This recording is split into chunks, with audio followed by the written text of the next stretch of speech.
What up?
Yo, what you guys doing?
Oi,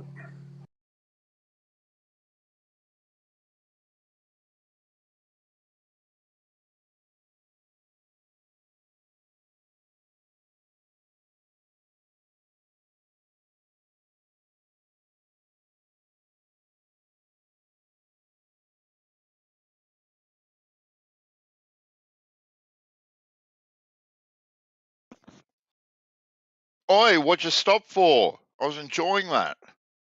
Hey, what's up, brother? I'm just tuning it out right now. Hey, brother. How I'm you gonna. doing, man? Yeah, good. Good in the hood. Life just gets better and better, I must Oh, say. yeah. I'm not there yet. You're not there yet? Oh, man, damn. No, I can't lie. Life's pretty good to me. I just fucking Oh, caught this, dude. I caught this fucking rat finally. I had oh fucking, rat. dude. I The had elusive rat. oh, dude, big fucker, dude. Yeah, I fucking did. The trap wasn't even big enough. The fucking thing No way. it must have knocked him out, and then he walked like 2 steps and died. Oh, no. And dude, Do you? and those traps hit hard, dude. Like, Oh, yeah. The rat traps, man, they'll break your bloody fucking fingers right, tying they off will. those things. Yeah. Yeah, buddy. Yeah. This thing must have took it and then walked the 2 steps and died. Like, I don't know what Damn. the fuck, dude. What a big ass motherfucker. Oh, man. And Yeah, have you got the old fashioned wooden ones with the big yes. fucking, yeah, man, they're the bomb, those ones. Oh, Those other fucking ones you can get, those plastic bullshit ones. They're oh, dude. supposed to be humane, right, in killing. You don't want to be humane, you want to kill the fuckers Nah, instantly. dude, those things, man, dude. Do you know how many times I've caught those? And dude, I feel ashamed actually because I put them in a bag and I kill them with a hammer. Oh, So, I can just picture you out on your back porch with a fucking sledgehammer. oh, dude, it's Oh, brutal. I put them in a oh, bag and I put them in a bag and I line them up and then I fucking. yep. Oh, man. It's horrible. Yeah. We had, oh, God, about, would have been about 11 or 12 years ago, we had a fucking mouse plague, right? Ooh. The conditions were just right. And this is when we had Yeah, dude, aphids. I know, bro. This year it was for us. It was bunnies Oh, everywhere, yeah. everywhere. Yeah.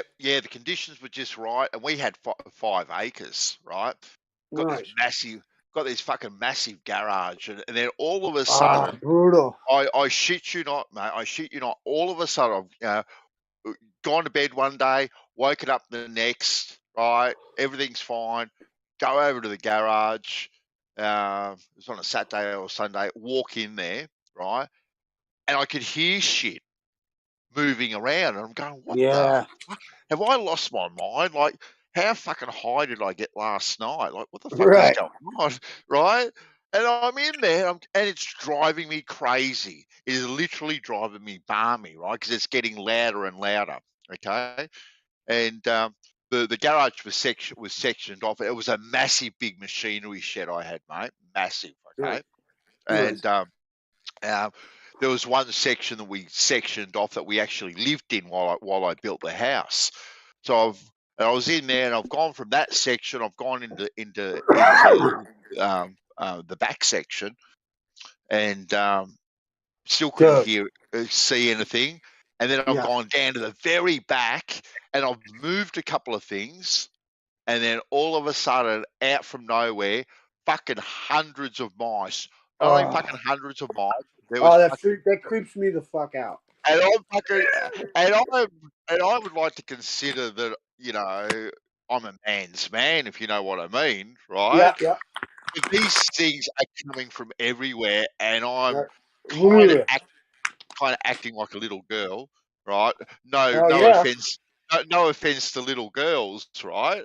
Because probably a little girl probably would have been braver than what I was. And I fucking run out of the fucking garage, going, "What the fuck?" Oh, Right? dude, that gives me the So heebie-jeebies just thinking about it. yeah. And look, so with that bad, I literally had to call in a professional exterminator because there was too many to rectify it yourself. Yeah, man.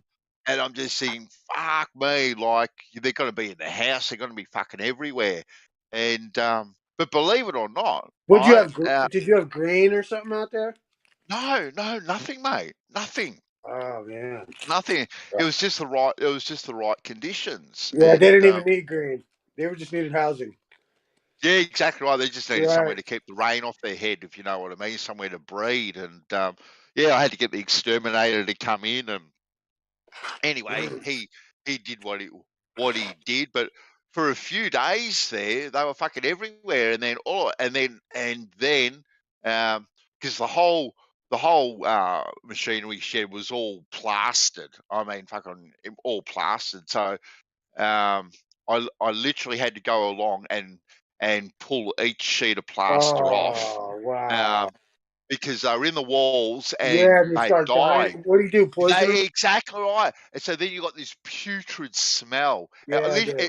Guys, it took me on and off the best part of 3 weeks to do it, to take off every bit of plaster and clean Oh, them out and God. whatnot. It was absolutely putrid. Um, so Yeah, so dude, then that's he's the problem. That's the only problem.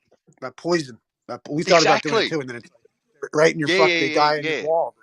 Yeah, yeah, That yeah, yeah. sucks. So we had a dog and we had a cat as well, and we had to keep them inside because Yeah, of the poisoning. yeah. Yeah, yeah, yeah. We didn't want them, those, and the animals were going crazy because they were just used to just roaming around willy nilly. Right, right. So the fucking animals were just going crazy inside. But anyway, we got through it. But oh yeah, never want to go through that again. Like I said, Yeah. I absolutely freaked out. I couldn't believe it. I was jumping around like I was jumping on hot coals, going, Good. ah, That's just ah, yeah. I'm telling you, I feel like jumping around right now. You talking about it? Like fucking hell, dude. ah. Yeah. Oh, that's gold. This Ugh. was gold, man. But Yeah, yeah. they are crazy. You ever seen them? I've seen them ones where they have the ones where they bait them and drown them, which I just think is so fucked. Like they Like, have like they got these like little buckets with like a trap in the middle, and then when they get close to yeah, it, like they yeah, fall in they the water or fall in. whatever. Yeah, yeah. I've seen those fill up. That shit's crazy. Look, it doesn't matter what you kill, you want to kill it as quickly as possible. Yeah. Absolutely as quickly as possible. But sometimes I'm Well, not one for what, poison at all because what, we've always had pets and stuff, so you don't want to put poison out at all. dude, I caught a skunk a couple weeks ago. Oh Uh, really? oh yeah, I trapped him in this little trap I got, Yeah. and my dumb ass was gonna take him out to the woods. I didn't know if I was gonna kill him or not, and then he sprayed me, and I said, "Well, you get me, dude." And I fucking, but like that,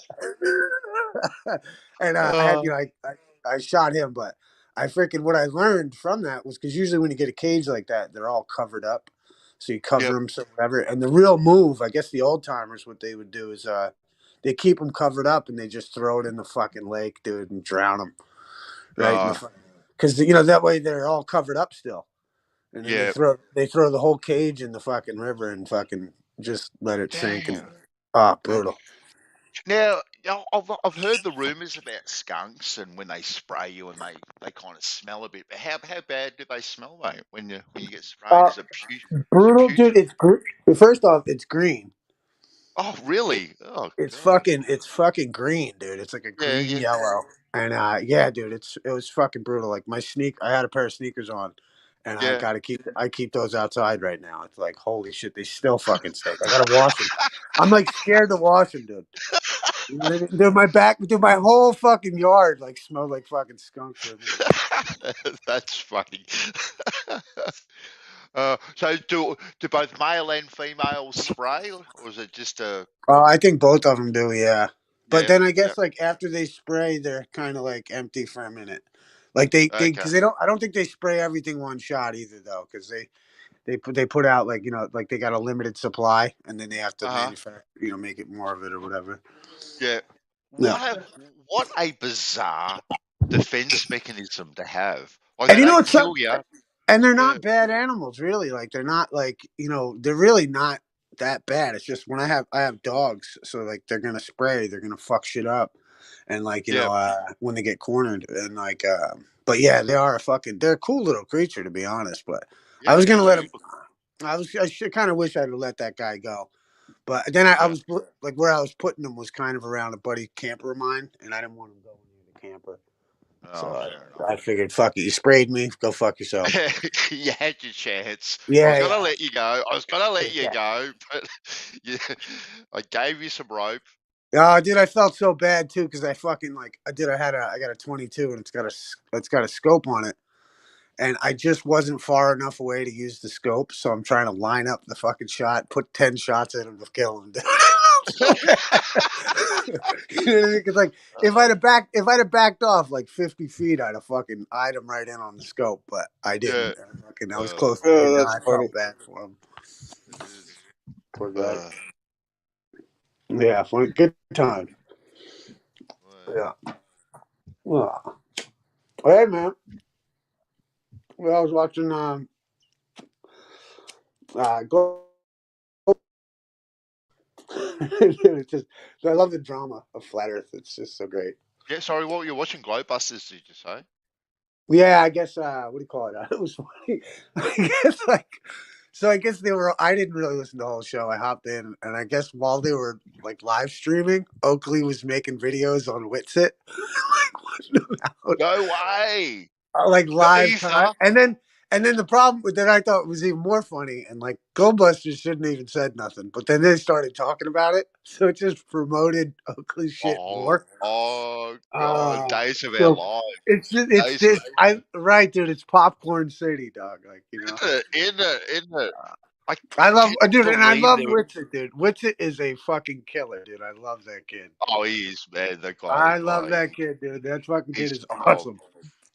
like seriously, I cannot believe, like, whatever side you're on, like, the guy is impressive. You know, the guy is impressive with the way uh, Yeah, can man, he is handle out himself, pretty good. how Like he handles it. Yeah, yes, he does. He does, man. And it was cool. I don't know, it was a good little show, and they were going over Michael Morley and Aries' failure and the yeah, East and yeah, yeah, stuff. yeah. And it was a cool. I always Glowbusters is the kind of show I usually put it on and then I lie down and go to sleep to it because Oh it's yeah, like it's like you're constantly learning something from. It's like I don't yeah. know. I like their show, man. They always Can like you you're always like can, learning something. can you believe how much drama this ether is creating lately? It's insane. It's over the top.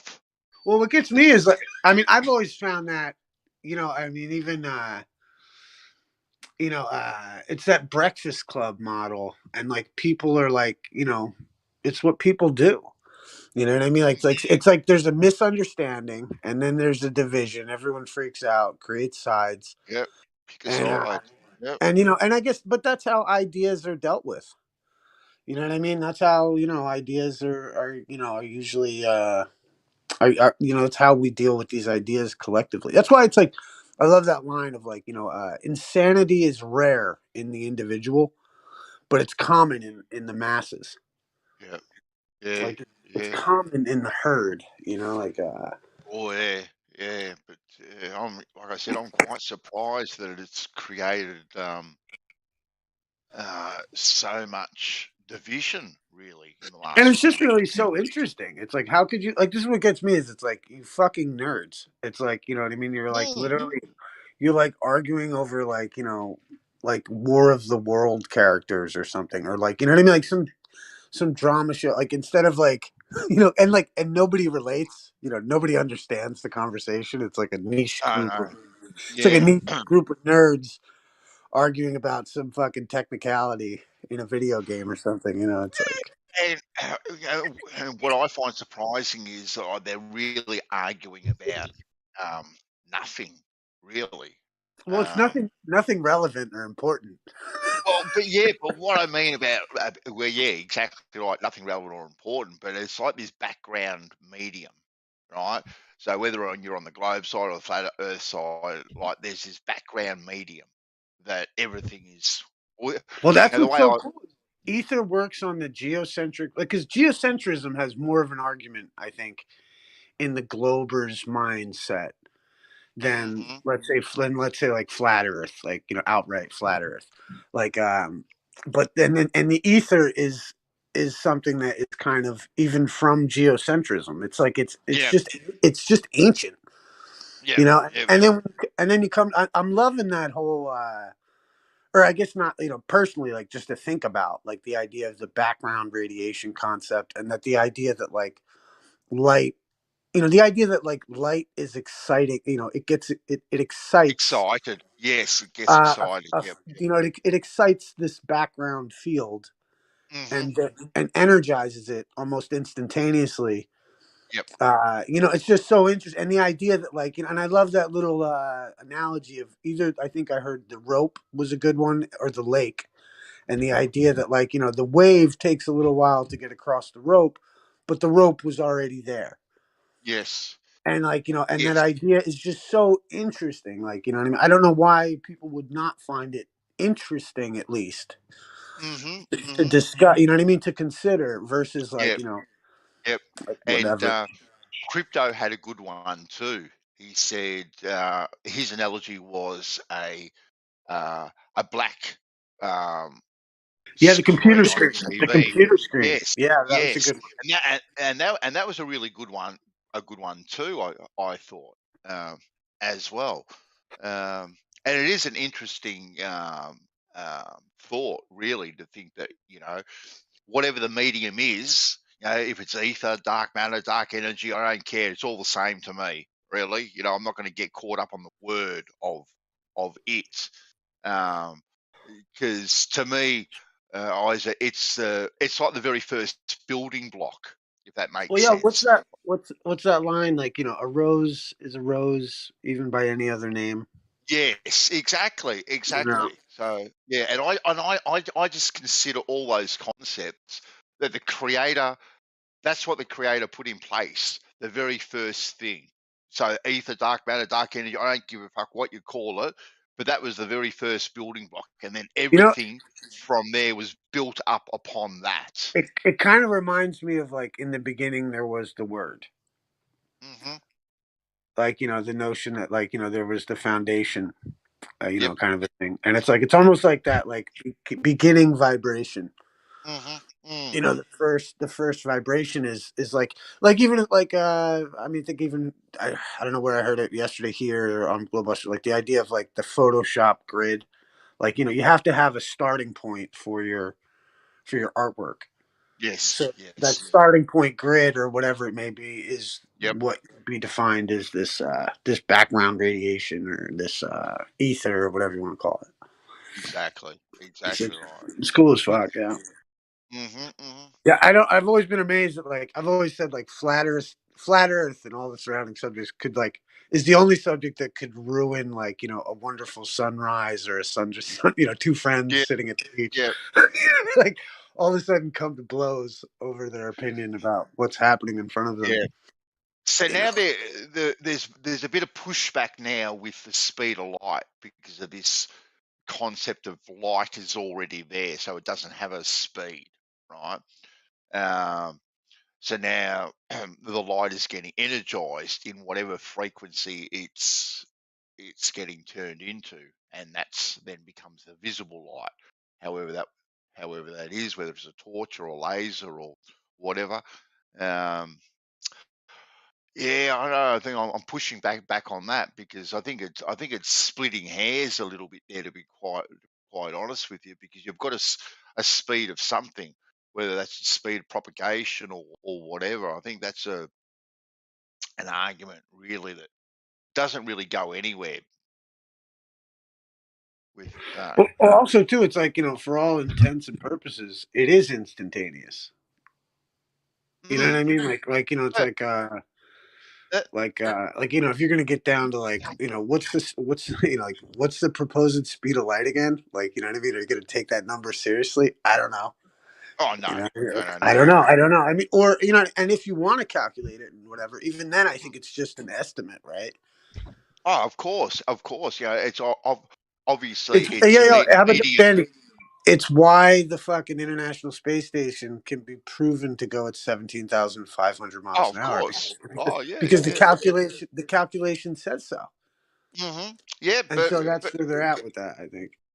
yeah, but you know, knowing whether it's the speed of light or the speed of or the speed of propagation, like you know, knowing these things and how how we can use them in utility, like in a laser measuring device, like knowing these base things, they are very, very useful. Now, we might not know the speed of light because light is always there, but how we can energize the light that is always there, turn it into a beam, shoot it off an object, it comes back and it can tell me it's 17.347 centimeters away from me with a very high degree of accuracy is very, very handy. Now, yes, they use that when they um, work out the ISS and quote unquote satellites, because they were talking about GPS yesterday for quite some time, the speed of light and all that sort of stuff. But knowing these base calculations are very, very handy. Space can move faster than the speed. Space can move Oh faster yeah, than the and speed. and it's like I guess the thing I think real quick, the thing I think to avoid though is to saying that there is no speed of light or speed of property. You know what I mean? Like, because there is that. There is a measure. There is a. You can detect even with your eye that there's like a that there's something, but it's almost instantaneous. Yeah, Go on, yeah, bro. yeah.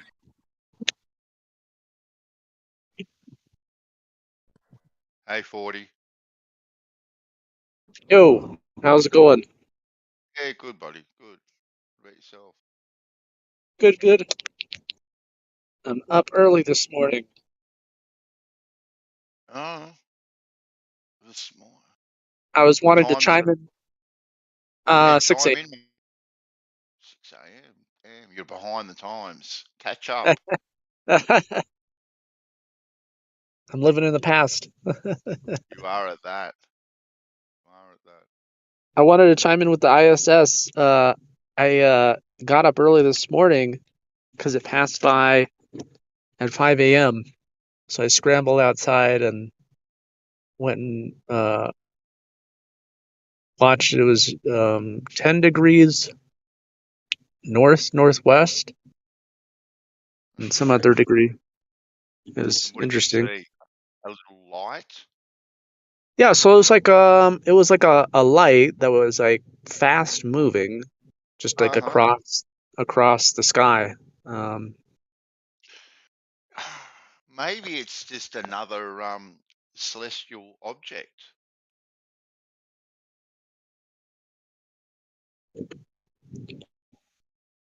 yeah, I mean, I'm not going to disagree with you. There is yeah, definitely a light in the sky. Definitely a light in the sky.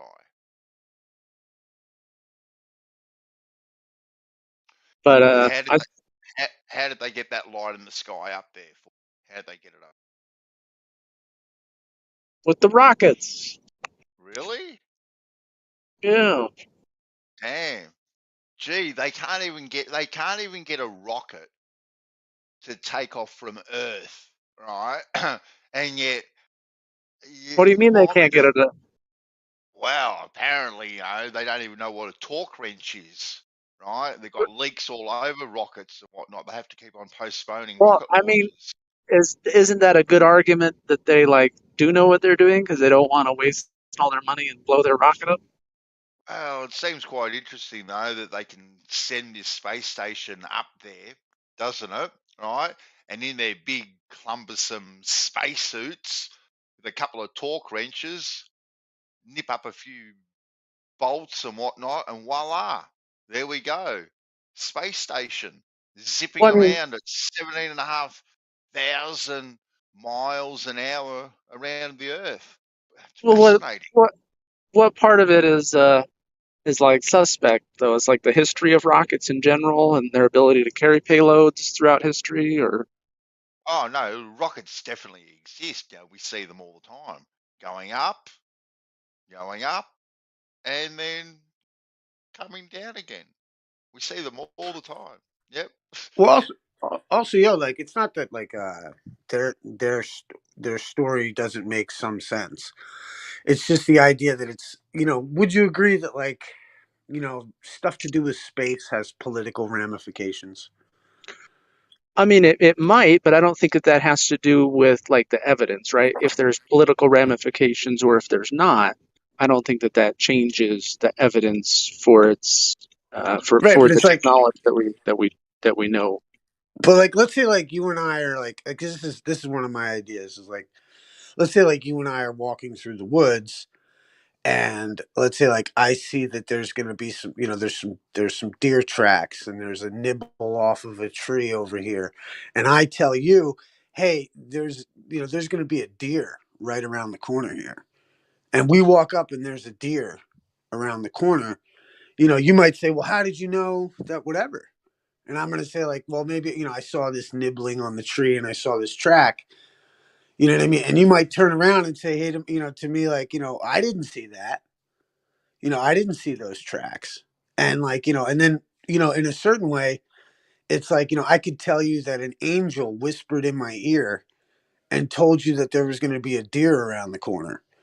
You know what I mean? So, like, in my eyes, I just feel like there's this element of like, oh no, like I made that. If I told you that I made that deer appear because of my magic special powers, as opposed to tell you the truth, I think like that's kind of my problem with some of it is because just because you see a light in the sky, it doesn't necessarily mean that it's this rocket that they sent up into space, and going 17,500 miles an hour and Oh falling yeah, yeah, yeah. around the Just earth. given. And I just think like there's a little bit of there's a potential for a storyline there where like you're going to tell me that you know everything because of some light in the sky, and then Well, I mean, I got to believe you because your evidence is the light in the sky that I can detect through an app. Do you know what I mean? It's not totally unbelievable, well, but I mean, in light of the political fucking shit that goes on, it's it's not kind of like I don't know. it's not just a light though, right? You can like take a picture of the actual object, right? With Right like, when it's transiting the moon and stuff, and I've seen a lot of those pictures, and they look fake and stupid to me. I know, but what I'm saying is that You know what I mean? you Like can I do just it. can't help that. What's up? You can take a picture of it. No, no, You I can get it. buy the equipment. You can falsify it yourself. Like it's not just a light because you can prove it to be something else, right? Well, I just have it hard. I have it hard time like saying that we could figure out like the shape and size of something that far away. You know what I mean? Of Seeing as the like ISS. yeah, like being that far up and being able to make out that kind of What detail. But I mean, it's the I same don't know. technology that allows that black swan argument to exist, right? Like zoom Well, I mean magnification. but the black swan is dealing with like magnification and lensing and all that kind of stuff. Like That'd be the same. Would well, that be the same technology you'd use for this? the difference is that like for instance, like when navigating, you can't navigate off of a star that's below 15 degrees above the horizon because of refraction. So they never use any stars below that because the layer of atmosphere it changes things. So anything like the black swan or something is below that 15 degrees. It's at sea level.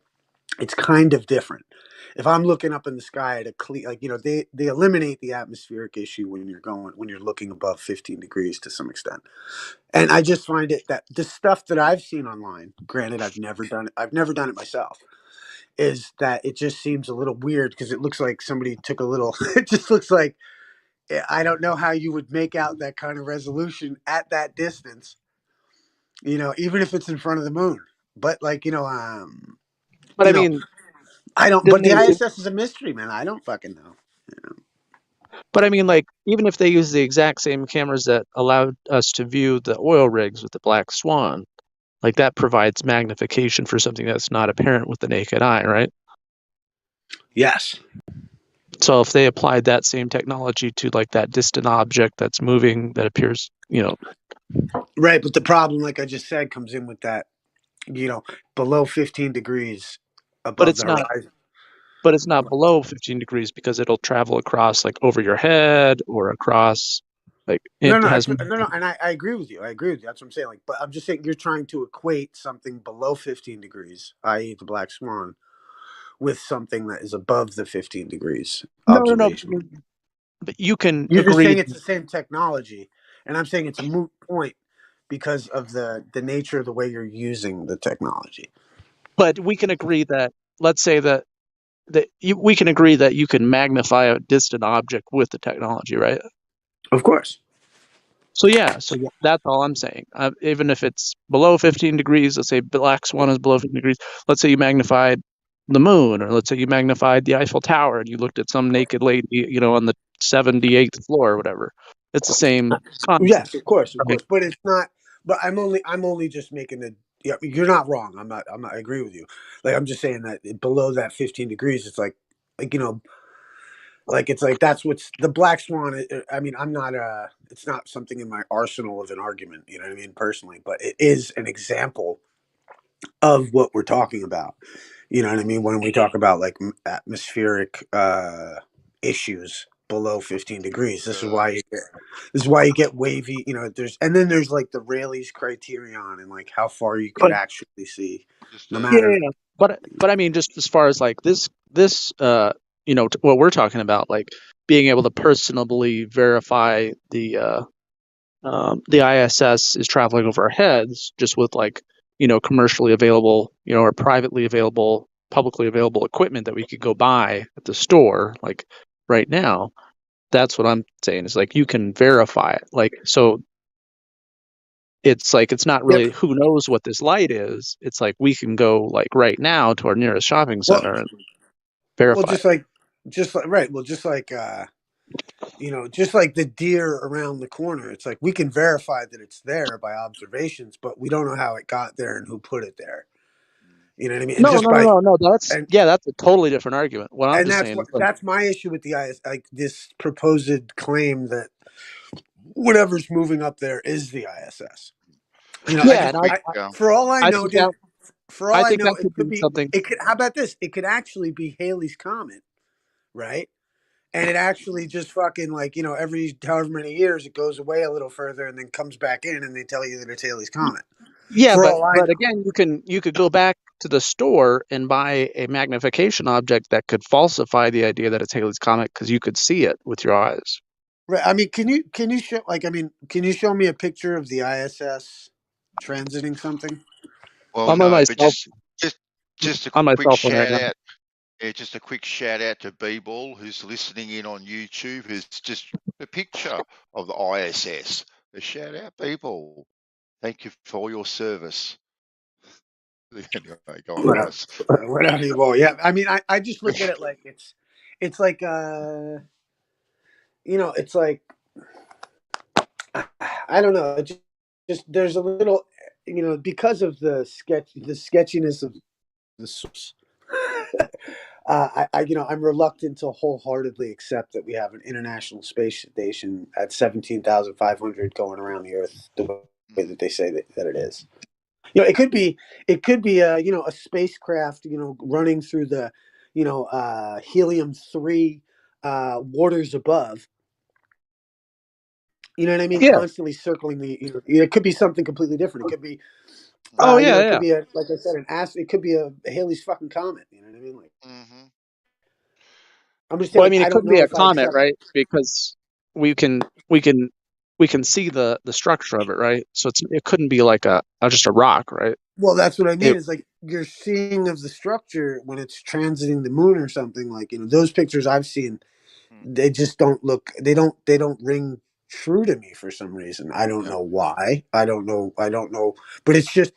But because the ISS is a part of the whole space package and the World Fair that they brought to us, I think it's kind of, to me it's just an interesting anomaly. I think that they're trying to claim that they know what it is. That's what I think. I mean, but they could very well be up there, a bunch of foreign people all hanging out together, flying around the earth. I don't fucking know. But it just seems, I'm like, questionable. You know what I mean? I question it. You know, but I don't. You know. Look, there is, in my opinion, there is definitely things up there over our head. Definitely, you know, and who knows what technology the military has up over our head. Right? They've obviously got lots up there scanning everything. How it stays up there, if they're attached to balloons, if they have some sort of advanced technology that the agencies themselves only have access to, because we can't Yeah, it deny could be. that. How about this? It could be like one of those, like, you know, the Zeppelins that they made back in the day, Exactly. and it could be, and Exactly. because it's closer, it appears to be traveling faster, and then they've calculated. Yep. People have wrongly calculated that it's going Yep. 17,500 miles an hour. It could be like, because we don't, like, let's say we don't have a direct bead on the size, the shape, and the distance, because it's like a star.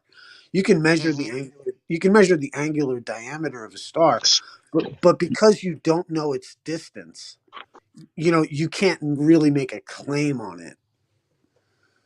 You could say that I mean, like the scientists have proposed. Like, it's interesting. Like, the scientists, if you read their stuff, they're very dismissive about knowing anything for certain.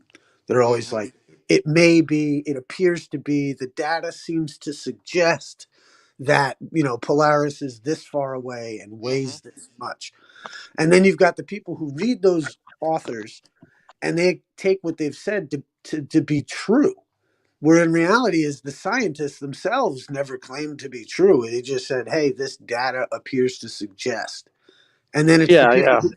and then it's the Yeah. masses who read this shit, who then say, no, we know the weight of Polaris, we know how far away it is.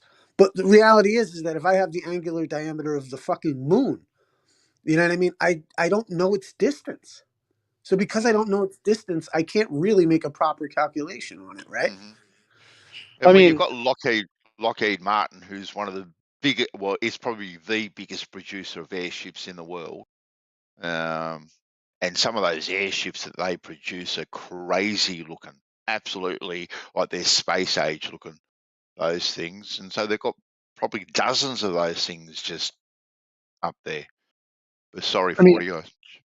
I was going to say there's different ways to, I think, determine the distance of the moon, right? Like you can use radio waves, like radar, or I'm sure there's other technologies you can use. You can bounce radio waves off Right, of but the you don't moon. know if, like, let's say, I mean, well, there's like this interesting also. I know people have said that they can bounce the radio waves, but like, what are you actually bouncing off of?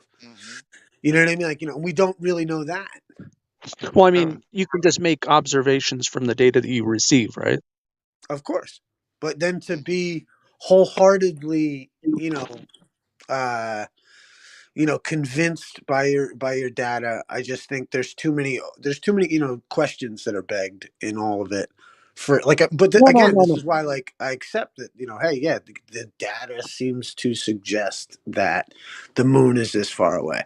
Like, I get it. I just don't know that that's the case, because we can't go and measure the actual distance. You don't know what your radio wave is actually bouncing off of, in a certain sense. Like, and then granted, I've never done these tests. Like, maybe it just flies off into space when you're not shooting at the moon. You know what I mean? Or maybe it takes longer. I don't know. But what is the average? How does that work? Have you done any of those tests? Like, have you ever bounced radio waves or anything? I just know certain people have out here. I haven't personally done that, except for like, equipment that you can buy, like radar detectors, or But have you ever done that? Like, got a fix on the moon or anything and tried to bounce anything on it? No. And my only reason, and maybe you can answer, maybe you can ask some of your friends, maybe if they have, because like a question maybe I should have asked years ago, and just in this topic, is the idea of, like, how long does it take to receive a signal if you're not shooting at the moon, or do you receive a signal from shooting at something other than the moon, or into quote unquote empty space? Like, Well, I think does what's it? I think you receive some signals because the ionization of part of the atmosphere, because of the sun, you receive some signals back based on the wavelength of the radio wave. Right, almost regardless of whether you're shooting at the moon or not. And this is why it begs the question: are you really hitting the moon? And then they say that there's a Well, reflector on the moon that you definitely get a ping back from, right? well, you can shoot empty areas of the sky, right, and then like look at those data sets that you receive back, That's and what I'm then you talking can about. Yeah. compare that with the data set that you receive from when you shoot it at the moon. And And when you're talking about data and data sets and measurements and shooting lasers and bouncing radars and all that stuff, you guys have all the data on your side. Everything. You got all the numbers. You got all the graphs. You got all these well, bits not and me. bobs. Anyone can do it. I can't point a laser at the moon and bounce it off it. I can't do that.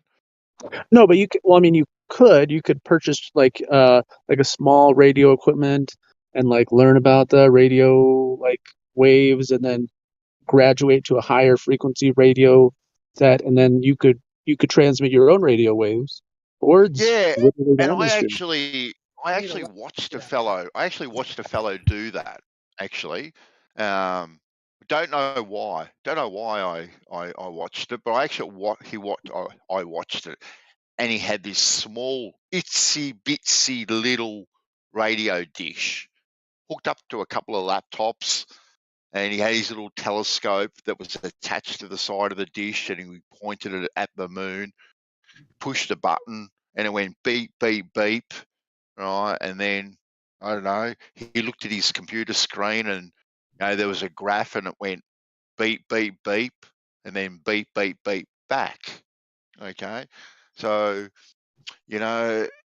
and the numbers with the distances and the speed of these waves propagating through the atmos and whatnot seem to marry up. It seems to equate to 250,000 miles. I'm not going to argue with any of these things, and bouncing lasers off the moon. I get me a little laser pointer. I point it at the moon. The couple of little compact reflectors that they've planted on the moon somewhere. I happen to be able to hit that, and it bounces back. And me with my big baseball glove, I catch a couple of the photons, and boom, it equals all the equations. But they're doing these things too, with not only the Earth rotating at 1 revolution per day or 1,000 miles at the equator, 66,000 miles an hour this way, 100 million miles an hour that way, and all these other 22 billion trillion different vectors. And we can catch a couple of little photons. Well, how do we know where that photon came from for starters? Oh, well, it's in a particular wavelength. That's how we know. Like all these kind of bits and bobs are great. And yes, the data does add up. But then you get back down on Earth, 40. You get back down on Earth, and the things that you can see with your own measure with your own hands tell you a different story. I tell you a different story. Well, just that, like whatever I've measured, whatever I've measured, equates every single time to what I would expect for something to be in a plane, horizontal, perpendicular environment. Okay, but you said it tells you a different story. Like as far as like radio like measurement technology, like you can go like in a football field or whatever and measure the distance like with your hands and a tape measure, and then you can use a radio and you can bounce it off an object and then receive the signal back, and you can graduate 20 feet, 30 feet, 100 feet, half a mile, 2 miles. Yep. And then is that unreliable? No, and all this technology at short distances, right? is very reliable. And then as we slowly increase the distance, this technology gets less and less and less reliable and more inaccuracies. It does? More and more. And depending on the environment and the medium that you are doing these things in, the tolerances can be very, very high. So, and this is down here on Earth. So, yes, I can go to the football field, right, and get my little laser range finding tool and point it at the football goal, okay, and it'll go bang. That is now 20 meters away from me. Okay, now I can get my little rolly measuring device, my measuring wheel, okay, and I can start at point A and I can roll it out and it'll go, boom, it's 20 meters and 1 centimeter. Okay, then. So it's pretty much on the money. Okay, but then when I take it out to 50 meters and whatnot, the accuracy will be, or the inaccuracy of the laser will be, a little bit less. And then you take it to a mile, 2 miles, 10 miles. Are you talking about they, like a Home Depot laser, handheld laser or something? Yeah. Of course, I'm talking about Yeah, about I'm not talking about that. I'm these talking about things. like All right. shooting Now, blades. okay, and you can the same thing with um, uh, radar measuring devices for your speed. The speed guns that the coppers use.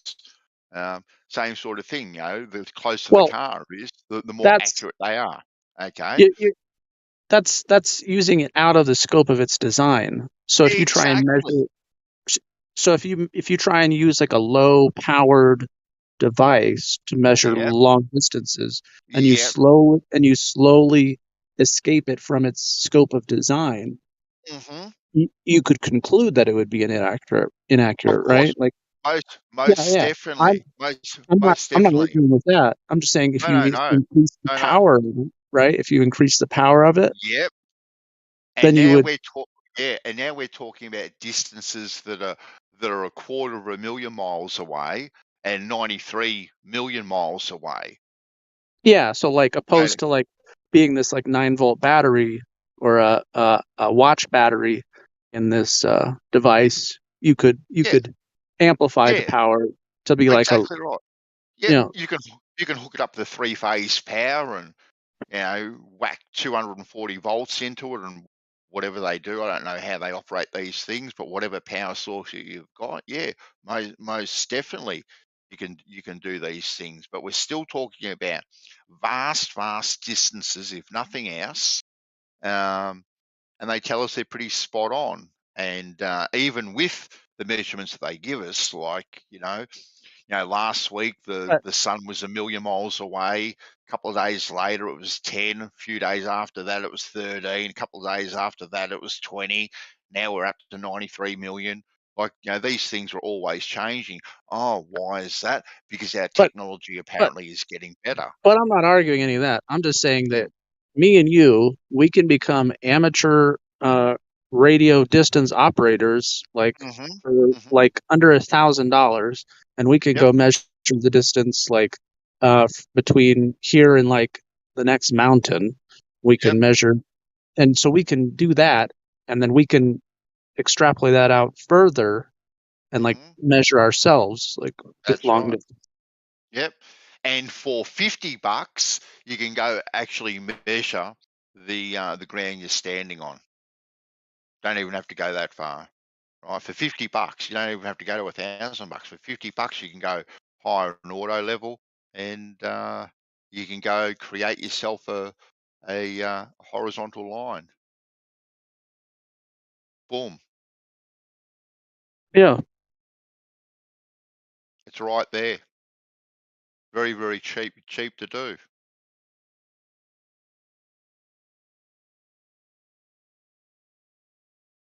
So you don't even have to go over your head to work out what's on the. Wait, say the last part again. It cut out there. I said you don't even have to go over your head to work out what's on the ground. You don't have to go over your head to work out what's on the ground. No, No, you don't have to. You don't have to go over your head and work out what's up over your head that you can't ever get to. Right, where you have to rely on uh, other agencies and a lot of unknowns. You can make things very known by measuring the ground that you're standing on.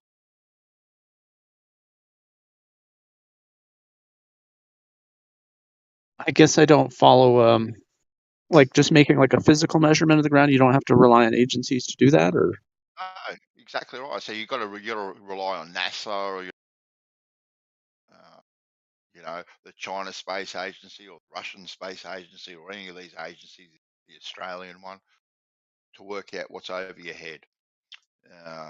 All these different agencies that have a lot of money invested in their different departments to keep them going. And unfortunately, money is the root of all evil too. It is the root of all evil.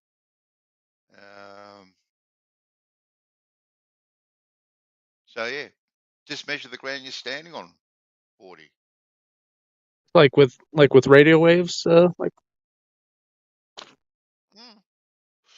With an auto level, just go create a horizontal line, boom, and you'll see yourself. You can continue it as far as the eye can see. Right? But just do it in little bites, though. You wouldn't want to do it in one big long stretch. That would be an inappropriate use of the tool. yeah. Because of the medium that you are looking.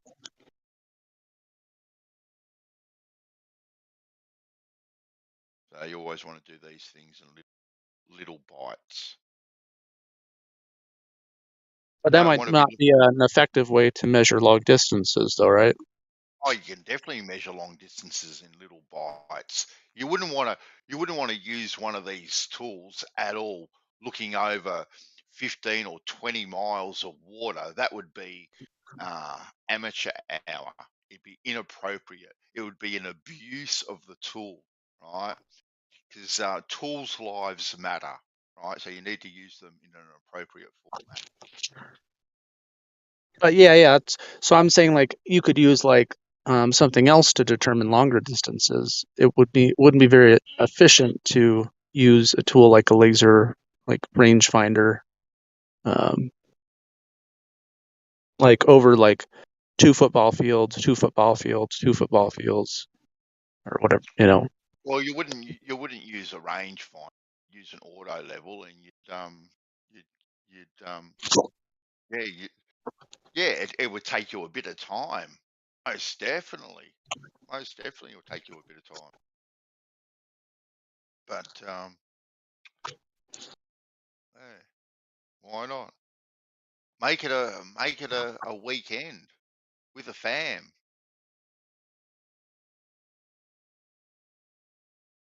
Yeah. With your I'm just mates. You could use radio waves, and you could save the whole weekend. You can make one measurement.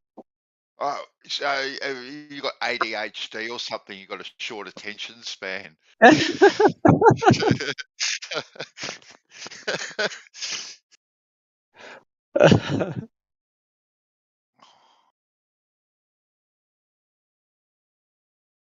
actually do have ADHD.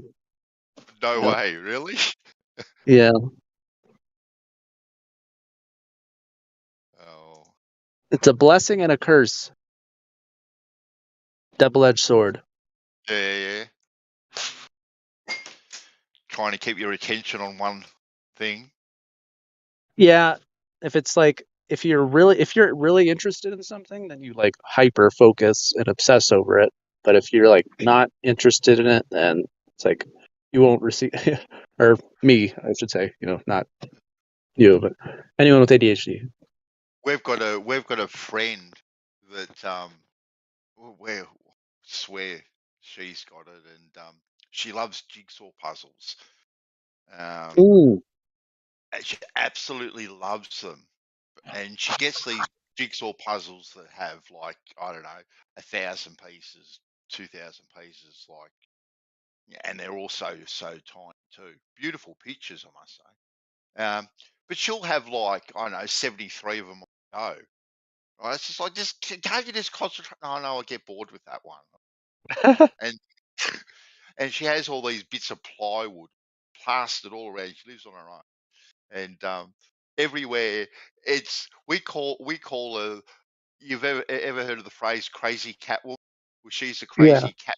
She's a crazy jigsaw woman because she has all these boards all over her house. One will be on a chair, got a couple on the table, one on the coffee table. You go around her place to visit her, and she literally has to take these boards off the chairs, yeah, and whatnot, and make some room. So you could have walking room. Yeah. She's a heart of gold. But you kind of just she chuckles at herself too. I must say, she chuckles at it. That's funny. The crazy jigsaw. I was going to make her a jigsaw out of a piece of plywood, just with 2 pieces to help her with her condition. I've laughed with her about that. Bang, it's done. It's completed.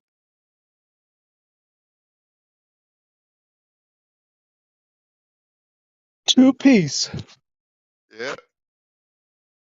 Well, then she'd get to finish it. Trying to help her. But yeah, no, just get yourself an auto level, mate. Probably in American dollars will cost you about $25 for the weekend. And there you go. Boom. Job done. What do I need an auto level for? You can go create yourself a horizontal line. And you could probably do it next to a lake or something like that too. Boom. But I don't need to. I have no use for it. Well, have you got use for a radio that's going to be bouncing radio waves off a moon? If I wanted to determine the distance. Sorry? If I wanted to determine the distance.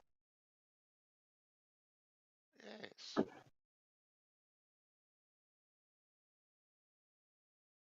Measure the rate at which the time that it took for it to come back. Mm-hmm. Well, you could look. It depends on how serious you are. I suppose you can just kind of go with a narrative, I suppose, and whatnot. But if you really want to know, go do something. Plus, also, just because we know how to decipher distance using radio waves doesn't mean that there's a fucking spaceship up there with a bunch of foreigners on it traveling at 17,500 miles an hour. We're just talking about the moon, trying to determine the distance. Oh no, right. But I'm saying, even if we nobody really even.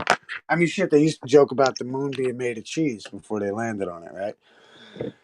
And so, it's kind of like. Actually, here's my thing, Fortes. What do you think about my petition? Hold on, can you say that again? It broke up there slightly for me. Forgive me, my mic sucks. I was going to say, what do you think about my petition to have it so that schools no longer sing "Twinkle Twinkle Little Star"? No. What? You are not going to make that petition. We don't have to wonder anymore. We don't have to wonder. So we've got to change the words. Twinkle Star. Why are we know playing with the exactly what you are. Right, that's right. So we know there's no reason for schools to sing about "Twinkle Twinkle." We wonder what you are. You know what I mean? That's fucking bullshit. It's a lie. Do you really think? That we landed on the moon with a recycled washing machine? Oh, we didn't. Oh, cool. We landed on it with a aeronautical vehicle. Oh, come on. Really? Yeah, I mean the technology was there, right? No, well, I don't know. When I look at it, yeah, I could have put that together with a couple of old recycle washing machines, I reckon. I don't know about that. Oh, yeah. Oh, no, sorry, I would have had to And at a laser level. Yeah, no, a couple of recycle washing machines, a packet of gold tinfoil, few, a bit of gaffer tape, and a few zip ties. Yep. How far would it have gone? As far as that one went. Because you know where that one Really? went? Yeah, that one was in the desert in the middle of the Simpson Desert, I reckon. That's where that one was. Didn't go too far. It just went vertical out of sight. Yeah, come on.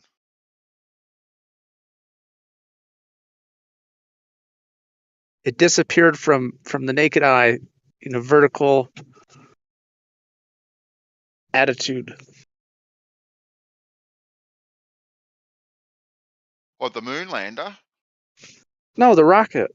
Oh, the rocket. Well, of course, rockets are going to disappear because they go up and a long way away. Of course, you're going to lose sight of them eventually.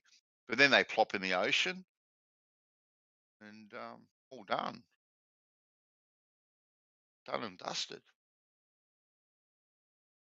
I don't know. I think the technology was definitely there. Oh, okay. And yep. Well, it's not here now, is it? Not here now, though. And there was a number of intercontinental ballistic missile shots that kind of demonstrated the capabilities. It's not like it was like a super far-fetched like jump, right?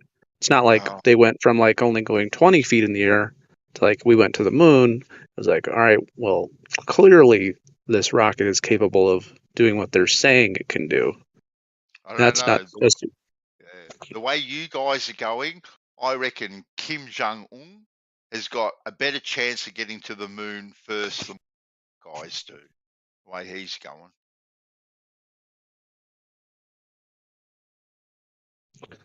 I mean,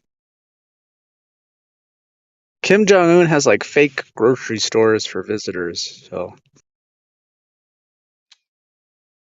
Yeah, well, it's all about the facade, isn't it? It's about appearances, okay? Yeah, at least he's trying. You got to give him credit where credit's due. I remember I read this really dark book on North Korea a few years ago. Oh man, it was horrible. Yeah. Doesn't have anything to do with rockets, but basically this guy, whole family starved to death, and it's nuts. Yeah, look, I'm glad I live where I do. That is for sure. Doesn't look like a nice place to live at all. Well, yeah, this is what terrifies us, I think, in some regard, Fortes, is the idea that, you know how, like, in North Korea, like, they almost have, like, an alternative reality going on, right? And the society cannot question that. You know what I mean, right? That's the horror of the North Korea situation, right? Yeah. So, like, you know, if we have, like, let's say we had a wrong cosmology and that we were being fed that and we weren't allowed to question that, how are we not like North Korea? We're being fed the wrong cosmology. What do you mean? Well, like, let's say, like, the premise of, like, you know, like, let's say, like, you know, Kim Jong-un knows the real political, you know, scene of things. Well, let's say, like, you know, if, let's say our scientists had a better beat on things than they told us, and then when anyone tried to question the holes or the gaps in their science, you know what I mean, they were condemned for it. You know, that's kind of the North Korean situation. I think that's what, you know, in Well, the I mean, sense that's what, totally different because you'll just be executed in North Korea or in China, right? You'll just go missing. Right, but my political career could I can't. Let's say I've been out here on flat Earth. Can I join politics? Can I Sure. join I mean, fucking if you can, no, if no, you but can, like no, but you don't think that it if, would be thrown in my face that I'm a flat earther and that I wouldn't be tried to discredited based on that? Now, it's not a but physical execution but yet. if you can demonstrate it, right, why would it be flown in your face? Well, right. Well, the Earth looks flat, right? When you look at it, right? So why is it so hard to believe that it's flat? Like if you look at I the mean, but ocean, you're not not like gonna be topography. executed, right? People might Well, be I mean, like, not well, yet, that's right? They're already censoring me, right? They essentially executed my profile on social media, right? well, I mean, is that result of saying, hey, the Earth is flat, or is there other motivations behind that? Mainly because the Earth is flat, right? Or because, Well, I like, let's mean, say is there somebody. other like Well, how about things that this? could be considered breaches of terms of service? No, I mean, actually, Google owes me $100 on my fucking AdSense, or $1,000, forgive me, because I used to do live streams and get fucking super chats, which I never collected, which they won't give to me. But like, you know what I mean? Like, that's the kind of like, so it's like it's kind of that north. And I'm not saying it's like exactly like it, but I'm saying like, in that sense, if I'm being censored, having my money taken from me, then isn't that kind of like the North Korean dilemma? I think that if you're being censored, it's not like being executed, but you'd have to determine exactly why you're being censored, right? Because if you just have like a different view on science, that would be So how difficult. come the North Korean family starved? Well, why did in that book? Sure. Because of the jute farming technique. A couple of decades ago. I don't know if it was a How about couple. this? It could Did the political elite suffer from starvation? no. Right. And so what I'm saying is that I'm being like deprived of something, whether it be even fucking something as immaterial as, or whatever, as my profile or my ability to get my funds that was given to me by other people. Like, I'm just trying to say that there's this correlation between, if I was a blue check marked, if I was fight the flat earth, I'm not dealing with that.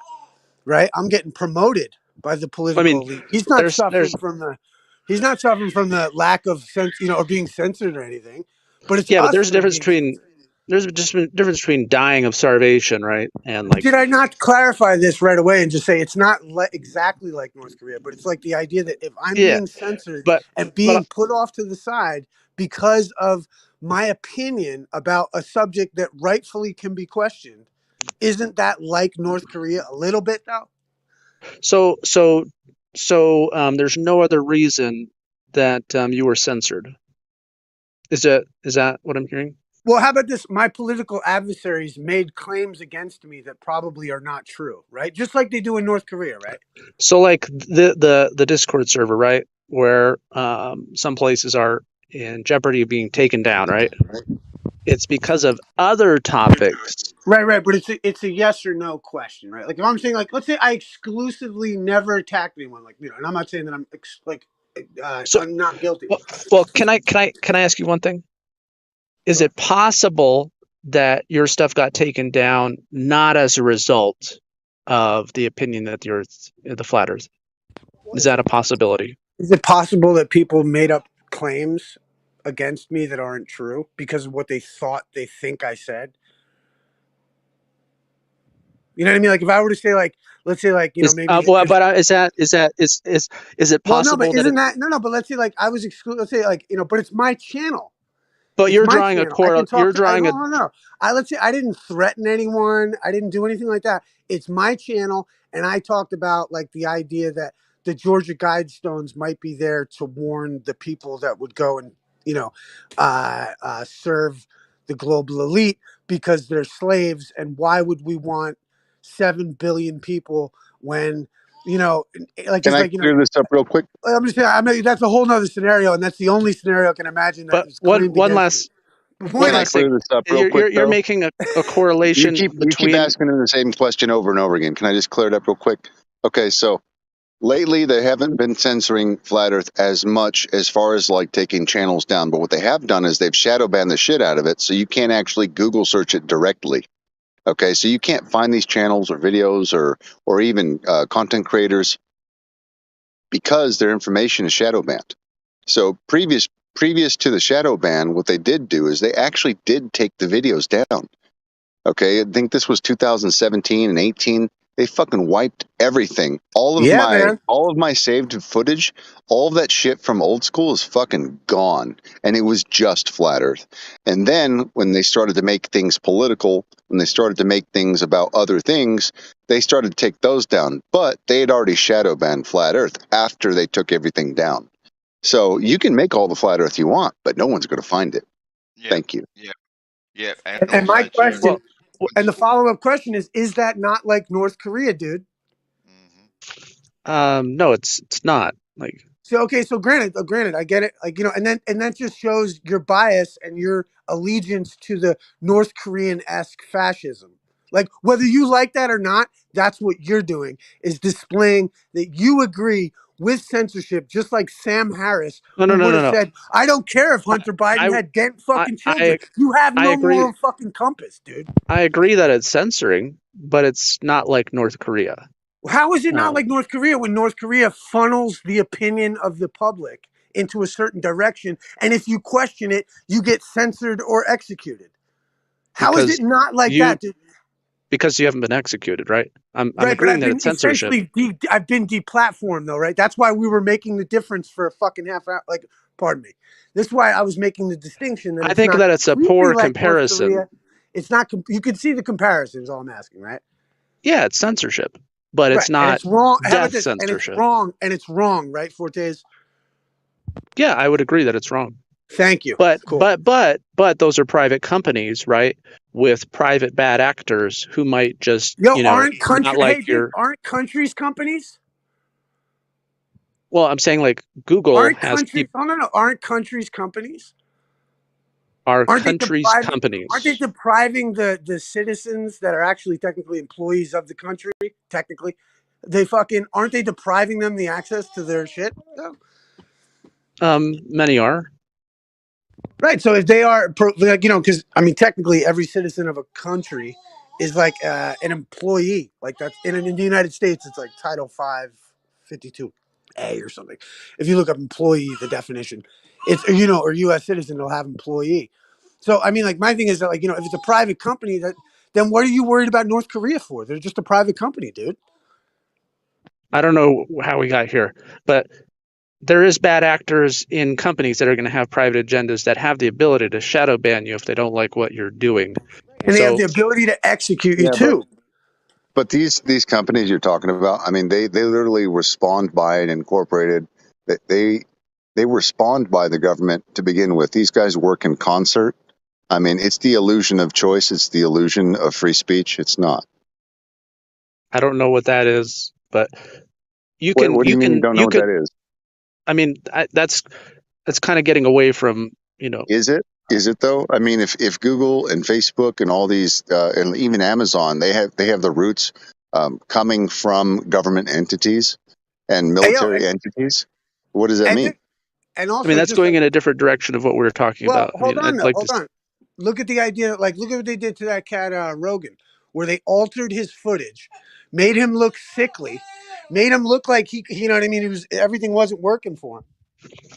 And then they tried to slander him to get him off of fucking his platforms for taking ivermectin and horse paste, right? So this is why, and now they tried to censor him off of that. So now, granted, like it doesn't have anything to do with the subject matter. They're just painting him in a picture of something that has nothing to do with the actual subject matter, just like they've done to flat earthers to deplatform them. And that's what I was saying when you were bringing up before, like, oh, were you just talking about flat earth? It's like, it doesn't matter what you're talking about because these people will slander you until the point that they get what they want out of That's false fine if they slander you, though. just like they would in North Korea. You can go out and say any scientific claim, and the quality of your ability to demonstrate it is its own merit. So if it gains traction, like people like, oh, this is true, this is true. Some people might be against it, and if you the shit out of the globe, dude. That's why we're still here. That's why there's more flat earth. That's why this idea is making the claim. This is what's so interesting about it. And then these people are trying to clamp down on it. And that's just interesting to me. And it's not going anywhere because it's being well argued. Yeah, it has a number of people that right, despite the agree with it. censorship, despite the everything, these ideas are still taking hold, which means there's potential truth there. And why would it be censored further? Why would it be deplatformed unless you're living in a North Korean-esque attempt to shut down everybody and shut down dissent? And that's that's a beautiful thing about America. That's why I cling to my, my nation, my national fucking whatever. It's because the idea that it's through freedom of speech that I have the right to question these bastards. And look at these, look at these fact checkers too. I mean, I could post a video right now showing the actual lithium mines, right? And it'll have like 2 or 3 fact checkers at the bottom of my post, which literally don't even disprove anything I'm posting. They coincide with it, but they still lie by pushing people in the negative direction. Yeah, okay. can I just mention something about, because I've just been listening for a few minutes. I don't know who this Globe guy is, but I know obviously Riggs and Issa have been talking. I do find it interesting that the caveats that he's putting on what you two are saying, stuff like you would say like, well, the flat Earth argument is made powerful. Cutting out crypto. Can't understand. You've cut out crypto. You've dropped out. And therefore it's kind of winning. And then he'll say, oh yes, it will have lots of people who agree with it. Well, I mean, yeah, but ultimately, you'll have to repeat that whole thing. I don't understand. Hello, can you hear me? Can you hear me? Yeah, we can. Yeah, we can now. Yeah, you cut out there Okay. a bit. I was just saying that the caveats are interesting. Like, lots of people agree with it. No, actually, what Issa said is that the arguments were being made well. That's actually a different thing. And to say like, well, people agree with it. Well, yeah, but I mean, agreement or the agreement of people is the arbiter of culture. Like, the only reason why everyone thinks the grass is green is because everyone agrees that grass is green, right? So that's kind of a strange caveat. I don't know why you feel the need to kind of soften the blows that you're receiving. It's weird. There was also something that Riggs said that it's left my mind now, but he said something very kind of on point, and then you kind of just morphed it and changed it into something that it didn't mean, as a way to kind of cope with the term. I don't really know why you're doing that, to be honest, but I was just wondering why you're do you have a specific example of that? Because I can't really go off of an unknown thing. Well, I just gave one. Well, you said I did something and changed it. Do you want me to the last 2 minutes of what I've said? So when Issa said that the arguments were being made well, and that's why the flat Earth is growing in spite of the censorship, you then said, oh yes, well, lots of people agree with it. That was kind of your way of. Oh, that was it. I remember actually. You were trying to. So Riggs was saying about YouTube and the kind of censorship, the shadow banning of YouTube, which is objectively true, and they've admitted to in front of US government, on the record that everyone can look up. Ironically, that's on Google if you look for it. And then you said, oh yeah, it's just a couple of bad actors. You're kind of like, just, oh yeah, there's a few bad actors. Oh, it's just a private company. Well, those bad actors have enormous influence, and if they're having that enormous influence and it's negative, especially if this is a true thing, then you should be a lot more worried about it. You seem to just be going, yeah, whatever, it's just a couple of bad actors. Yeah, we're actually talking about something that might be true. Okay, do you have a specific, like, do you what do you want me to say? Like, the merits of your argument, whatever the argument is, the merits of it are going to dictate the following, right? So if you have a true claim about anything, right, and people agree with you, you're gonna gain a following, right? That's all I'm saying. Like, if you say the grass is green, I can see the grass is green. I'm gonna be like, yeah, we're both on team grass is green. It's clearly green. Like, that's all I'm saying. If you have a quality argument like that, you're going to gain a following of people that can clearly agree with you. Like, this is a good argument. Grass is clearly green. The best example. But that's what they're telling. Sorry, one second, Issa, and then I need to go back and mute anyway. Dude, that's what they're telling you, is that they think that the grass is green, and you're saying, oh, well, if there's one or two bad actors censoring grass is green, whatever. And, that's kind of your attitude. Like, this could be true, and you don't seem to really give a shit. that it's being censored. Like, and to me, I'm agreeing that there's is really censors. weird. I'm agreeing that there's bad actors. Like, I'm not disagreeing with it. Like, there's people at Google that don't like flat Earth, that don't like abortion, that don't like guns, that don't like carnivores, that don't like, gas-powered cars. They all have their own agendas. They're all bad actors. They all have the power to shadow ban. They have immense power. I agree. I'm not disagreeing. Some people have political agendas. We all have different religious. Does anybody in here believe the same religious thing to a T? No.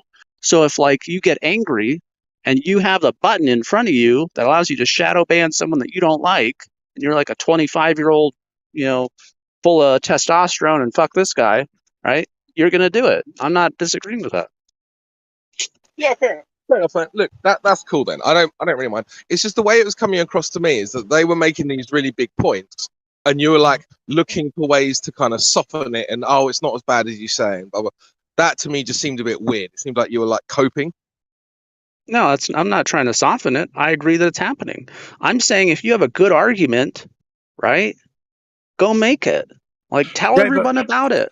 Hey, yo, but check it. That's What I'm fine. saying is that how can you make a good argument against Kim Jong whatever in North Korea? How's that going to pan out? Am I going to make a good argument against him? Well, no, I'm saying, let's say, like, I'm in North Korea and I got a good argument against why we shouldn't have this guy as the prime minister in North Korea. Can I make that argument and not get executed? I mean, I think it's likely that you'll have a bad action taken against you. Right. And so, like, if you come out and, like, let's say you were a award-winning fucking whatever and you say the earth is flat, do you think your career could be shut off? You could have some damage to your career based on those views. Yeah, you could have a hard time finding. Right. And so if that and if they were gonna like deplatform and take my bank account or something like that, like I think they did, essentially they've taken my money from Google hold like $1,500 for me, like you know what I mean, like. And what my question to you was, and all I was looking for the concession, I think we got it even, is the idea that like that's North Korean-esque bullshit, and it shouldn't be happening.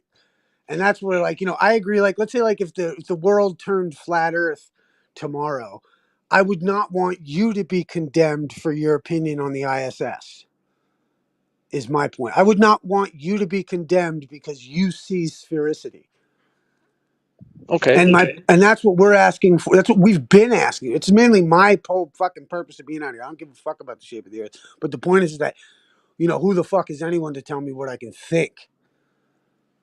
That's my premise for all this shit, is the idea, like, what fucking dickhead is going to say that you can't think that the earth is flat? You can't think outside the parameters of this thing, because that's how we enter into totalitarianism and all the other shit show. You know what I mean? But that was the only concession I wanted.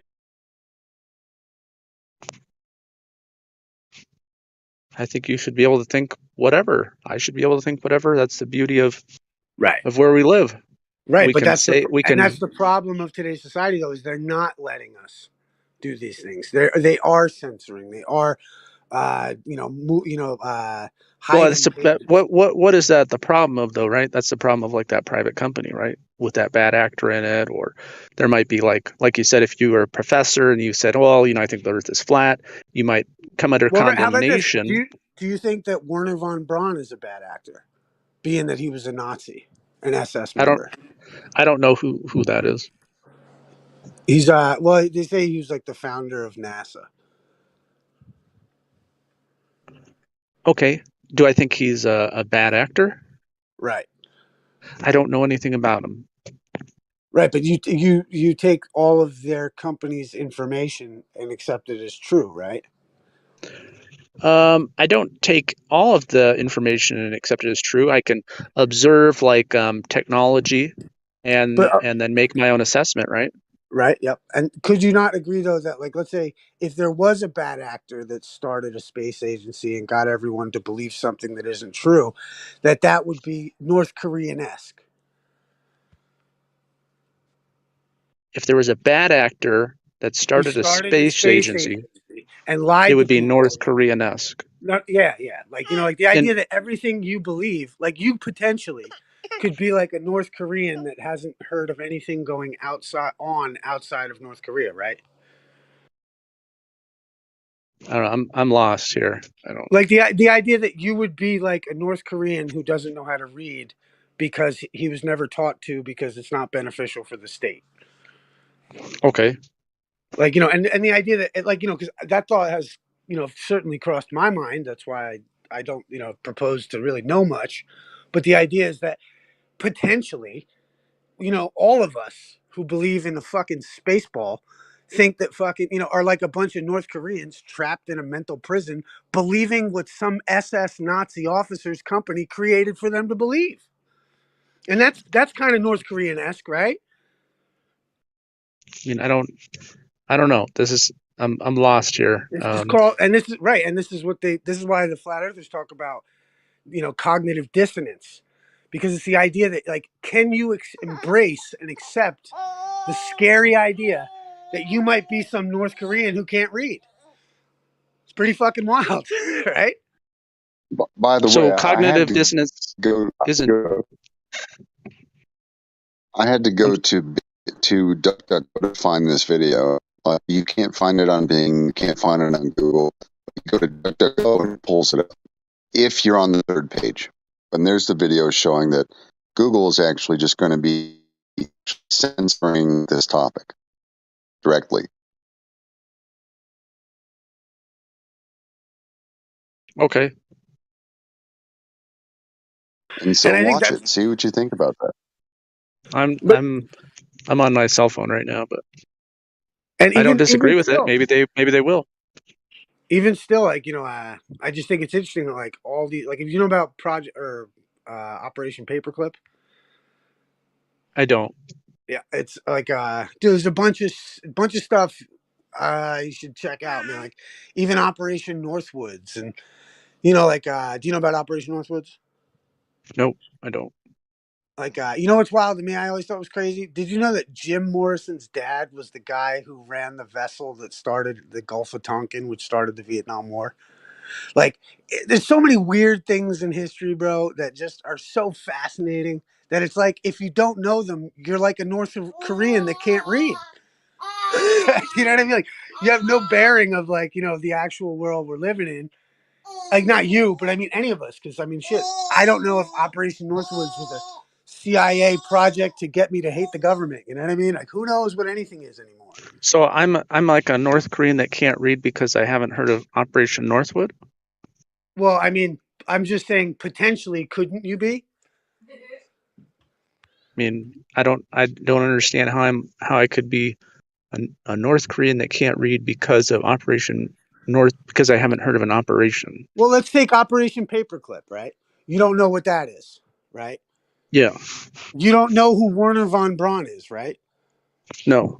Right, but you're sure that we went to the moon, right? Okay, how are those two related? And that's why you're a North Korean that can't read, dude. Because you don't know about fucking Operation Paperclip or who Werner von Braun even is, but you accept the propaganda that those very people have given you. And who am I to come along? And who am I to come along and like, you know, should I teach you about this? Like, aren't you a grown man? Should I fucking educate you on what is where it private information? No, is it it's not. Operation Paper. I mean, I'm happy to tell you, but it gets so it's like public. So awkward. Operation Paperclip. Well, my point is preventing. Hold on, I think you should go look it up. I'm busy for a sec.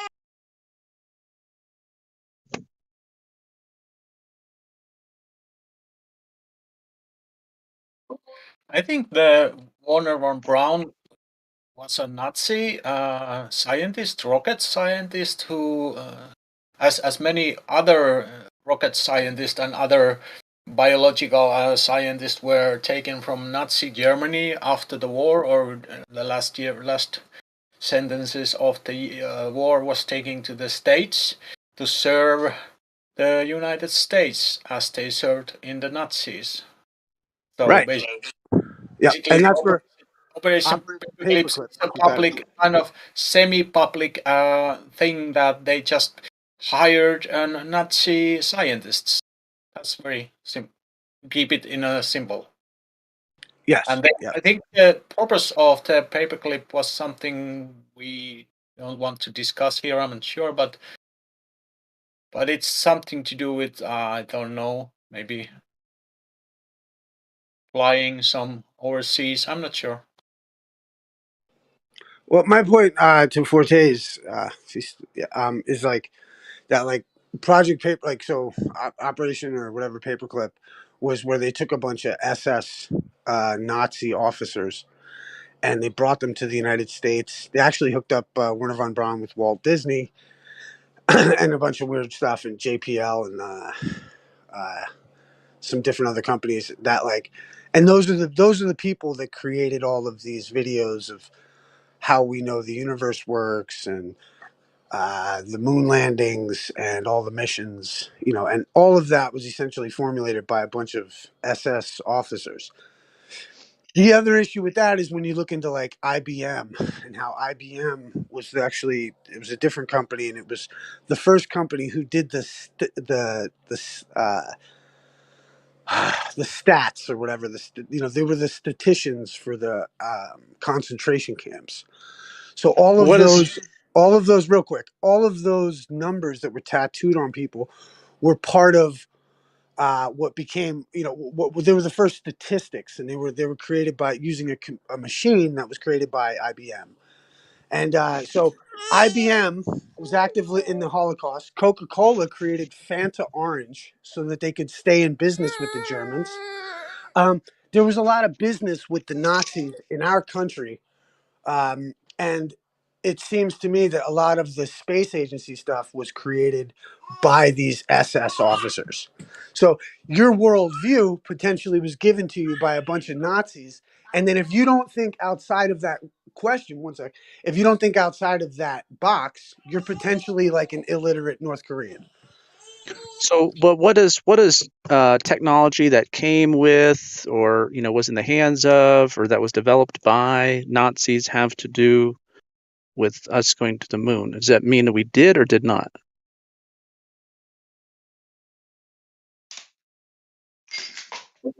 I have think that they tried to go there, and they figured out that there is a dome, because then afterwards there was these two operations, like the Operation Fishbowl in a States and Operation Dominic, which actually means also in something with doing with God.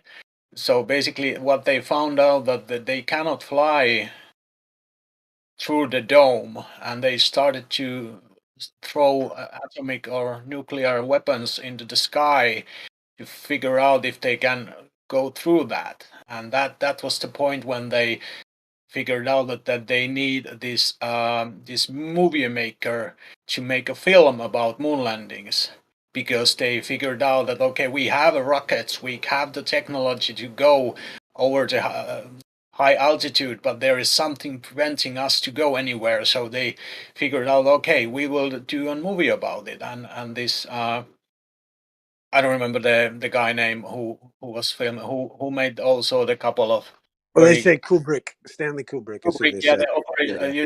If you have seen the operation, the Clockwork Orange, or the another very questionable film made by him about the Ice White Shot, was it? Yeah, I think. Yeah. Basically, he was telling the truth in the movies, what he made, what he was doing. So, and also I think The Shining, was it The Shining from him? Mhm. Yep. Sure. So in a Shining, the guy with the sweatshirt, the 7-year-old guy and the sweatshirt with the Apollo 11 there, you can't be more kind of. He's telling it in a plain sight, and you have just to open your eyes. Well, the point is that, you know, even if like, is that what he's talking about? Is this thing they had an Operation Fishbowl, where they were like, and why is it called Operation Fishbowl, dude? Like, you know, and if you've never heard of it, again, aren't we like North Koreans that can't read, dude? Because these are like real things that have happened in our military. It's like most people don't know how their car works, right? But they drive every day. And that's kind of where I feel we're at. We're in a society that's like, no. But I can take my car and go from here. And you're like, yeah, but did you know that there's these pistons going up and they're down? They're like, whoa, whoa, whoa. I don't see any fucking pistons, bro. I get in my car, I fucking turn it on, and I hit the gas, bro. You know what I mean? And that's how you drive. And that's how I know that we know everything. And I think, like, you know, there are a bunch of people don't even know how to change their oil. And I just think that's unfortunate. Yeah, I think the information of all this is available. It's not so easy to get because the shadow banning of, for example, the YouTube and the Google as well. And I personally got also a ban from one video. I was pointing at one particular patent, and that patent was owned by Piltbright Institute, and the Piltbright Institute is funded by Bill and Melinda Gates Foundation. And I was just surfing on the internet for that patent. It's about medical thing that I'm not going to talk about here, but you know what I'm talking about, this patent. I can put the patent number in the chat so you can check that out, who is owning the patent and who is funding the patent. And that video where I was talking about that patent and who is owning was taken down by YouTube. But I got it back, fortunately, because I make an so kind of reclaim, or what it's called. I kind of rejected taking down, and they put it back because I was not talking anything. I was just surfing in internet for this particular patent. I will put the patent number into the chat so you know what I'm talking about. Is that the one owned by Gates and Soros? Is that the one you're talking about? Not sure about that, but Okay, yeah.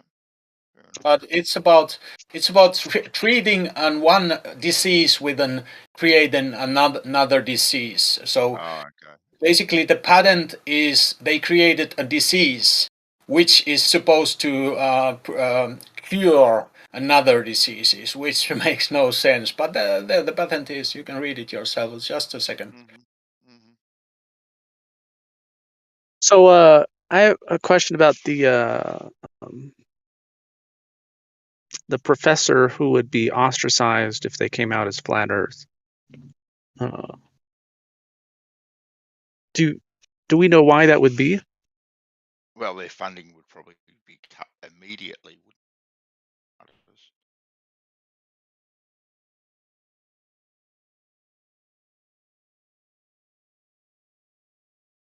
I think that would get back into the political. You don't bite the hand that feeds you. I think that would get it gets to the political thing. Someone's microphone is way. Yeah, I see your mic is all shit again. Can you hear better now? Yeah. That's better. Like, I was just thinking, like, the idea is, like, that's where it comes into the political conversation. And that's where it becomes North Korean-esque, because you're dealing with a worldview. You're dealing with a worldview that has political ramifications. Because, like, you know, Well, if we have... what if like their claim was like extraordinary, right? And like, how would you handle like someone's claim right now that you would view to be extraordinary? You'd kind of be like, man, that's kind of extraordinary. That might be out there, right? So you would kind of be skeptical. I'm like, man, I don't know if this guy should be teaching, right? So that's, I think, might be what is going on. Right, but if I would think that might be the case if somebody came out too definitive, like too like, oh, we know that there's a dome because of this, and this is how we know. I think that's what leads to insanity. The problem is that the other team is doing that. Like, you guys are doing that. You're like, hey, no, this is how it goes. Like, you know, this is how it is. We know it's like this. And But like, you you know, can and so if demonstrate it, someone, right? well, I mean, not really, because I mean, again, are you willing to sign my petition to end Twinkle Twinkle Little Star? Because I'm not sure how those two things are school related, children? Well, it's a joke, really, dude. It's just the idea that, like, twinkle twinkle little star, how I wonder what you are. You know what I mean? Why would we wonder what they are when we know what they are, bud? How dare little children ask that question every day? You know what I mean? We Okay, know what they great. are. Yeah, the They're made song of these is particular gases, and this because of bad science. song. And that's North Korea, like, all over again.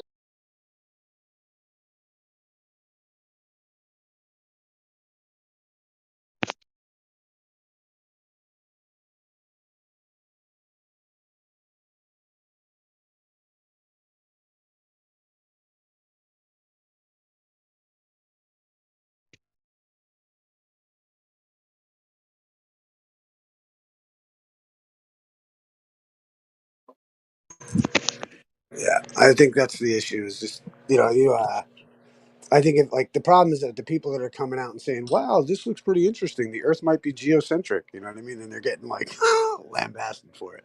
It's just weird.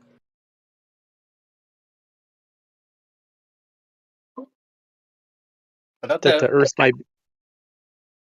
It's weird that they're being lambasted for making that claim. yeah, you cannot question the narrative, the status quo. If something has been said for let's say 100 years or 200 years to be something, you cannot question that anymore. And Well, to exit that, you'd need extraordinary evidence, right?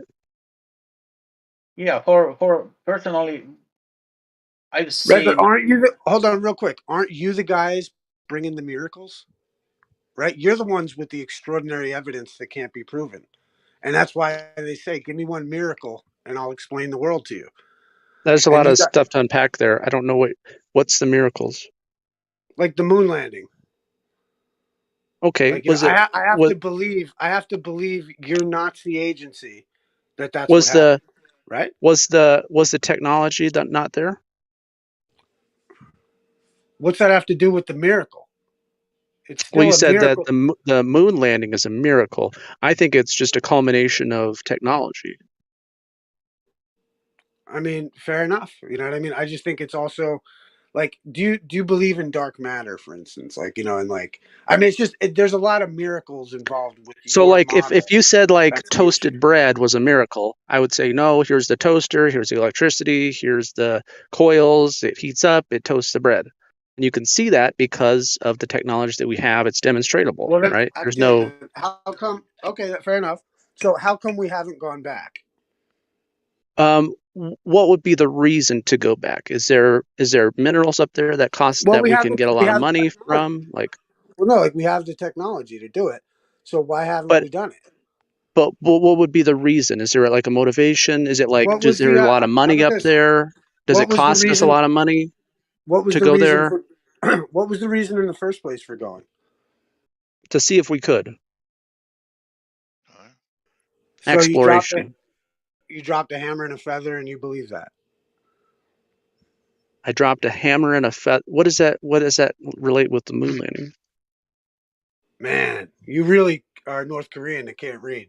Yo, they went up there and I they dropped a hammer I and a can read. feather. I don't know. I never came from North Korea. Right, but not the tea leaves.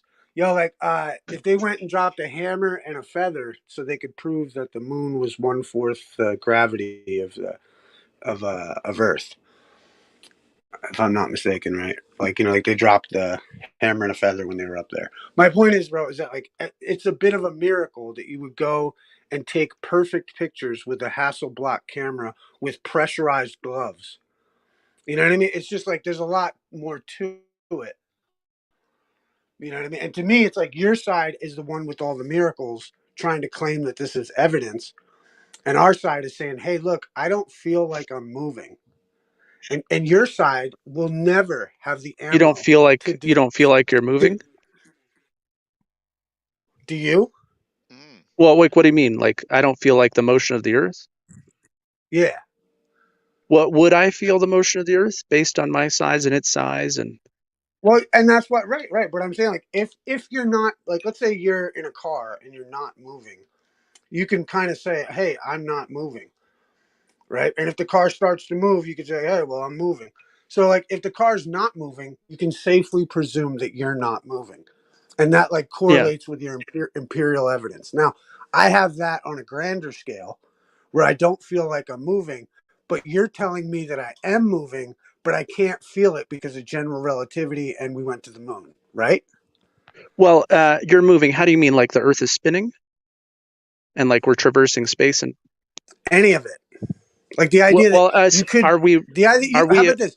You hold on one second. Just and I mean, the fact that you're going to argue the point makes my point. Is the idea that you can in no way detect that you're moving in your sensory whatever, but you accept an outside agency that was created by Nazis to confirm your delusion that you are moving. and then you're going to argue with me about what actually you experience versus what some agency told you How is happening. do you sense movement? One It's an way. abrupt change in direction, right? So like if you're going 100 miles an hour in a car and it's completely vibration free, there's no sounds, can you This tell is like, that you're moving? granted, no, I get it, dude. But to me, what you're doing is what would be called mental gymnastics to justify your worldview, like an illiterate North Korean did. I am, and you're not? I mean, I don't know how I could be when it's pretty generally accepted that no one is ever going to experience movement, right? But you Now just you're said check it out. you just said that because we don't experience movement, therefore we are not moving. Is that right? Well, it comports with my experience. But how would you experience movement if there's no change in direction? Like you don't is the Well, Earth like suddenly right, going exactly. left, suddenly You know what? going right, suddenly like it's Right. not. Well, that's my right. My point is though is that there's no there's never been that kind of a detection. You're just proposing that there is, and that the Earth is too big for me not to feel it. But you don't have any evidence for that. But we're not making any sort of a abrupt trajectory movements. Like if you're in a car Right. and you're No, going but 100 still, miles an hour and you apply the brakes, you can be like, oh, whoa, we're decelerating. Or if you make a sharp left turn, you're like, oh my goodness, right. or if you sharply accelerated, right, then you detect those things. But if you're experiencing none of those detections, you can't determine if you're moving. So if you're continuously going 100 miles an hour in a car and you never turn, you never slow down, you never accelerate, you don't know if you're moving. You don't. If no one told you you're in a car, there's no vibration, there's no sound, you're blindfolded. Like you don't even know if you're in a car. Okay, I will give you a very simple example. When you are biking with your bicycle and you can feel the pressure or the wind against your face. Same goes if you go with your motorcycle. I have tested this a couple of times. Yesterday, I was biking with my wife and my son, and I felt the wind against my face. Okay, the speed was very slow. When an airplane goes, it has to have a window to prevent that wind go against your face. What is keeping the air in front of the Earth? And when we turn 15 degrees per hour, what is keeping the same air at the same speed behind the Earth? So basically, if you believe that the gravity will keep the air, the atmosphere, or whatever with the Earth, you have to have the selective gravity, which knows for each air particle to know if they are in front of the Earth or in behind of the Earth. In a 12 hours, the Earth will turn, and the gravity to drag the air behind it to keep the air pressure at the same level. So basically, you believe that the gravity is intelligent and selective for each air particle. Why would that be the case? Wouldn't the particle just go towards the Earth, irregardless of if it's in front or in the back? Why would it being in the front or in the back have anything to do with? Let me repeat it. You believe that the gravity is keeping the air within the Earth. Gravity is the kind of working the engine with this, or the power which keeps. That power needs to know whether the air particle is in front of the Earth or in the behind of the Earth. Why does it need to know that? Because the air pressure doesn't change if we go forward or backward. The Earth is turning 15 degrees per hour. It's 12 hours and it's moving an opposite direction. So in 12 hours, the gravity needs to tell the particles to either go in front of the Earth at the same speed or drag them behind at the same speed. I'm not following. I'm really trying in good faith to understand this. I don't track what you're saying. I have an illustration about that in PowerPoint. I will post it in the chat if you can check that out. But basically, sure, you have to believe selective intelligence gravity, which knows what to do with each air particle to keep in your paradigm. Okay.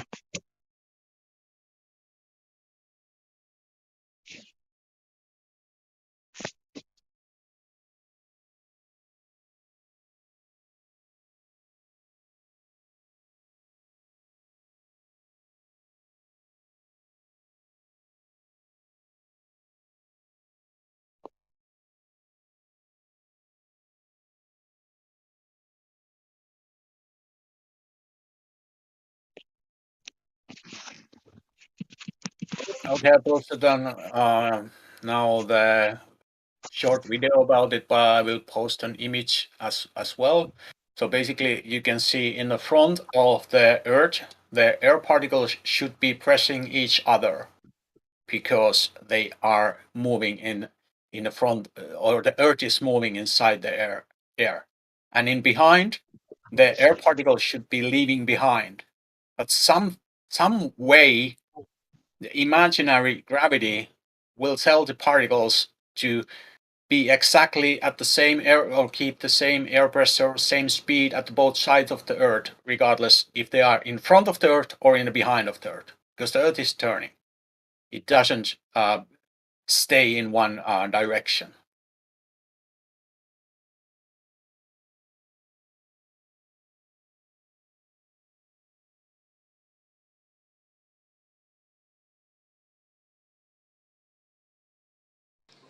I think the main issue though is that nobody experiences like the Earth is moving.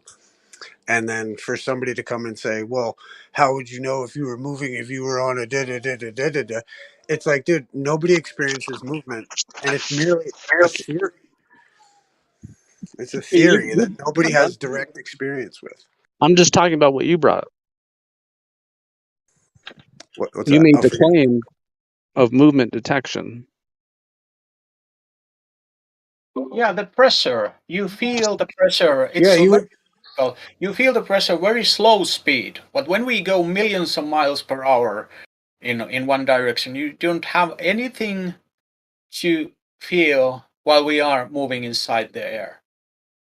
The only what I have heard is repetition, like repeating the narrative.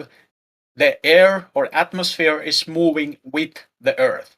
Okay, then It when is. I ask what is keeping the air with the Earth, the answer is gravity. Okay, then when I ask the most important question, what will keep the air moving in a precise direction when the Earth is turning? I will never get an answer. It's just then we go around back into the Earth. The atmosphere is moving with Earth. Yeah, it is moving with Earth. Yeah, that's exactly. But that's just a sentence without any logical information behind it. It's just repeating what we has been taught. Well, is the Earth accelerating? Is there like mass particles that are like that the Earth has to fight against with great force? That's like pulling the air away from it as it travels through space. The space would be a void, right? It'd be a vacuum, Do you devoid of believe in particles gravitrons? that would interfere with it. Do you believe in gravitrons? I've heard of gravitrons. Yeah. I mean, like, and I just think, like, hey, if you'll believe in them, you'll believe in fucking anything, dog. That's cool. I mean, that's like the foundation of any knowledge, right? It's like someone telling you about something you don't know about, and then like it becoming proven or falsified. Like, I don't necessarily believe in it. I've just heard of it. Like, right, kind of like we think about the the Earth rotating. You know what I mean? We've heard about it. It just sounds like complete fucking bullshit. Yeah, but you could say that about anybody's belief, right? Right, but everybody doesn't experience movement. Like, that's a fact. Nobody experiences what the science is. Yeah, but that's not saying anything. Well, what do you mean it's not saying anything? It's a direct oppositional imperial, like, Why would you imperial observation. experience movement when there's no change in direction, right? Hold on. Does You're the Earth rotating move? with Hold the on. Does the object Earth move in in the an same. ecliptic? Does the Earth move in like a fucking, like, doesn't it go around the sun? So isn't it making, like, a right hand turn around the sun? Yeah, it's in an orbit. Right. So if it's doing that, you think that it's completely acceptable. You don't feel it, right? But it is turning. Then is that what you're telling me? It's in an orbit, but we're not making any abrupt movement alterations, right? All right, that's the mental gymnastics. But because you just said that it's not curving, How is that it's mental not doing. gymnastics? Hold on, no, hold on. You said that it's not moving, and then you agree that the Earth is moving around the sun. So how is it not moving and then it is moving? It's not making any abrupt movements. Right. To How your, long does it take? yo, How dude, long does it take granted, for the an Earth to go illiterate around the North sun? Korean would say the same thing, dog. I hear you. How long does it take for the Earth to traverse the sun? A year to make one circle. Well, from our perspective, it actually spirals around the North Pole, right? You drop it out, Isaac.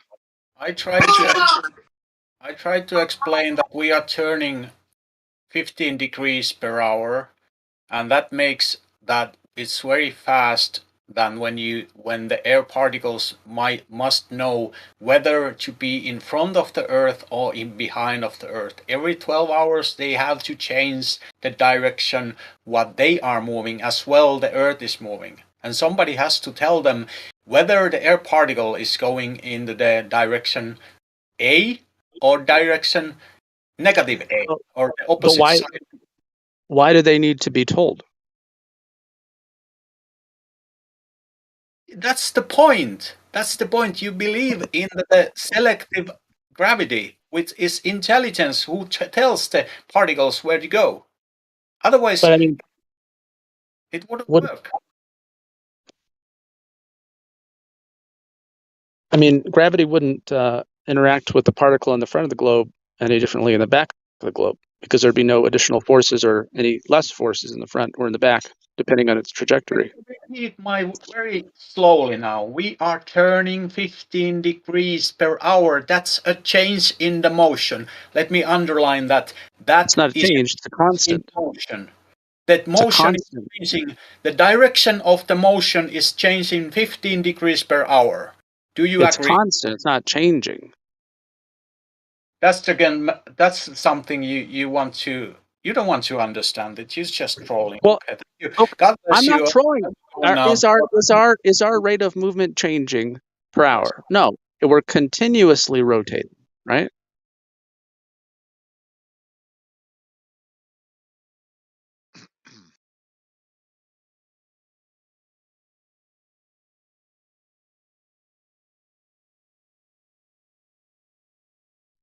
Hey, man, you're entitled to be a fucking illiterate North Korean all you want, buddy. Whoa, what's with the ad hominems? I'm just busting chops, but it's all. I mean, I really, because like I understand why.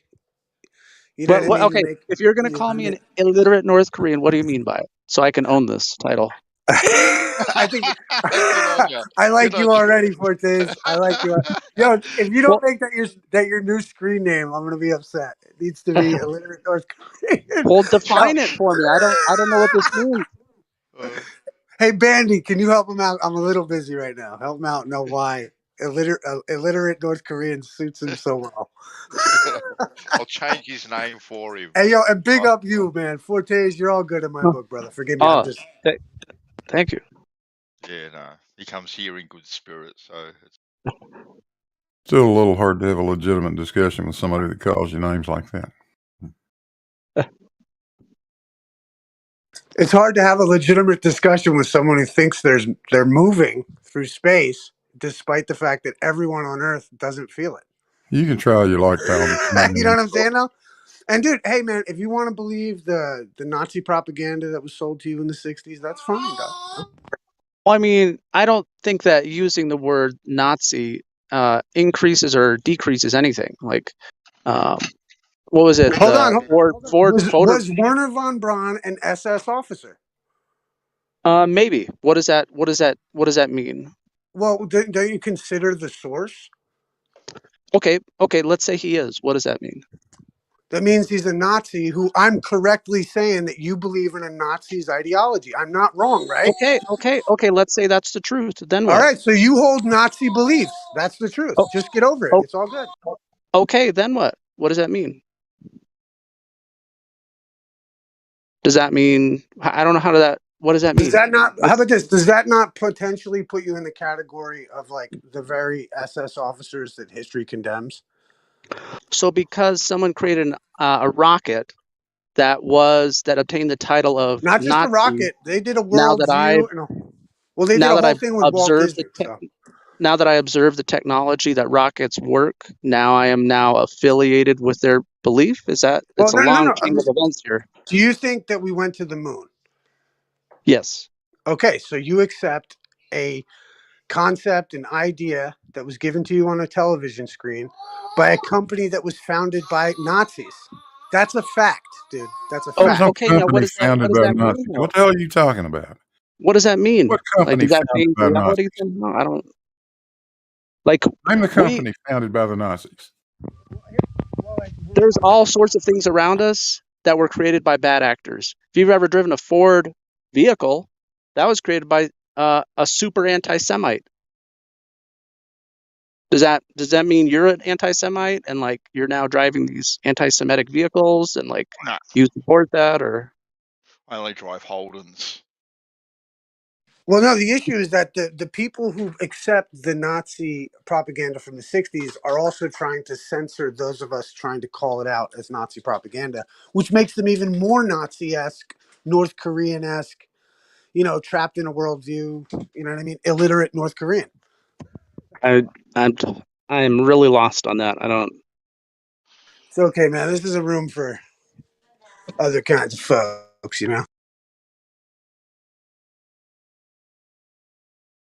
Hmm.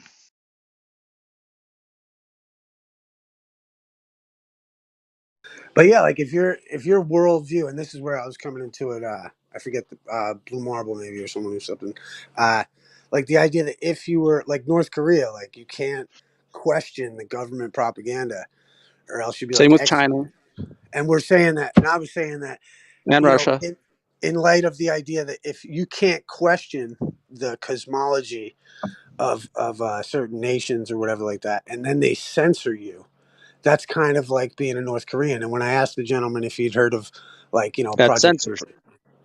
Project Paperclip or any of the stuff, you didn't know about it, but you were espousing the beliefs of the people from those operations, and yet you didn't even know that those ideas came from this particular group of people that were SS Okay. officers. So And you're that making the claim that but just that, by not knowing that that's where your information was coming from, it puts you in the category of an illiterate North Korean because no you just accept the propaganda your state has given you, and you don't even question it to point out where it came from. Is that stuff freely available to me to find out?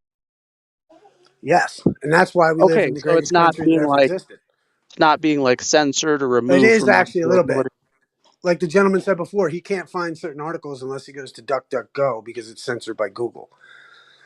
Okay, It's and kind of like that's a private company, right? right, but all countries are private companies too. So I mean, is North Korea just handling their business? I mean, they're not an LLC or a corporation or They're a corporation limited. probably.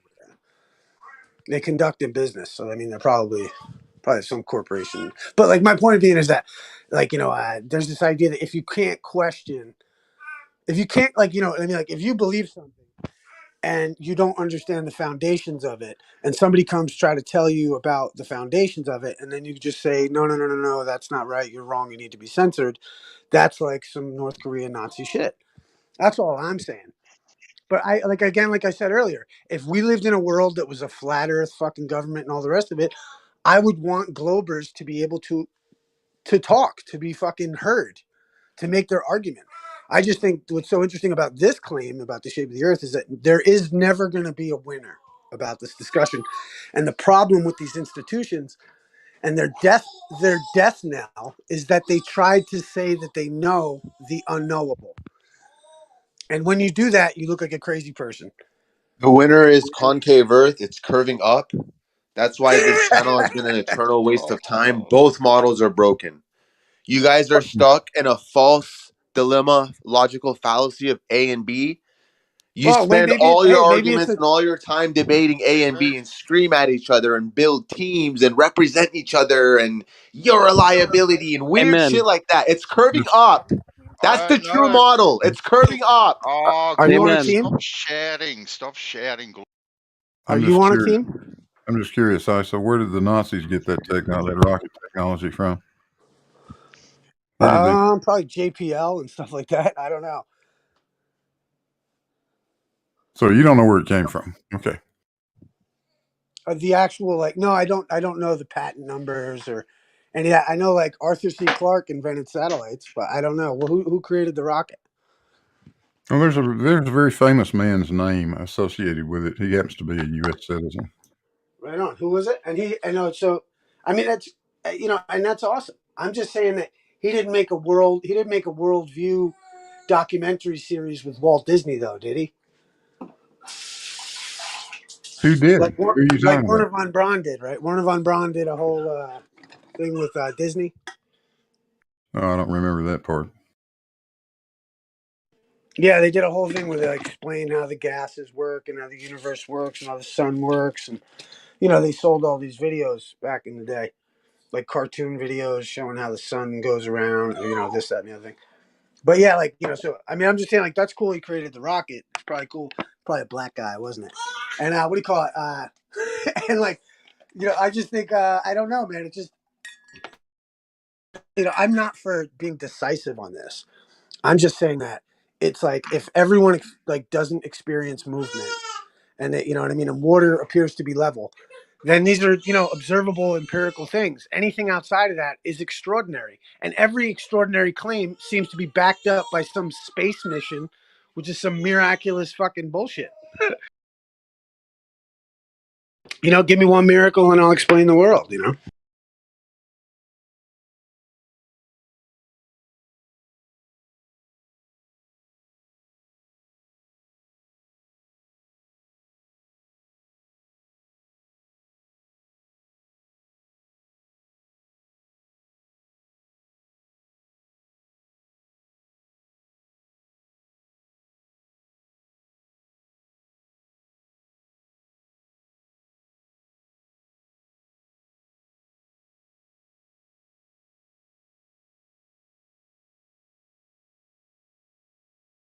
But I will also say this: it's like for America's sake, it's like I also like if I was in the room talking to a bunch of people that hated America, I might say you're damn fucking right we went to the moon. You know what I mean? Because fuck them. But at the same time, there's there's an intellectual conversation that needs to be had. Or you shouldn't be stifled anyway.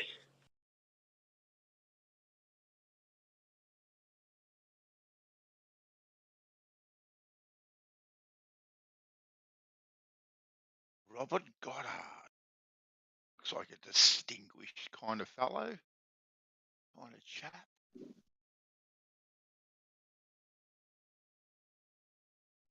Is that chemo? That is chemo. Yeah. What up, chemo? If you want to know where the Nazis got the rockets from, that's the guy they got them from. He gave them the idea. Yeah. Well, yeah. Have you ever seen like the Coca-Cola swastikas and shit? Like how Coca-Cola was making advertisements with the swastika, and then they got Yes. Yeah. then they Yes. got in trouble. They got in trouble with trading with the enemy or something. So they created Fanta Orange, and Fanta Orange was the drink of the Nazis via Coca-Cola's other company. There you go. And also IBM. What's crazy is IBM created the Nazi, like the system used at Auschwitz where they tattooed people, and then fucking brought the system over for the punch cards for workers.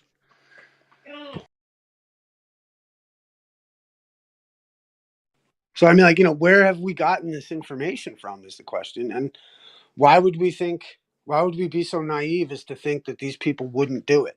It's like Orwell. Do what? Orwell wrote in his book 1984. He's like, when he's being like fucking tortured by the one guy, or Winston is, and he says, do you think it beyond the power of our mathematicians to have the stars either near or far away? You know what I mean? Like, this is like, it's easily like, I don't know. I just Okay. think it's just interesting, man. That's it. But I mean, a lot of this stuff we can just verify as like ordinary citizens, right? Well, not so much because you can't verify the weight of Polaris. You can't verify the distance of the moon. You could say you can. You know I what mean, I you mean? can like obtain technology to like independently verify it, or Right, but not on a lot of these claims. Like, and that's what's interesting to me. Like, I think like the time has come where the globe needs to give up that you're going to see curvature at the beach. Like I've said 1,000 times, the globe would win more. It would win the argument almost if it just stopped saying that they saw curvature at the beach. But because your team won't do that, you guys are going to lose this argument. But what do you mean we're going to lose? Like there's live feed of the Earth that you can view right now in real Right, but time. the generations that are coming behind us think all of that is complete and utter bullshit. They're so technically savvy. They can make moonlanders. They can put their friends in a rocket and make a video of them all going to Mars. Like they're not going to accept this bullshit that the fucking Yeah. generations who are I mean, that's a technically. generalization that you Well, I believe mean, I that think what like, they're going to but think, right? people are technically illiterate. The only people who believe in the moon landing still cannot work a cell phone, dude. So I mean, like, you're again making large generalizations about people. You know, you're saying that people that believe in moon landings can't operate cell phones. Those are the only people that believe in it. But I how know about plenty of this? people There's that more can of a operate cell minority phones. of people who believe in the moon landing that can operate a cell phone that can't. Wait, say that again. There's less people that believe in the moon landing that can operate a phone than there are people that believe in the moon landing that can't operate their phone. And remember this, your society is the society of these kids who don't know how to change their oil. These kids who don't know fucking math. Your is there like society in the last fucking 50 years, your cosmology, your negative and like, you know, there just is can't there be a a God philosophy has destroyed fucking is like there a the postmodernism bullshit that we've had to is there a study deal that with. you're referencing that gives you the data on moon Young belief people. and cell phone proficiency? How about this? I'm pulling it out of my ass. Okay. If you can't realize that, then you're fucking retarded. Okay. Illiterate North Korean, dude. All right. Forgive me, dude. I'm getting verbose, man. Forgive me. You're But right. like I think You've go only on, got to bro. look at you've only got to look at platforms like TikTok, which target the young people, and they're all over it. And it's this is exploding all over those sorts of platforms, absolutely exploding because they haven't manipulated the algorithms yet. They're still Well, quite I mean, free. I could say that the alternate view is also exploding. No. But you know what though? It's like a nerd being like, I'm gonna go pull that chick when the jocks are up in her business, bro. Like, you know what I mean? You're not like, sorry, bud. Like, you know, and I just think like you're like, because you didn't just bow down to the idea that you can't see curvature at the beach, you guys already lost 5 years ago. Unfortunately for everyone. I have no idea what you're talking about. That's all Beaches. right. Again, illiterate North Korean, dog. I'm glad you can admit it. The thing is that fucking there's a lot to learn. Hold on. Before we go any further, define to me illiterate North Korean so I can know what you're talking about. Someone whose worldview has been shaped by the government, so much so that they don't know about anything outside of anything that questions the government narrative. So my worldview has been shaped by the government. Well, I've asked you who Werner von. You said that we believe in the moon landing, but you don't know who Werner von Braun is. And this is so to me, because I don't know of something, that means that my belief was shaped by the government. That well, the moon landing are can't there be private verified. companies that The produce moon public? landing can't be verified other than your trust in the institution that told you they went, right? So how is a worldview developed? Well, hold on. Do you trust you? Let me explain. I'm trying to understand. Hold on, You're one second. calling me You like a person trust that has a NASA, government worldview, so I got to understand what you're calling me. right? Exactly. I'm saying like this. Do you trust NASA? I have no reason to distrust based on the observations that I've made thus far. Okay, but you don't know that it was founded by Nazis. I know that now. It was not founded by Nazis. I'm being told that now. It was founded by occultists that brought Nazis into their circle. On me trusting them or not trusting them, if it was founded or not founded on Nazism? Am I supposed to trust it more or trust it less if it was? Well, I mean, I think it would be. I think one would be like, how about this? Do you think Nazis are good people?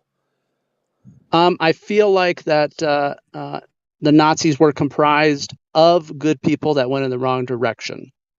As with any atrocity, how about this? Does that make them less Armenian genocide? Does that make them less guilty? Or does that make them less guilty for what the Nazis did? Does them being good people or bad people make them more or less guilty of the atrocities? I don't think it changes their guilt. But my point just being that historically we've learned that Nazis aren't the best people in the world as far as whatever, right? And so I'm Well, just we saying that know if that they you were committed going to, atrocities, right? I mean, unless are you a Nazi sympathizer? No, I'm not sympathizing. I'm just an observer. Okay, so I'm just wondering because like what I'm saying is that like the founders of this worldview and the docuseries made by Walt Disney and the rest of it was made by a bunch of Nazis. Now, if you believe what a bunch of Nazis Okay. told you, hold on one second. If you believe what a bunch of Nazis told you, but then never knew that it was coming from Nazis, you're like a rabbit in a trap. You know what I Now, mean? do you know? You're like something potentially anyway. You're something getting baited, right? Now, do you know that Nazis have also made cars? They've also made food. So, are They've you a also Nazi made. sympathizer? I'm not going to go there. Look, dude. Of course, they've made cars. They make fucking wonderful. I get it. Their technology has They still also used to around. strap children to chairs. Do Remember you that Right? realize? part? Do you realize those guys really didn't have much of a choice under the Hitler government? Does that make They them didn't less really have guilty? a choice. No, it Does doesn't. that make them But less it doesn't. guilty? But what would you have done? Okay, you had a choice. You could go Now, to, you could How get about your ass this? sent How to about this? What have Auschwitz, we or done you in the could last carry a few card weeks? around in your pocket. One of the two. That was your choices. What would you have done? So you lived back then, so you know that then? What would you have done? No, but my father did, and he was there. So does the people that made informational programs? Look, you asked Does for it me make to it? explain to you how you're like an illiterate North Korean. Here's the Yeah, issue. you Okay, said my right. worldview You have shaped by a government. accepted, right. You've accepted a worldview and you don't know the source of the information. And you accept them and you trust them because of your own observations that you made and you verified that what they told you is true. Now, my issue is that anyone who goes against this is censored. And this is fucked up. And if something's being censored, like, what is it? You cut a man's tongue out, does not prove the man to be a liar. And all your side has done is tried to cut the tongue out of people. And we're just saying, why? And then Why? I'm fascinated. I'm fascinated with someone like yourself that would blanketly come in and defend this shit, I'm not blanket defending having anything. no fucking information I'm about it. just observing it. Like Fair you can enough. go and talk about any topic, right? You're not being like, you could be censored on a private platform, right? But your tongue's not being cut out, right? Like you can go gather a bunch of people at your local 7-Eleven and be like, here, gather. I'm going to tell you about. No one's going to pick you up and kill you. Well, I'll tell you what, that's fine. I mean, the North Korean illiterates will defend their illiteracy, so I'm not surprised. But fair enough, dude. Now, do I call you an ad hominem that doesn't make sense? There's no reason to. I think I don't, right? Right, because there's no reason to. I'm pointing to your ignorance about the subject you're pretending to know So about. But we you've can avoid decided that. We don't have to do that, right? to call me an ad hominem that doesn't Well, make sense. I'm joking. Is You is asked me that why very I called is you that a very fair fucking to me? illiterate North Korean. I'm telling you. Is that very fair to me? I could Well, call I you a mean, whole life bunch of isn't. ad hominems, but I choose not to, right? I mean, dude. I mean, I don't know. You're coming here asking flat earthers questions.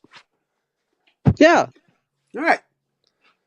So Is you know that what I is mean? that You can't. a reason to Right. You call me can't be ad good. hominem because I'm asking I you a have question? how about this? All I've done is liken your intellectual position regarding cosmology to that of an illiterate North Korean because you don't know the sources of your information, and you've proven me correct.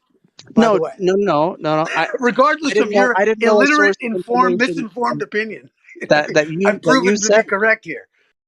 You're like, have you heard of whoever von Braun and he was a Nazi? I'm like, no, I haven't. Oh, you must be an illiterate North Korean then.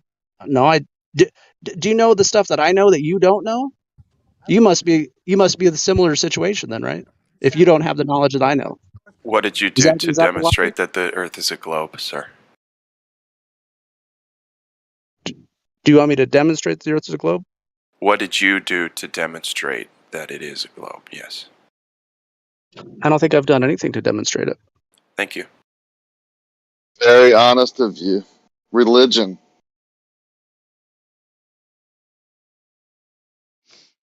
Honest of me, religion. Right. No, what you just described is the same thing as a religion, basically. You just take That I on faith. You just, yeah, it's all right, bro. I just opened my mic twice. So I'll go on mute when I'm done. You just described the same thing as my religion, right? Like, I put my faith in the Sky Daddy, so called, right? Never met him, never saw him. You know, it's just, I take on faith from the authority that has studied this subject that it's true because it does seem true to me, right? It's my belief, it's where I put my faith. That's a religion, basically. But I'm not putting faith in it. I'm making observations on stuff that I can go verify myself, that I'm not being prevented from verifying myself, right? That makes sense. That's Yep. logical, Hmm? right? So, what observations did you do?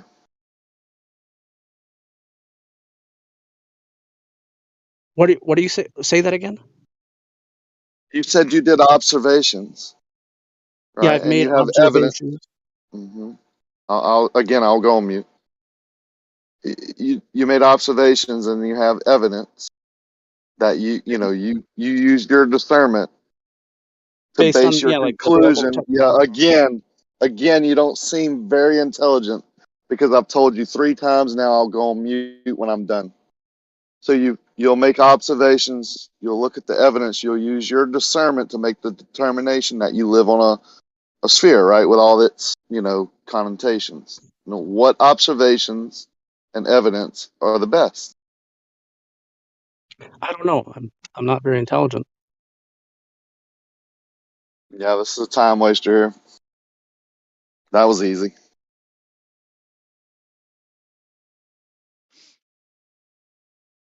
I'm a magnet for ad hom. Hey, you know what? No, 4 days. I just want to No, come. we've asked you simple questions and you've avoided them. It's a time waste. I'm Well, you not know ad too. hominem. Oh, sorry, Riggs. Or sorry, brother. Rakia. I see, like, yo, dude, I'm not trying to damn you. I'm just trying to say, like, yo, dude, most of the population does not know a lot of this information, like we were talking about, like Project Paperclip and all these different stuff. Now, in a society that doesn't know the roots of their own real beliefs in, let's say, like cosmology or something like that, it's easy for them to be led astray and to believe things that may or may not be true. And the evidence of what's so weird, and this is why I was kind of getting into you about North Korea because you were reading a book about it, is the idea that if we're being censored for proposing different ideas than what the state is proposing, that's kind of North Korean-esque. Granted, like I said, they're not coming around and executing flat earthers yet, but the point is that they would if they could. Is what it feels like, because they've deplatformed, taken the money from, and done all this fucked up shit. And then people are coming here like, yeah, they do that, but but have you ever heard about? It's like, well, dude, you're completely missing the point that they have censored the opposition, which is a red flag of fascism. And so, like, for us to live in a world and not even know any of that, not know anything about the struggles, like, people don't know that the Republican Party freed the slaves. Like, people don't know anything about history. And like I was saying before, this is your generation raised off of the moon landing, that cosmology. They're retarded. You guys have raised a fucking retarded generation, save for the fucking flat earthers out here still reading books. You know what I mean? That are not allowed on fucking library school shelves at this present stage, right? They've removed fucking Dr. Seuss, dude. When do you realize you live in a fascist government, dude? Or not even a government, but like when do you have when do you realize when is like what is the canary in the coal mine for you that would lead you to think, wait a minute, I might be just like a fucking illiterate North Korean who doesn't know anything about the world other than what our leader has told us.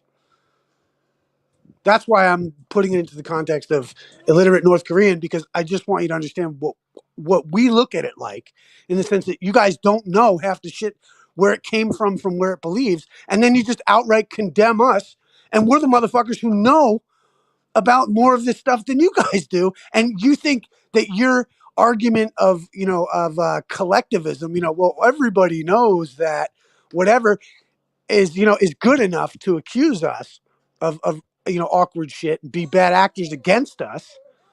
You know what I mean? And I'm just saying, dude, this is going on.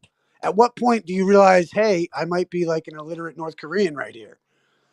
It's not an offense even to you. It's just like, this is what it is, dude. And we're just pointing it out and getting, censored for it. Shouldn't that be enough to say, hey, like I know a lot of the globe earthers that just support flat earthers because they understand that censorship is bad. And they're like, wait a minute, I'm not a flat earther, but that's wrong. And just like I said before, if the world turned flat, I would defend the globers. I like what you're saying, but you asked a couple questions. You gotta give them a chance to. Oh, forgive me, I'm the worst, dude. I will fucking go on. I was like 1, 2. There's question 4. Go on. I'm I shutting think up. I'm shutting up right now. Dude. I've talked for I hours. think And Ether just tries to get it out while he can. I like Fortes though. Fortes is good money, dude. All the globers are good money. It just, it's all good. I'm just busting. Yeah. There's a couple of people here that think you can see curvature, Earth curve from ground level with 20/20 vision because Soundly told them, right, that it's possible. They haven't. I think a couple of them haven't even been to the spot where he says you can do it at. But when they say that, they don't teach me why. Like they don't say. They only say it's the Great Circle route that you're seeing that goes away from you. And the reason you can't see the left or right curvature is because of this. But oh wait, Soundly says you can see the left to right curvature also, right? And then says all of academia is wrong about this. So they themselves are going against academia now to I would say keep their religion alive. It's almost a desperate state of mind because for 7 years or 6 years, 5 years, however long I've been doing this, right? Just listening and participating and kind of going back and forth, giving the opposing view of when I think someone's wrong. I've been told by them, by that group, that it's not possible to see left or right curvature or the Great Circle route, which is what they're calling the curvature going away from you. Because it's so big. Did it shrink? Is my question. I thought I heard him deny that a couple of days ago, Riccio. No. He has not denied that. They say they see in the Great Circle route from ground level with they've kind of reconstructed it because he never once mentioned the Great Circle route, right? When I first caught him on this. He's not ashamed of it. He's proud of it. Like, yes, I can take you to New Orleans and from the ground, just standing there with 20/20 vision, you can see Earth curve. Isn't that right, Blue Marble? When asked that exact question to Blue Marble, he said, yep. Oh, hell, you showed it in a couple of your videos, Rocky. Yeah, no, I showed what appears to be an arc, like an optical illusion. I agree with you that. mean something that would look like Earth curve, right? Yeah, would look like and shown or optical, right? And yes, I can show you a picture right now. I could go there today and take a picture from ground level. That would probably show you, because of the conditions and the way perspective works, that parallel bridge going away from me would appear at a certain angle to arc, in which, oh, by the way, that bridge does do that and has places where it rises in elevation where it probably would create an optical illusion like that. I call it optical illusion, right? You call it Earth curve, right? Yeah, I call it what it is. Earth curve? Earth curve. Okay, there you go. So, Bandsaw, you just heard him, right? Yeah. He called Earth curve. It looks pretty dramatic, that Earth curve. It looks pretty dramatic, though. Like it'd be a pretty small ball if it curved that tightly. All you got to do, Bandy, is just move to either side of it in more of an angle, and that dramatic Earth curve, as they call it, goes away. That's exactly right. Which proves to me that it's optical because you're looking down a parallel object. Well, it tells me that's why I don't look at the pool cues standing over in the corner. I pick one of them up and look down the thing. Check it out, yo. Rocky. Oh, no. Hang on. Let me address that. I'll be quick. I'm sorry. And then you can go because I didn't want I to want wait you to 10 go. I just wanted minutes. to make an ad point real quick. But the pool cue idea is the pool cue is not 24 miles with humps in it over 24 miles over water in the atmosphere, right? So you do have to look at it at that angle to see a curved one. But if the bridge is curved because of earth curve, moving off to the side a little bit, like a few degrees, is not going to cause it to straighten out, right, Blue? Would that be the optical illusion? Nope, wrong. So you're saying that's the optical illusion. I'm creating the optical illusion by moving off to the side angle a little bit. Well, yeah, if you want to think about it that way, that's exactly what you're doing. So optical illusions would be created by the atmosphere and a long 24-mile bridge. Optical illusions might be created by somebody that's just trying to lie about it. Lie? I have a video. Rakia, remember this too. When they say that, like that picture from Soundly is Earth curve, right? They play such pedantic semantic games that the way they look at it, well, in the picture, that curving image is the Earth, right? Regardless of however it got like that, therefore it is Earth curvature because, whatever reason. But they're just going to say it's Earth curve, and they're not wrong because in the image, what would be the Earth is appearing to curve. So they play these semantic, pedantic games, just so you know. So when they say, "Well, that's definitely Earth curve." Oh, that was a long break, dude. It was. It only took him 4 times of opening his mic, and I might plus or minus to call me a liar. Yeah, that's amazing.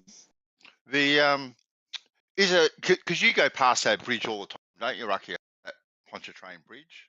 You've taken drove over it Friday. Yeah. So if you were to get one person with a camera, kind of parallel to it, fairly close to it, and say another person, I don't know, a mile on down the shore, right, and take photos at exactly the same time from different angles, those two photos would show completely different things, wouldn't they? Yeah, and depending on the day, even that different positions would change. What the bridge looks like.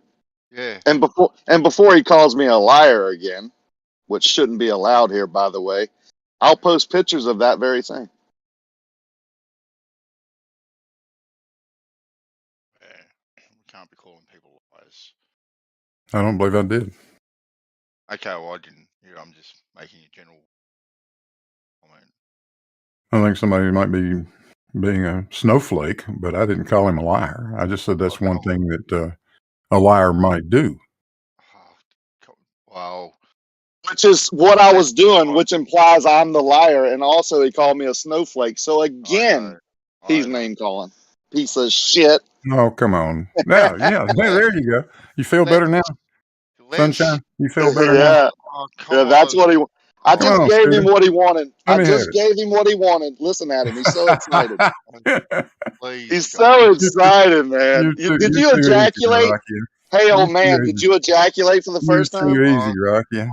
No, you're too easy. You'd open your mouth, Rocky. Go ahead. Yeah, you're too easy. I was the one did it on waiting purpose. on you to open your mouth, and then I'll finish it up.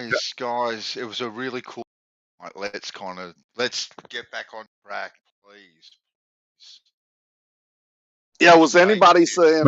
Yeah, it's a cool conversation when we're talking about the topic and not using liar and snowflake and all that. I was talking about seeing Earth curve from the ground level with 20/20 vision, right? I'm fine with that, with moving on with the topic and staying on it and not saying liar and snowflake. Yep. All right. Yep. Okay. Right. Let's talk about the GPS data then. Go ahead. Is this Jesse's data? Yeah. The one you're talking about? Can you explain Jesse's data and why that shows the curvature that it shows? You want me to explain your topic? No, go ahead. You explain it. Okay. Well, that's what I thought. You don't have any explanation for it. You've already seen it all. See, there you go. What are you applying there? No, I have an explanation, but I'm not going to explain your BS. Okay. Are you talking about Are you talking about Timmy and Jesse's romantic vacation to the salt flats? No. It was another date on top of Lake Pontchartrain Bridge. Well, Jesse drove across that thing and took more than 6,000 data points, 3,000 on either side of it. When you plot those, it plots a curve. It plots a curve in free space, huh? Have you not talked enough, Isa? Why don't you go ahead and finish for me? Has that data not already been taken? Blue?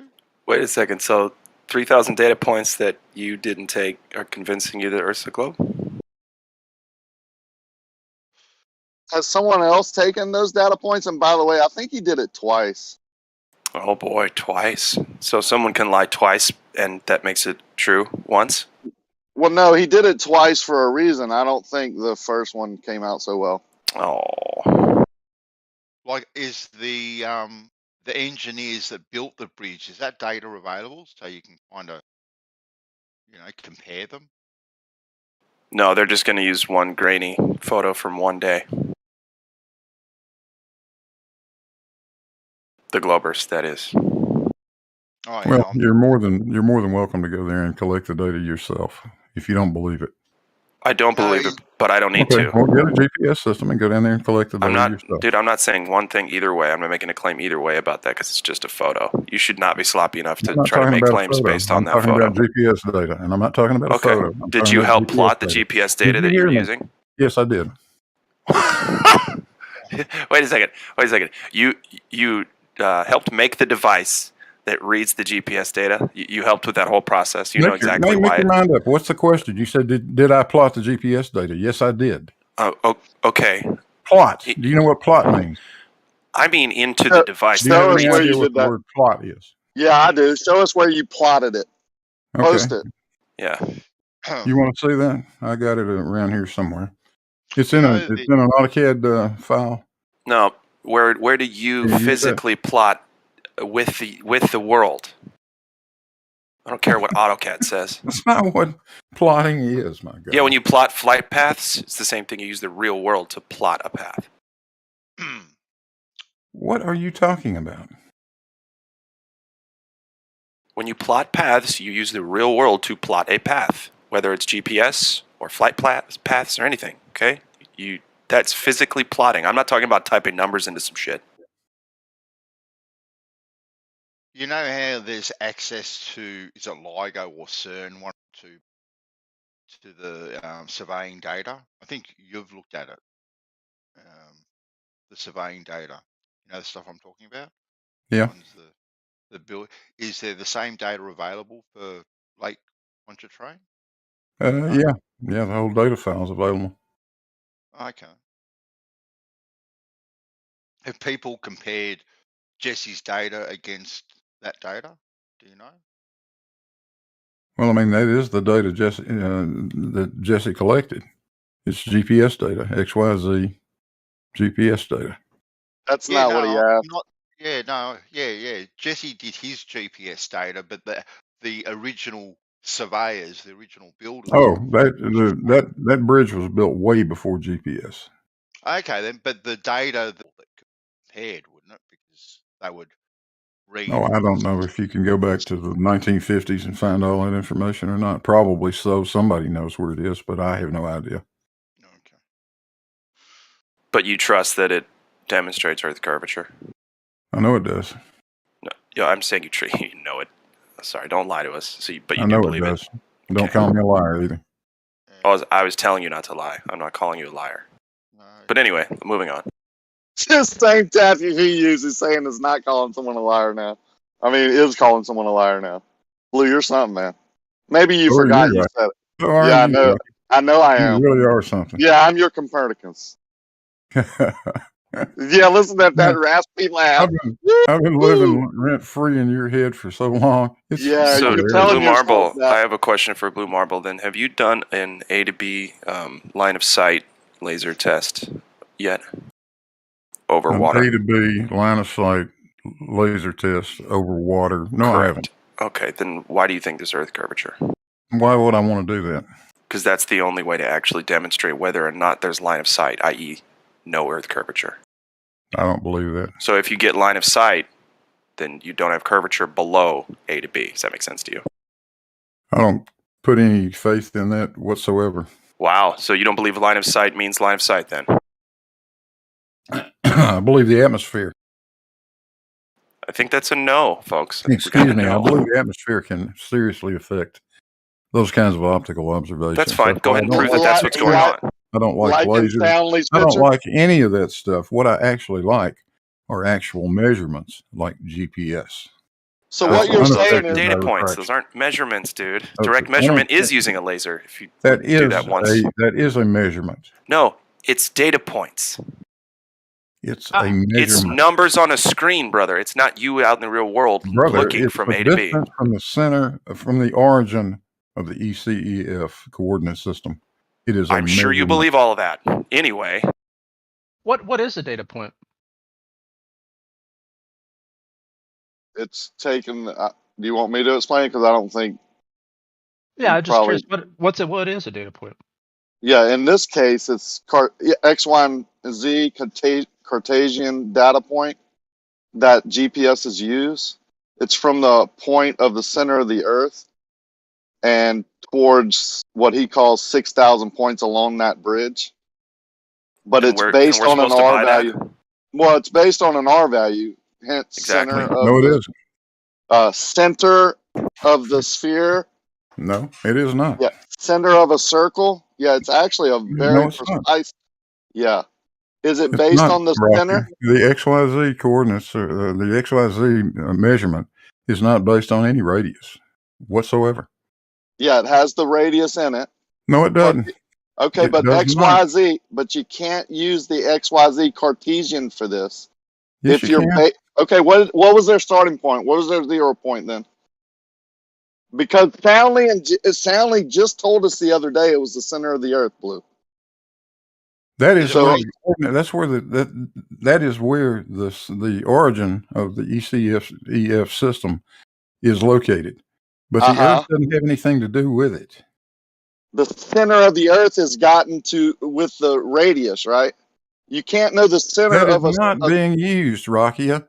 That is the theoretical point where the origin is situated. I hope the everyone measurements hears are made this. independent of the Earth. The measurements are points in free space. But the center of the Earth is being used, right? No. That is the origin. There is an origin for this coordinate system, and the Earth wouldn't even need to be there. So take the Earth away. I agree. Totally away, and you're still going to get those same points in free space. But you wouldn't know what it made until you put the Earth. No, you would. Rakia, you've got 3,000 points on either side of the bridge. In free space, you can plot those points in free space and see what shape it forms. It does not form a straight line. Using XYZ Cartesian? Yes. Well, I was told that you had to use delta. Why are you laughing, dude? Yeah, what you said is funny. That's why. Well, can you explain why it's not delta and is? Can you tell me what delta is, please? Yeah, it's taking the center point and then creating a 3D model, plotting points in 3D all around it. The XYZ Cartesian is not that. Right, Blue?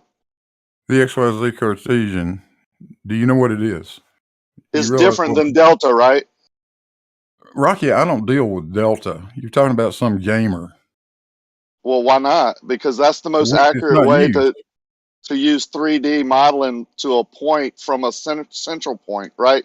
Right, Blue? I'm not doing 3D modeling, Rocky. You're not doing 3D modeling. I am not. When you model the bridge, plot the points on it and show it in I'm not building no.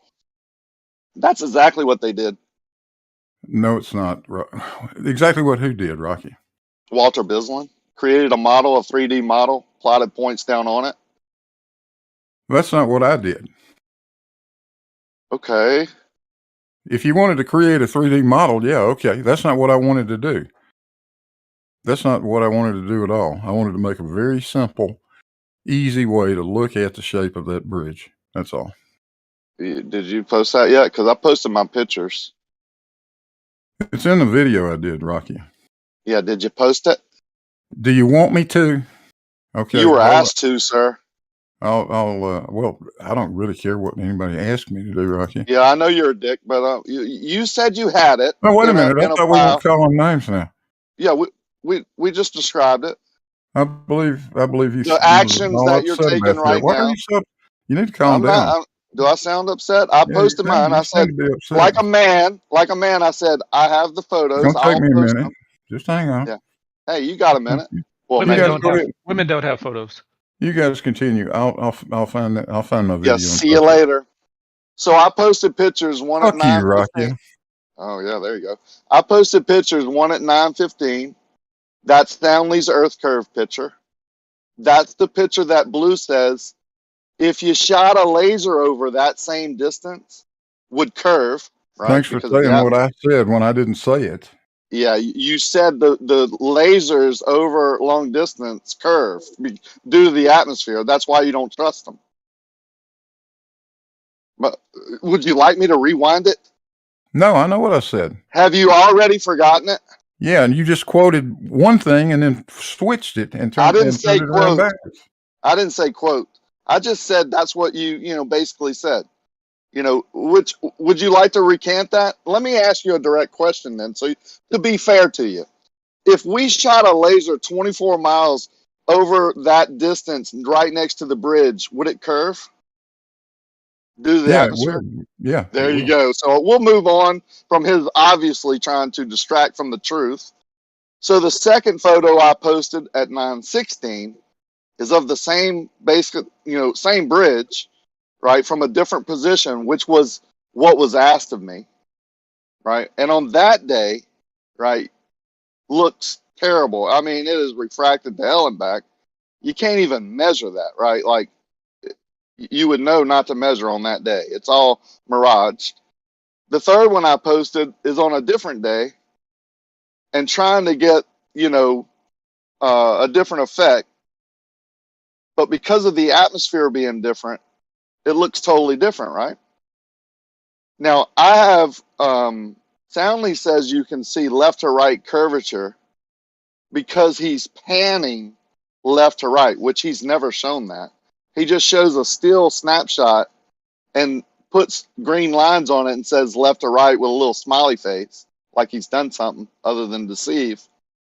Never pans, but when you ask him left to right, he says you have to pan.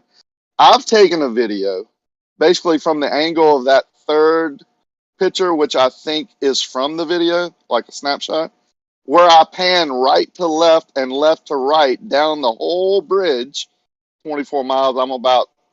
I'm probably 25 miles at the angle I'm at, because I moved off the Marriott a little bit off of that Soundly angle where the optical illusion is created, and doesn't look like it curves at all. Crazy that. I'll also post that while Blue is trying to get his one thing.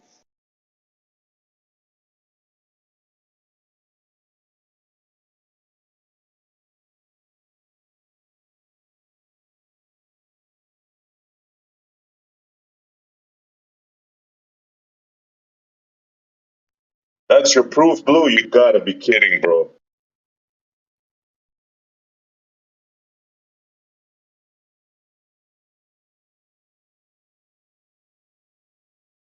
What, you don't understand what it says?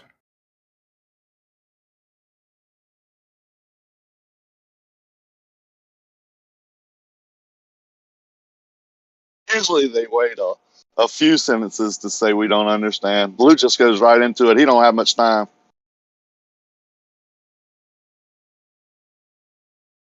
I'm trying to figure out what his problem is. I just uploaded 3 pictures to the same. That's also part to train right there.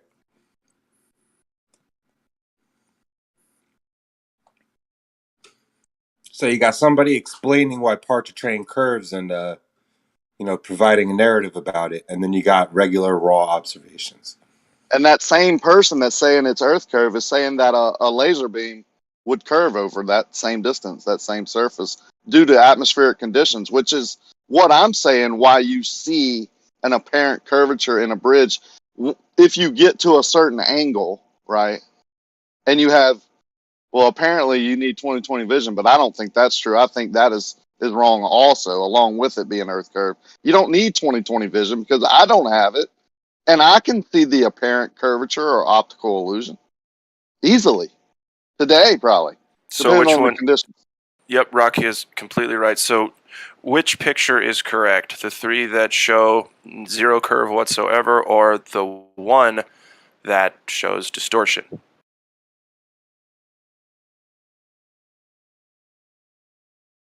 That was for you, Blue Marble. I already told you I don't deal with pictures. Oh, so you don't even have anything to posit in the first place.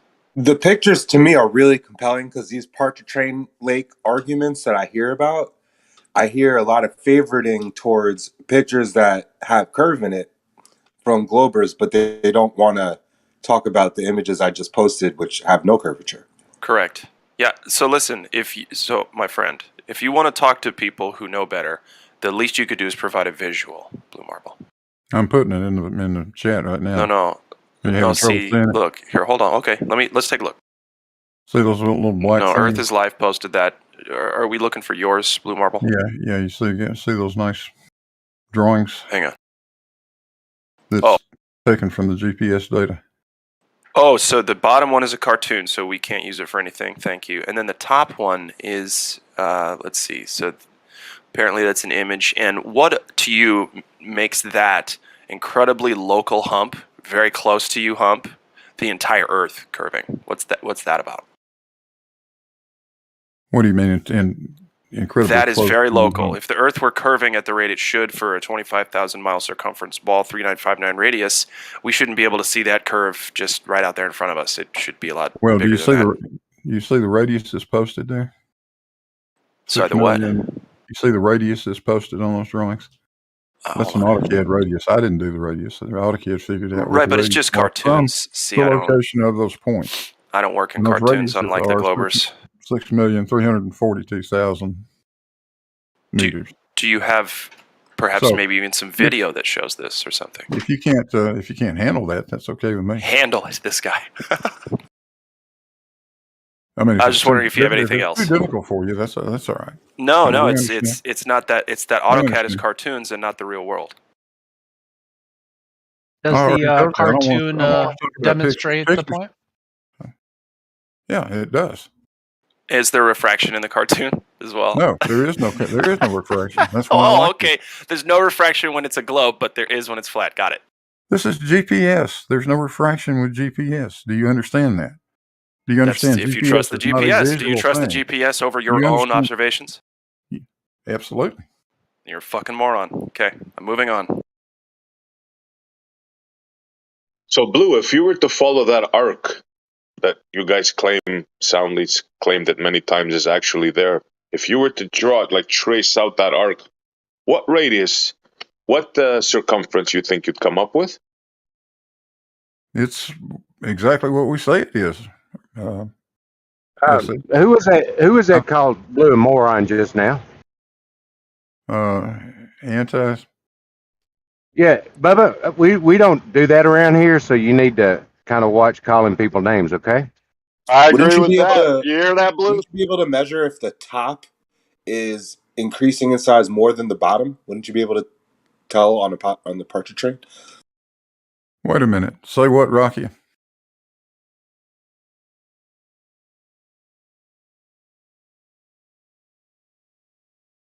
The guy called me a fucking moron. Have I done that? Yeah, I heard it. I heard that. Terrible. Have I done that? Don't condone that. I don't think you're a moron. Don't condone that at all. I actually think you're a real smart, nice dude.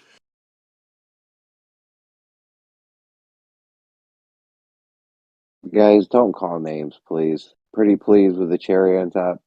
That's right. Did you hear that, Blue? I did. Did you?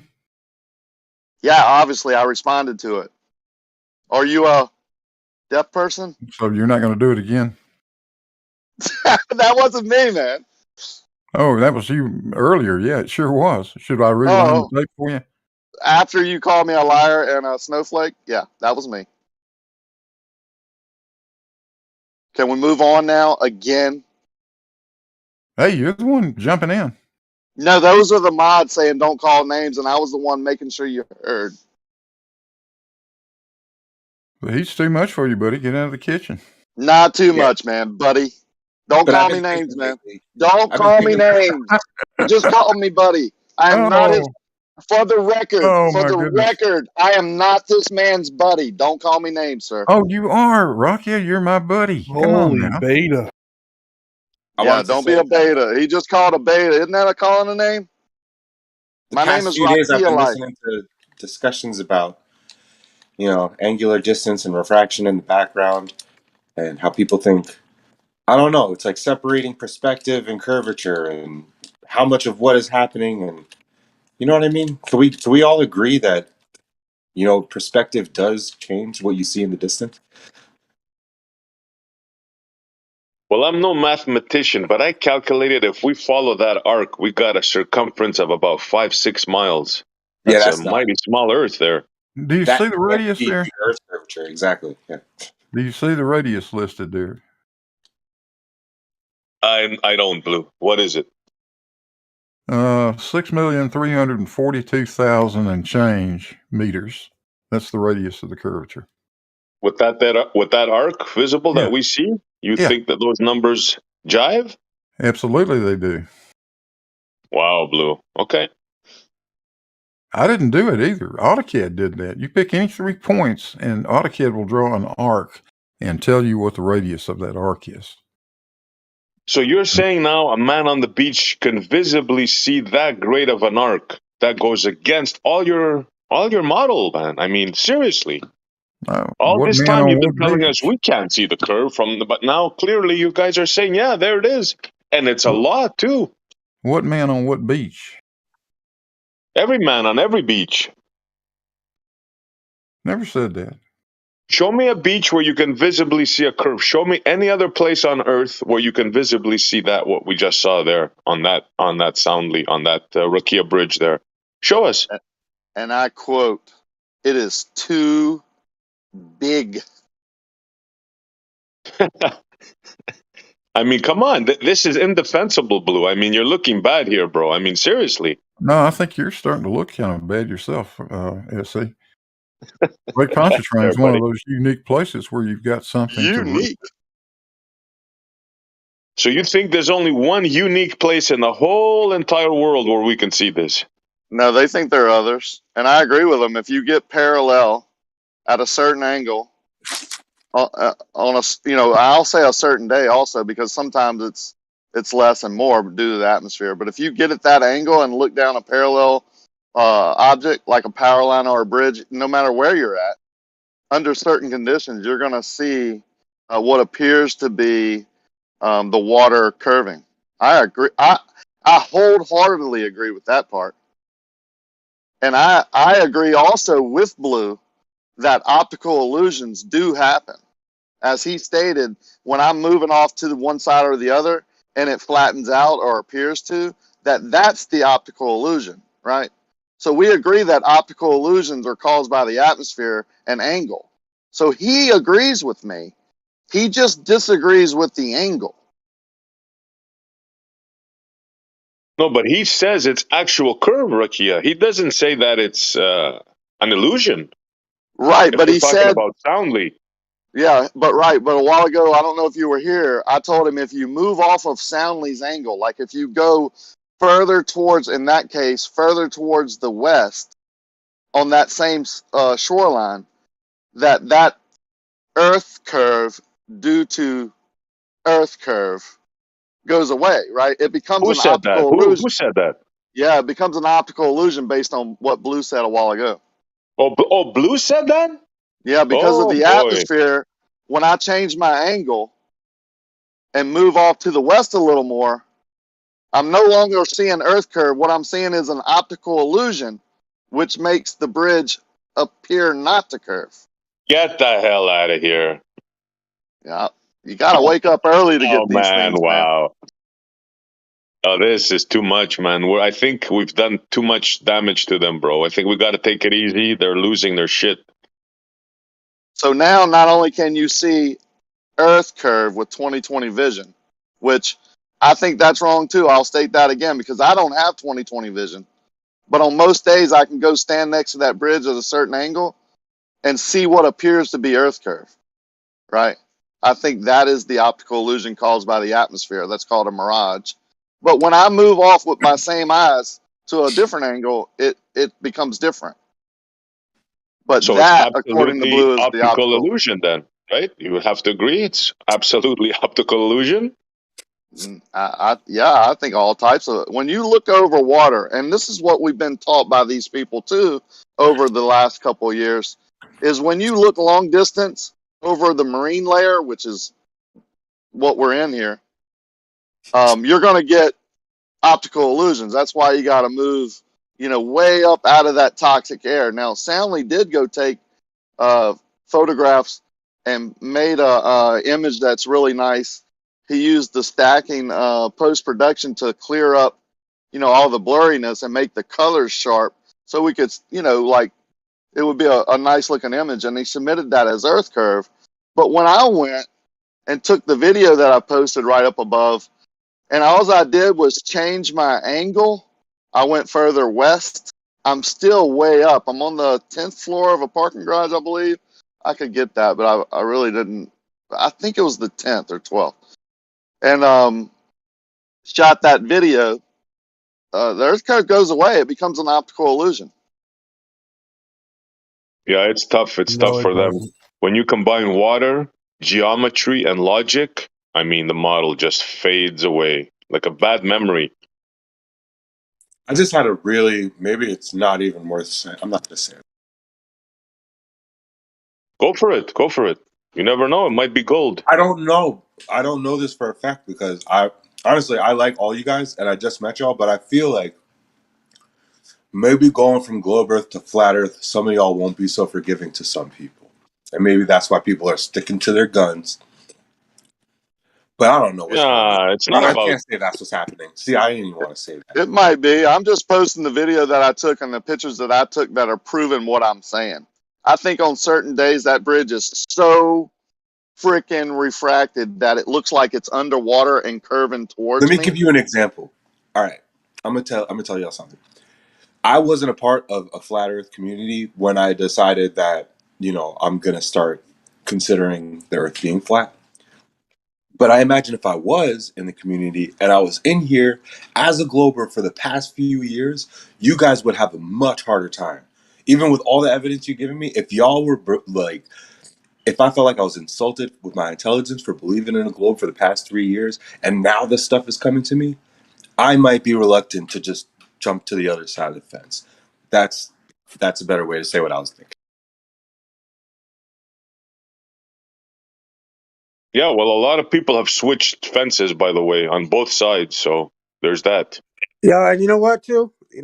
This is how I look at this. Flat Earth is for those of us who have had a fucking, like, almost like Flat Earth is the answer for the people out there in the world almost who are sick and tired of this crap. You know what I mean? Like, we're already aware that there's some fucked up shit going on and we've been suffering the ramifications of it for years. Flat Earth comes along, sits in a puzzle piece that is beautifully, it just sits in this puzzle piece. So it's for certain people and not for other people. And that's it. It's not for it's just not for them. It's like, it's like a band. It's like a kind of music. It's like, it sits with some people. Some people don't like it. This is like it's like your favorite, and fuck them if they don't get it.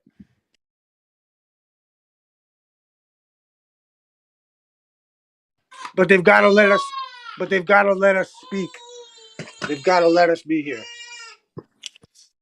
See, Something this is that I more think than about just. all the time while I be hanging out with you guys is like, I had to lie to my grandmother about what I thought about Christianity. Like, I literally had to tell her, like, what do you mean, Grandma? Like, of course I believe in Jesus and I'm like Christian and believe in God. But I could never bring this up in her house that like I would be against some of these thoughts. You know what I mean? Well, it's just a I've weird always put it like concept. this. You wouldn't go up to your grandmother and be like, Grandma, there's this thing called the Black Pope. And the Black Pope really orchestrates this thing called the Illuminati, the Jesuit. You wouldn't go there. You know what I mean, dude? Like, you might be like, hey, Grandma, it's not for Grandma either. This is for you and your friends that smoke weed together. This is not for the normies.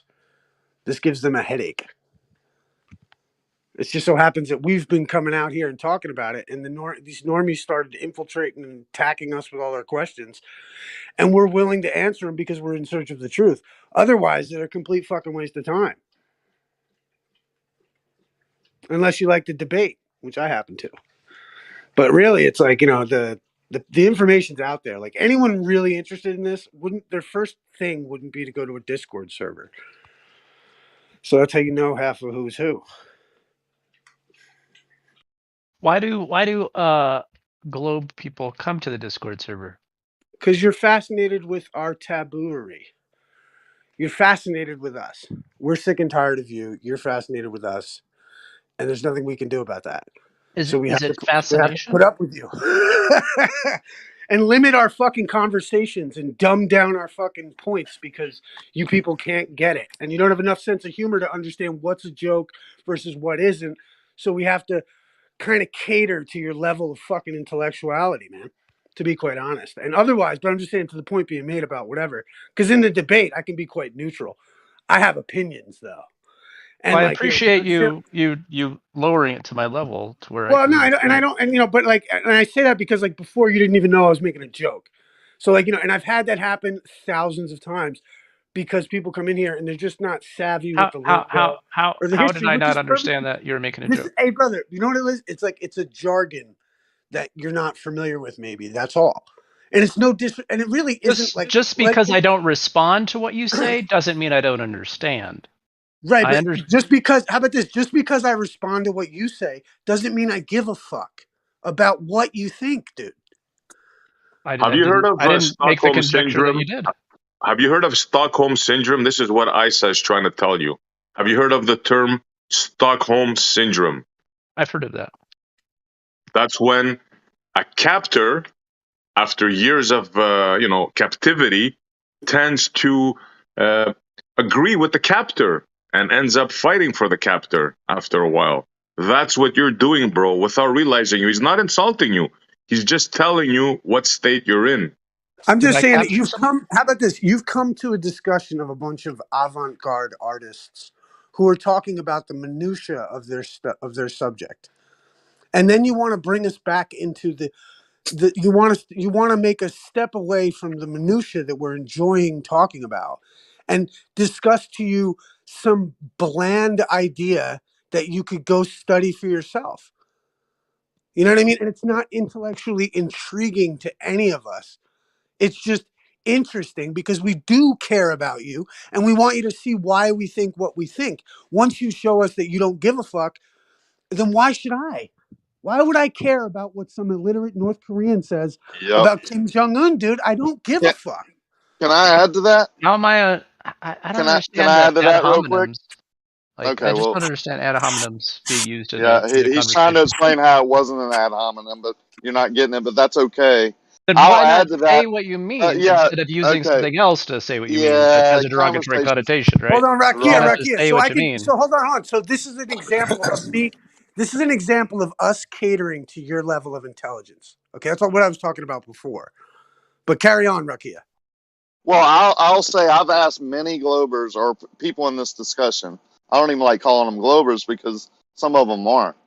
Why are you here? And the majority of the answer should be, right, in my opinion, is to help me, right, understand things that I'm confused about, and or, help me not be deceived, right? Why should that be the answer? Hang on 1 second. Again, I'll go on mute. Maybe you forgot. The majority of the answer that I do get is, I'm here to laugh out loud and be entertained, right? If I was asked that question, and you can do it now if you want once I go on mute, and I'll come off of mute and answer, why am I here?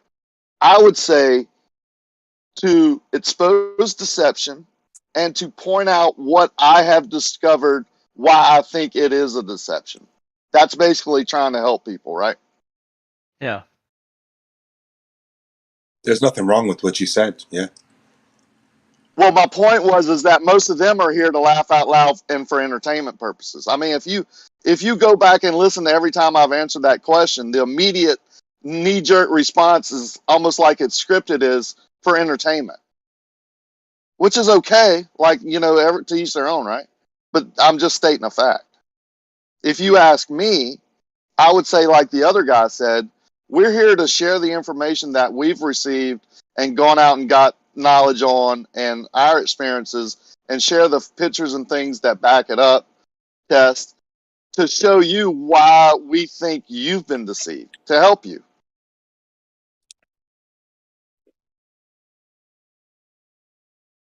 Yeah, my honest opinion on that is like that's exactly how I feel. I'm here because I want to learn, and I've been getting humbled left and right by a bunch of really smart people, and I have no problem saying that.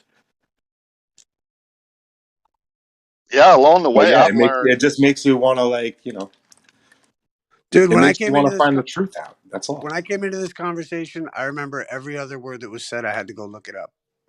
Yeah, that's what I was thinking to say. I've learned a lot because it forces you to go read the definition or, you know, look at the study or whatever. And I've learned, like, I mean, more than I did in school and 4.5 years of college. Now that says a lot right there. That statement right there. Say that again. I'm sorry.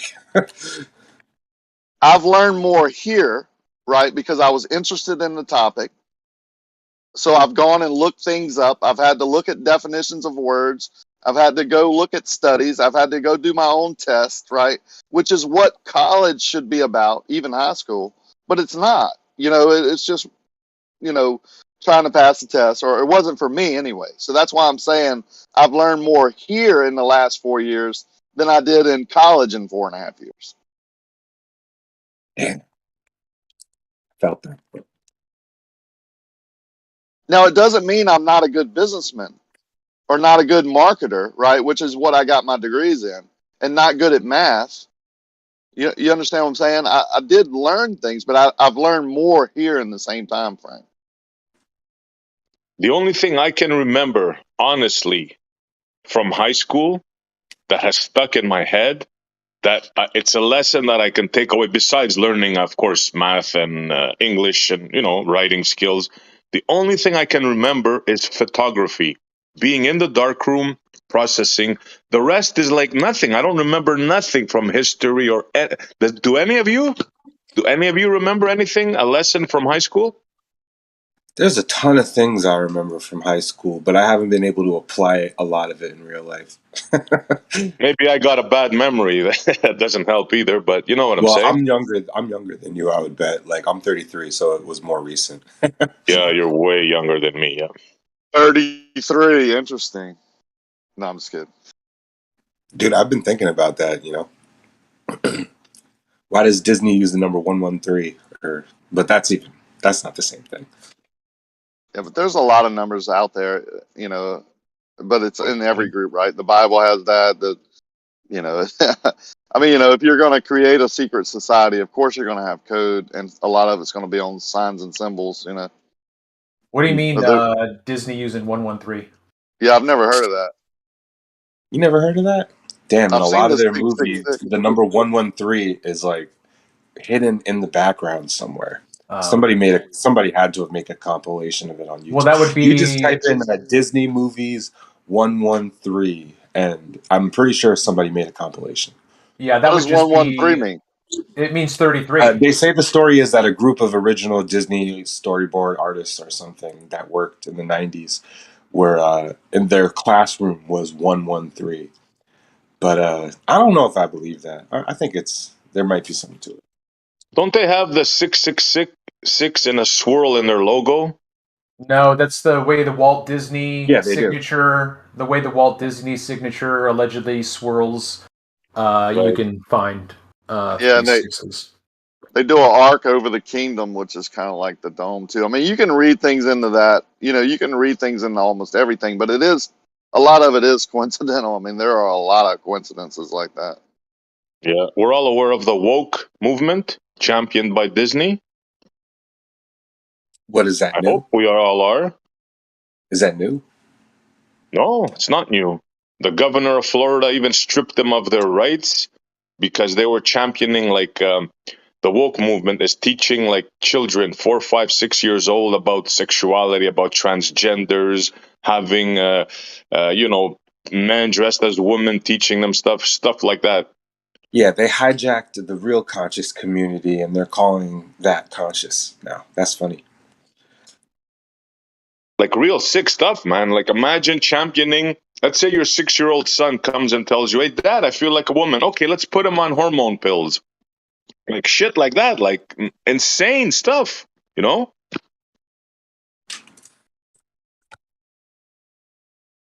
Yeah, that's Disney. So any of you in America that have children, beware of this. Just seriously beware of this. Disney is not your child's friend.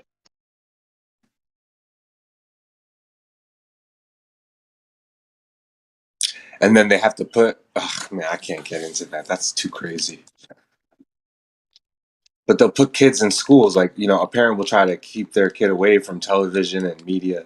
But then they go to school and now they have friends and their friends are like I remember the first time I saw a Pokemon card. I had no idea what it was. Like my mom wasn't into like letting me have a bunch of dumb stuff, I guess. But I had a friend that had Pokemon cards and I became obsessed with them after that. You know what I mean? It's like because I was hanging out with somebody whose mom didn't give a crap whether or not they had some superficial stuff.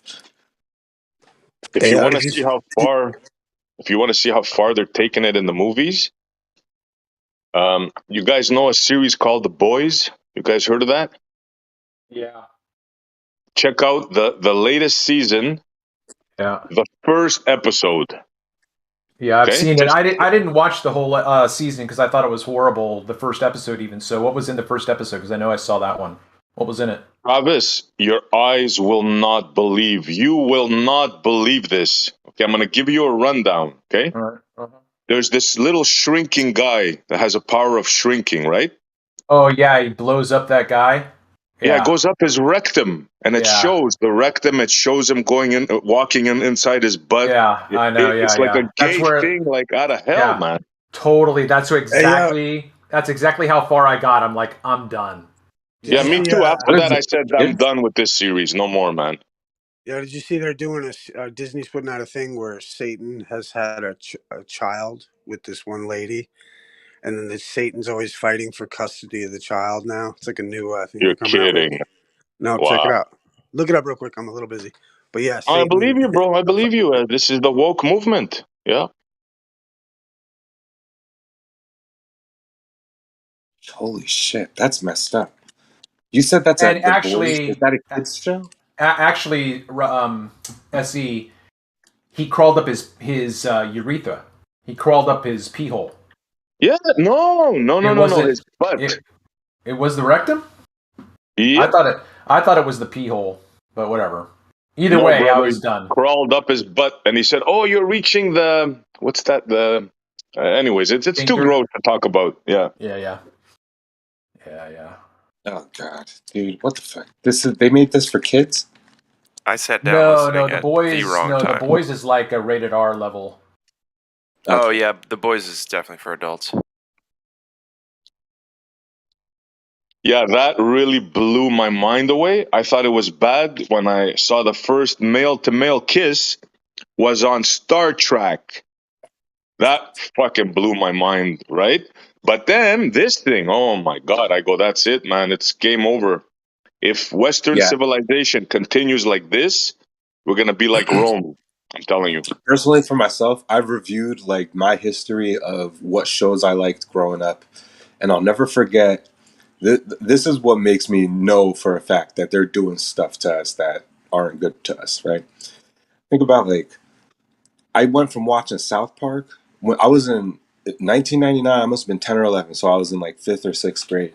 I went from loving South Park, and then they announced the basketball movie with Matt Stone and Trey Parker or whatever, the two guys that made South Park. So I was super hyped for basketball, thinking it was going to be a big deal, big, funny South Park kind of movie. And it was horrible. It was fart jokes. And at the very end of the movie, the two guys made out for like 2 minutes straight, like disgusting with spit. And I remember being in the movie theater with my father. I begged him to let us go see this movie. And it was like the first time I saw two men kiss, like straight up. Yep. It was weird. Like those two dudes that made South Park, like making out, and I'm like 10 years old, like, and I wanted to see their movie. It's fucked up. Did that mess up your mind or what at that age, right? Messes up your mind, man. You know? It gives you a bad impression of relationships and just, I guess, sexual orientation. Because the movie was just so bizarre in the first place, if you've ever seen it. Now, I'll say the same thing about porn, like heterosexual It's porn. an R-rated messes movie, right? Yeah, but that doesn't matter. I mean, kids see R-rated movies is the point. Well, I said it doesn't matter, but heterosexual porn like messes up heterosexual expectations, right? So that messes with marriage life and the expectations of when you meet a lady that would satisfy you for your life, right? Your expectations of the sexual part, if you watch porn all the time, is screwed up, right? So it doesn't matter if it's, man on man or woman on woman or man on woman. It's a weird interpretation of reality. Yeah, well said, Rukia. Well said, brother. Yep. Yeah, when you're subject to watch like a display of affection through a cartoon, yeah, what's really happening there? We just dismiss it as insignificant. This isn't affecting our kids. Well, yeah, but that's what really, it's low key like a fetish. It ends up becoming a fetish for these people. Yo, check it out. Like, this is the thing is, like, I think that a lot of people don't recognize, like, when you come in and, almost like defend this governmental, or, whatever the structure, it's like you're defending the idea that, it's okay to, like, cut your dick off and call yourself a chick, but you can't think the earth is flat. Like, that conundrum is it's perfectly acceptable to fucking lop your shit off and call yourself a chick, and everyone's got to call you by your pronoun, but it's not acceptable to be a flat earther. I identify as a flat earther. The fuck? Right? What, sexually?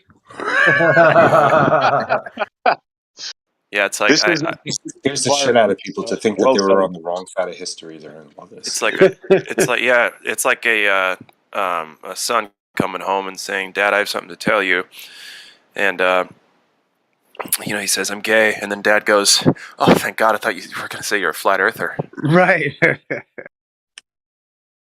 It's not against the Bible to be a flat earther, but it's against the Bible to be a gay. I don't know if that matters either way, but okay. Yeah, but I gotta say though, it is weird that like churches, like your book literally tells you about Sodom and Gomorrah and why they were destroyed, and fucking yet they're like got the rainbow flag up and shit. Like, bruh, what the fuck? Isn't it funny? An institution that bashes gays are all fucking gay. Excuse me, the Catholics. Yeah. Well, they've worked bash the worked their agenda. representation. Yeah. They've worked that agenda into the public. Yeah, bashing gays while being gay yourself is probably the worst hypocrite thing you could do. I mean, I love the diversity of the human race, right? It would be a boring place if everyone was the same, but I think it crosses lines. It's not about the gays, it's about sex beyond the marriage. So basically the sex is only for the marriage and to have the children, and it's a very beautiful thing in a marriage. But outside the marriage, it's very ugly, regardless if it's homosexual or whatever. Exactly. Whatever it is, if it's outside of the marriage, then it's bad. So it's not about being a gay or being a lesbian. It's about being. That's the thing though about that's the thing though about marriage. Though marriage was clearly to identify the progenitors of the product of the relationship, because everything's business, right? So it's like two entities have merged into one company with a product, i.e. the child. So the thing is that what's fucked up about gay marriage is they have no product. There's no reason for that marriage because there is no product that can come from them. It's like no matter if you take two electrical, no matter how hard you press two male ends of an electrical fucking system together, they're not going to work. So it's like there's no reason for it, for one.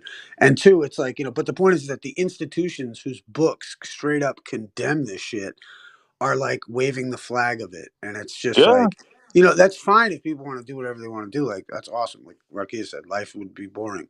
But at the same time, like, these institutions implementing these values is it's the death of those institutions, because it's just weird that they would do that. Let me say something on the subject since I brought it up. I don't want to make it look like I'm against gay or lesbians. I want to make it clear. I've said it many times. Gays and lesbians have been part of communities for thousands of years. They're productive members of society.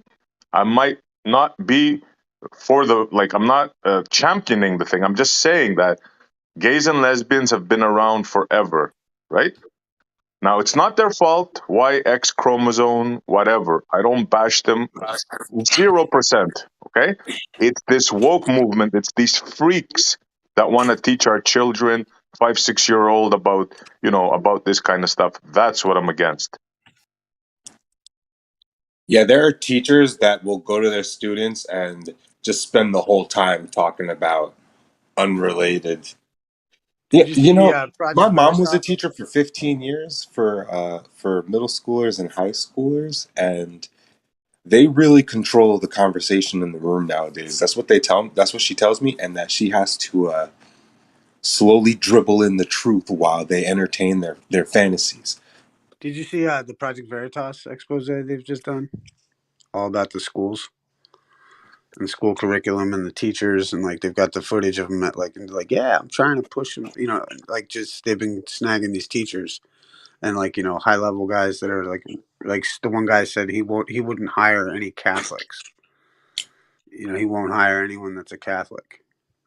And because of their religious values and this is why i.e. flat earth is a threat to this governmental power, or not even governmental because it's a tough word, but institutionalized bullshit or institutionalized fascism, is that fucking they have tried to fucking forgive me, I was gonna make a point, I was trying to decide how I was gonna phrase that. Damn it. Where was I, Rakia? Help me out, man. They I can't help you. I never listen to you, bro. Never. You never. I know. You're probably institutionalized. But this idea that fuck me, dude. All right, I'm gonna shut up. Yeah. I can't finish saying my that point. how they established the government, how they critically hiring these Catholics. No, sorry, not hiring. Catholics. Forgive me. Yeah, hey, thank you, Kosho. Thank you. Yeah, they're basically just trying to make it. Oh yeah, religion in general. Thank you. Got me right on topic. Religion is a threat to establishment. In the sense that it's an authority figure that is not the establishment, and that is a threat. We have values that are outside of the establishment. And therefore it's a threat to their humanistic agenda. Where in reality, the beauty of the United States, at least in the constitutional aspects of it, is the idea that we do have the ecclesiastical doctrine of, a religion, which allows us to alter the government because it strays from the religion, which is pretty cool. And it's codified. You know what I mean? So you have the right to be a priority security interest holder and discharge First thing in the morning, every day, I pledge allegiance to the flag of the United States of America and to the republic for which it stands, one nation, under God, indivisible, one country, for justice and for all. I had to say that every morning for fucking 20 minutes. I did as well. I got detention because I used to sit and I'd fucking not fucking stand. I was a pain in the ass. And you still didn't remember it because you didn't say it right just now. And trust me, that's a good thing. But you gotta. Something as simple as well. I didn't have a choice. An intercom system is kind of like a metaphor for the outer, if there's an inner circle, you can't see or know the identity behind the voice in the morning. It's just removing the face from your You know, I was one of the ones that got to go to the office and do the pledge over the intercom. I did it many times at my elementary school. What an honor. And at middle school. You kiss ass. Yeah. Oh yeah. Back then I ass. was, dude. I was like, hand me that microphone. Yes, sir. dude, What I script do you want me to haven't said the read? Pledge of Sure. Allegiance. That's great. I haven't said the Pledge of Allegiance since high school. I memorized the whole thing. I pledge allegiance because I'm not a fag. No, I'm just kidding. That's fucked up. That's awesome. Whoa. You know, To I the freaked United out when I Gays of found out America. how that system started. It's called the Prussian education system. If I can find the video, I think it was Buster that played it on me. You guys are gonna blow your mind if you watch this, bro. That's a good video. Prussian. Prussian, yep. That's where all this flag, pledge your allegiance to the flag and all that. It's military training. Yep, because the people they didn't want to fight. They wanted military men, but they couldn't find them, and they came up with this system, basically. Yeah, it's crazy. Let me try to find the video. Yeah, when you make a group of people stand up in front of a flag, put their hand over their heart, and say a script every morning of their life, basically, for however many years. What do you think that's? I mean, what's that for? Yeah, what's that for? Like, you think they had something to accomplish? I do. Yo, if I wanted to teach a kid something, bro, it ain't got anything to do with that. Like, I'm never doing that. Well, you know what though? The beauty of what I find the most oxymoronic thing about it is that you grow up and you're like, or I grew up and I was like, fuck that, fuck all of it, and then you come to find out, that the only reason you could say all that is because of it, and that's what makes it more endearing. Like I love that idea. Like if you're not a liberal under 30, you have no heart, and if you're not a conservative after 30, you have no brains. As a youngster, you fucking rage on it, and then fucking you come to find out, wait a minute, this thing, and this in particular in the States, this ideal is so critical. Yeah. And then you realize that there's being a war waged against this idea, and they want to replace this idea of the rights of man with a declaration of human rights, which takes away the whole God principle when you use that term. And it's but we have a system of manly rights that are given from God, and we can't ever let that go. They're reassigning who we consider God. Yeah.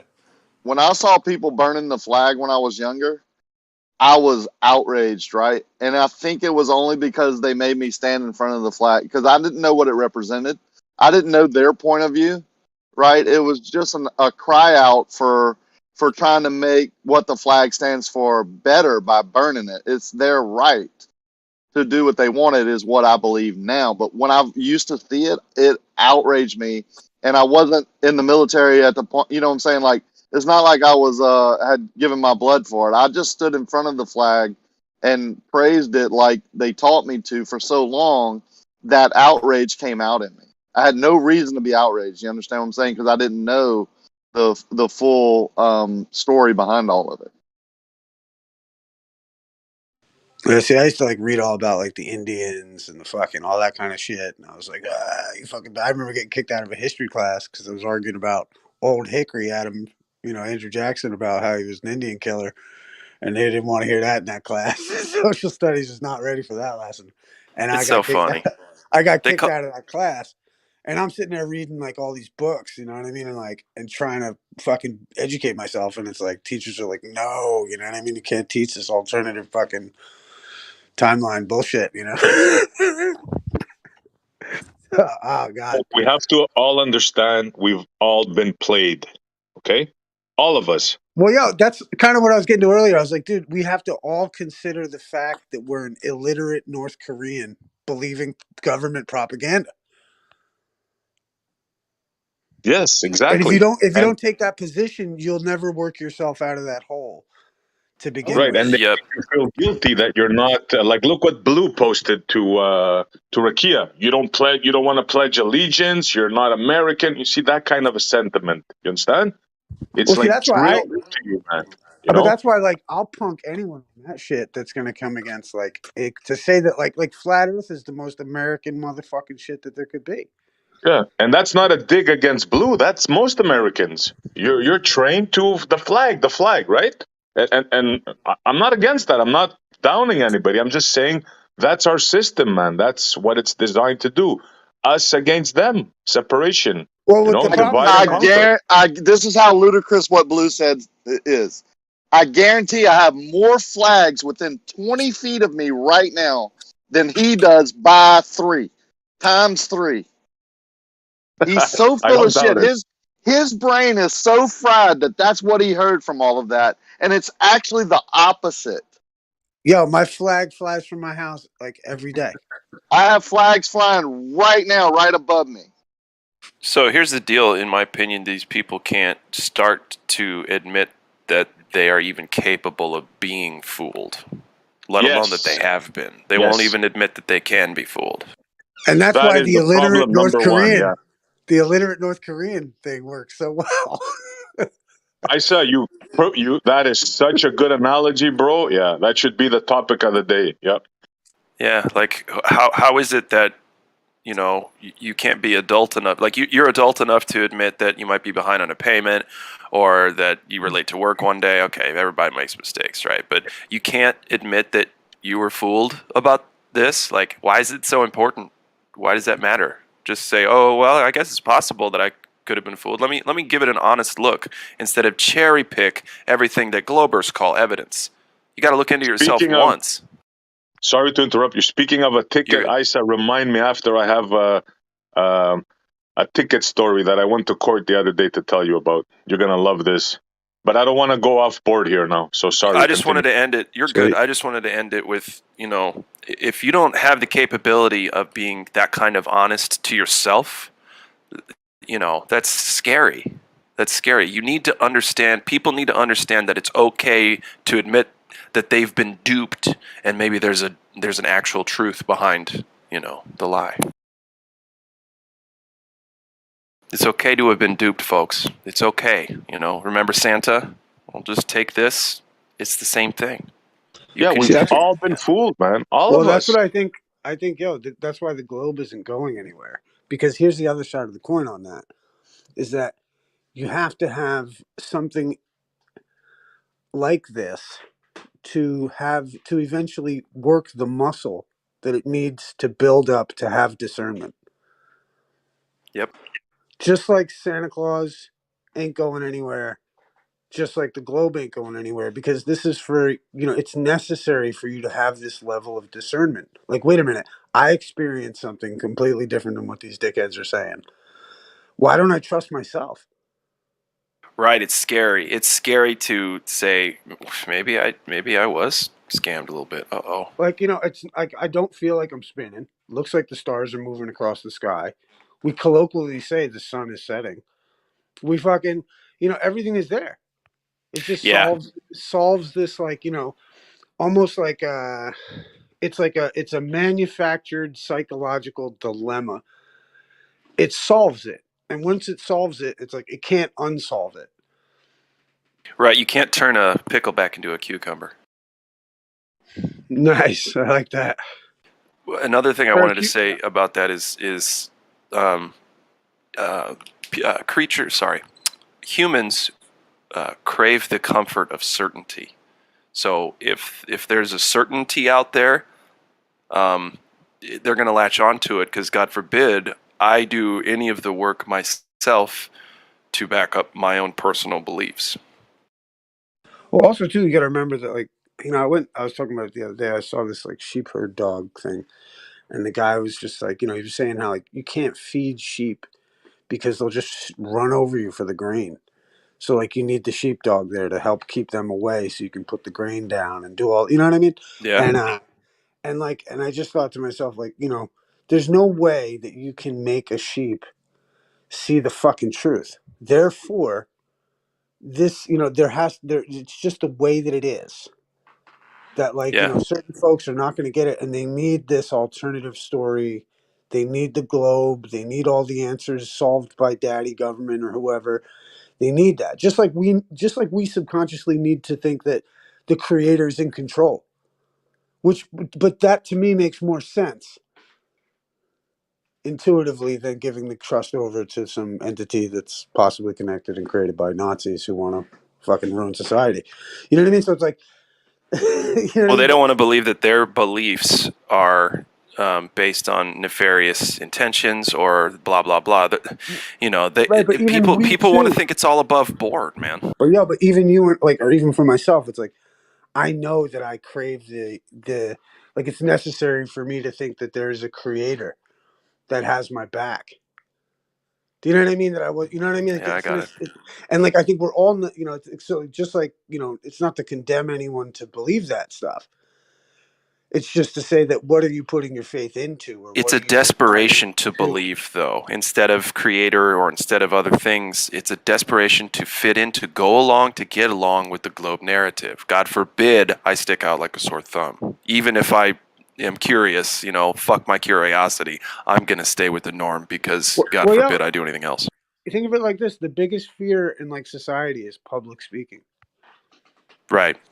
Yeah, that's why I brought up the thing about you know, telling my grandma my real views in her house about Christianity or God. I would never do that. There's never a time and place for it. It's crazy. Right. Not in that house. Yeah, for sure.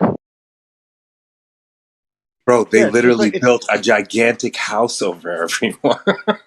Well, it's like pulling out like, you know, a half ounce of fucking the greatest kush in the world and be like, yo, grandma, this shit right here, you know. This shit right here. You're not gonna, you know, you just wouldn't do it. Unless grandma's down, but that's a different story. Fair enough. I love amen. There's exceptions to every rule. Hey, yo, little do you know, bro, you could be like, yo, grandma, I think the earth is flat. And she's like, fool, I fucking knew the earth is flat, you dumb motherfucker. I was waiting for you to say something, man. Shit. All this shit online you've been doing, I've been watching. I've been laughing at you for years and years and years. You thought you never lived know. on a Hey, yo, water and ball in space? that's when she pulls out the fucking half ounce. She's like, nigga, please. That's funny. Yeah, you never know. Especially like, I love how the Bible does it. Like, because that's where the old folks are like, that's right. Why would I go against God? That's why the Bible and the religious books are so good with the older folks, I think, because it just, like, you know, it just makes it like, you know, they're more entrusted, and that's what makes them such a beautiful generation, is that they're more entrusting to the Bible and those books than they are the Comfortable government. with it. That's why you can go up to that type of person and says, "Look, man, I think the Bible tells me that we're stationary and flat," and they'll be like, "Hey, man, that Bible is true. So if it tells you that, that is the truth." But you go up and say the same thing to someone who doesn't believe in the Bible, they'll be like, "You're an idiot, moron." You know, haven't you seen pictures from space? Like, it's a total different answer that you're gonna get. Yeah, it's a different religion, man. Like, you know, these it's a fucking religion. You know what I mean? Even if like if you're gonna believe in fucking geology and how old a rock is and how old some ice is, like, you're part of a religion, dude. You're part of a cult that thinks, you know, it's like, you know, your answer is no different than the fucking, you know, the turtle, the magic space turtle fucking, you know, I don't know. You know what I mean? You can make up any number of shit. Like, I just feel like, you know, there's certain information of science and there's certain places that you can't go in science, and you just have to be honest about that.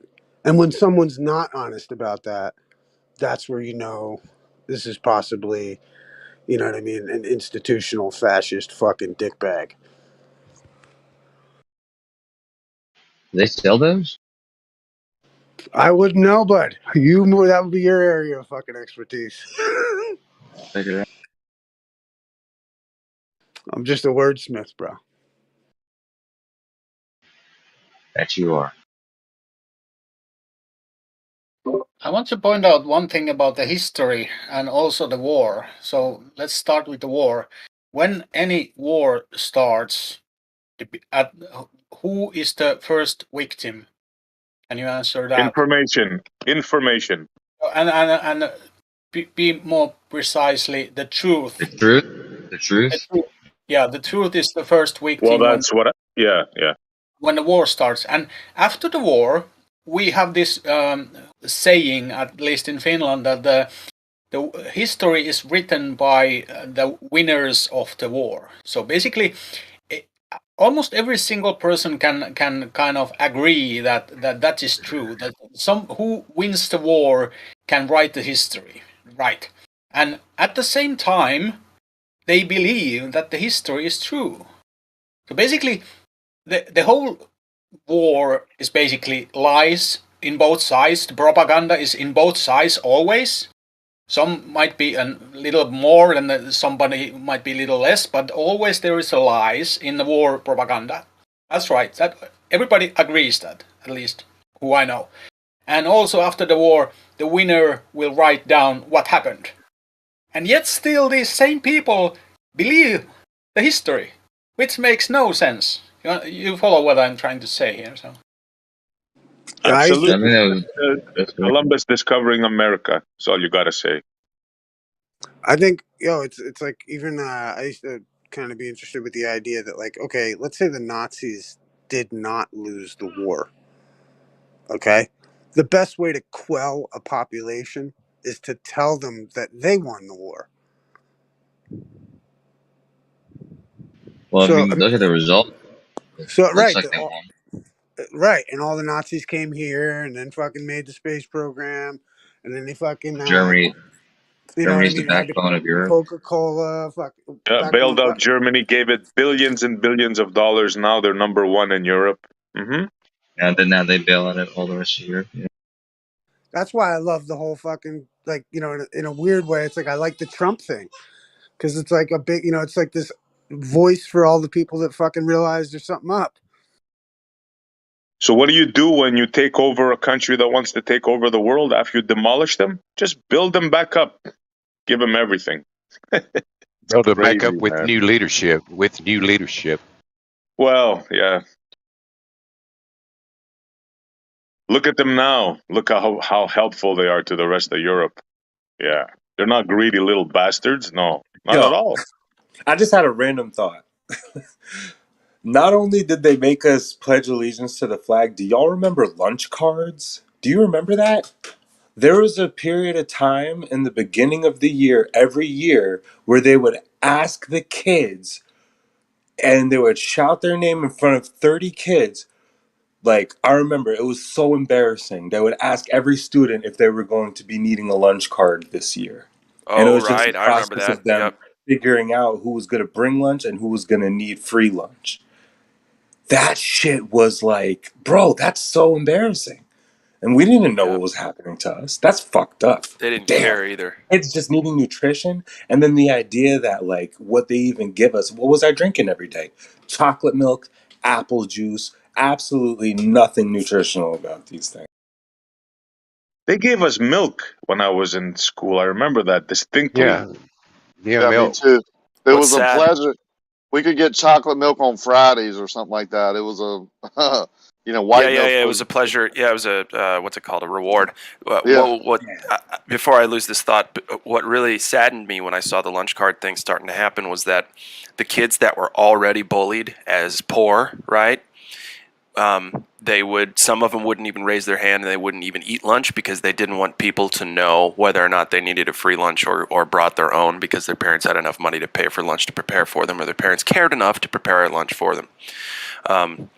And so sometimes, so I'd either see the kids who were made fun of all the time for stuff like that not raise their hand, not say anything, or when they did, the pieces of shit kids would look over at him and like reconfirm the bias that they already had. See, he's poor. He's a fucking idiot. His family sucks. It's sad to see that. The problem there wasn't the kids that had to obtain free lunches because their parents couldn't afford it. The problem there were the bullies that were bullying the children that needed help. The problem there is capitalism and that kids have to pay for food. Right, and it's a false, what's it called? Just like Republicans and Democrats, it's a false difference that is created between people. Yeah, black and white, south and north. Yep. Of course. And the Americans fall for it. Hook, line, and sinker, always. Yep. Sorry. Wait a minute. Wait a minute. South and north. Are you saying that Canadians are just as smart as Americans? Way smarter, bro. Way smarter. No way, dude. I disagree. I destroyed you yesterday. Now besides the jokes, we're all susceptible to this. That's why I say we all have been Stockholmed in one way or another.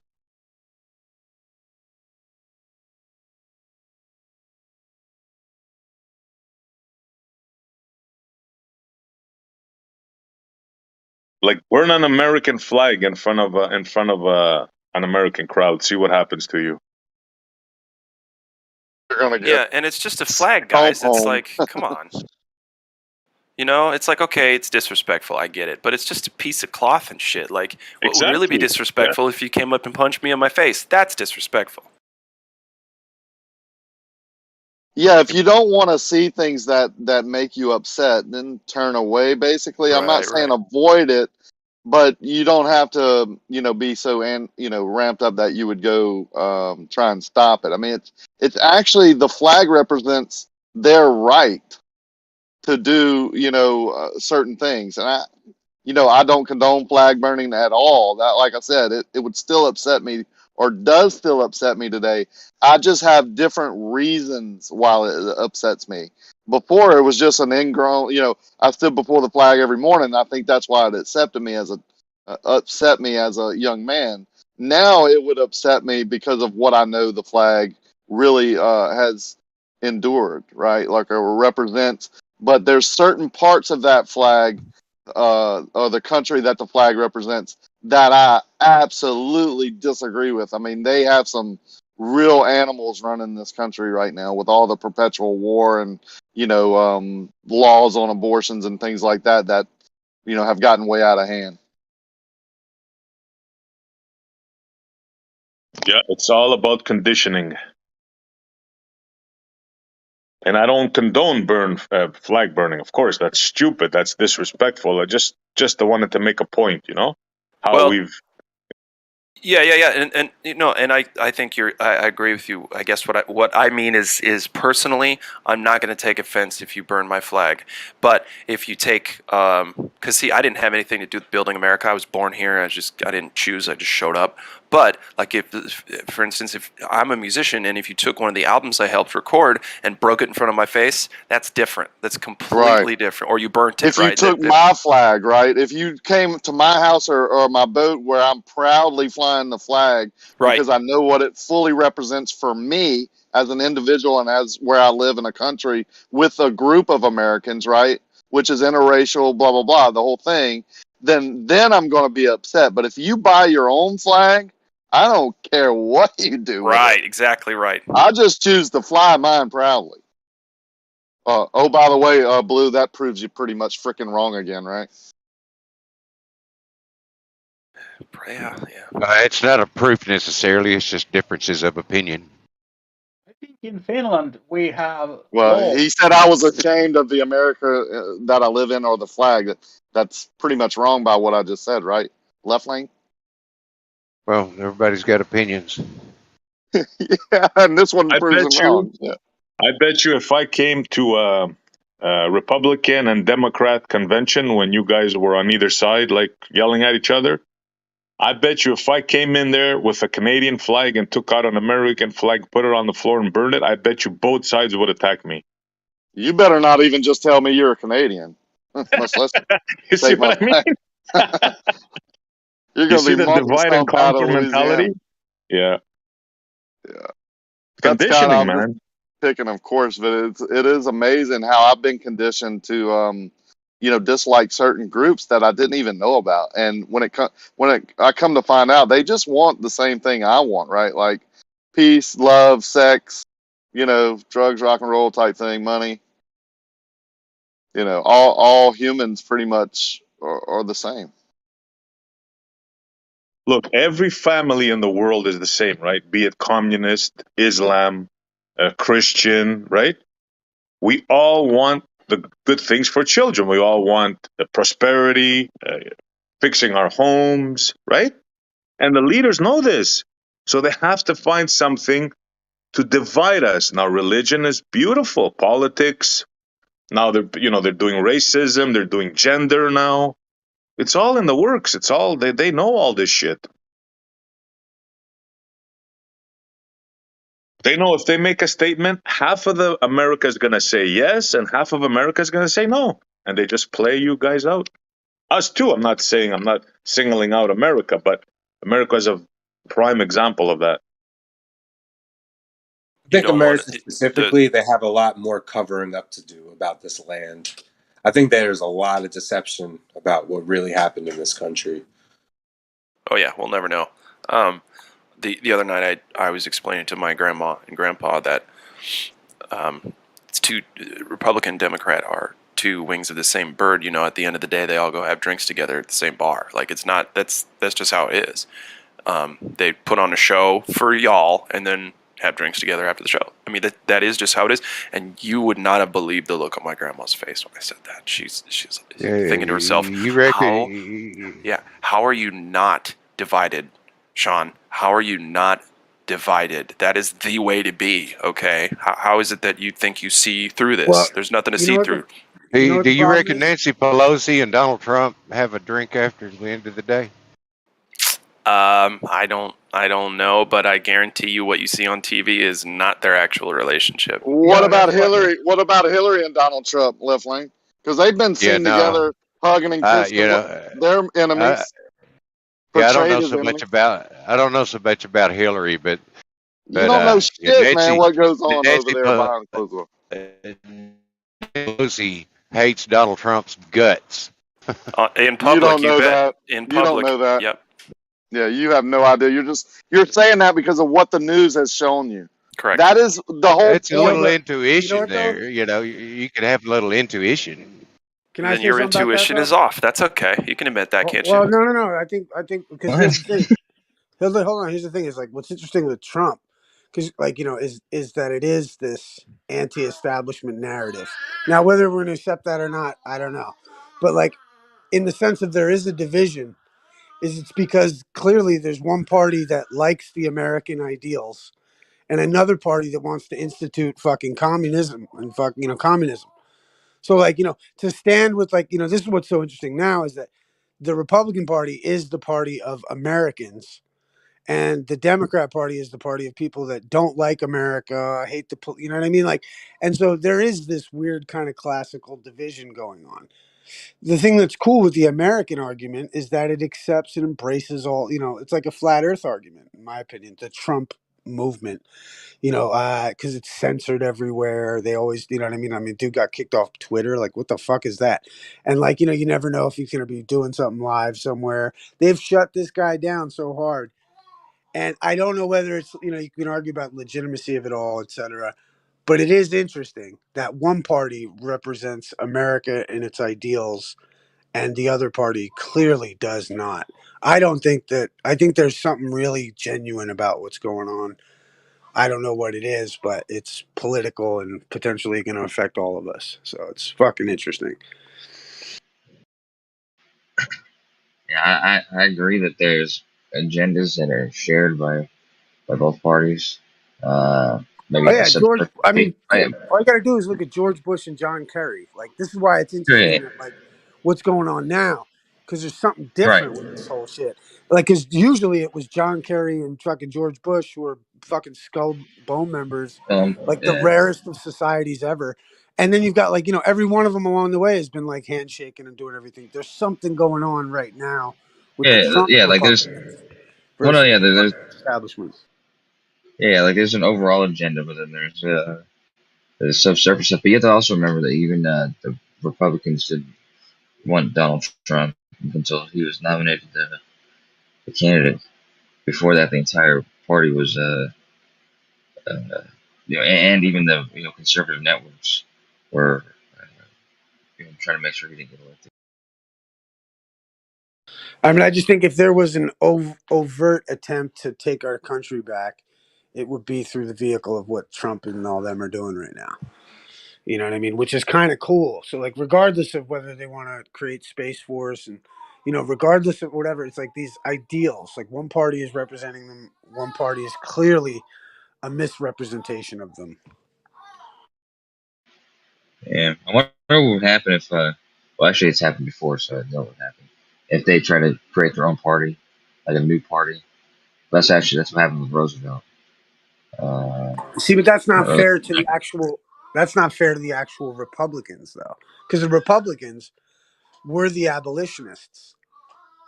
You know what I mean? They were the ones who fought against Jim Crow laws. You know, it was the Democrats every turn that was trying to institute slavery, trying to make conditions worse for people. So I mean, like, it's just interesting. I don't know. And it's like, so if anyone else, like these GOP Republican dudes, should fuck off and go make their own party, because the Republican Party initially was fucking pretty righteous.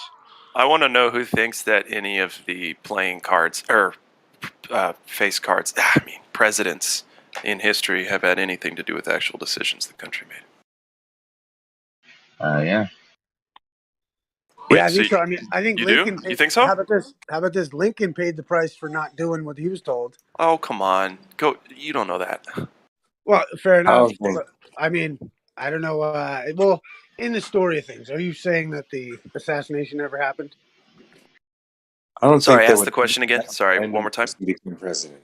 Why would they have seriously. some random dude just assume the position of the most powerful person, like a rags to riches? I'm going to join politics and change the world. Why would they let them take that position? That's not logical. Well, no, that's my point. Is that like, and homeboy got shot for it.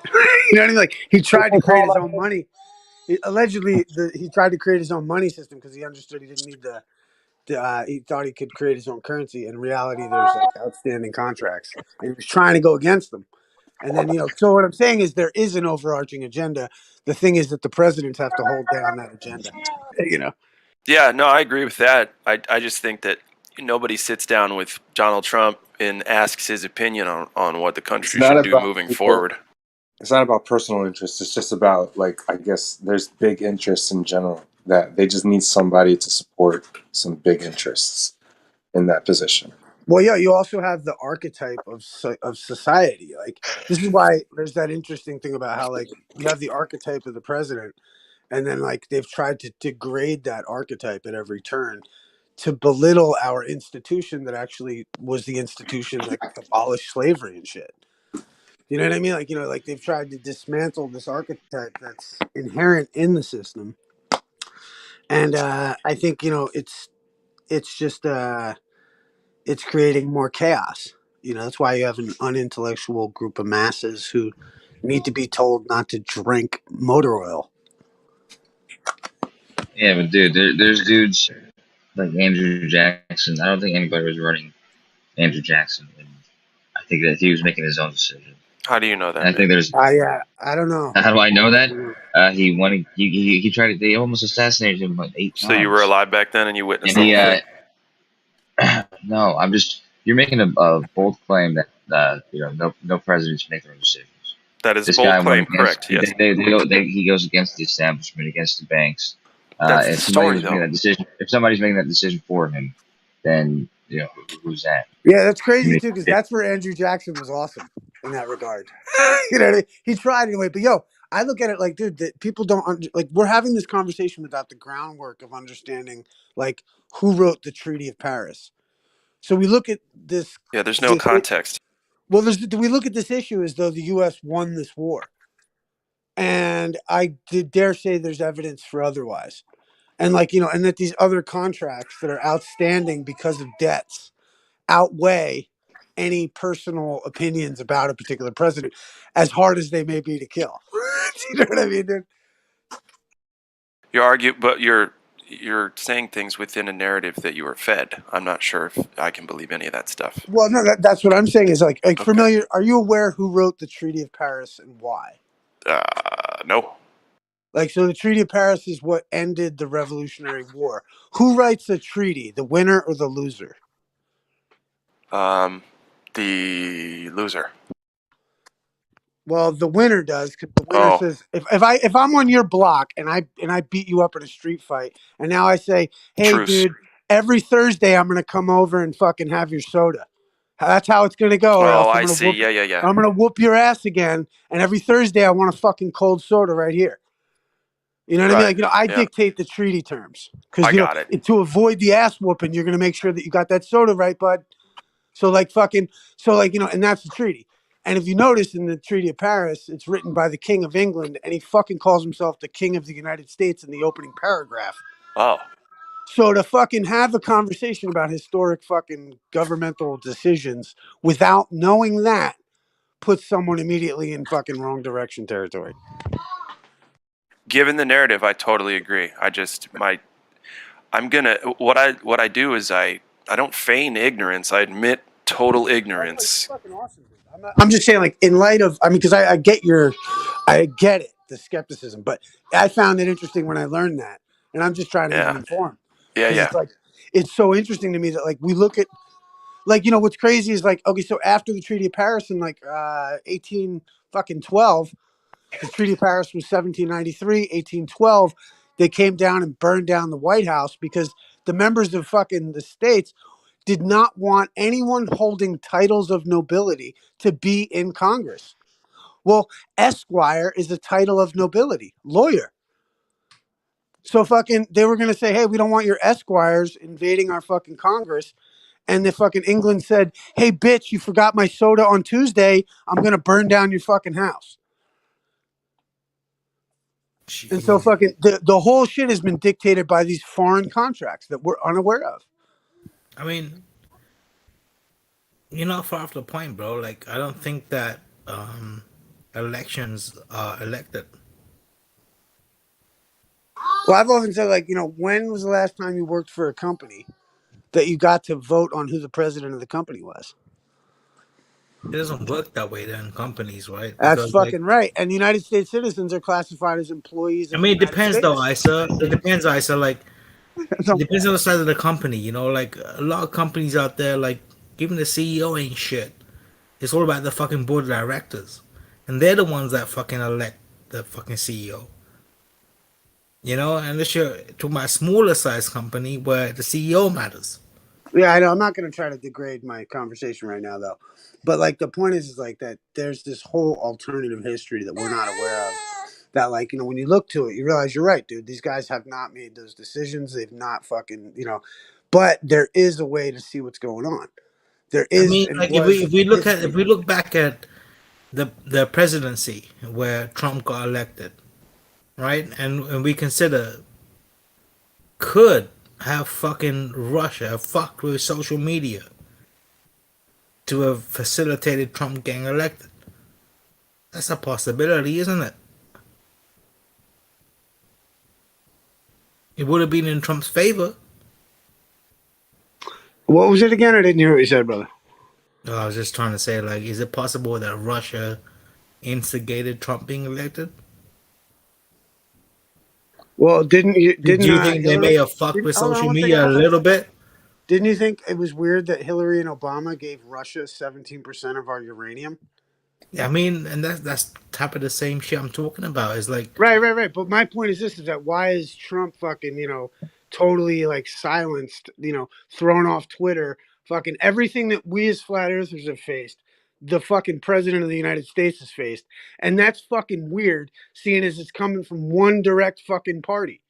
And with total fucking grips on the technological fucking I'll be honest with you, bro. Like, there was one election. Hold on, no. Painted in the backdrop of a Kurzweilian fucking nightmare of fucking transhumanism, dude. It's one party that's talking about that. And then you've got another party that's fucking, you know, or you got Trump who can't fucking get a voice out anywhere, totally disavowing that shit. Which is weird because Jared Kushner, married to fucking homegirl's daughter, just came out and thinks that we might be the last generation that's ever going to die and we're going to live forever. Well, you know, what I'm trying to say is that, like, if there was any election ever that was really fucked with, it was that election that Trump got elected on. Right? And the reason I say that is because... hold on. But the last one was legit? About 2000?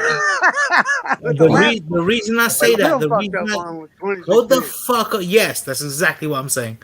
I think the Bush one was. You know, in 2000... Can I tell you why? Because back then, when Trump got elected, we didn't really understand how far social fucking media influences can have on a fucking election. And that's when Russia fucking said, you know what? We need some dumb fuck to be America's president. We need some.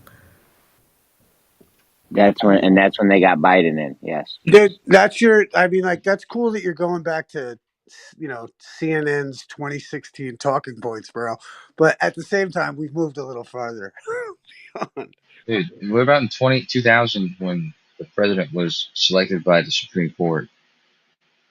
You don't think that was more fucked up than what you're saying, Russia and influencing the social media and somehow picking the president up? I don't know, bro, but you gotta the social media influence that Russia had on that election. No foreign countries ever had that level of influence on an American election ever. Right? It got put to a halt for the next one, but that did happen.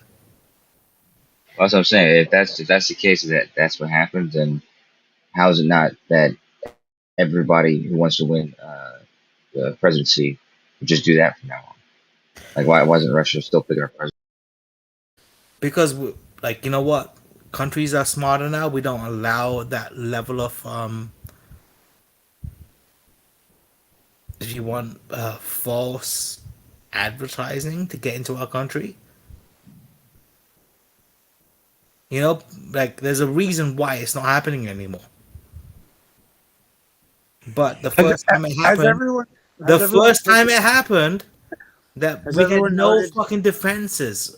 Has everyone noted how our conversation? We had no defenses, and we allowed that election. We allowed that election because Branch has zero evidence for his claim except for what he heard on television, a story he heard on TV. Nah, man, like this ain't even shit you hear on television. Where's your evidence? Go ahead and post your links. Because my views on this shit are fucking so different to other fucking views. Branch, what I'm basically saying is this. Branch, we don't care. What I'm basically saying is this. Like, what you're saying is what the TV tells you. Nobody cares. We can turn on the TV too. We can turn on the TV and believe Trump to be it. We don't need you to reiterate it. And Russia got Trump to be president. So you think that because the media told you that, or 100%? He has zero proof. No, it wasn't the media. But sometimes, like when I watch television, the TV talks to me. Wait. So how else did you hear about this Russia and Trump thing if it wasn't from the mainstream media? Like sometimes when I watch television, the television talks to me, right? And that's where I got it from. What? My question is, would you have heard about supposed Russia collusion with the election if it weren't for mainstream media? Bro, the whole Russian collusion with the election. My God, it's a yes or no question. Russian collusion with the election was a fucking thing. How do you know that? It was definitely a thing. How do you know that? We've kind of got to the point where we don't hear about it anymore, but it was definitely a thing. Well, there's a reason for that too. But there was a definite propaganda. Would you have heard about it had it not been for worldwide mainstream media? That leaded to more people wanting to vote towards Trump. And you know what? You only believe in television, dude. To be funded by Russians. Nobody cares, Branch. Nobody cares. Issa, go ahead and move along, man. Well, no, that's an early roll call for everybody. That's just the correct responses. Anyway, what we were saying was how, like, there's this whole alternative history to stuff that, like, maybe we don't have as much control over the institution we think. But potentially, as, like, for instance, the states' rights issues, like the idea of like cannabis was legalized in states that it was not federally legalized. So that shows us that the state has more authority than the federal government. And the counties have more authority over the state. The towns have more authority over the county. And the individual at the house is actually the king of the castle. And we live in a time where this is the first time in human history that all of us can live like kings with a castle. And we have the police, and they're our king's men. And we have all these attributes of being kings. And we just don't understand how to operate our system, is what I think.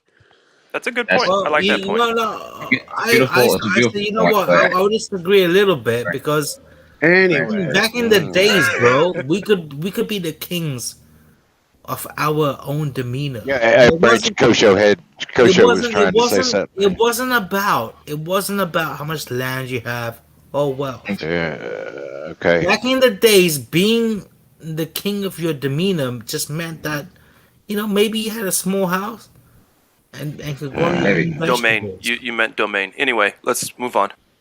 That's exactly what I fucking meant. But I didn't say the fucking word. But what I meant, I said is, Branch, shut the fuck up for a minute. Let Kosho speak.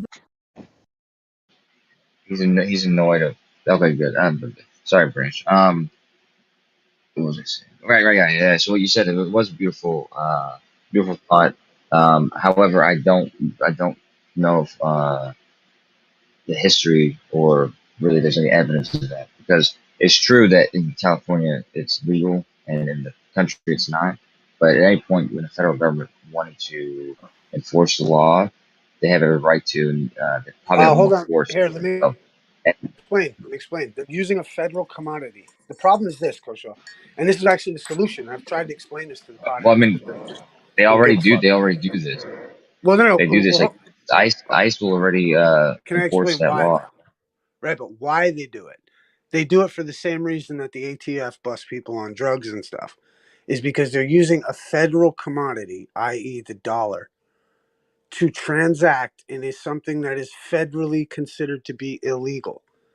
Their only jurisdiction really is with the banks who are FDIC approved with the federal government, and that's where the link is. This is why all the potheads are holding cash. I'm talking about there's other forms of federal government, like ICE, for example, who will use it to enforce like border security. Like they'll check your car and all that kind of shit. Well, you're forgetting, Kosho. You're forgetting, Kosho. What he's saying, though, Kosho, is, what you're talking about a federal fucking. Hold on, hey, Branch. Let me break it down a little better. Like the idea is that if you're operating right, which technically, if you're driving a vehicle and you've got a license to do so, it's a federal citizen, U.S. citizen, operating in a state that it needs a license to do something. And so the fact is that a U.S. citizen is not protected under the first 8 amendments of the federal Constitution. That's Maxwell v. Dow. It's case law. So, like, in the first U.S. citizen was the slave or whatever, right? That was freed to become a U.S. citizen. It's weird. So, as a U.S. citizen, if you're operating under that capacity and you identify as in that capacity, you potentially come under the scrutiny of the fact that you are not protected under the first 8 amendments of the Constitution. However, there are ways around it because our judicial system is ecclesiastical. But that's the trick. They can do those things and enter property if nobody rebuts their presumption. And they operate as a certain way. But you're right, though. They do all those things. But really, the issue with the pot companies is the money. The fact that you're using a federal commodity to exchange a value on something that's deemed federally illegal. Well, yeah, but no, they have every opportunity to enforce the law, and they're not doing it strictly because Obama, he said something about being relaxed on it or whatever. But it's not just the DEA going into the pot shops. Like I said, it's all facets of the federal government, including ICE and stuff. That was only one example. The other example being the big one, probably the Civil War, in which that same idea was fought for, and I think if that same war was fought today, it would be hands down. Well, talking about these small talking about these small companies. So cool. Talking about these small companies is somewhat futile, bro, because like the amount of tax these big companies don't pay, like we're talking about like a fraction of a dollar of what these guys, the small companies, should have paid. The small companies, they do their shit. Let's let them fucking live. But these fucking major corporations in America, they need to start paying fucking their own fucking weight in taxes. I want a president that just says, you know what? Fuck these enormous companies, they're gonna start paying enormous amounts of tax. Right? It's very hard to have a dialogue like this. It's like watching a really good movie. Yeah. There's a commercial every fucking 3 minutes, and commercials like 8 You minutes. have to know, like, don't you know about John F. Kennedy? He was trying to. Hold the fuck up, though. Why am I wrong? Wait, dude. It's a quick statement, just real quick. John F. Kennedy was trying to bring a state currency, which was going to force the privatized banks to follow new laws within the federal government, and then they shot him. I mean, the biggest problem, the biggest problem is the fact that the richest people are not paying. The biggest problem is the fact that the richest people are not paying a fraction of the taxes that the poorest people are. That's good. Like, America is being run off the poor, and that's so much fucked. taxes, Brent. I hope they take everything from you, the federal government, dude, at this point. No, I mean, if you really look at it, bro, America is being run. All the tax money that the Federal fucking Reserve has, it all comes from the fucking poor. The rich, they don't fucking pay tax. They find these stupid fucking loopholes and shit where they don't fucking pay shit. Conversation we were having before, man. We don't want to complain all the time, do we? Hey, did Asa go low for anybody? They don't need to find loopholes. That's They we need a fucking. Hold on, we need a president. We need a fucking president that says, you know what? Fuck this shit. Holy the shit. people, the wealth of people. He don't hear me. Yeah, Issa, your mic's low, Issa. Oh, forgive me, man. That too. No, you're back. It actually sounds all right now. Okay, yeah, I dropped it in the fucking in the water, so it's all fucked. But I was thinking it's wild. The Federal Reserve stuff, like the whole thing with Lincoln. Same thing happened with Lincoln. He was like, "Oh, I'll just create my own fucking money," and they came and shot him in the head. And then fucking JFK tried to do the same thing and came to get him. And I just say that's because of these other contracts that go back, years. And like Gaddafi, right? Well, I mean, Gaddafi's right. He tried to go into the gold standard, and he'd already signed on with the UN, and they were like, "Yo, dickhead." They were like, "Yo, dude, you can't do that." And he was like, "Well, I'm going to do what I want. I'm going to irrigate the Sahara." They were like, "The fuck you are." And that's why, and that, unfortunately, it's like, I used to get into how, what they've done in their tactic, even to the IRS to this day, is they send their missionaries. The missionary, what does the missionary do? You know what I mean? It makes you an offer. Do you accept Jesus? No? He said the problem is what I'm talking about, what I'm talking about is like how Google, Amazon. Did you like an angry woman? I'm talking about companies how much like you want this to bet it and has how nothing to they're do with fucking what you're dealing with talking about. tax. And it's so fucked. Dude, okay, hold on. You man. look at how Google and Amazon deals with tax. This is I funny. think Left Lane is a mod here. He should be able to handle that, right? I can't. My phone's jacked up. I can't touch any All right, buttons. sorry about that, Left Lane, because he's interrupting like almost. I was just trying to say know. like that's Brent, what's it's okay. fucking up America. It's not. It's not And regular he's people. not even talking about what we're talking about. I'm Hey, talking Left these Lane, billionaire fucking Branch, buchu money motherfucking companies, right? Branch. The amount of tax they should be paying compared Branch, to you already how know. much Branch, they you know. are paying is fucking up our economy. You know Branch, today's my birthday. Branch, you know nothing of what you're talking about, to be honest with I you. know Listen, if you want exactly what I'm talking about. Branch, try to just ease Listen, into my the man, conversation. if you think I'm a dumb fuck, Nation ain't shit. No, Branch, you're just not following the Let's have a fucking conversation. debate, motherfucker. You're not Hey, following the conversation, man. I'm not a That's like- conversational type of person either. Okay, Like, that doesn't I matter. only talk to people I like to You're talk free. to. I only talk to people I like to talk to. Well, intelligent people Hey, have manners, Brent. Intelligent people have Left Lane. manners. And Left Lane. Kosho, that doesn't mean I'm going to talk I to hear you you, right Coach. now. Kosho, Branch, it I doesn't am not mean gonna. I'm going I'm to telling talk. you right now, Kosho, Branch. can you get off my fucking cock, bro? You know the screen. I'm not Left Lane has- listen to me. Hello. Can you guys hear me? I'm gonna let you ruin this chat, Branch. No. I promise. I'm Why'd you do that, man? gonna ruin it tonight. That's what I do. There's no need to. That's great. Hey, but Left Lane. You know the picture, the on your phone, the one that has all the faces or all the pictures, not the names. Like, you know, how it used to have the Yeah. list of names.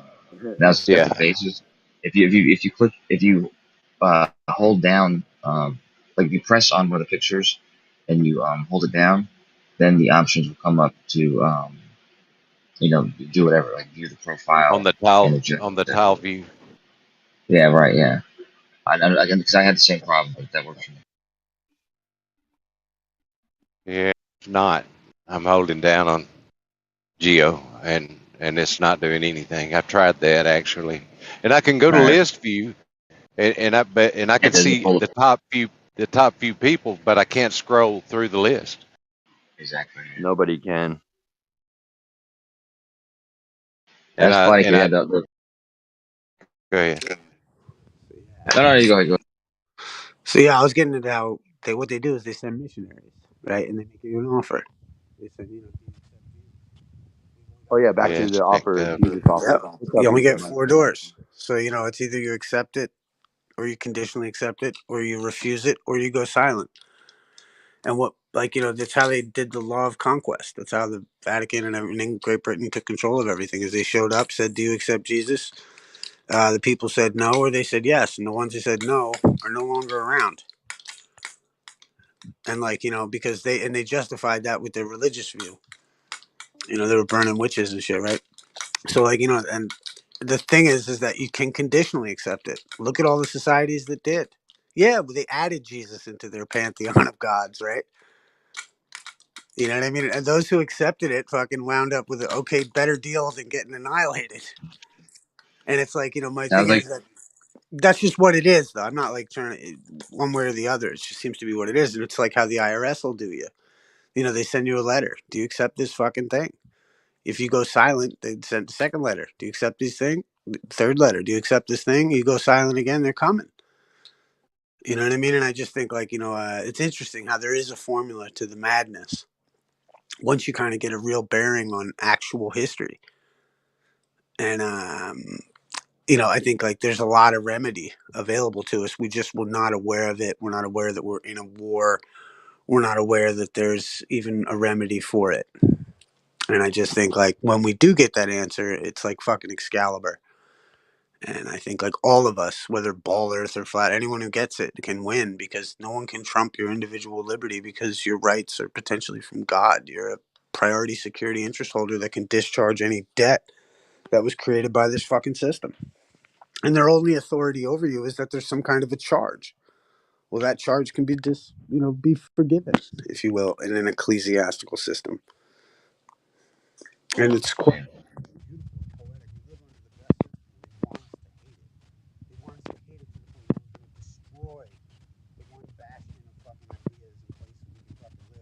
and replace it for human rights. They want to replace human rights.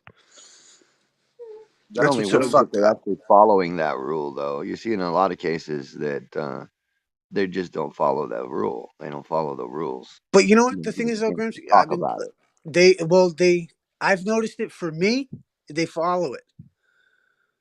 You know what I mean? Like, you know, I got to go into stores without a mask because they can't fuck with me, dude. Because it comes down to, it's just going to cost you some money to fuck with me. Well, you've seen it where some common law. Oh no, those dudes get wrecked. No, because they also don't get that. Hey, you can't get rid of a citizenship. Like you're in possession of one. You already have one. Everything is perfect in the game already. You don't need to go creating an offshore trust to fucking put your citizen in or any of that bullshit. It's all perfect already. Would you agree that parents that believe this could have their kids never register and they wouldn't be under that contract? I don't think it would be pertinent to do it that way. Yeah, Because I agree with you. I was just asking if possible. I mean, possibly, but like, why would you deprive them the right of being able to have a bank account and a line of credit? Absolutely. There you go. You know what I mean? Like, why would you? Because all you're doing is depriving them one of the really what's an asset to us. That's why would you do that? Like, you know, it's your kind of like identification card that you're a priority security interest holder. Is your social security? I agree.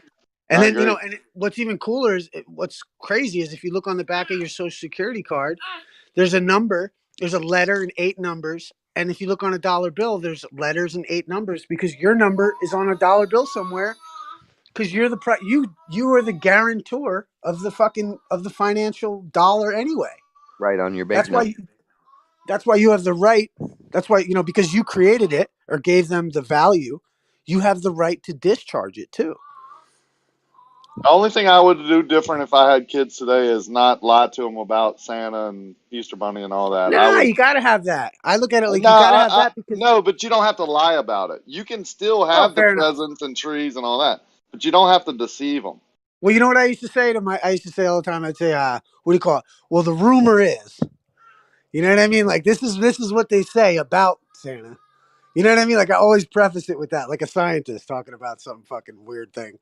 Well, data seems to suggest that Santa comes at night. My thing, high level of confidence. I think I don't call out Santa and call out the lie, but I will never give Santa the credit of a gift that I give. If his mom wants to put Santa on a present, that's fine. But any gift that comes from me has my name on it. It came from me. I'm not giving the credit to somebody else that it came from someone else. No, it came from me. Just know that it came from me. So I'll play along with the game or whatever. I won't call it out and ruin the fun or whatever. But I'm not letting some Santa is this jolly, guy that brings presents. Yeah, by the way, that's me, right? I'm happy, and I'm very happy to give you these gifts because I love you and things like that. You understand what I'm saying? It's actually better that way. The kids would have just as much fun with it, get just as many gifts, and have the love. It's magic. Exactly. It's the fantasy magic that they want to sell, and Santa is just part of it. So when there was no selling, I never felt any animosity towards my parents or my family for lying to me about Santa Claus. I never felt they lied to me. I just figured it out, and I'm like, yeah, there's not any Santa Claus. And life goes on. I never felt I was deceived or anything like that. And I cherish those mornings. I can remember from a very young age, peeping out from the bedroom and seeing all the shit laid out, and oh shit, Santa's been here. I mean, mornings don't change. The mornings don't change. To make you the only thing that changes is the deception. Let me know when I can get in because my mic. Yeah, they're just making it okay to lie. I feel like that's why they do. They're just conditioning kids to be okay with not knowing the truth. I'll do like the elf stuff. Can I get a mic check, yo? Grim, I got you. Thanks. I'll do like the elf. Trying to get in here for quite a while. I've been, I wait for one person and I go, oh, hold on, I guess that's my mic. I'll just wait, and then another person comes in. And well, I tell you, hey, Grim, let homeboy finish. He was about to make a point, and then hop on in, brother. Yeah. I was saying I would do elf on the shelf, but as far as the gifts go, it's got my name on it. That's all. Go ahead. You know how you stop the kids from wanting money from the Tooth Fairy, right? You let them catch you being the Tooth Fairy, but you're dressed up like a big fucking gorilla. And you just say, I'm the Tooth Fairy! And you hand them the money and you run out. And then you run out of the room and they'll never ask for money from the Tooth Fairy again, is all I'm saying. It's a good trick. But yeah, that's interesting. Oh, sorry. Go. It is interesting. When I wrote this short story. I want to try that with your kids. I'm just kidding. That's fine. I'll give you the keys. I wrote this short story I wrote this short story for like a children's book about flat Earth, and this was a long time ago. But it was supposed to be about these kids, and one was flat Earth and one was not, and they were just like debating or whatever. But anyway, part of the story was the kid who became a flat earther.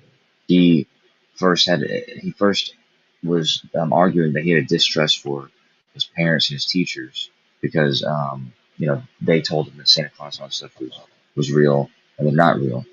And so ultimately I was kind of laying down that doing that kind of does open up, for some kids it does transform who you trust, from trusting your parents as the authority and the people who know all. When they tell you a lie or something that's false, and then you find out from your friends what the truth is. A lot of times, kids will look to their friends for the truth instead of their parents. Yeah. Clearly, Christmas. Clearly, No, Christmas go ahead, wasn't Grim. magic. Oh, sorry. Go ahead, you. I thought you were Grim. Sorry. Clearly, Christmas wasn't magical for you guys, then, was it? It was for me. No, very, very, very, very great mornings, like the guy said. Great times and parties with friends and family. Just leave out the deception, right? Like, because then I think it boils down to the same authority figure going, oh, by the way, Jesus is real. So then kids go, well, you lied to me about Santa. Yeah, I never Yeah, but felt deceived like that. my parents told me about Santa, right? And I still don't look at it as they lied to me about Santa, right? Because it's not, the whole day isn't just about Santa. It's about the gift giving and the family getting together and stuff. I mean, when I seen my daughter's face when she was like 3-4 years old, coming into the living room and seeing all that presents, the look of joy in her face was magical. That part doesn't change. I would That part never, does not change. right? That if you put presents in front of a tree that you've built up and said you're going to do on a certain morning, you can pick the day. That face will still be there. You should do it more often during the year, not just one time of year, based on a deception. No, Base it on see, love. her face was magical and happy and delighted because she thought Santa had been in the house. Not because she thought I put the presents there, because she thought Santa was there. And I guarantee you my face would have been the same for my parents because I thought Santa was there. Her face was like that because she was getting presents on that morning. I can challenge you right now. Tell her in a week that someone is going to bring gifts to her and then put out gifts that morning, build it up all week, and her face will light up when she sees those presents. It has nothing to do with the deception created.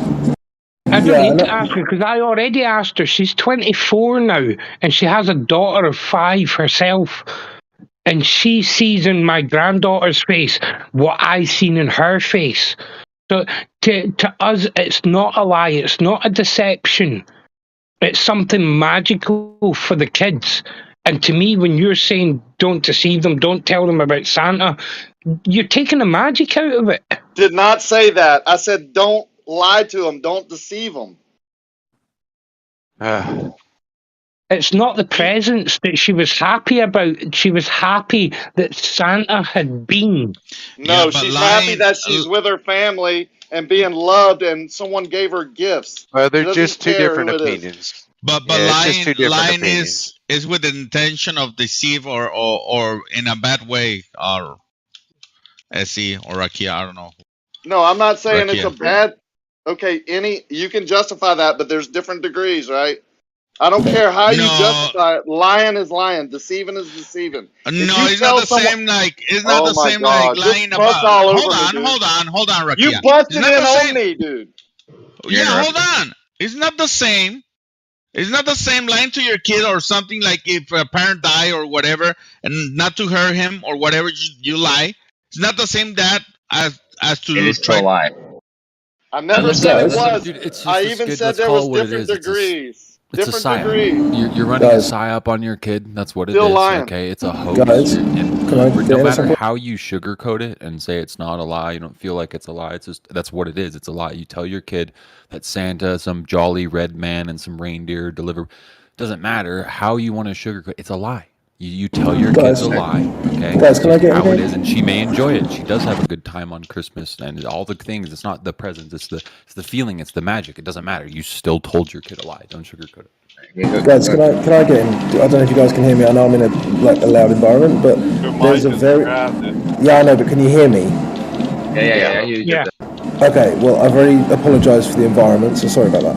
I'll be quick. There's a very easy, perfect test for this. Can anyone think of any other point in a child's life where they receive presents and have all the attention and Santa isn't mentioned? Their birthday. Yeah, exactly. So clearly, what Highlander said is wrong based on evidence. Well, I have a No, follow-up. because her No. face isn't the same when she comes in the living room and we give her the birthday presents. It's I not think the it's a same. complicated, Yeah, like, it's not the like a same. consumer thing. Dude, one You of my didn't build it. businesses. You didn't build it up as much. You didn't build it up as much. That's why. I think Here's Black here's Friday is more important to them than It's Christmas. I think they care her more about when people birthday. are buying shit than when they actually give the gifts away. I In don't fact, disagree, but on the kid's birthday, I personally think the mother should be celebrated because it was a child that was born, but it was a mother that gave birth to the child. Yeah, but now you're just moving the goalposts. No one cares about Just that. commercializing holidays Like, to it's got make nothing you. to do with anything. The original debate was whether it was Santa that made them happy, right? That was why they were smiling, and that's objectively not the case, and you can test it. well, one way you can test it, or another way you can test it. I'm sorry, because that was a great test. But I think a really great test would be to put rocks in the presents, like put a big box and then put a couple rocks in the box, right? So there's nothing in there but rocks. It seems heavy and big, and then give that to her and see if she's just as excited All after right. breakfast.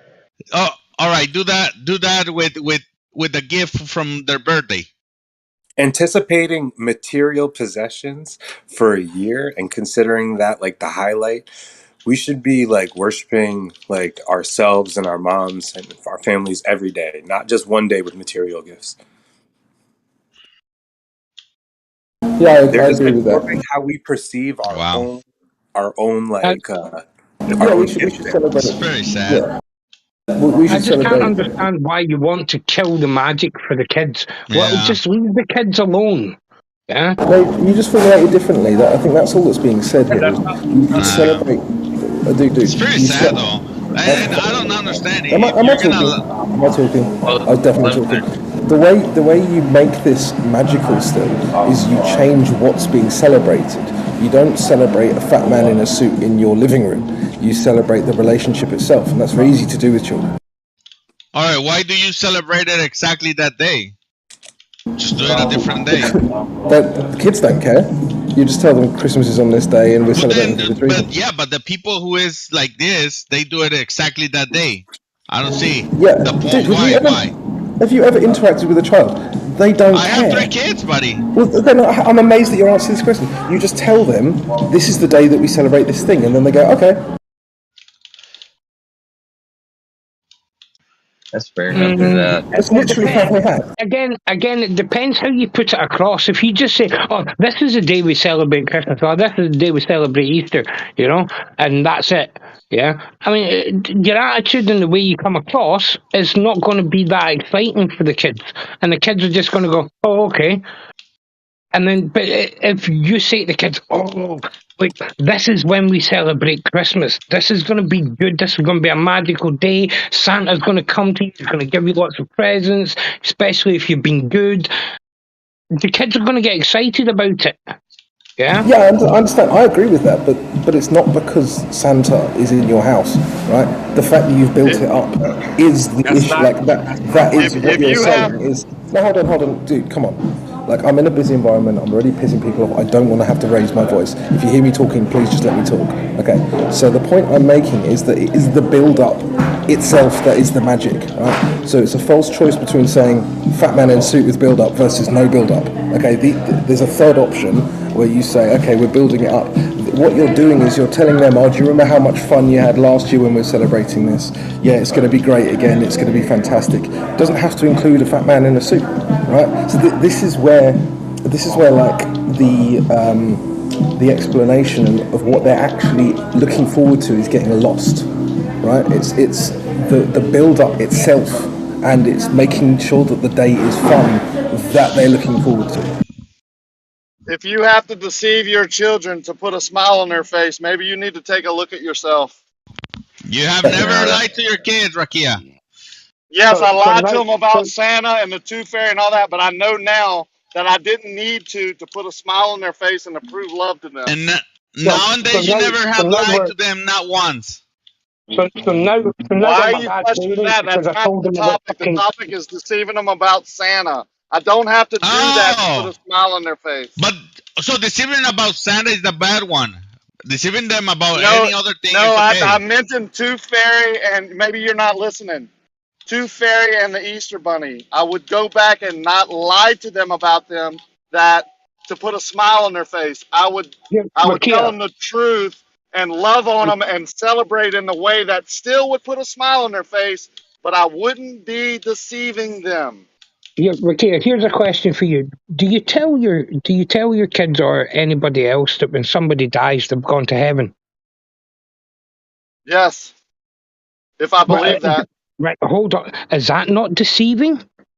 Well, I don't know. Is that If someone not lying? Is that not if deceiving? you'll allow me to answer, if someone was wretched and wasn't saved, and my kid asked me if they're in heaven, I would tell them the truth, and I would say, no, I don't believe they are, because this is how I think you achieve the ability to reach heaven, and I let them discern, right? I let them do their own research and discern whether that what I'm saying is what they believe or not. So let's say it's your pastor or your priest or whoever that's passed away, right? And the kids ask you, "Oh, what happened to Pastor Mike?" And you say to them, "Oh, well, he's died. He's now gone to heaven." Is that not lying and deceiving your kids? No, because I believe it to be true. Not if you believe it to be true. He could Yeah, just I be believe it wrong. to be true. He might be wrong, but he wouldn't be lying. See, exactly. So what's the difference? So what's the difference between telling them about Santa and telling them about Oh my heaven? God. Because there's no evidence. Because I heaven know is real. Santa isn't true. Because I know Santa isn't true. Because so that's I know intention. heaven's not true. I don't know You don't if know that. Jesus is true or not. I believe it to be true. It's where I put my faith.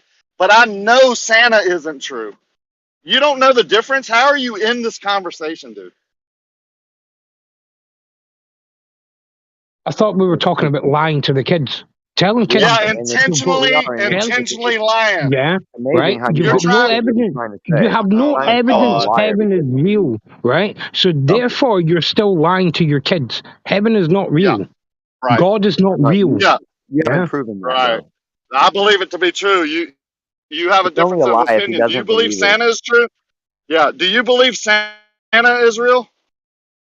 I believe my granddaughter believes he's real, and if my granddaughter believes he's real, then it's the simple questions. It's the simple questions that get them. You was the key word. Do you believe that Santa is real?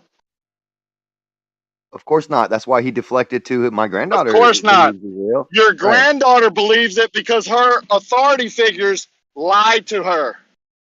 Right? Which and is you're you. telling kids that heaven is real, but you've got no evidence that heaven is real. Therefore, you're lying to your kids. That heaven is real, so the intent. Yeah, I'm done with this guy. Not there. Yeah, we're done. That's pretty much obviously over. And I'm an atheist, dude, and I'm sitting there supporting you on this because obviously, if you believe in it, you're not lying.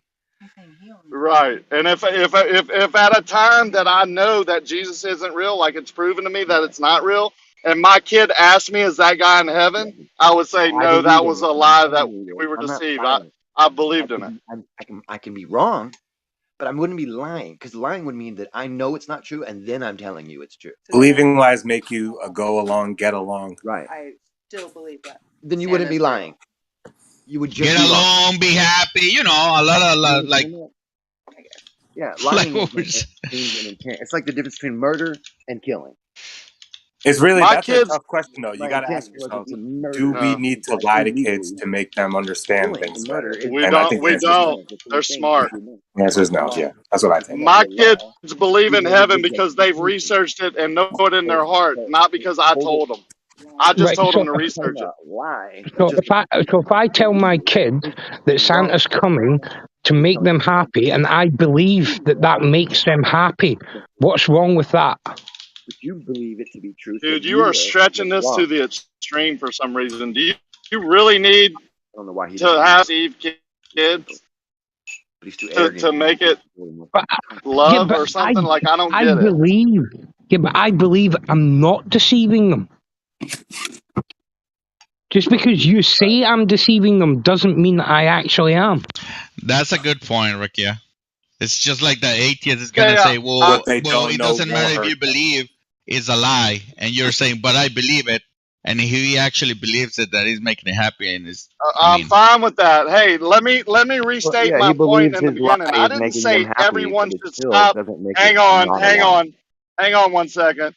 Right in the middle of my sentence, brother. I didn't say everyone should change and not tell their children about Santa. I said that's what I would do. You do whatever the hell you want. If you think telling kids about Santa is not a deception, good luck, brother. Yeah, but deception to me sounds like it's doing it with a bad intention. Don't you think, Rakia? When you say a deception, it is a deception. I agree with you, but That would be a lie. That's a good That point. would be a lie. So That would to be a lie and lie. deceive the kids Intentionally would be telling to some. Oh my God. what would be a lie? What would be a lie, Rakia? To intentionally deceive with harm intent. I just had a funny thought. No, what is deception? Let me go search what is deception, because maybe that me, word doesn't mean What what is I to me think. deception? Can I say telling my one thing? kids about Santa isn't actually deceiving them because I don't have any bad intention.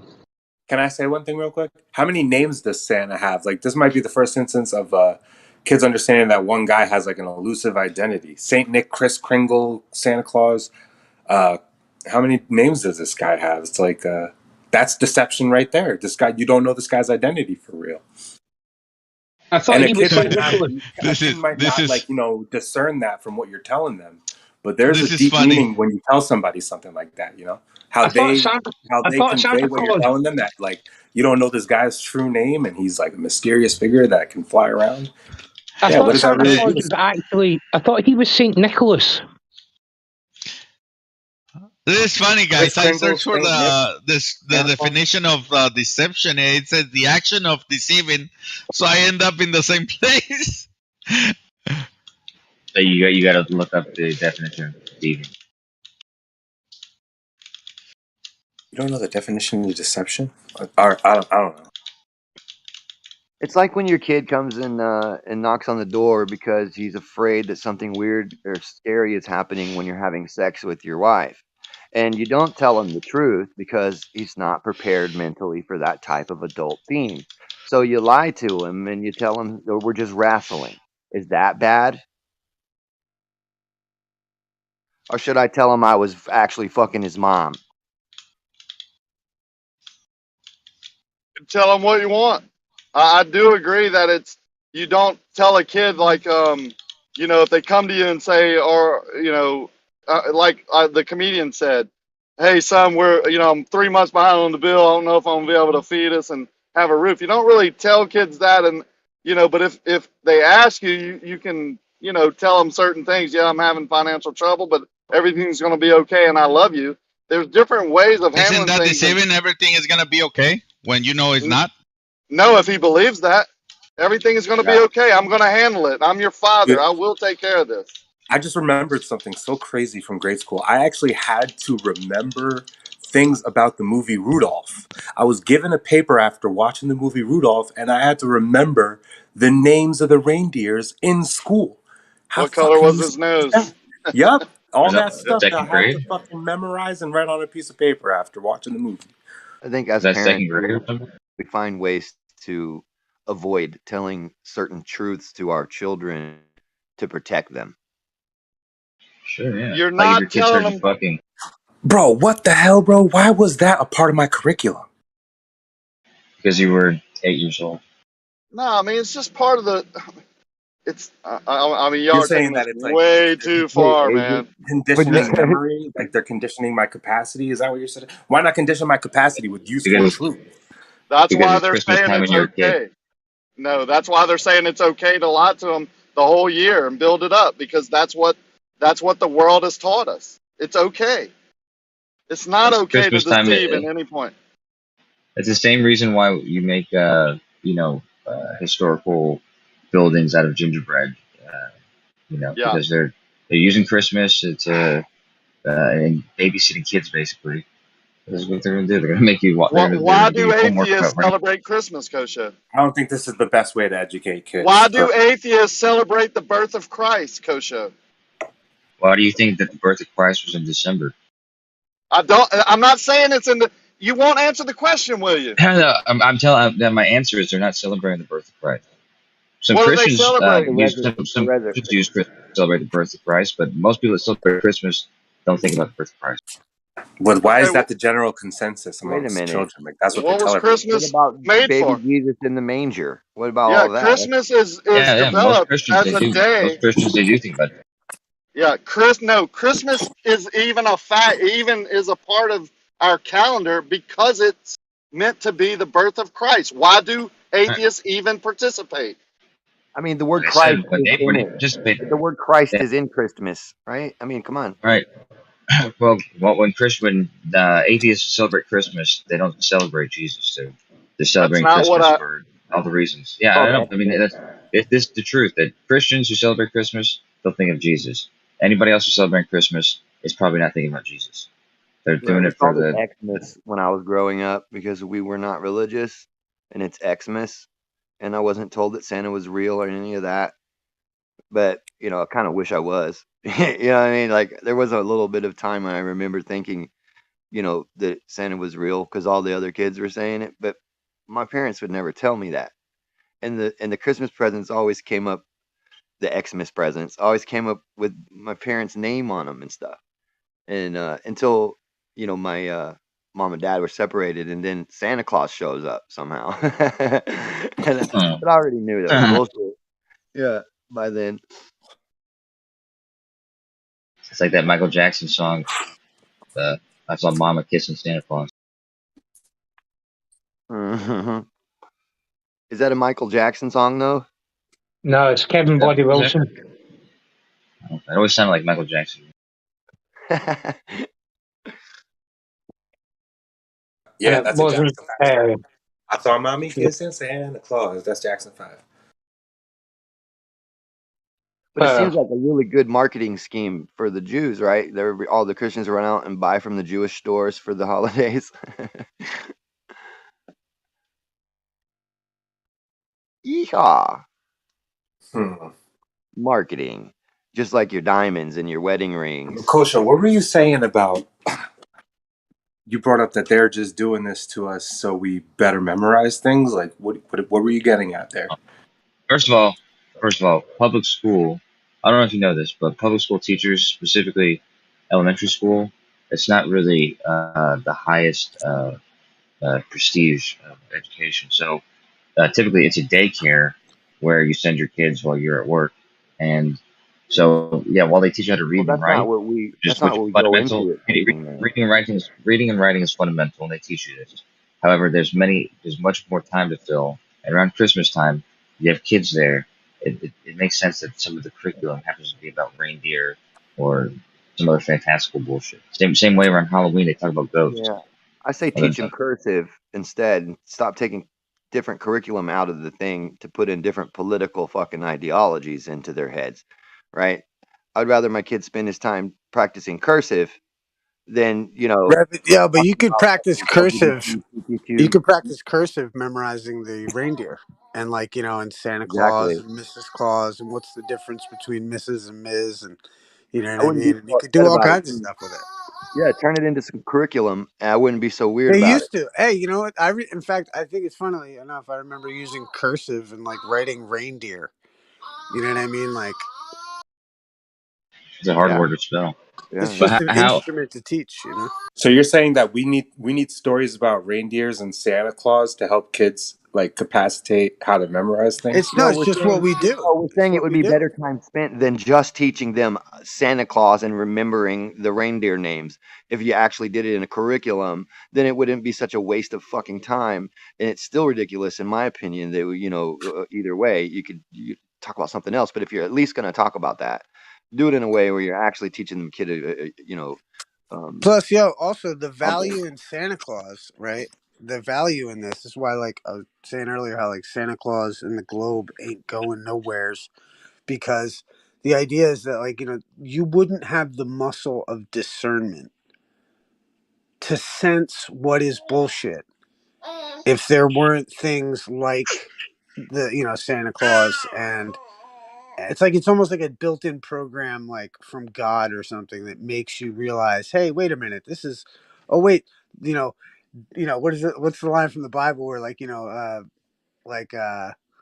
You know, I why hope would he I does trust? with Like, why would I skepticism. trust man? Why would I trust mankind, knowing just everything is confirmation in a certain sense to me.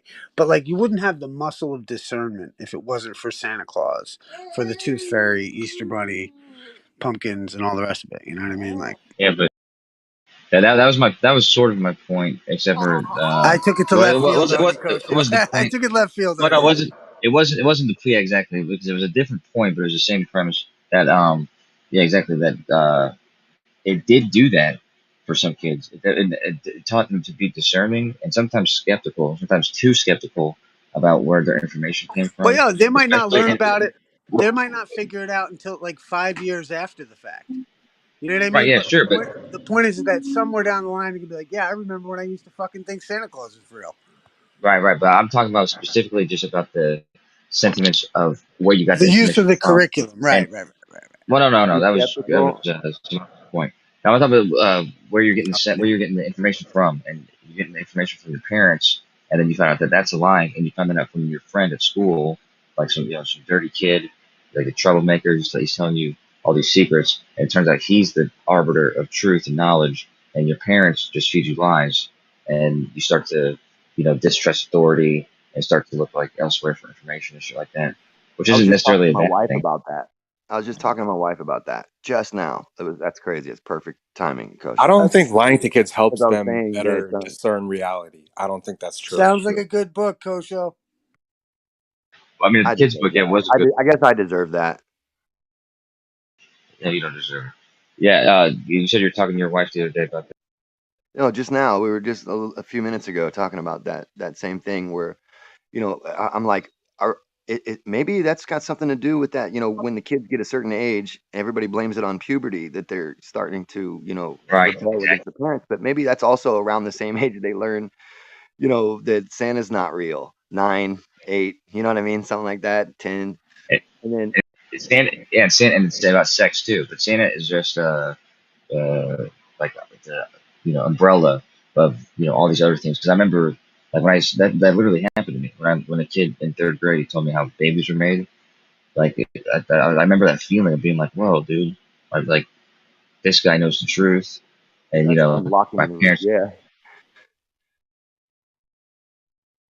And exactly. I'm not saying that's a good thing. I'm just saying that it is a thing.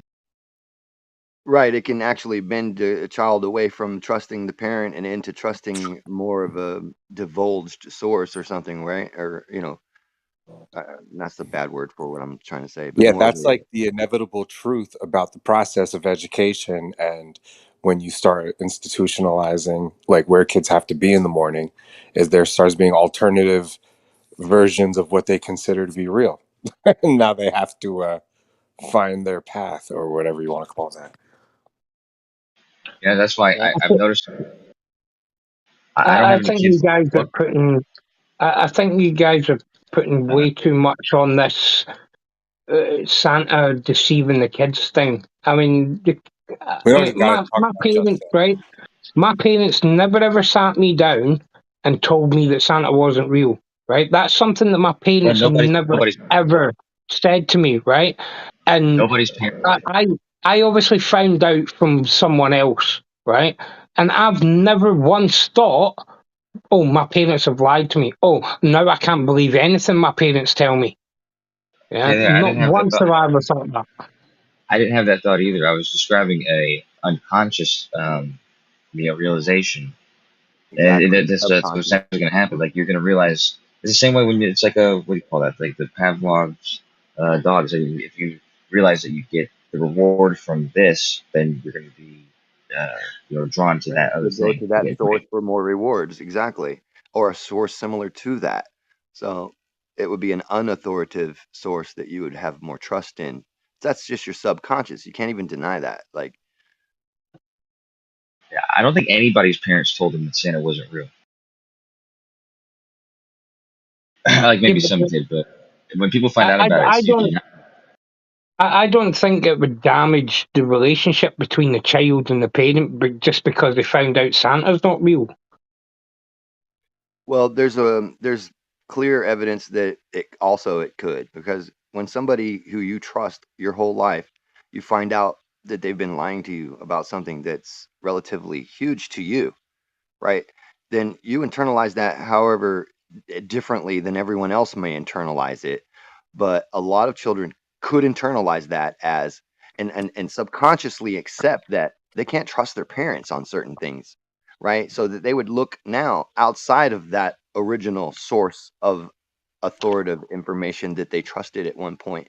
They would look outside that source and trust other sources now with more easily than they normally would have, even if those sources are contradicting what their parents are saying. See, that's the problem here. And that's the subconscious. The human mind does work like that. I mean, there's lots of different ways to test that. I found out, right, that Santa wasn't real from other people, right? But yet when my daughter was born and anything that I ever had, any questions that I ever had, any worries that I ever had, the first person that I went to was my mother. And anything my mother said, I trusted 100% without question. So her lying to me about Santa never impacted my trust in my mother whatsoever. Well, but you don't know that for sure, actually. I mean, your subconscious doesn't tell your forward brain what's fucking it's thinking. Okay, that's just not how it works. And there's probably situations that you're not looking at for the sake of this argument right now that you could use as examples of why you shouldn't trust your mother. So I mean, I'm just not gonna actually we can't really know about that anecdotal story with no testing behind it as some sort of a way to diffuse what someone else is saying. Anyway, so we'll just leave that alone. Kids are definitely being lied to. We don't gotta stay talking about Santa Claus.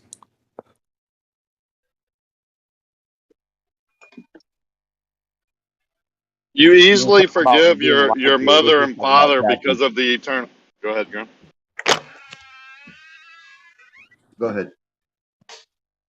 You easily forgive your mother or father for wrongdoing, such as telling you an untruth, because you have this bond, right? But like if your neighbor lies to you for years and years and years, and you finally find out, you're probably going to have a lot of animosity towards your neighbor because you don't have as strong as a bond. Now, if a stranger lies to you for years and years and scams you and deceives you and whatever it may be, you're going to have more and more animosity than you did with your neighbor or your mother. You see how the mind works?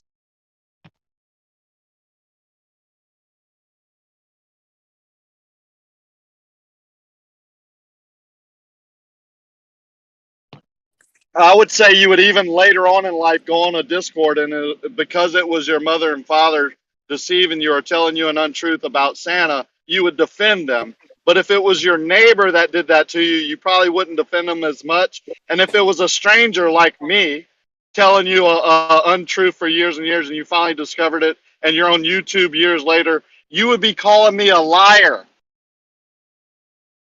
I hope my point is made.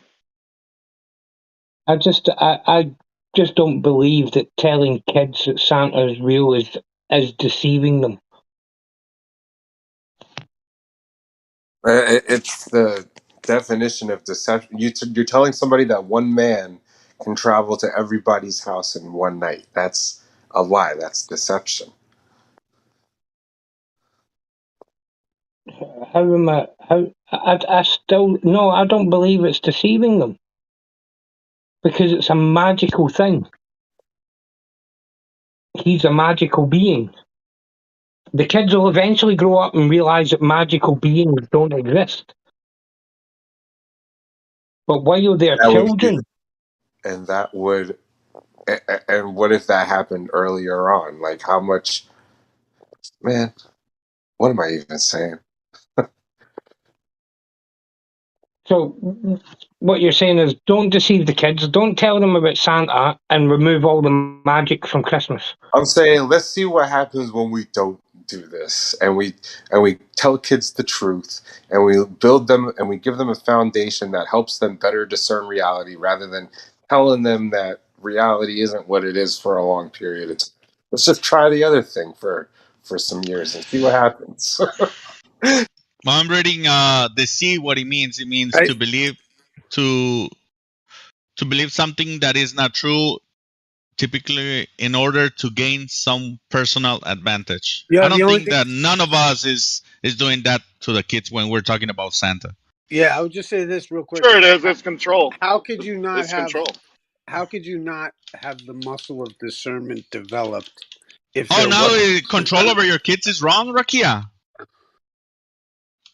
Hold on, he doesn't think that. Like, Mind what? control. I mean, mind control is mind control, no matter who you're doing it to. You gotta. It's wild to say that a Oh, kid can better all right. discern the truth by lying to them a whole lot until they finally realize within themselves or from someone Well, else dude, that how you about lied. this, right? You could. Here's the thing, right? I could tell you all day how to like defend, like a right hand punch, right? But it's never gonna work until somebody tries to punch you, right?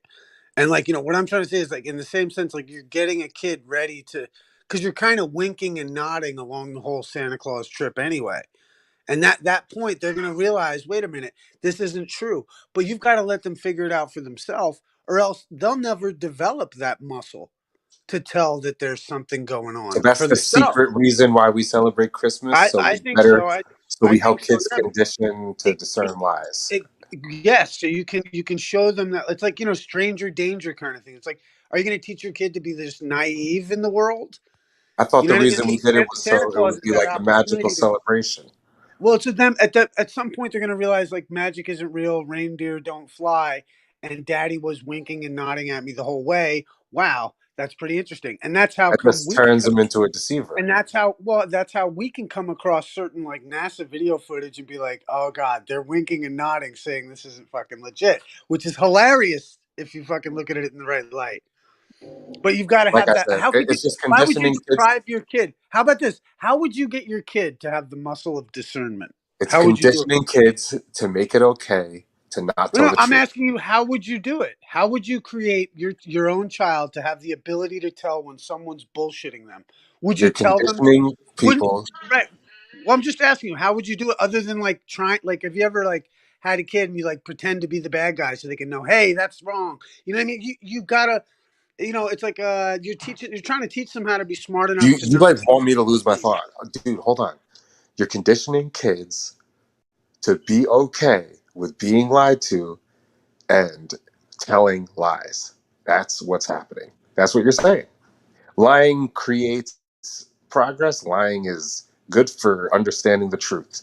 That's the narrative being peddled. How about this? If you Was it think that's because the of truth, someone lying? Hold on, hold on. Was it because of Everybody someone lying lies. to you Lies, that you learned to lies are be quiet? necessary, right?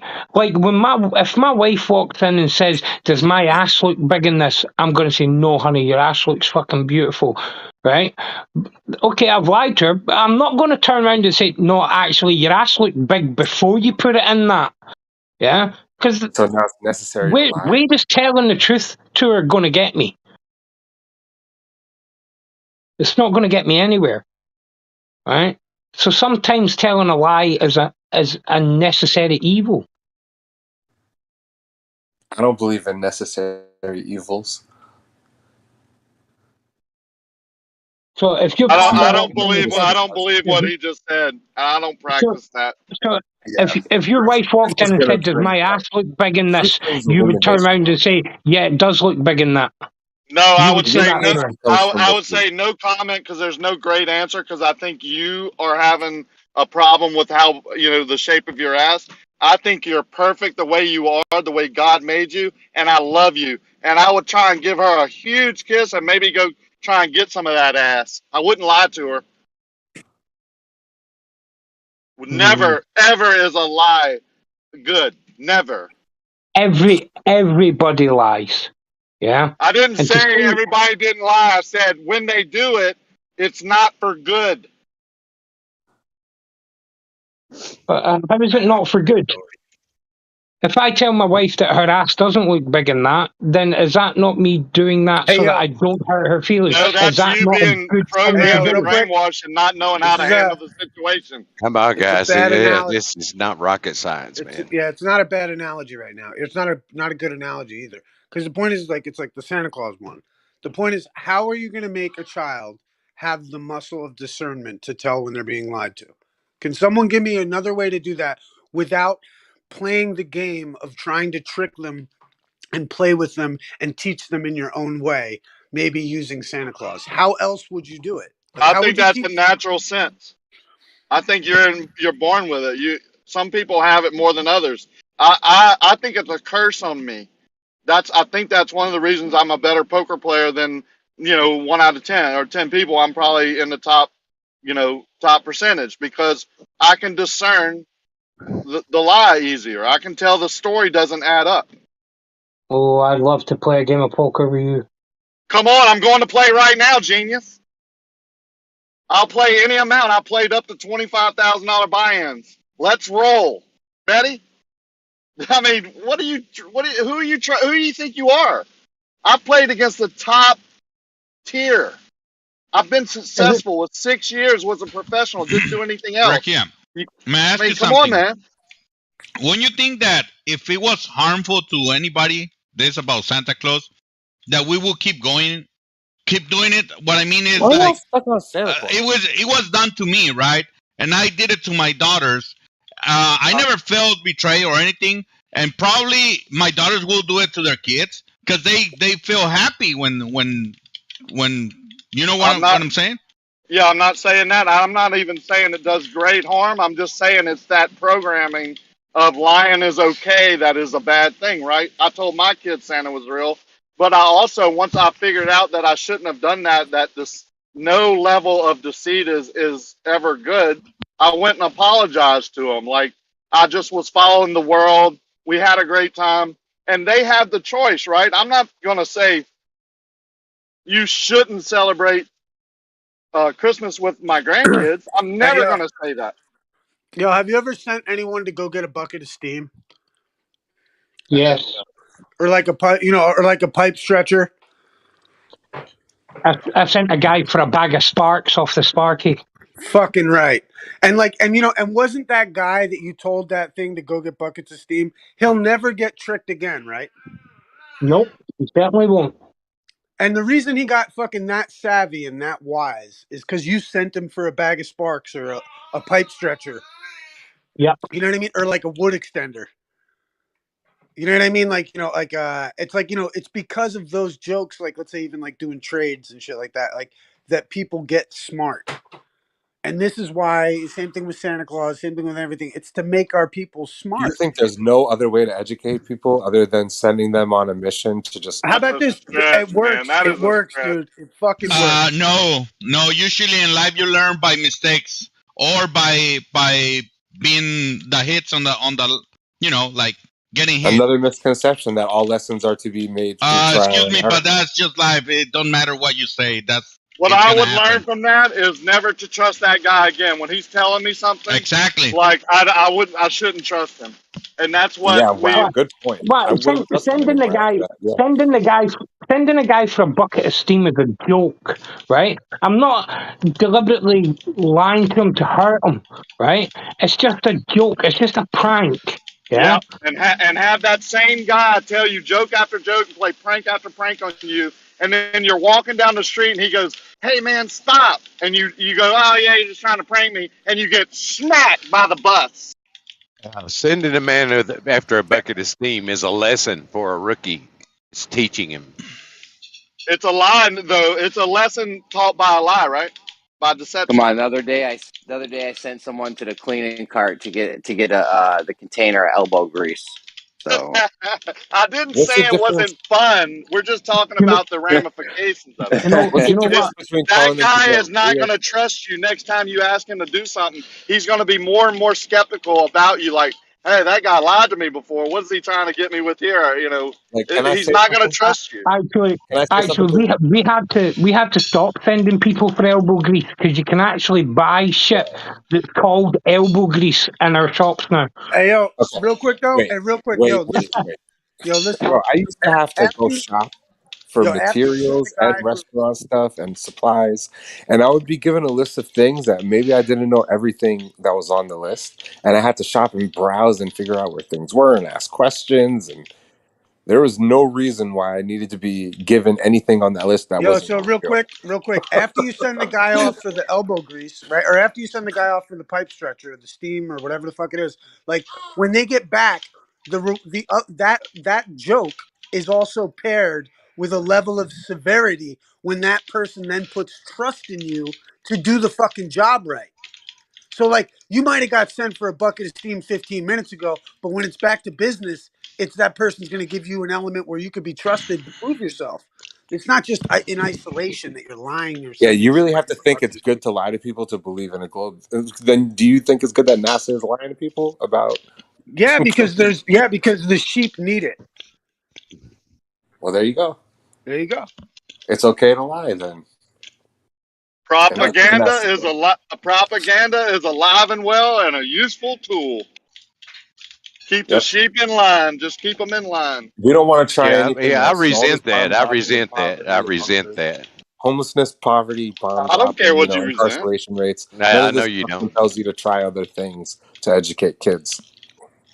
Why should I care what someone I don't know resents about a statement that is true? Propaganda, listen to my words, is alive and well. It's used in every form today, right now. That's not the statement. That's not the statement in which I resent, Rakia. You know what I'm saying. Keep the sheep in line? You're calling me a sheep. No, I'm calling myself a sheep, you fool. I'm calling you a fool for thinking that is what I said. I'm the sheep also, Left Lane. They're keeping me in line with We their got to see the propaganda. result. And Damn, what, dude, you have it. You have such a bias. Y'all You take have such a the bias. position. Yeah, y'all. That's what you have a well, bias. Issa I'm said the always same talking thing. down to you. No, Issa said the same thing. He said they keep the sheep in line because they believe the lie. That makes me a sheep in his eyes. And then you repeated that, and that bestowed resentment on my part because I believe that. Therefore, you think I'm a sheep, and I resent that. I think we're all sheep, and I don't care if you resent that statement. We are all sheep. We are all slaves. And if you don't think you are, go buy a house or drive your truck without paying your slave dues. I gotta make a couple stops first. You're hot, Mike and Jeremy. All right. Hot Mike, Jeremy. Oh, just yesterday, Rakia, I saw that they're gonna charge a tax on people that has natural, how you say, water wells, or Yeah. they're gonna tax them in California. How about that shit? How about that shit? Such bullshit, man. Why do you think that's bad, Left Lane? Because it's fucking stupid. But listen to this. Why? They wanting to go. They want because it's wrong. Because You don't trust your government to tell you what's know that right? I'm not a. You know I'm not 100%er. Come on, man. Give me a little credit. But think about this, and them wanting to go all electric. How many fucking dollars are generated on a daily basis on fuel taxes, which pay for the repair of the roads? Where's that money going to come from? Where's that money going to come from? They can't even support the electrical cars that they have now. They can't generate enough electricity with the electrical cars they have now. They're limiting people from using their cars in California as we speak because they can't generate the electricity. I was just going to say they got a bigger problem than the. Go ahead. It's just can you agree on how much deception is going on? They've even got you thinking that it's okay to lie. So now you're going to tell me that they're not lying? What are you talking about? I guess I'm talking about NASA. Like, we're acting like we need to be lied to better understand the truth. No, I don't disbelieve NASA at all. I don't believe them at all. I disbelieve them at all. Wait, what? I do not disbelieve NASA. That's a double negative. Okay, so you believe NASA. Yeah, he believes everything NASA says and does. Everything they put out, he just totally believes it on faith. So NASA's 100% telling the truth, yet us as people, me and you, we need to be lying to our kids for them to better discern the truth when they grow up. Well, the thing is, from your position, what if NASA's not lying? Who's lying then? NASA was started by cultists. I mean, the stuff that I feel like I would address about NASA is, I don't know. I can't find like a good concise video about it for you right now, but I believe that NASA was started by the people that were involved in the mind control experiments during the 50s. Yeah, there was some ugly shit back then.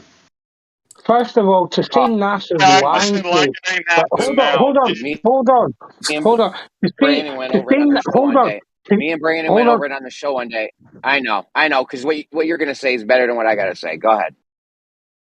But to say NASA is lying to us, first of all, you have to tell us what they're lying about. And then you have to, hold on, right? You have to tell us what NASA are lying about, and then you have to provide evidence that they are telling lies about said subject. Okay. Yeah, to accuse a man of lying without evidence is immoral. Give me all day, and later tonight, or I think you're somewhere later time zones. I when can you tell wake you up, one real quick. Yeah. Go ahead, finish, and then I'll go. Go. No, I'm definitely gonna find the video about the origins of NASA and how they were started by occults, and their original symbols were based around the Cupid and the vector symbol, and it transformed into NASA. There's actually a different origin that we aren't told. So they definitely lie about how they started and what their original mission statement was. Okay. All right, I'll give you one. The Hubble telescope. There's this guy who called them where he asked about the Hubble telescope, and the airplane. It's actually an airplane, the one that is taking those pictures. No, that there's can't evidence be for true. That can't be true. Well, A radio telescope on an airplane could not take the images that Hubble takes. Yeah, Mr. Expert, you know everything. My whole point, you say NASA's lying, but then you don't say what they're lying about, and you don't provide evidence. I just told you. Some guys told you that actually Hubble was a Sophie project, and you bought it. So that's not evidence. That's more credible than what you guys are saying. That's for sure. Okay. We just say that there is a Hubble telescope in orbit, and it takes pictures of the universe. That's all we say. And then we have the pictures to back it up.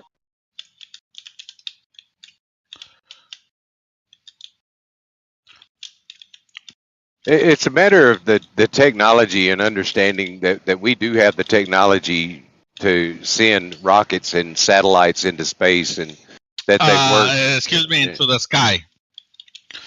Well, I say to outer space. That's the truth, right? The sky. You see them go into the sky. That's all. Let's not go farther than that. Let's keep it up to the real world. But so what are you guys going to do when we actually have a permanent base on the moon? How are you going to explain that away?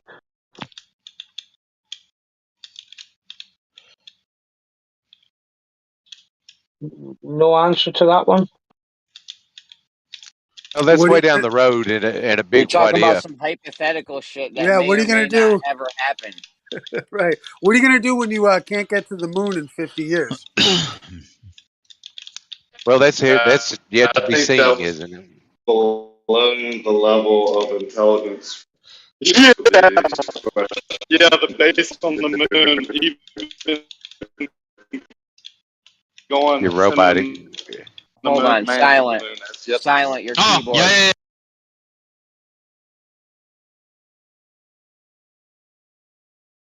What happened? I was hot micing my keyboard, I guess. It must not be you because it's still happening.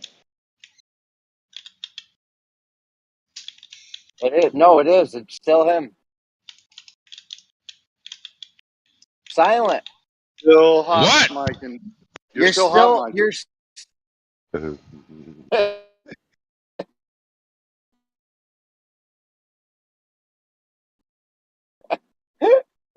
Listen, we went over it on Brandon's show one day. NASA was founded by straight up weirdos. These motherfuckers were into sex magic and all kinds of crazy occult shit. Right, so hold up. If they're into some mad, crazy sex shit in their free time, what does that have to do with what they do at work? I knew he was going to say that. Huh? So, So if I go to work with a guy and him and his wife are into some kinky shit outside of work, they're into swinging and S&M and bondage and fucking sacrificing goats in a field, does that mean I shouldn't trust any of the work that he does when he stood next to me? Yes. No, because what he does in his private life is his own fucking business. It's got nothing to do with me. As long as he's doing his job properly when he is at work, what he does outside of work is none of my fucking business. Yeah, but that's what Jeremy's saying. They are doing their job properly. They're teaching us about occultic stuff. Thank you for proving our point. Do you believe that you can detach your beliefs of what you're doing in your work? How do you think we have this? No, the other guy. How do you think we have this problem in the schools where they are bringing their Exactly. That's a good point. You know, because you cannot avoid that. You cannot detach those things. I believe any teacher with the responsibility of teaching other people's children brings sexuality or gender or any of that bullshit needs to be fucking fired. If not, charges brought against them. So exactly. Right, okay, so if you find out that your kid's school teacher... Right, hold on, Rakia. Right, so if you find out that your kid's school teacher is a swinger and goes to a swingers club in their own free time, right, doesn't say anything to anyone, right, but you find this out, you think that they should be fired and prosecuted because they have a weird... That's not what we were talking about. That's not what we're saying. If I find out... work, dude. Go ahead, Rakia. Oh, okay. Follow. He can't follow. I mean, he just can't follow. It's not let me just answer real quick, and I'll be quiet. Should be fucking fired and prosecuted. Highlander.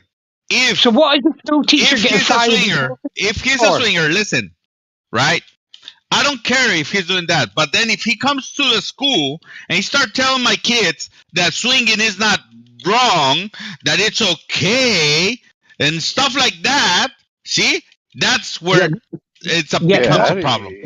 Right, I agree. Yeah. That goes right. That shit. Well, that's what they're doing. Do you think NASA believing in evil shit and everything? You think they're gonna, how you say, modify? I believe, as far as the NASA thing goes, I think there were people out to discredit any way they can. They will lie, cheat, steal, and beg and borrow anything they can to discredit NASA, and I think there's a lot of fake information out there that just simply is not true.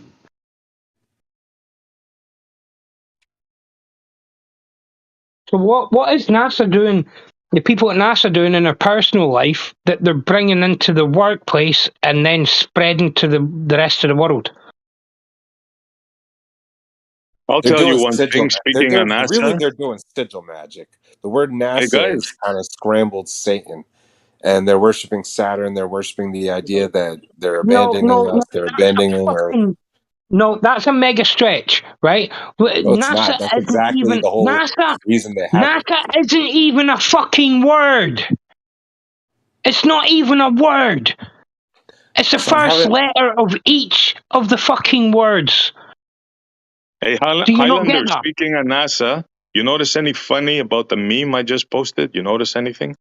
Yeah, there's a lot of occult symbolism. Well, it's not a meme. It's a actual thing of NASA. You guys notice anything that stands out? Where? I didn't notice it myself because I had a phone. It was small, but anybody? Oh, this is the Artemis. Yeah. Oh, look, a flat Earth map. Look at that. Who said that? Yeah, look Bingo. At this. They put every continent. They put the North Pole at the center. It shows all the continents using a flat Earth map on the fucking thing. How funny. Nice catch, bro. What do you guys have to say about that? I don't think there's any significance to it related to the shape of the Earth. Really, Left Lane?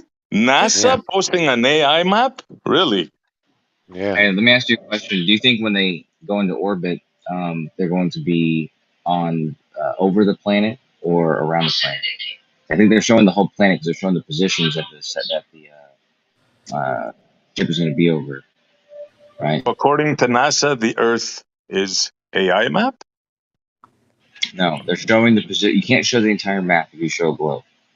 Okay, so it looks like in the interest of showing all the positions that it's going to be over, they've using AE map. Yeah, but they could have showed multiple. They could have because you showed. can't. Sorry, go on. Yeah, it just makes more sense to use a flat Earth map. That's all, guys. Yeah, because you can't put a 3D image on a 2D. Yeah, that was a joke. You didn't catch But it. right. You understand? You That's what can't the put but a you're flat. right. sphere You're on a right. fucking flat screen, can you? And see the whole fucking sphere. You're only going to see half of it at once. And like he said, illiterate North they want to Koreans, guys. show. Illiterate North Koreans. Look, I'll be honest. I didn't see this myself because I was on the phone, and I go, no, I don't see nothing funny. But then when I zoomed in, I go, holy shit, man, that's an AE map, and that's a NASA logo there on the top right, if I'm not mistaken. Yeah, that's a good catch. Yeah, I would say. It just makes more sense to use a flat Earth map, guys. Well, it's the reason Google Maps uses that. It's the reason the Atlas uses that. Posters use that because they want to show. If you want to see the full picture of Earth, you have to use some kind of projection. I mean, come on, guys. That's got to be kind of funny to you guys. It is funny. I just thought it's a good catch. That's like really funny to me. Well, yeah, That you is know what's like fun? that. I like too. Wow. It's like if you want to navigate, you have to just imagine that the Earth is flat.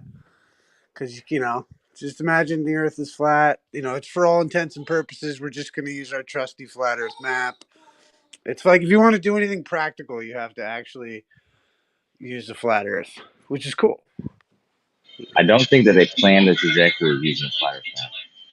I think for the interest of making this It's poster, just easier to think of it as flat and motionless. It's just easier that way. Easier. They wouldn't be able. It wouldn't make any sense if they used a flat Earth map. But like I said, it makes sense to put on a poster a flat Earth map and they're showing the position. Did you ever see the video of the 44 like unclassified documents from NASA where they say all their experiments based off of flat stationary plane?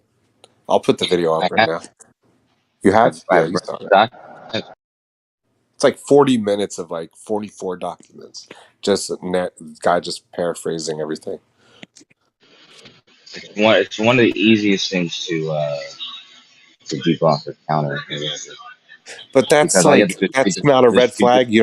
It's not like, hey, they're saying every single experiment they assume a flat stationary plane. Like, that's interesting. Yeah, but when they say explicitly why they're doing that, it almost more confirms the globe. Because they tell you, yeah, we're using a variable or a non-variant. Sorry, but they're playing a non-variant mass, like a not changing mass. We're Hey, using Kosho, can I join Earth. Space Force too? I want to join Space Force too, man. Let me finish. Yeah, so using a not changing mass, using a flat stationary Earth, and then they tell you why they do this, and they tell you where this works and when it stops working. And it stops working because those assumptions won't make sense anymore. Yeah, if I read the whole document, I got you. So You he just was read like, the whole yeah, page. I got you. Like I'll agree with you on that. That maybe he was, using a highlighter, right? Okay. Well, I mean, you have to think about that too. If it says flat and stationary Earth, it says we have to assume that the Earth is flat and stationary and that the plane is not mass changing. The mass doesn't change. Well, you already know one of those is absolutely not true because the mass changes, right? So obviously they're telling you those assumptions are incorrect assumptions.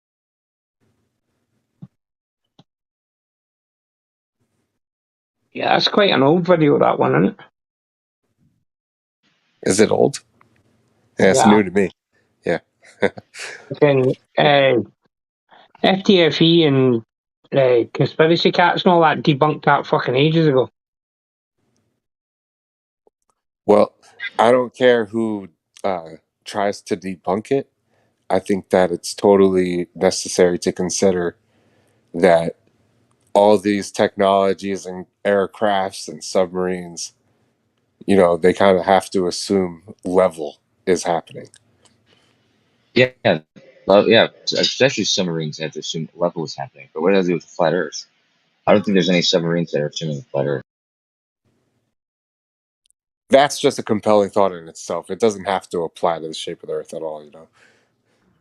Yeah, but level, of course. Planes have to know that the Earth is level, and submarines have to know the Earth is level. But that's not the same thing as it being flat, right? Is level flat? No. Level is gosh, I can't. Not today, guys. Hey, yo, you know what I I think really of? like not You talking know that about meme? level right Hey, now. yo, you know that meme of like, it's just like I can't help but to get it out of my head right now.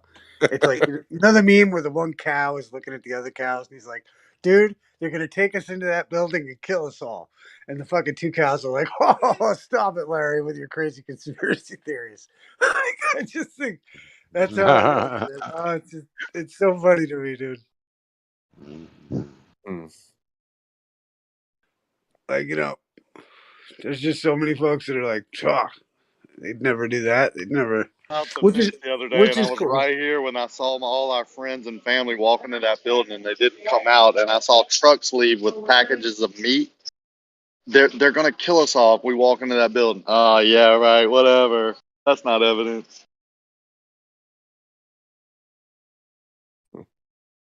As I say, I was on TikTok the other day with some mad idiot, and they were like, "Oh, you can't go to the South Pole because of the Antarctic Treaty," and I was like, "Well, where in the Antarctic Treaty? Show me the Antarctic Treaty where it says that you cannot go there."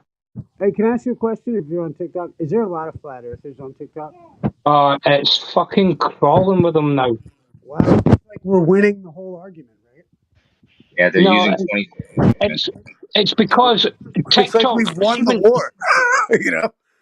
See when they're on TikTok, right? Like there was this one guy went on his live stream because he was talking about, you know, Coriolis and fucking other stuff, right? And he said there's no evidence, right? And I said, well, show me evidence for the flat Earth, and then instantly it came up saying you've been banned from this live stream. And the only thing I said to him was, show me evidence of the flat Earth, and they instantly banned me. Yeah. And I think Yeah, it's I know. just I've had that I'll happen to take me that when I bet. go on Glober's I'll take videos that too. bet that that's the only thing you said. it was because how could I say anything else after it when he banned me? Did you call him an idiot, Maybe flat you said earther? something No, before. Maybe. no, What the up? one, no, it was the one and the only thing that I said. I just asked, where is your evidence for flat Earth? And then I'll take that bet. How it came much? up saying Well, you've yo, been here's the banned thing from too, this though. live stream. The problem is this: is that everyone is tired of the ballers. No one is like willing to welcome these people that are just a drag and a bane on every conversation they enter into. So that's what's happening. It's just people have given the ballers their day. We've allowed the arguments to go on ad infinitum, and I think the problem is that the flat Earth is one. I don't know what the ramifications of that'll be, but I hope it's good. But I think the globalists shouldn't go anywhere because of the idea of discernment. We need the ability to develop the muscle that even these people at high levels are full of shit. I mean, eventually TikTok will filter them out and just get them all off the platform eventually. Well, you know what's weird too is what if flat Earth is like a Chinese psyop, and TikTok, being a Chinese government, is going to do anything it can to dismantle the U.S. position of power based off of the moon landing? I've thought of that too, and I love my country too much to say that that would bring us down. But it's interesting. You know what I mean? Is flat Earth some CCP idea to break the moon landing and the stigma that we understand space travel? I don't fucking know. But either way, America's the greatest motherfucking place that ever existed. So that's all I know. What about Little St. James Island? I wouldn't say America is the greatest place to live. There was a guy from Nigeria was talking on a show I watched the other day. He said, I hear Americans talk about how bad it is in America. He said, but do you know what it's like to wake up in the morning and have to wait on the sun to come up to brush your teeth, and hoping your shoes stayed together because you had to walk to town because you didn't have a car, and and you had to shit in a hole in the ground out back, and He said America is a great country, and I'm proud to be here. That's fucking right. And a lot of people don't know that shit. And even like myself, who's like, we don't understand how fucking great we have it. You know what I mean? I And think like, that's just low standards, in my opinion. well, I mean, And people we can. don't realize There's that no. we're being oppressed. That's too bad. Well, I don't think anyone's being oppressed really yet. But I think like this is what's interesting to me is I think What is capitalism? it's a system to make individuals rich. Do you know what Yeah, I mean? right. Like, And what is that? And what is the real outcome the of thing is, you don't capitalism? live in capitalism. You live under socialism right There's now. a The other what thing is, percent that's actually rich, man. No one's actually rich. well, I'm just saying I you have the consider ability. myself rich. You have the ability to create something and sell it, market it, and make You money just off it. haven't perceived your own true wealth because you're in a capitalist system. All right, well, maybe that's my personal dilemma, but one day I'll address it. Yeah, However, because the level above not like needing from what I shoes understand, is considered I mean, I get it. I prosperity and get it. success. It's Visualize it, crazy. be it, achieve it. You know what I mean? I get it, bro. But like, my thing is that I also think like capitalism is one of the systems that allows an individual to do things that other systems don't allow for. That's what's Literally interesting not the about it. result of capitalism. Well, I think your disdain for the economic system that we're in now is because it's actually socialism. You know what I mean? If capitalism was actually allowed to thrive, and like, you know what I Yeah, mean? like they say we're in a democracy, and I don't think there's a distribution of wealth. Well, it's a democracy in with a republic that underlies it. That's the beauty of the system. Is these, but the problem is these people want to like get rid of the republic, which is like God fearing, etc., and trade it for a democratic, human rights declaration or something. And like and I just think that the U.S. it would be unfortunate if they were remiss in the idea of already having like because really the beautiful thing about America is not the moon landing, it's the ideals of So the people let's who break it fucking down live right here. now. Capitalism creates success, and lying helps you know the truth. Is that where we are today? What? I mean, like, how about this? Like, do you eat meat?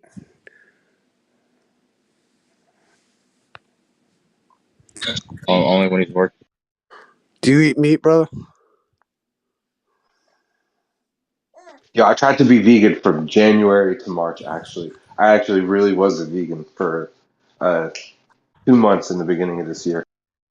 Right, and because of health problems, maybe you got back into eating meat. Actually, it was because I realized I was being lied to. I said, what the hell? They're lying to me about what I need to eat. Right, so like, do you agree that like it's a necessary evil for us to kill animals at their peak fucking moment of their life so that we can eat them? We have a misconception of what's necessary. Well, is that necessary? And is killing something kind of in the ballpark of evil? So it's like a If you're gonna eat necessary it, you got evil. to kill it. That's right. Yeah. So fucking, and like, and I'm just saying like this is something that's what life is. Our romantic version of it may not want to admit that, and we may do our best to escape that. But unfortunately, we live in that world. And that's what got me thinking, even I was talking about the other day with Bandsaw, was the idea that you know, do you think it's so far removed that like a bunch of people wouldn't like Barnum Bailey wouldn't create like the World's Fair to sell you all these dinosaurs, globes, fucking everything like that, and how horrific that is. But because the world is what it is, and we do kill in order to survive, like it's like a harsh reality of the fact that you could have also been lied to. This is why we were going over earlier about anyone who's searched for truth should possibly just consider that they may be like an illiterate North Korean, someone fed off of propaganda and unfamiliar how to read the fucking room or read anything outside of your bubble. And when we accept that position, you start to delve in and you realize, hey, I don't know shit. And this is what I'm just saying is it's like this is part of these necessary. It's like a necessary evil, unfortunate as it may be. Yeah, necessary evil is literally an oxymoron when I hear it.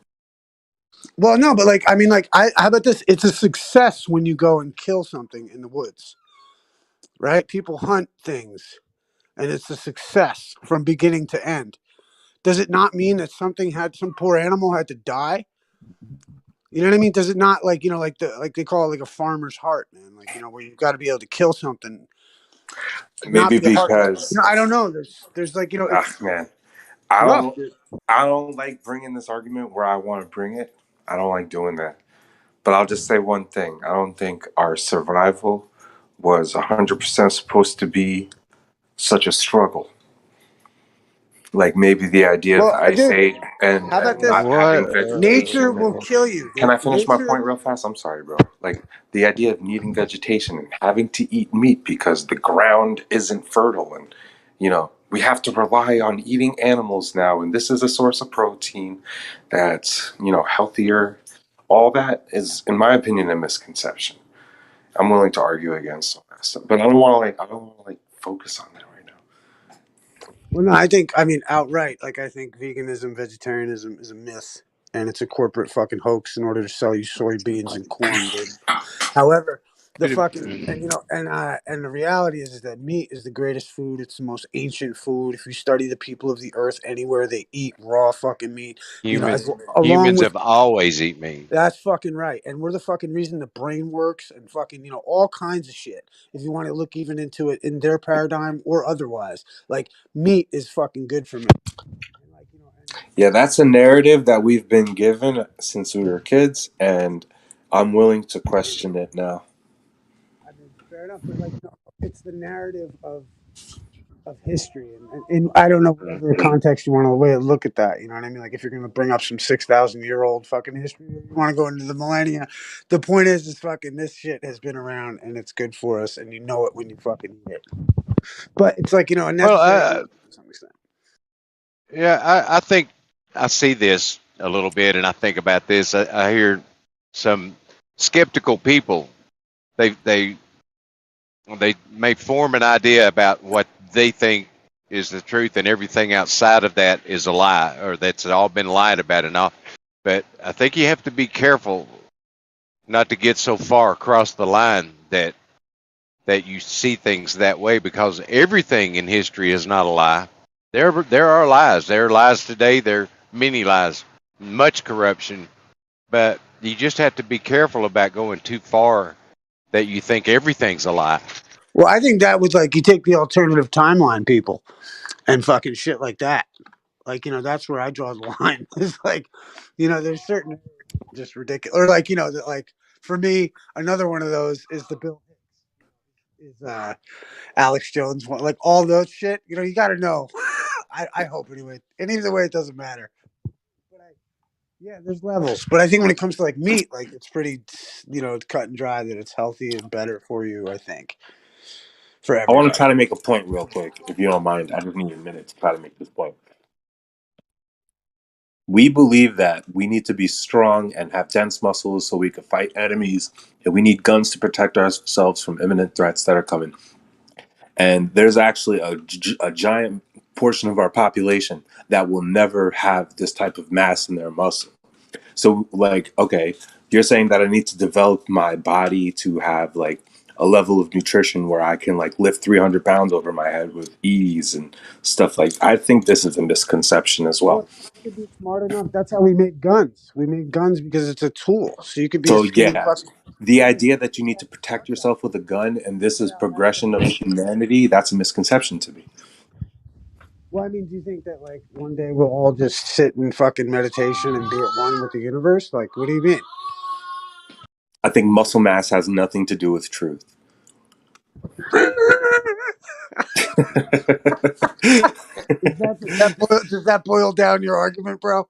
I don't know, man. I've thought about this, I think we could get our nutrition from plants. I think we don't need to be eating the dead flesh of animals. And, maybe there was a period of time pre-dynastic where we lived off the land and didn't have to slaughter animals by the millions to pretend that it's actually providing our health benefits. Yeah, right. It's causing more problems than we can even fucking talk about. We've got a cardiologist in the flat earth community who eats nothing but meat. Also, I think even fish is a good thing. If you're not gonna, We haven't come up with a proper alternative. We can't actually support a vegan diet today because the industry is focused on the protein from the meat right now. Like we haven't synthesized protein well enough that we don't need to slaughter animals anymore. We're synthesizing everything else. Yeah, I don't know. Do you think you would get the microchip that fed you amino acids? Yeah, right. Just hook me up. You know Just what I hook mean, me up dude? to Like, a what the fuck, machine. bro? Yeah. What the No, fuck I are you see what you're talking saying. about, dude? Dude, do you not see like factory farming and tissue farming and just the manufacturing of flesh as an issue? And you Well, really yeah, think that it's all factory farming. farming is the number one pathway to provide proper nutrition to the entire planet? Or what's Yeah. the real issue? Is there too many people? Is there not enough flesh for us to eat? Like, No, dude, we managed to feed everybody, dude. Right? I just think also that the we managed to discovery. feed everyone. Holy shit, Right. no, we That's don't. right. Right. We use it from and so Well, that's it's like. just something that I would never say. Well, I'm just saying, like even company, like technically, we Dude, I provide. literally give homeless people money every day because they're Okay, hungry. great. I'm just saying, like technically, this is what I was gonna say is that technically, like we produce enough food that could feed the world, but like, granted, doesn't mean they're not throwing half of it out and all the rest of it. The But I'm system saying of like technically, cloning we chickens and produce it. creating these hybrid version of animals that are being pumped with hormones and, you know, making denser versions of chickens with no heads. You think this is like, How about this this? is Do where you we should think be that? How going? about this? Do you not connect the dots that the same people that want to do that are trying to feed soy to everybody and make them become vegans? So you're saying the people that are creating these weird chicken hybrids are the same people that want you to be vegan? Yeah, like the same people because they know not everyone's going to go vegan, but they can pump Can you everything. explain I how do. you came to that? Yeah, because you have two types of farming. You have like That old. You have like different kinds of farming too. You know, is there's like spewing bullshit. who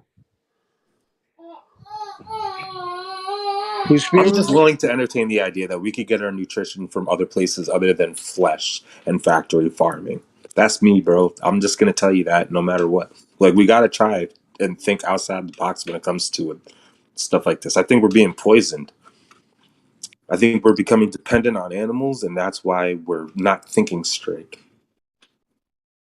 When I was vegan for 2 months, I was able to think clear. Like I wasn't looking forward to meat every day, you know?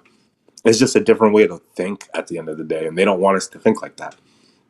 I mean, they give us chicken nuggets when we're like 5 years old at McDonald's. They don't want us to entertain a vegan diet.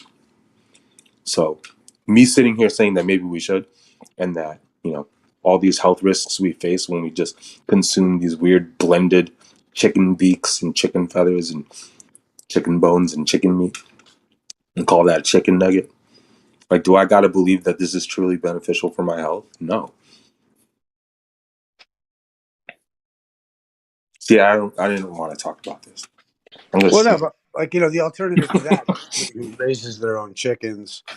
You know what I mean? Like kills their own chickens, eats their own chickens. That's the factory alternative. farming is Like disgusting. They actually can't even like maintain the excess and the waste they create. right, you're They're immediately dumping it. associating farming with like industrial factory chemical produced farming, That's the which same there's thing. also versions of it. There's versions of it to the point where you don't, you know what I mean? Like there's people with homesteads, etc. Small local farms are being squashed and uprooted for Right, the but big that's the way. big farms. Doesn't mean that that's not the way, though. I think that that is the way, though. If people homesteaded and did that, they would be able to provide more for their communities, and more people would The actually. industry is currently being dominated. So to say that small local farms are still in control, Well, I mean, no. the point is you can complain about it all day, but if you're not going to actually do anything about it, then it's just like I've Like often I said, said, man, I actually you was should write vegan a for song about it. 2 months. It was very difficult to be vegan where I lived. It's very expensive, and late at night, there's very few options. And you have to have time to prepare all your meals. And my schedule, I was just conflicted all the time, spending tons of money while Right. I'm Well, out trying to like work. Yeah. you can kind of also just say that's like first world problems. The point I'm trying to make is that there's nothing in this like current system that supports a vegan diet for you to say that this is what they really want us to be doing. No, it's not. And I'm saying they're lying to us. This is not the best form of human diet that we have right now. It's killing us. people have all types of health issues as they grow up, and we're like, yeah, you should have did that your whole life, guys. Yeah, right. I don't know. I was vegetarian for a long time. And, Really? How long? probably like on and off for like 10 years. Had little like yearly streaks, So etc. now you're just a meat supporter. I get it, bro, Fucking because I right. eat Yeah, meat too. I eat fish. 100%. But the 100% all options aren't fucking there. day. Solved all my health issues. The options aren't there for us to support a vegan diet for ourselves. It's not It's affordable and it's well, right, barely right. there. I mean, I think it, and it's to be from my experience, I found it completely harmful, degenerate. Like I did. I thought at the time I was all light and airy, and dude, I used to roll jujitsu. Proud Oh to be shit, fucking nice. proud to be a vegetarian. You know what I mean? All that shit. Nick Diaz. You know what I mean? Like Nick Diaz Army, all vegetarian and shit. You don't even know maybe, but like the fucking like there's like I get it. But when I ended up like 5 years down the road with like like it felt like stomach conditions and shit like that, that's when shit got funny, and I ended up going back to meat eventually actually and went full fucking I mean I don't know, I went like keto for a little bit where I was really high fat, and that helped I know cure somebody that has to eat raw so meat much. where they can't cook their meat. They have to eat their meat raw and bloody. This dude's from like Latvia or East Europe, I don't know, somewhere around there. And yeah, I literally watched him eat a bowl of bloody red meat. And my friend's mom, she's Filipino, and she was like serving this dude like cow's blood, like fresh raw cow blood every day. Right, And this and is what he those are liked to eat, you know? yeah, and those So are we're those are conditioned to ancient eat shit. cooked meat, and when you get off it, you might get sick. Same thing happens with like antidepressants. Like you don't need antidepressants growing up, but when you get off of them, yeah, your body's gonna have a chemical reaction. Yeah, it's wild though. I think like how about this? I think we could both agree that like through food or medical shit like is like one of the pathways to like waking the fuck up to to any of it. To even realize that there is somebody that potentially full of shit somewhere. You know what I mean? Like, but it's through like medical shit. You know what I mean? Like school stuff. I don't know. Yeah. It's just I part think of what the we awakening eat and what process, we man. see is like how they're controlling us. What we put in our bodies and what we think, what we put in our brains. So you know what though? I've always loved the line. It's not what goes into your mouth that defiles you. It's what comes out of it. And like the idea, like to be able to eat. Hmm?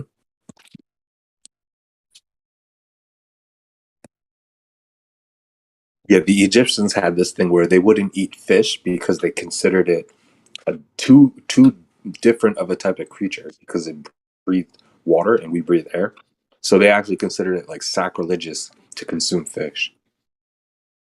And then there comes this idea that fish actually have these healing properties and you should eat it when you're sick. And this was where all these Kemetic weird ideas come from. All these radical, just inverting natural order, eating fish and rubbing shit on your skin, rubbing fish oil on your face, all the weird stuff. Yeah, these were the supposed cures to pre-existing conditions. It wasn't like, oh, we were doing fine and now we're doing better because we're rubbing fish on ourselves. No, we were subject to suffer and told what the cure was, which was this fish and this meat, and how to better our bodies. It's a lie. But I don't like staying on this subject. How bad?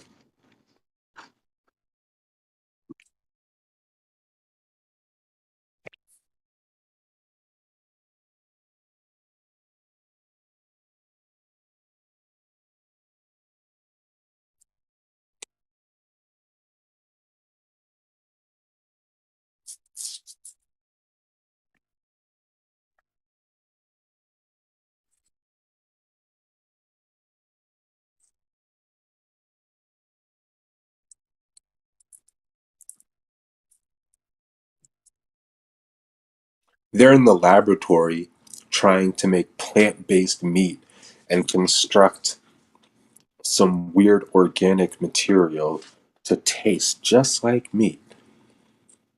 Dude. What's Yeah, the but point of that? look at your vegetables, dude. They're talking of. I mean, the same goes meat or vegetarian, whatever based. Whatever you're looking for, if you want high quality that that it hasn't been tampered with, that it's not getting hormones or that it's not getting, you know, like if you want organic stuff, you pay a little bit more either way. Some of the terrible, like they're working on trying to put the juicy juice, for the, like, big farm, whatever. They're talking about trying to put that into vegetables. Okay. So that everybody gets it every time they eat vegetables. Like there's all kinds of treacherous things being done to us through our food, no matter which route you take. If you want to make it cheaper to eat vegetables, you're going to have to go with big factory farms that are doing this crap. Right.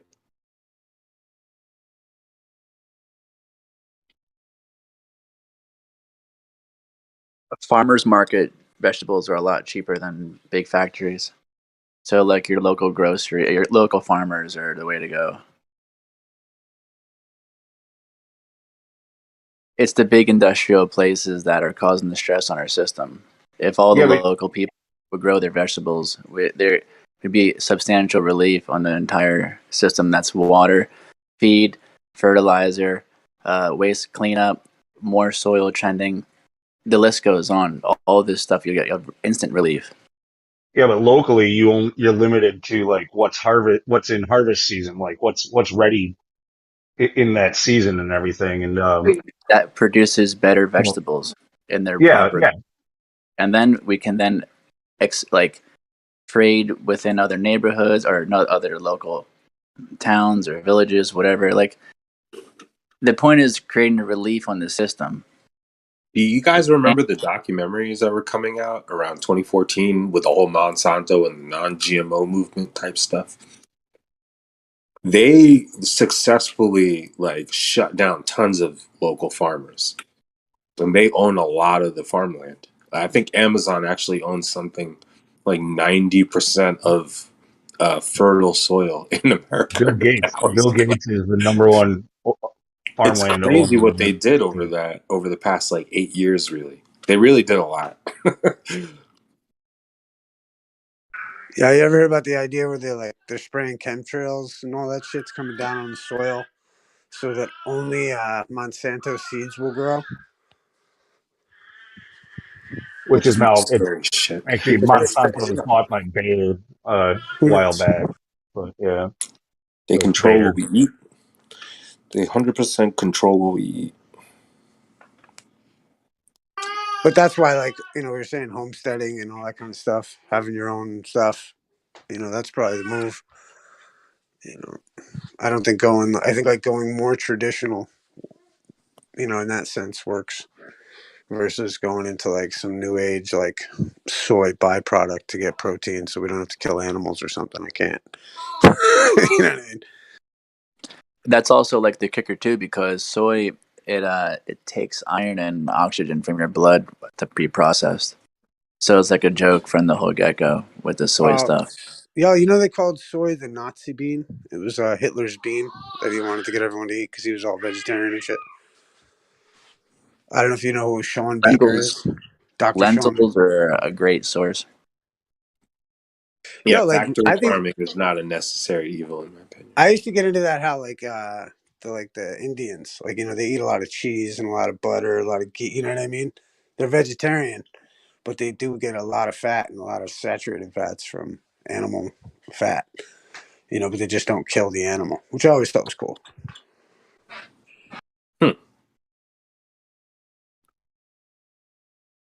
But that's what it's an interesting diet actually. Like the veg, non-veg and shit they got over there or whatever.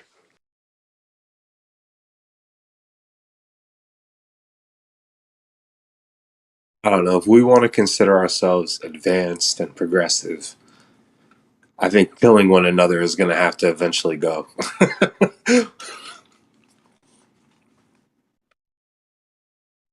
Right, but then if you imagine you only have limited resources.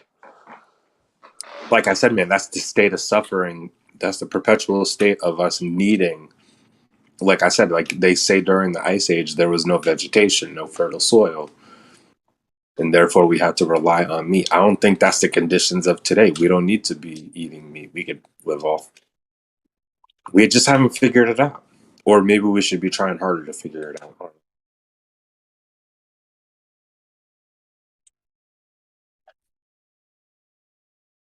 Really, the meat industry, the reason why it exists is because it's profitable. It has nothing to do with health.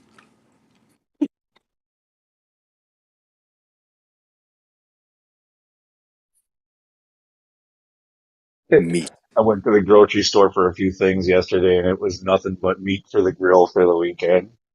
I got burgers. I got a T-bone steak. I got some chicken skewer things. They were pretty fucking good. You could also consider like how difficult it really is to cure meat to make it edible. Like you can't just bite into a cow or a chicken, right? Think about the conditions the chickens are in before they're actually ready to be eaten. I used to work in a restaurant, and I used to slice open these plastic bags full of pink liquid. It smelled like freaking horrible, and I used to have to wash it in cold water and No, then but throw it on the grill and salt it. And you think I about was the gonna process it say went through before that. How much treatment does meat need to make it edible? not much. You could And you actually can fucking get rip a you carrot could out the ground, bite into it. That's just really good yeah for you. you could cut open a cow and eat its heart, and Yeah, it wouldn't good What? and it'd be good for you. beef is pretty delicious without Do you think anything that for if sure. I fucking went A ahead good, and drank a a good bunch of cow's steak blood just right now, over I would the be sick? grill. Yum yum. Don't need anything on it. You think if I ate some bloody meat right now, I won't get sick? You're gonna make yourself sick. I don't know. You have some kind of thing about it. We should all be trained to eat red bloody meat from the time we're kids, so we don't get sick when we I was get just sick. saying you can. I was just saying you can. Like It's a you were good way to saying, all the processing of meat that isn't See, necessary. that's the end result of all this. When you really want to go down that lane, then eventually you're just going to be a vampire.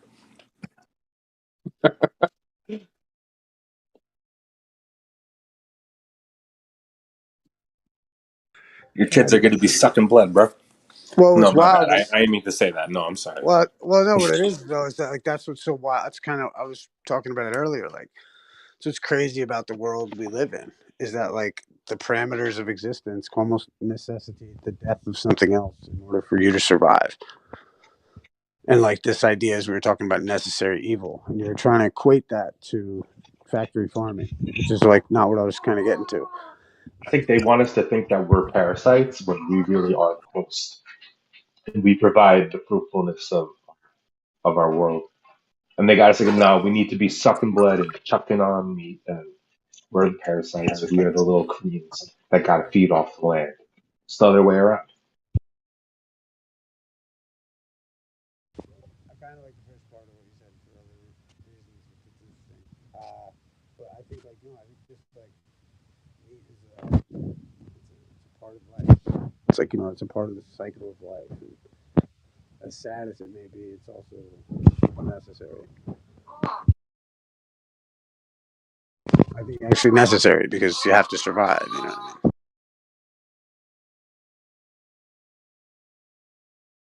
Otherwise, it's like just fatalism.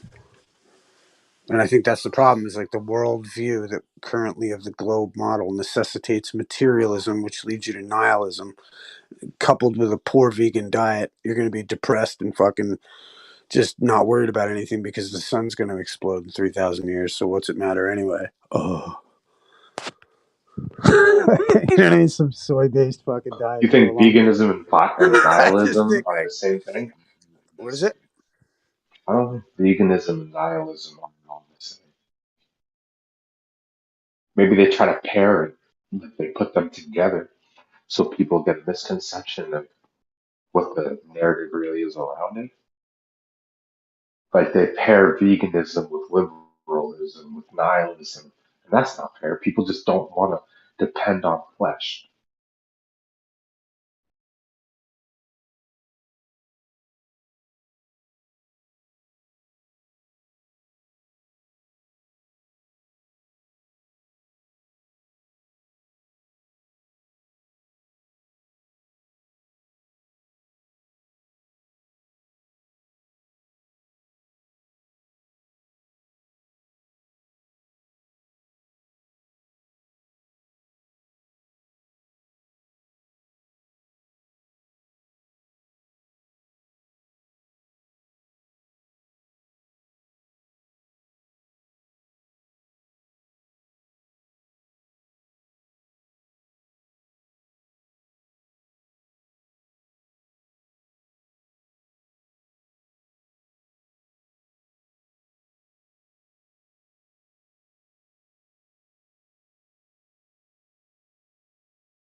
people that make honest and willful attempts to stop eating meat, and then they find themselves having vitamin deficiency because they want to go against factory farming in the industry and mass slaughter. But then they find themselves in a position where they need nutrition from the meat. So is that because they created society in this way, or is that really how nature planned humans to live, for us to just consume meat all day?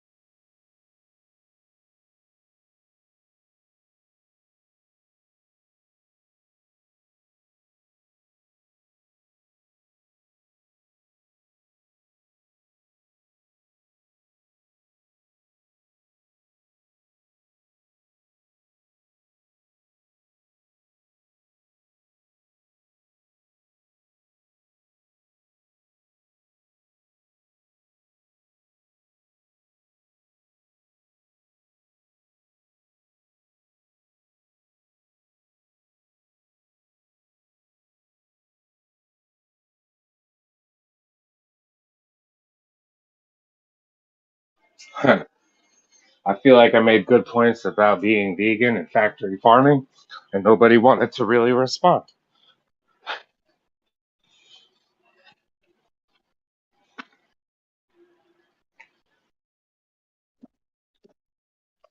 I like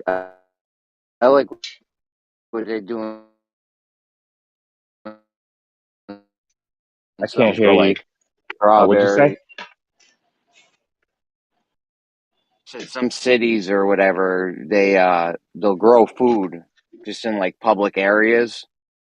Like, I don't know, apple trees or fucking green bean vines or whatever the fuck, right? Tomatoes. And the food's just free. People are like, all you gotta do is put some seeds in the ground, make sure it gets water. It'll just grow. Like, shit just grows. Like, all this money, you know how much we spend on lawn care every year in America? It's like $50 billion. $50 billion. You could end world hunger with like 12 billion or something.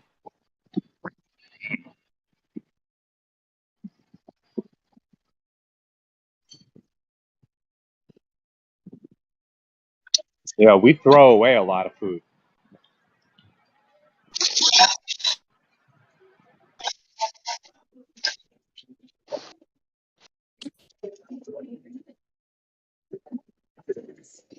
Yeah, we throw away a lot. I'm just saying, wouldn't matter how much we threw away if instead of growing lawns, we grew food, or if just even if just a few people did it. There's tons of food. We should have just tons of food. We should be throwing tons of it away every day, like tons of food, because we should be producing way more than we need. Yet people are going like hungry and shit, and we got food stamps. Obviously, people need food. You know what I mean? People need food and they can't get their own food, but we could be producing it right here in America, right in your own community, pretty much. I mean, there may be exceptions like New York City or something. Even there, if you put a 5-gallon bucket down, you're gonna get a tomato plant out of it or something. You know what I mean? So there's really no excuse because you could do that everywhere. Yeah, but is it encouraged?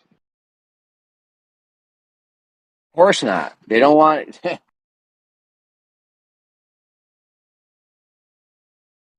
They want you going out, spending money, paying taxes on it. They don't want you buying your own food and shit like that. You got to keep the economy going. I'm telling you, capitalism is not going to do it for us.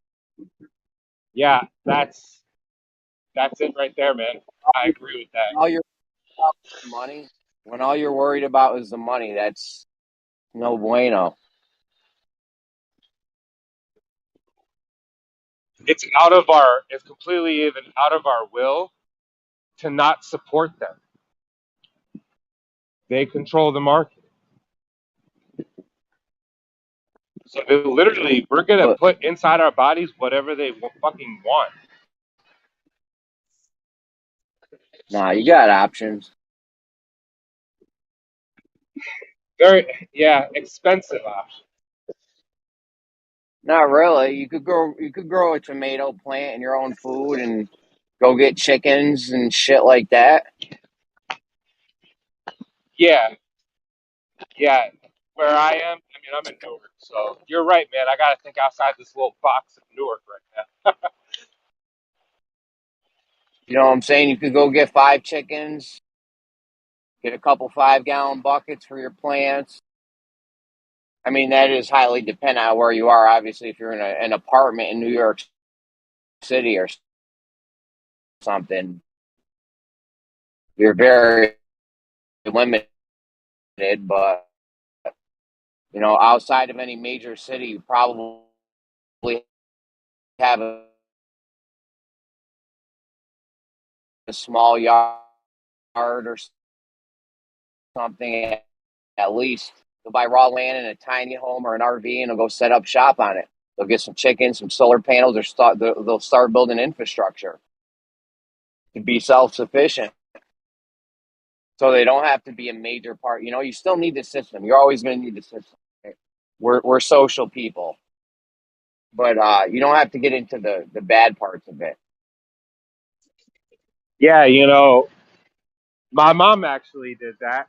She went ahead and got some chickens. She bought 5 girl chickens, and the guy lied and gave her a male chicken. She had to cut that chicken's head off because she was afraid of her having to support too many chickens because her little coop was kind of small.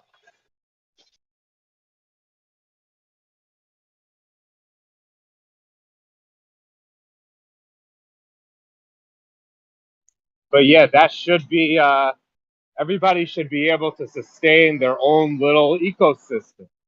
We should all have like involvement in farming. But no, that's not what we I see. mean, I Yeah. live in an area where literally everyone in my whole neighborhood could have 5 chickens and just crops. Like there's so much land around me, we could have just. We don't. We weren't raised like that. It's not in the system. Like they don't want you doing that. They want you going out and buying your food and paying taxes on it. They want to control the food system. There used to be a saying in ancient Rome: if you control the grain, you control the people Wow. because they got to eat.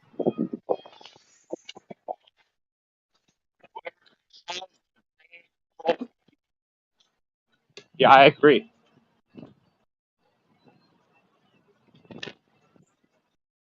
Damn, man.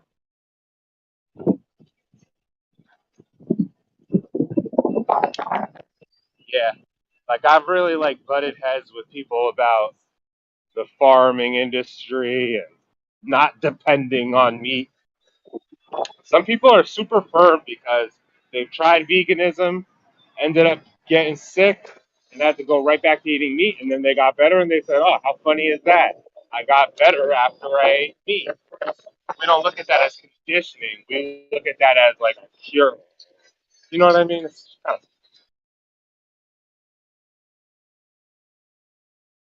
I mean, I'm not about to give up meat, chicken, fish. I could give up beef. I wouldn't be happy about it, but I could give up beef. I could just live on chicken and fish, maybe rabbits or something.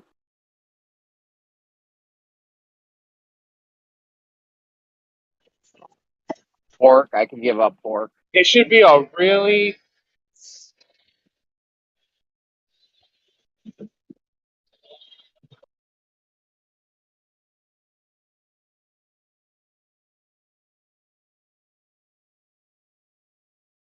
it should be a real can you hear me? I hear you. Yeah. Hunting, capturing the animal, having to kill it, and then having to cook it is a spiritual experience, no matter what way you look at it. Something is happening in the spiritual realm, and how we assess what's going on, not looking at it for what's really happening. We take away the significance of killing animals. We don't look at the spiritual properties, what it does to us. You know, what actually putting flesh in our bodies really does to our mind. I think it's a poison. They just conditioned us to enjoy poison.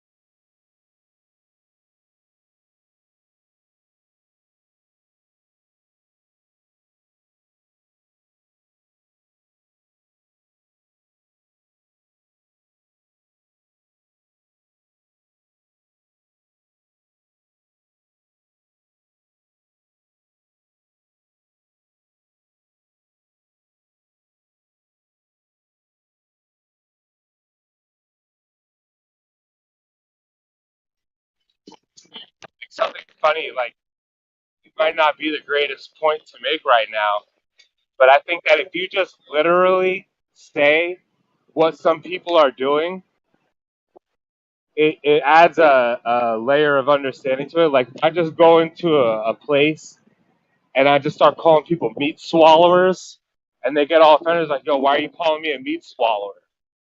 And I'm just like, dude, you swallow meat. You are a meat swallower. It's like, it sounds fucked up, but that's what you're doing.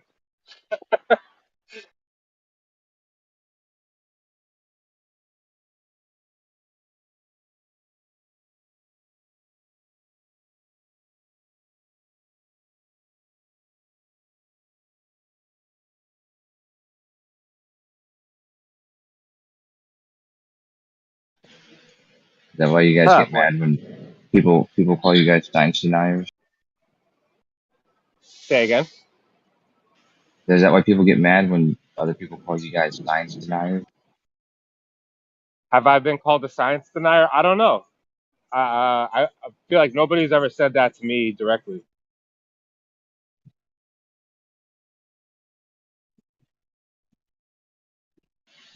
I'll speak louder next time. Oh, you think I'm a science denier? No. I was asking. On your whole hold on, Coach. On your whole meat swallower thing, I was gonna say Kosho's a meat swallower only when it's attached to other men, though. Yeah, I was gonna use the same joke on you, but it was gonna be funnier. Anyways, I wasn't saying you are a science denier. I said, is that why you guys get offended when others call you science deniers? It's like meat followers, science deniers. Anything like that. We can't hear you, bro. There's Oh, too sorry, many bro. dudes in My bad. the background.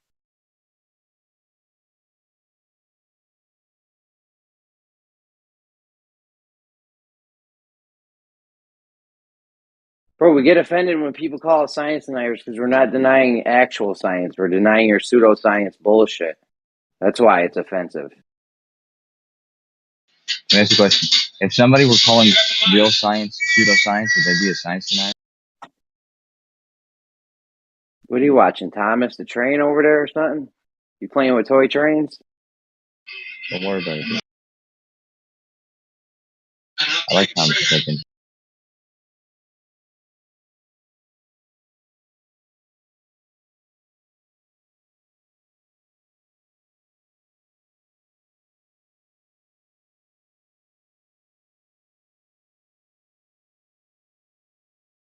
Anyways, answer my question. If somebody is calling real science pseudoscience, that person is science denier. But it's not real science, though. It's pseudoscience. I know, but just in the bounds of my question. It's not an accusation. Yeah, but nobody's denying the real science.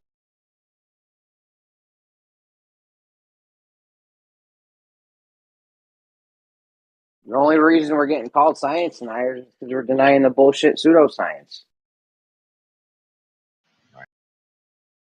Of course, we don't think it's pseudoscience. So there's a disagreement here. Some of us don't think it's Yeah, you're pseudoscience. delusional. We know. Well, me, I might be. Oh, might be as I wouldn't have phrased it like that. I'm delusional about many things. Bro, where are you at, dude? You got mad background noise. What are you doing? Are you at a dude convention? A dude Are you at convention. a That's dude right. ranch? That's why I learned how to be a dude. I'm watching Blade Runner.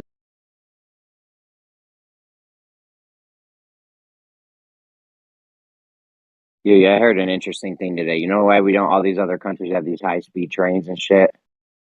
You know why we don't have them? Is because in America, is because big oil's been lobbying against them because they want people driving in cars. They don't want high-speed trains zooming all over the place. They need those cars on the road, right? Yeah, exactly. You know, Texas is going to be the home of the Hyperloop. The Hyperloop? Did you really just say that? That's right. Okay, for the audience, just tell them what a Hyperloop is.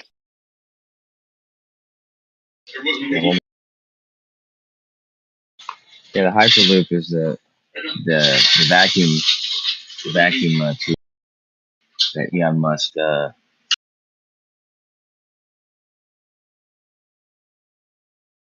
they're going to have a train inside a vacuum tube. That was a terrible. Dude? What is a Hyperloop? Vacuum. What? Give me 2 minutes. I can't hear anything you're saying. Sort it out with your dudes over there, and then get back to us. Yeah, I'm on a dude ranch. No, listen. The Hyperloop, big tube, vacuum. Okay, and it's meant to be a way to transport people, you know, hundreds of miles in a matter of minutes. So like from Dallas to Houston to Austin, 20 minutes. So you're going to have people. You're gonna put people can, and then put that can inside of a vacuum. Right, just like at the bank. Yeah, the pneumatic tubes at the bank. That's not a fucking. There's no humans in it. No one's life is at risk. It's actually safer than being out in the streets. You get shot, robbed, harassed by the cops, hit by a car, and those vacuum tubes, nothing can happen to you. So they're gonna pull a vacuum in this tube that's gonna be hundreds of miles long. Yeah. Dude, do you know they can't keep water from leaking out of pipes? You think they're gonna keep air from getting out of this tube? I hope so. Oh wait, hold on. I'm reading here. A Hyperloop connection between Dallas and Fort Worth is no longer considered an option. Yeah, I wonder why. Here's some more shit.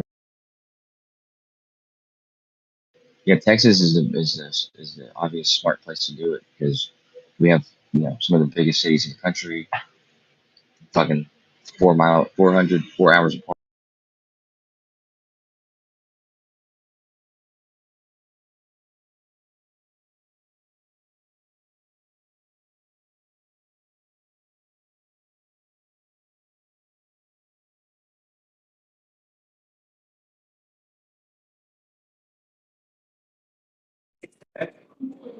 Yeah. I don't get offended by being called a science. Nah, I don't think I deny science myself. I accept a lot of science.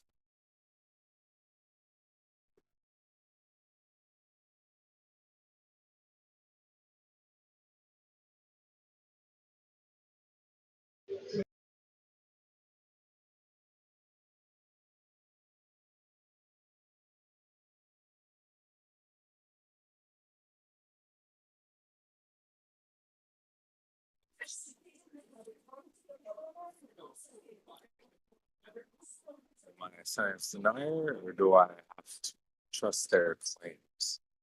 Like I can't even verify that this is what they're truly observing when they're in space.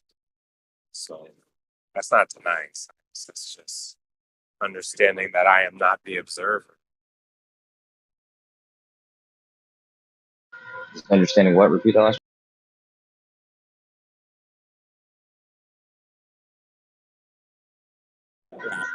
It's trusting claims. That's what I consider it at this point. I see. Trust other people's account of their awesome technology that I can't make my own observation. That kind of sucks. It's really based on trust.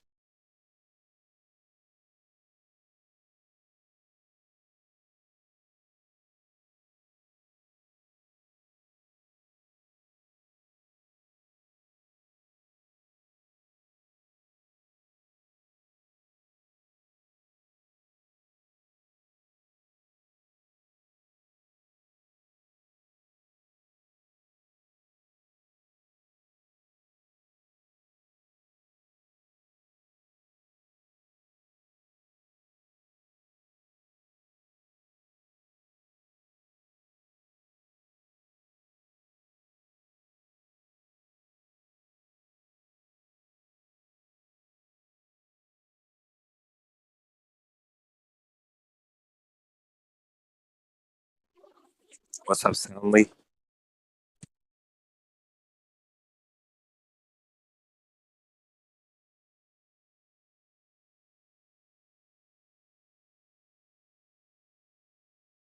Yo.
Where those two fuckers go?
Yo, Electric, you got any old cell phones by any chance?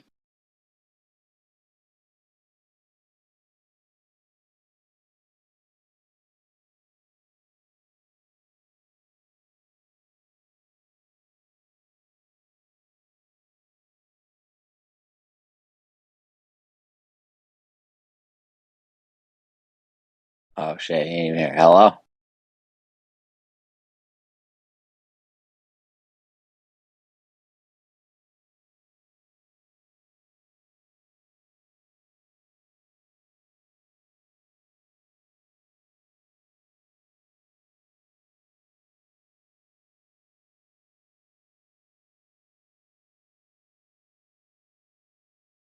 What up, Nate?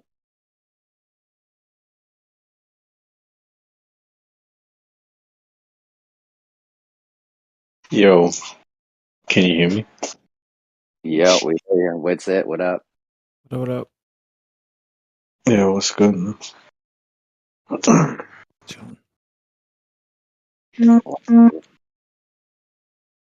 Hey, bro, Nate, just because I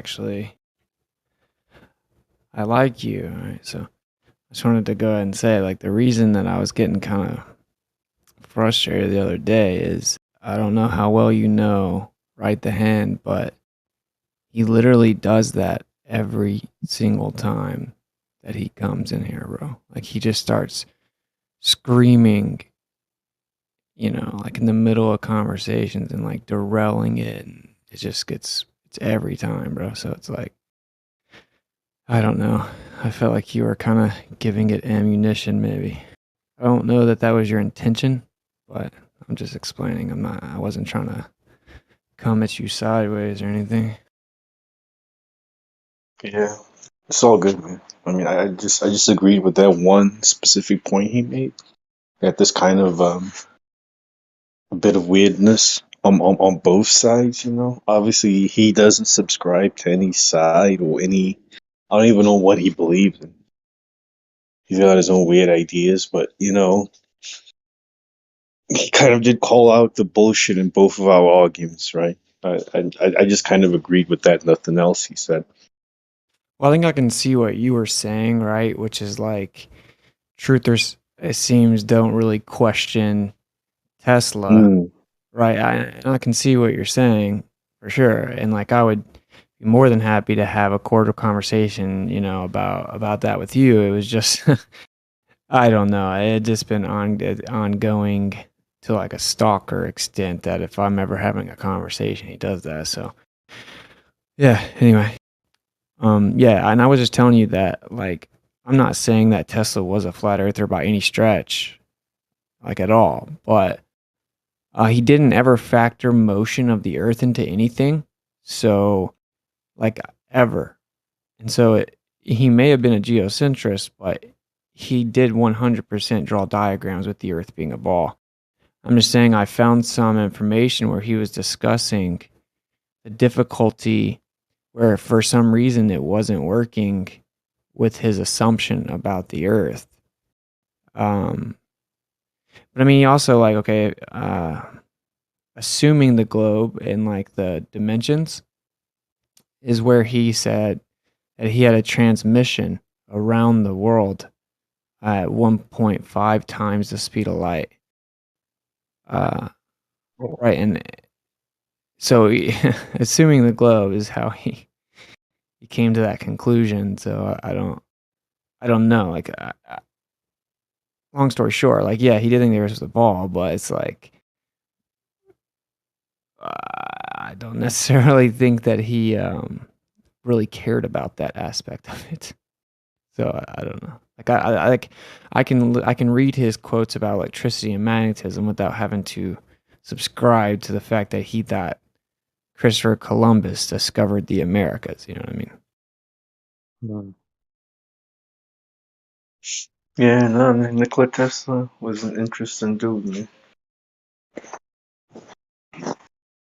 He had very unique ideas. Brilliant man, brilliant man.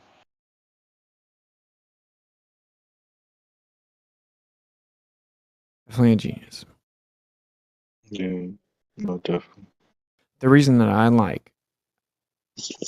I like to read a lot about him is because he said that he had to treat ether as a matter of fact before he had any scientific success. So I just think that adds some credence to the idea. Like it's worthy looking into it when that dude had such success in terms of inventions, you know. Yeah. Or like we were on Globuster yesterday. We were talking Gleam. I don't know if you know who Gleam is. He was talking about like all these modern, like recent papers of physicists saying that there isn't ether. And I don't know if you've heard of this, but they're integrating, like a lot of people are proposing this new theory that will do away with relativity, and it integrates ether, like basically an updated version of QFT. So it's pretty interesting. Which ether is this? Is this the luminiferous ether, or is this Einstein's ether? No, not Einstein's ether, because it's not really either, I guess, right? It is luminiferous, meaning that it carries light, but yeah, it's never gonna be what the ether that used to be, in the sense that we have way more information now, right? So like, even if it was the same one, it would be drastically more detailed, right? Like with all the new stuff we know. But yeah, more akin to the luminiferous ether. Yeah. That's interesting. Yeah. I mean, eventually they all gonna have to come up with something to replace general relativity. It would be interesting if they went back to an ether theory. Yeah, I don't see. It's going to be difficult if you keep the motion, though. It's going to be difficult to reconcile Michelson-Morley, I think. So I don't know what they're going to do. Couldn't you see it possible having a moving Earth through the ether? Well, I try to think about this. So it's like the ether would have to be moving with the Earth, right? Like you would have to. See, that's if Earth is like the center or something, it would make sense if everything moved with the Earth. The Earth dragged everything along with it. I don't know. Yeah, it's just a very difficult framework. I don't see how they're going to pull that off, because the ether is used as like a frame of reference, right? So it's like, I don't know. It'll be interesting. I don't see them ever trashing the motion thing, so I don't know. All I know is that it is very intriguing that they're saying that they really have no choice but to at least acknowledge it, right? So when I say like, well, light's nothing more than the excitation of the background, like, dude, that's what they're saying, right? QFT is saying that these particles are excitations in the field, right? So it's like, it's not like what I'm saying is just way out there compared to them. It's just not what everyone has held to be true for the last, century. Yeah.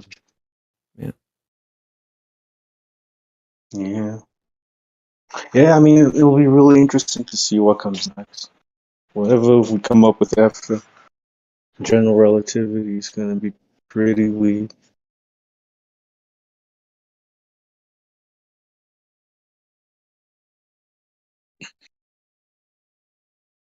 Yeah, basically it is.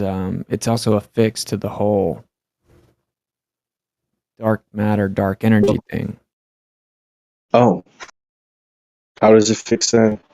Well, it absorbs it, meaning that's what the ether would solve. Not just that, but of course, the primary problem in quantum is like, where's the energy coming from? Like what we call virtual particles and virtual photons. Like, where does this come from? Where does all this extra energy unaccounted for come from?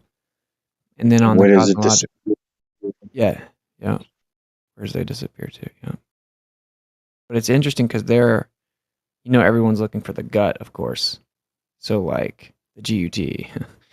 So it's intriguing because that's what they're trying to do. They're also trying to propose it as a fix to the cosmological issue.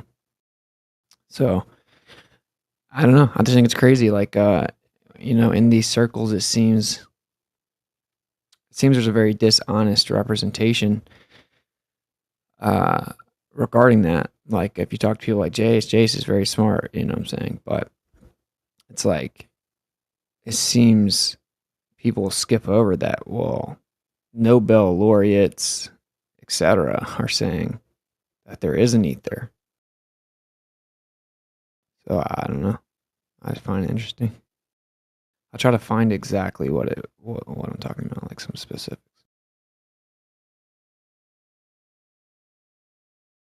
Okay.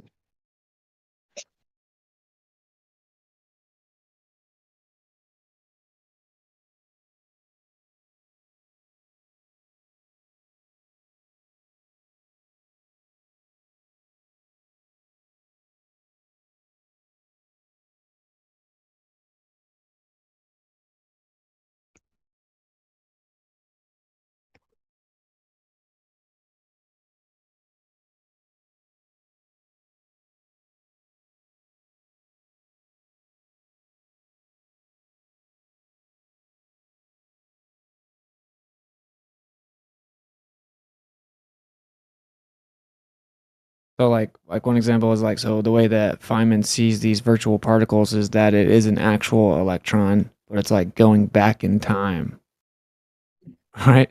Yeah, he and Wheeler, they had this weird one electron theory.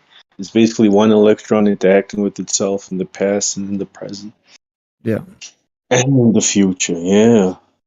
They had this idea that a retarded electron comes from the past and comes from the future and interacts with an active electron, right, in the present.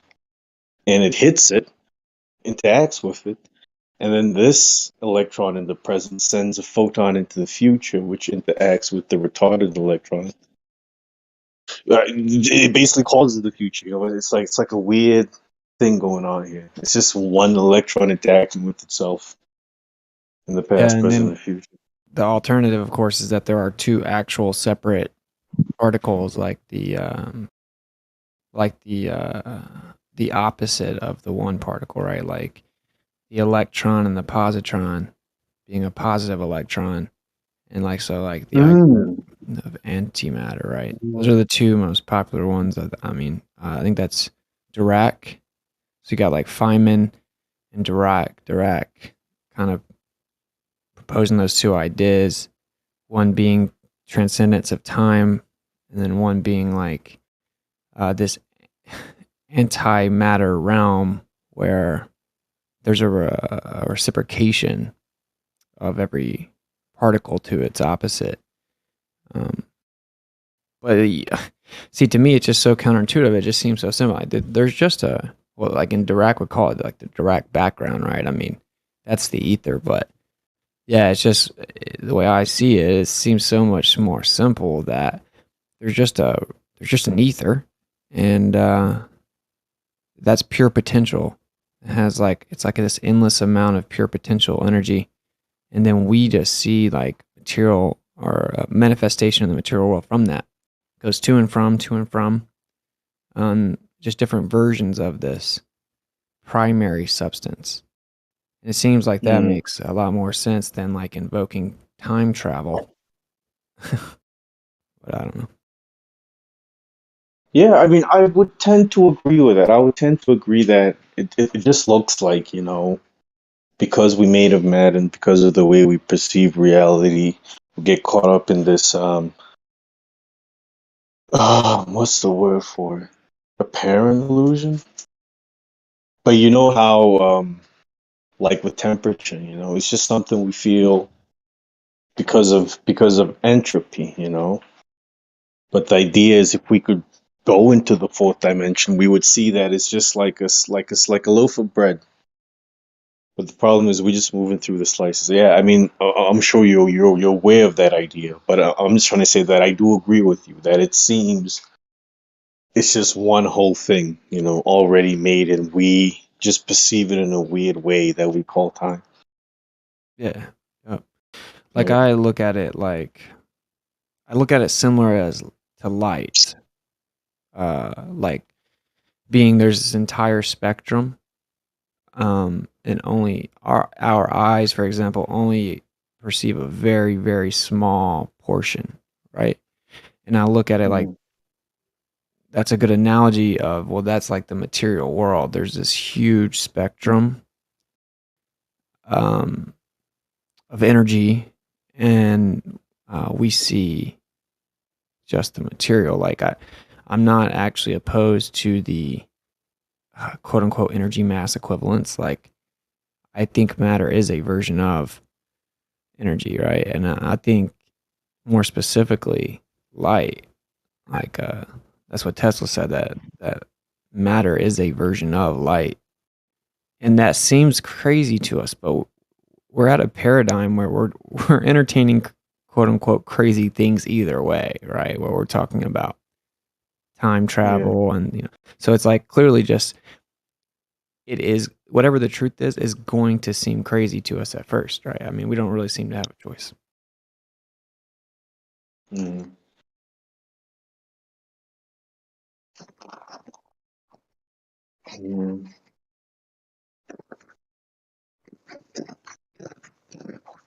Like the background Dirac C, like it lends energy to the material, like the manifested interactions or excitations, and that's just the ether, right? Like that's it's the ether. So, I don't know.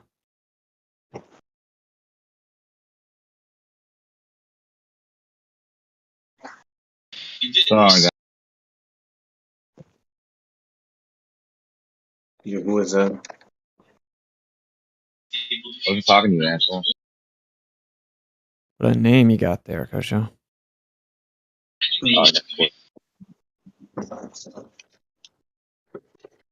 What does he even mean? What's his name? Just a bunch of lines. Hey, you guys want to hear something crazy? Did you know that on a check, which I know most of us probably don't use checks anymore because they're stupid, but did you know where you sign your name on a check is actually not a line? If you look at it under a magnifying glass, it's really, really tiny microscopic letters. It's like a statement that you're writing your name on. Statement. Like fine print of all fine prints. I don't remember what it says, though. I don't remember. I'll have to look into it. No, I'll look at it. I know a guy who's dirty checks. He probably knows. Do you know, is it a specific bank or is it like all checks? I'm just gonna look it up. Don't look, you're always getting brainwashed by very loud television. And I'm like bad. So like 0 point energy, dude, zero point energy, it's the ether, bro. 0 point energy really elucidates the fact that there's an ether, right? You have quantum field theory, basically saying that everything is comprised of particles still. That these particles are just fluctuating excitations in a field, right? So like you guys are gonna have to address the ether. Like I just don't see another way. Well, I told you this because just the way my current comprehension tells me this happened was that Paul DeRock, he was let me start by saying like this. I was saying this yesterday that if you think of the entire physics community from electromagnetic, the 1800s, late 1800s, and then the early light insights like Einstein and Planck, and then later quantum mechanics. Like you look at this progression, it's almost like a kid turning into an adult, or a caterpillar turning into a butterfly. but there was this intermediary era where people like Tesla, Paul Dirac, Einstein, they would refer to the ether and would be undoubtedly making references actually to what later became the quantum field theory. And uh, that's why I've always said, like, to me, they are almost the same thing.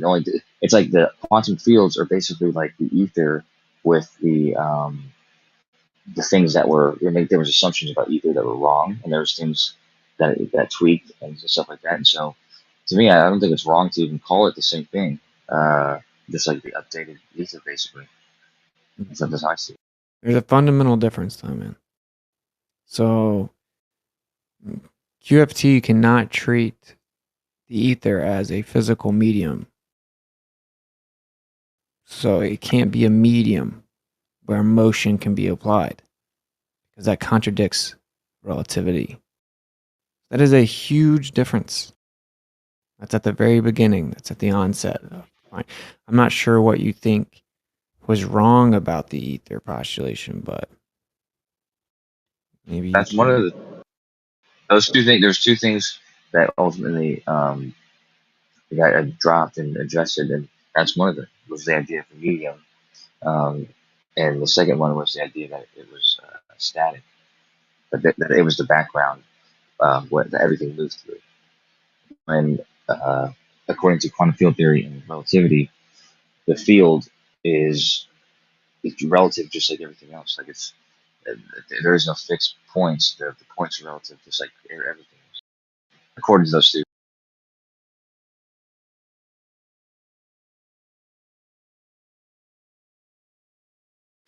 Right. So this is what Tesla said again. So he said, we are now confident that electric and magnetic phenomena are attributable to ether, and we are perhaps justified in saying that the effects of static electricity are effects of ether under strain, and those of dynamic electricity and electromagnetism, effects of ether in motion. Now, what you're saying is we've discovered that's not the case, but that is not true, man. Like we perceive motion within the ether. Like, I don't know how you're going to debunk. It hasn't been debunked. It just can't be the case with relativity. That doesn't mean it's debunked, though, right? I mean, Well, you just said a second ago that the quote from Tesla: "If you replace the word ether for charge, at least for the end of the quote, it's consistent. The quote still is scientifically correct, right? Because you have a moving charge and you have the electric field. And of course, you have to have a moving electric field, and that will be the magnetic field. But the thing moving is the charge itself. So I'm trying to understand what doesn't if he make. meant something different than that. I'm trying to understand what he meant. He's saying charge. He's defining what charge is. You're just saying charge. He's defining that charge. Static electricity is an effect of the ether under strain. Like, what? The question is, what is charge and where does it come from? And Tesla would say, nothing in the material world is excluded to the principle that everything gets its energy from the background environment. Just saying the word field doesn't really help us. Like, Well, I mean, what's the background environment? I mean, it's not so described more. It's kind of but it's understood what it meant though, that this background environment is this sort of other this space that has properties that it gets from who knows what. Something we don't really have. We don't have direct access to observing this field, other than like through indirect testing. So, I mean, that's when I hear words like this background medium. medium. To me, I'm hearing field just in different words. So you think that, so your interpretation of QFT is that there's one gigantic field? No. I'm saying that people, like I said, in this times when Tesla's talking like this, he's talking in a time where like it's an intermediary stage when they're just coming to learning about quantum mechanics. And so what he's saying about it isn't incorrect. He just at his time, he was that's way early. He doesn't have the full picture, and the full picture shows us that that one big field is actually comprised of all these individual fields. So you do think there's one big gigantic field that's everywhere? Well, no, I mean, I guess if you want to call all the fields, collectively one field, but I'm not. I don't think I have. I mean, I'm not a quantum physicist, so if quantum physicists aren't doing that, then I don't think I have to. Well, I talked to quantum physicists, and they say that it's well known in the field that there's an ether, and that these fields happen within that. So I mean, Well, then what's the purpose of the it's ether, one then? glaring thing, because it's like the same question is at the beginning of all of it. If you're saying that there's a whole bunch of fields and everything is comprised of fields, what's in between the fields? What are the fields within? That's the question. Why does it have to be fields within? I don't understand why there has to be fields within. But from the way I understand it, there's all these fields, and then there's the way they interact with each other. Other than that, I'm not sure. I'm not sure what else it would be. Like You if understand there there has. wasn't Sorry. No, I'm just saying. I don't know if that over-encompassing field would have a purpose. There has to be somewhere that the energy's coming from, man. Where's the energy coming from?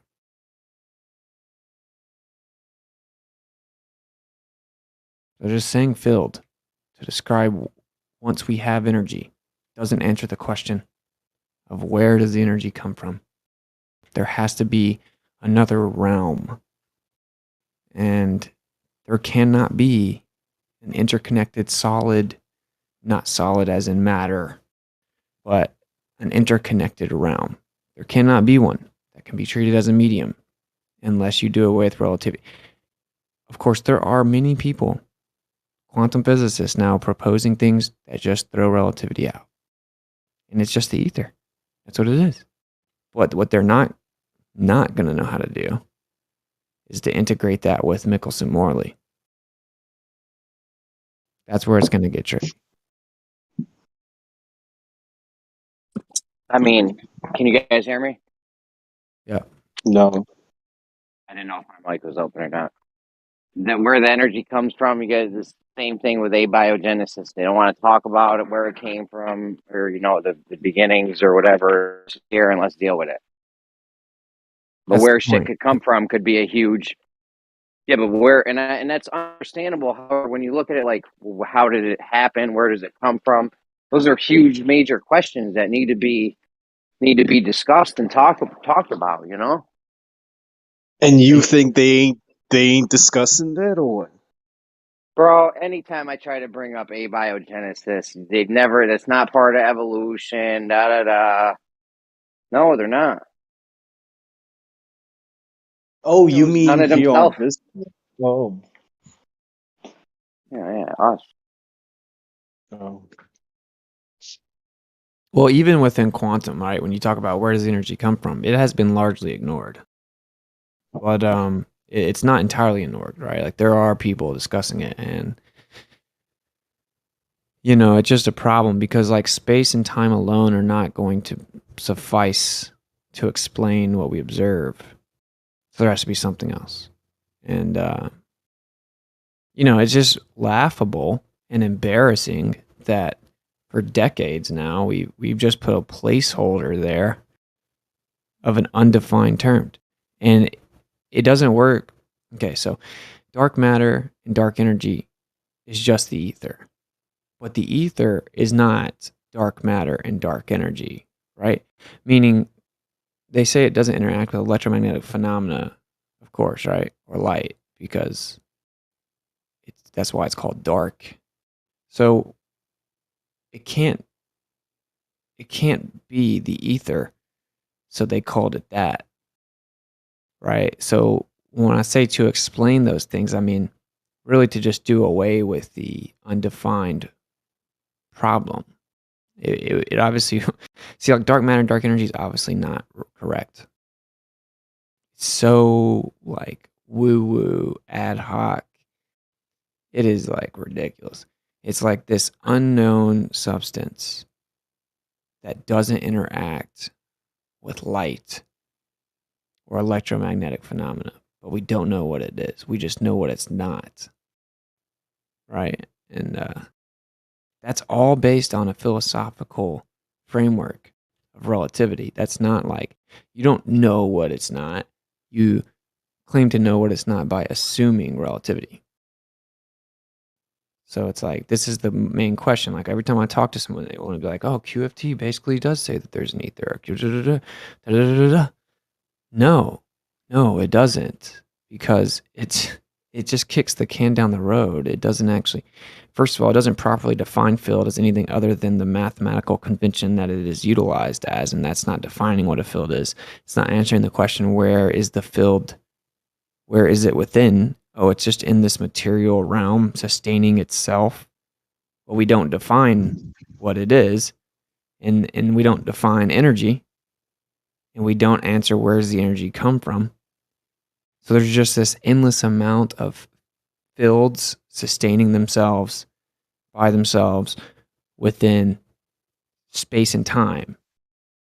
That doesn't answer the question, right? It doesn't answer the medium question. It doesn't answer, like, what are the fields within. Now, of course, if you adopt an ether, like electrical field theory ether, all these fields from QFT are just interactions within the background. It's like a very simple acknowledgement. It's just a framework, right? I mean, that's the whole hiccup here. That's why now it's devolved into like all kinds of crazy shit. Like, as you know, right? Like, superposition doesn't make sense, man. That doesn't actually make sense. Superposition doesn't make sense at all. And wave particle duality doesn't make sense at all. Quantum entanglement doesn't make sense. NPR paradox doesn't make sense. Well, like, I know how to explain that away, right? Hold on, what's the NPR paradox? Instantaneous action at a distance. Like, yeah, one particle here, then the particle on the other side of the Earth. Let's go into that. Let's say we're zillions of light years apart. I got the one. What is it? An atom or a photon or something? A molecule? What do they do? Okay, so it doesn't really matter specifically what it is, but just a little tiny particle. And a particle, okay. So it's been mystified. It's really not that confusing. Einstein wrote about it in a couple letters. He had problem with it. He called it spooky in his second letter, but he talked about it in another letter.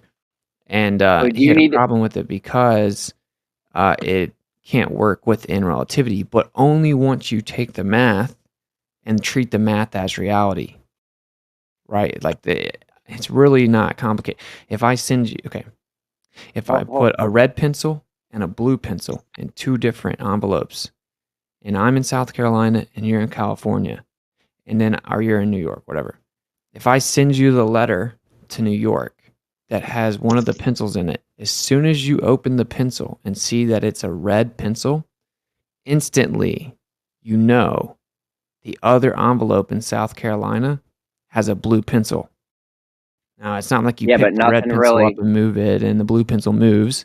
It's literally just math. It's like, we know what the other one is based on what this one is. Yeah, that's not really that mystifying, though. Like, exactly. Yeah, if I have a blue sock and a red sock, there's no information being exchanged. Nothing traveled faster than light speed, right? It fits within their whole. That's what I'm trying to explain. Yeah, that's what I'm saying. It's been overly mystified. There's a huge let me ask about the whole quantum entanglement. You got to manipulate the particle, and then right? Yeah, of course, because That's the only way that So they if I they even can manipulate do my any measurement. so if we have particles, you're in wherever, I'm wherever. If I manipulate my particle, can you tell from looking at your particle that I manipulated my particle or no?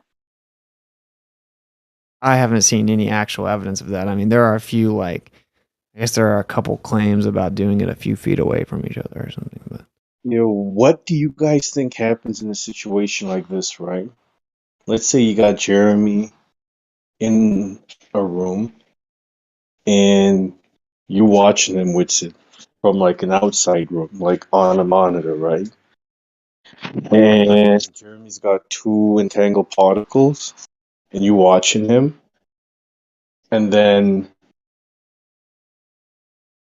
there's a loss of information. Something happens. The power goes out, and Jeremy interacts with the particles, and he knows which one is up, which one is down. But you don't know about it yet, right? Wait, hang on. I'm high. I'm explaining it wrong, man.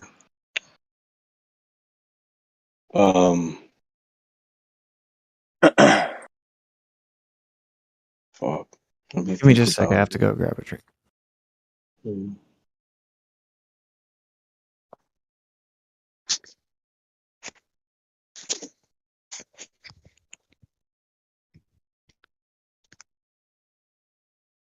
Nate, do you know about the quantum entanglement thing? Okay, yeah. Well, what about the question I asked? You know the answer to that, or What was the question? Yes. if we got two entangled particles, you take one, I take the other one, we go light years apart. If Yeah. you have to manipulate the particle to know what it is, right? Mhm.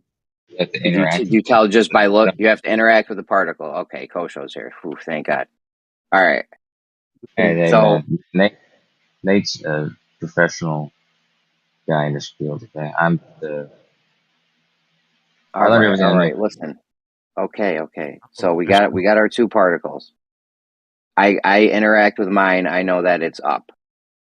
Right? If you're just looking at your particle, what's up?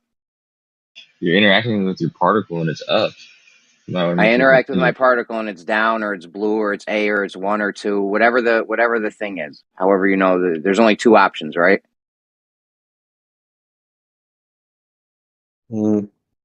How many options are there? Depending on what you're talking about, there could be an infinite amount. Okay, Like, let's could pretend we're be, doing the one where there's just two. Is there one where it's just two? sure, yeah. Like if there's an electron. Okay. We're gonna do the one where it's just two. You ready? Settle down. So I look at my particle, right? I'm like, okay, it's 0. Therefore, I know yours is 1. Now that there's no information, nothing traveled, but if you're just looking at your particle, right? Can you tell that I interacted with it? Yeah. Well, looking at mine, that I'm interacting with mine, so I don't know what that means. You can't look at it without interacting with it, Jeremy. Yeah, exactly. So if you're looking at it, you're interacting with it at that moment. Oh, just looking at it is interacting. Well, that's how you quote unquote look at it. It's all just interactions. First of all, you don't ever look at shit. You don't see a particle, right? You isolate an interaction. Once you interact with it, you get information about it, right? And so this has been overly mystified because once you interact with it and get information or data about this one quote unquote particle, you now know information about the other one via elimination of possibility, basically. The reason that this is called a paradox is because, of course, you can't have instantaneous action at a distance. And so it's if you take the math, because that's what this is. It's math. If you take the math and you say the math is reality, it creates a paradox within relativity. That's what Einstein was writing about. Yeah, but they tested Einstein's debate versus Bohr.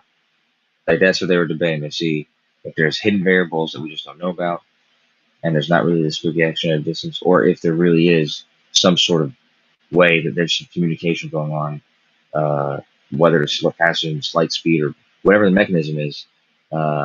that this has to be, there can't be any hidden variables that we just couldn't see. But John Bell came up with a clever test to find out exactly that, and it turned out that Einstein was wrong and Bohr was right.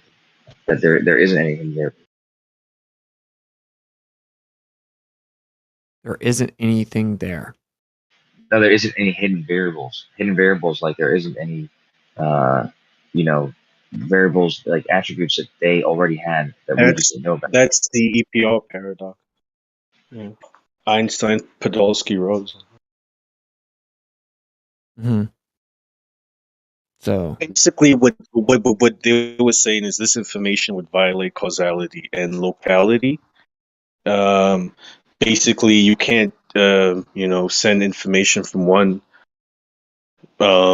location in space time to another faster than the speed of light, and this seemed to violate that. If as you said, if you was in New York and someone else was in LA, right, or something, and you had the box and they had a box and it's the red and blue pencils thing, the moment you look at one, the other one becomes the opposite color. But the thing is, before this happened, they were entangled, right? But it seems when you look at one, it detangles both of them. They seem to know what the other one's doing way too quickly. It seems almost instantaneous, yeah.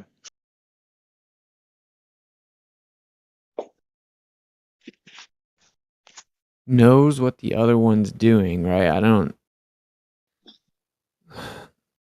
like. It seems like obviously that's not what's happening, but it's just like the quantum entangled state breaks down. You have quantum decoherence, and they disentangle from one another.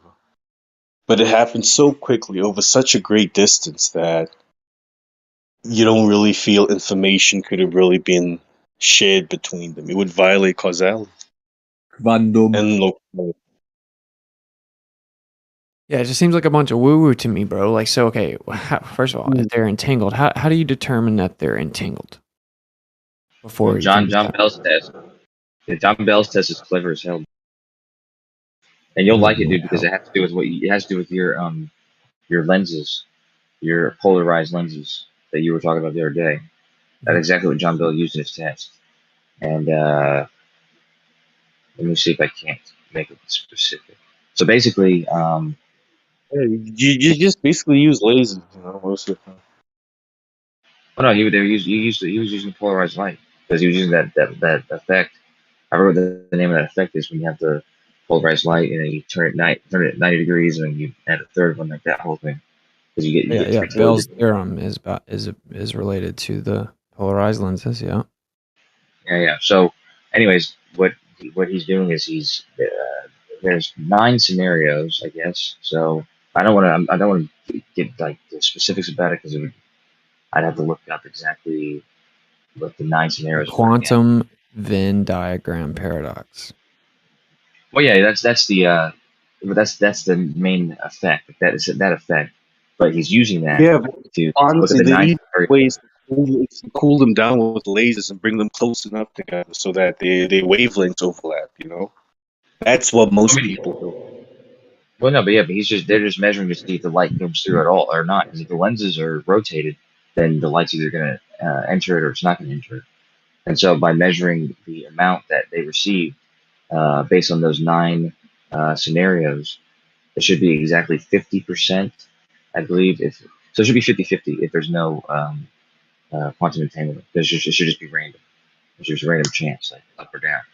But it turned out that if it's 55% or more, then it definitely has to be there has to be some communication, or there has to be some idea that these things are shared. And I guess you understand. You understand that it's actually not complicated because it's all just already there, right? That's the whole. Well, you're saying that they are entangled, but it's because quote unquote entangled. Sure, they're just already there. Like when I shoot a light through that polarized lens, there is no physical photon traveling through the lens and being blocked and then going back through it. It's just already there. All you're doing is changing how you see what's already there. right? It's like there is no problem with instantaneous action at a distance or quantum entanglement if everything's just already there. It is only the confinement of little physical particles bouncing around everywhere that makes it hard to understand. That's what creates the paradox. Do you see No, why I'm not claiming to be some savant. I'm not a quantum physicist. I've only just begun to look into some of it. I'm not claiming I know more about the details than anyone. I am simply claiming that the freaking framework is dumb and it's creating paradoxes, bro. Like I just think it's crazy that it doesn't ever get re-examined. No one examines the freaking base assumption. It's just assumed. well, of course it is done. Like if you're right, and that's like what you're saying is compelling, but at least by itself, like isolated from everything else you're saying and everything else in particle theory. What you're saying about the locality of light not actually being a local thing because the relationship exists. Like that relationship is somehow part of the background information, and that can exist everywhere instantly. And it's only the traveling of, it's only the what do you call it, the induction rate of that's being achieved. If you're right, then like I said, that does it's compelling because it makes sense. It fixes that problem. But That's right. you know, the issue is you'd have to make it compatible with everything else, and you kind of have to find a way to do that, bro. But you have to find a way to test for it. Is the difficult part. You got to find a way to come up with an actual way to isolate this idea from everything else, make it distinct, and then find a test to show whether that's true. Yeah, we already did. That's what I'm saying. All we have to do is use the tests that are already here. Like, okay, science. Look, so I don't completely disagree with what the Globers say in the sense that when you say science doesn't prove things, well, science does definitively demonstrate a cause and effect relationship, but it just isolates a portion of it, right? There could be a tons of variables we didn't account for. So science doesn't ever definitively prove a sole causal agent. It cannot intrinsically, right? So I agree with you guys. I think you don't say it well. You don't say what I just said, which is sole causal agent. It does prove cause and effect. It doesn't prove entire sole causal agents. All that being said, the most beneficial part of science is falsification, right? That's what science is actually good for, like null hypotheses, like showing us what something is not. Process of elimination. That's basically all we're doing. We have a huge rock and we're chipping away at it to make a statue. We're not just going to find the statue. We're just chipping away at the stuff that's not true. You guys agree? I like that. Yeah, I like that. You came up with that? Yeah. I like that. The statue thing. So what I'm saying is, come on. To be fair, you didn't came up with that. It was already Popper who came up with that. Called came the up with a falsification, statue right? analogy. What? No, sorry. Yikes! I don't lie, man. So I mean, I haven't heard that before, but it sounds like a really good. So yeah, but just keep going. Okay, so I disagree with the flat earthers who run around acting like they just run around saying that science proves things, and it's more nuanced than that. It does definitively establish cause and effect. It just doesn't establish sole cause. So what I'm saying is we already have tests that have falsified a lot of things. Now, instead of being accepted for what it really is, which is a falsification or elimination of certain things, we've gone into this realm of calling it mysterious and mystical. And there must be something somehow, blah, blah, blah. No, it just shows that what you thought wasn't right. It isn't the quantum entanglement, the EPR paradox, the double slit, for example, these things, they eliminate claims. That's what that's what a real scientist would interpret it as. Science is not desperate. That's religion, right? Where you desperately try to cling on to your assumption even when it's shown to not be true. I think that's the reason a bunch of flat earthers have beef is like, it seems like it's scientism where you're not accepting the results for what they say. And that's why I'm in the middle here with that conversation between globe Earth and flat Earth. Because anyway, so I'm saying we've already have the test. You're asking me to come up with a test. Right. We already have the tests, right? Like we have the tests that show the paradoxes. Paradoxes mean something can't be true. That's what that means. A paradox means that's wrong. The assumption's wrong. That's what that means, right? It's like, Go ahead. Yeah, it means something there is wrong. And so you do find out something is wrong, but you can't throw away the things that are right, though. You know what I mean? Well, if everything that you think you found that's right still has that same assumption, then yeah, your interpretation's wrong, right? Like what it's showing is that this whole particle idea, it can't be true. It's showing that everything can't be comprised of little particles.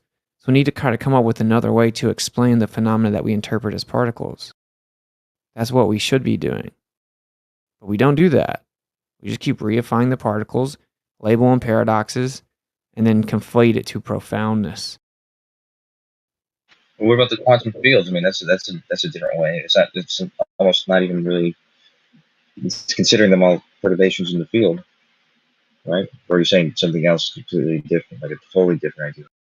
No, it's quantum field theory is like closer. It's closer, but it still invokes particles. Right. And so yeah, sorry, go ahead. Like you think QFT fixes the paradoxes that we're talking about? It doesn't. It doesn't fix it. I don't know. I'm saying it satisfied the thing that you were just asking for, which is like a different idea that other than just particles or whatever. But that's kind of what I'm asking is what test, and I guess you kind of described that, but what exactly does it falsify? Like what should be thrown out due to those tests?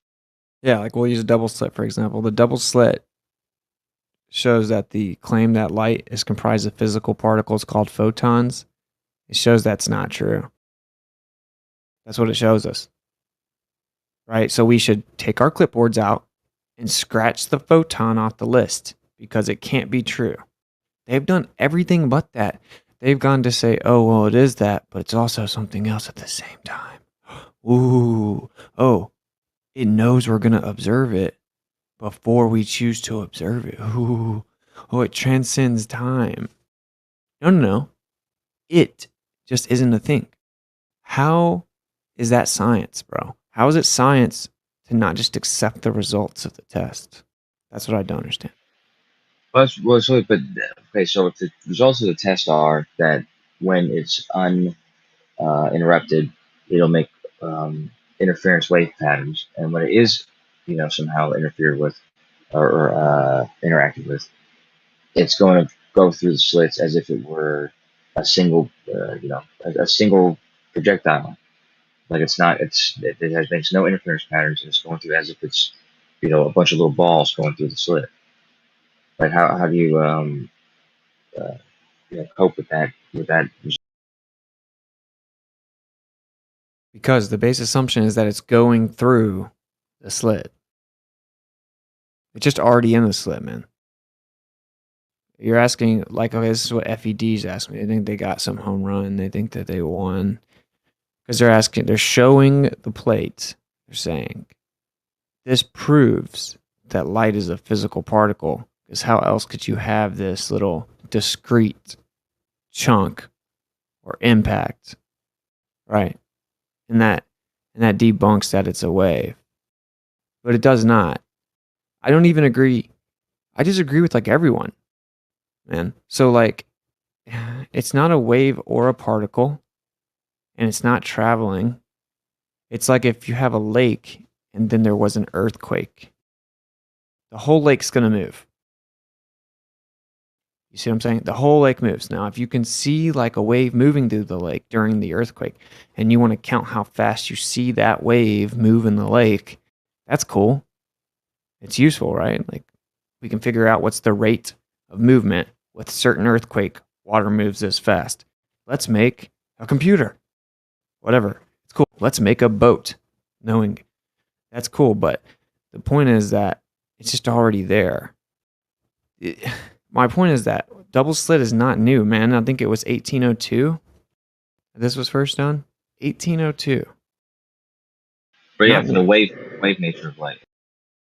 Well, that's 200 years. What's that? Yeah. 200 years and no one even considered just scratching the base assumption that it's traveling through the slit. No one's even entertained it. They've entertained, oh, maybe it's a wave. Maybe it's a particle. Maybe it's both at the same time. Maybe it's sentient. Maybe it transcends time. You're willing to entertain all that, but you won't even consider it's not traveling through the slit. You see my how does my it meta know point? though? Go ahead. How does it know though if you looked at it or not? It doesn't You're saying know the anything. is the detector at the slit fucking with your reading? That's Like, exactly can't what we it's have doing. don't we have the detector there in both positions, and then one time we're just not looking at the results? Yeah, that's what I'm saying. Okay, so the detector, like, okay, it's not like we just take a picture of it. It's not like we took a screenshot for Instagram and the photon turned and smiled with duck lips. We're like, oh, there's the photon. That's not what happens. The detector is electronic. Okay, and it reifies the electron. See, this is why I love when Issa says it. He nails it. We're suffering from aphasia to like a staggering degree where you can't effectively communicate or exchange ideas because of misdefined terms. People no longer know what words mean. That's what it is. So anyway, I'm saying, so you're asking me how would it work? The light's already there, right? Like that's one of the options that's never entertained. Everyone goes into the observation with the same assumption that the light is physically going through the slit. Okay? Now if it's not, whatever we're doing with the detector, whether in front of the slit, behind the slit, after we split it with the crystal, which is also a reification, you're claiming you're splitting a photon. That's begging the question. And then one goes to the detector, one goes to the slit. Even after it hits the photographic plate first, and then the other one hits the detector afterwards, it still doesn't have a wave interference pattern. So the point is that whatever you're using to detect it that interacts with the light, it's altering that disturbance that is the light. I know, but I'm saying though, listen, when we don't we get different results if we look at the data or not? So we're always checking to see which slit it went through, right? But then us either looking or not looking at the results of that. So like are you sure it's the detector? How would you know that you have different results if you don't look at it? What does that mean? No, the results of which path it went through. No one ever knows what path it We went can through. see if it's the wave or the particle one. We always need to check that, the wave or the particle one, right? There you go. Yeah, You then ruin that's the whole test as soon as you do that. You change the whole well, thing. no, What's up? well, no, you can record it in two different ways. Oh no, there's two different recordings happening at the same time. Hold on. Sorry, someone's showing me a video. Oh wow, that's great. But anyways, no, okay, so someone's showing me a video. No, but there's two different tests happening at the same time. There's a detector at each of the slits and a screen against the wall.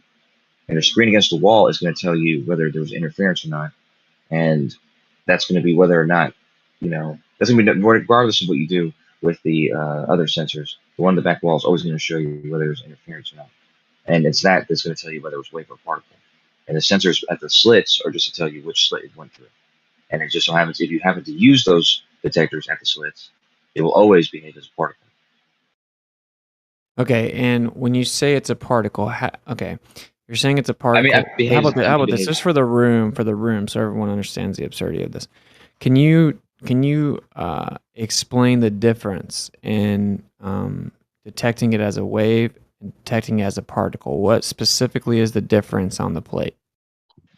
All right, so what they look for on the back plate is the wave destructive interference lines, which would be there's two slits, but you end up with I don't know, it could be a number of rows of columns of where it hit, because there's going to be places where the wave is at its peaks and at its trough. So you can end up with a bunch of defined lines across the strip, more than two, far more than two.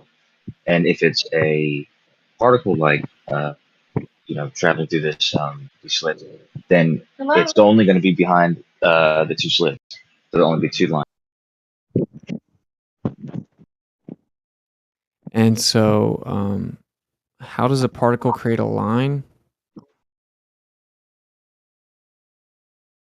You fire it more than once, you know, so that you get the second one. Like when you shoot it over, Hold on. you In know, either case, though, a in number of either case, times.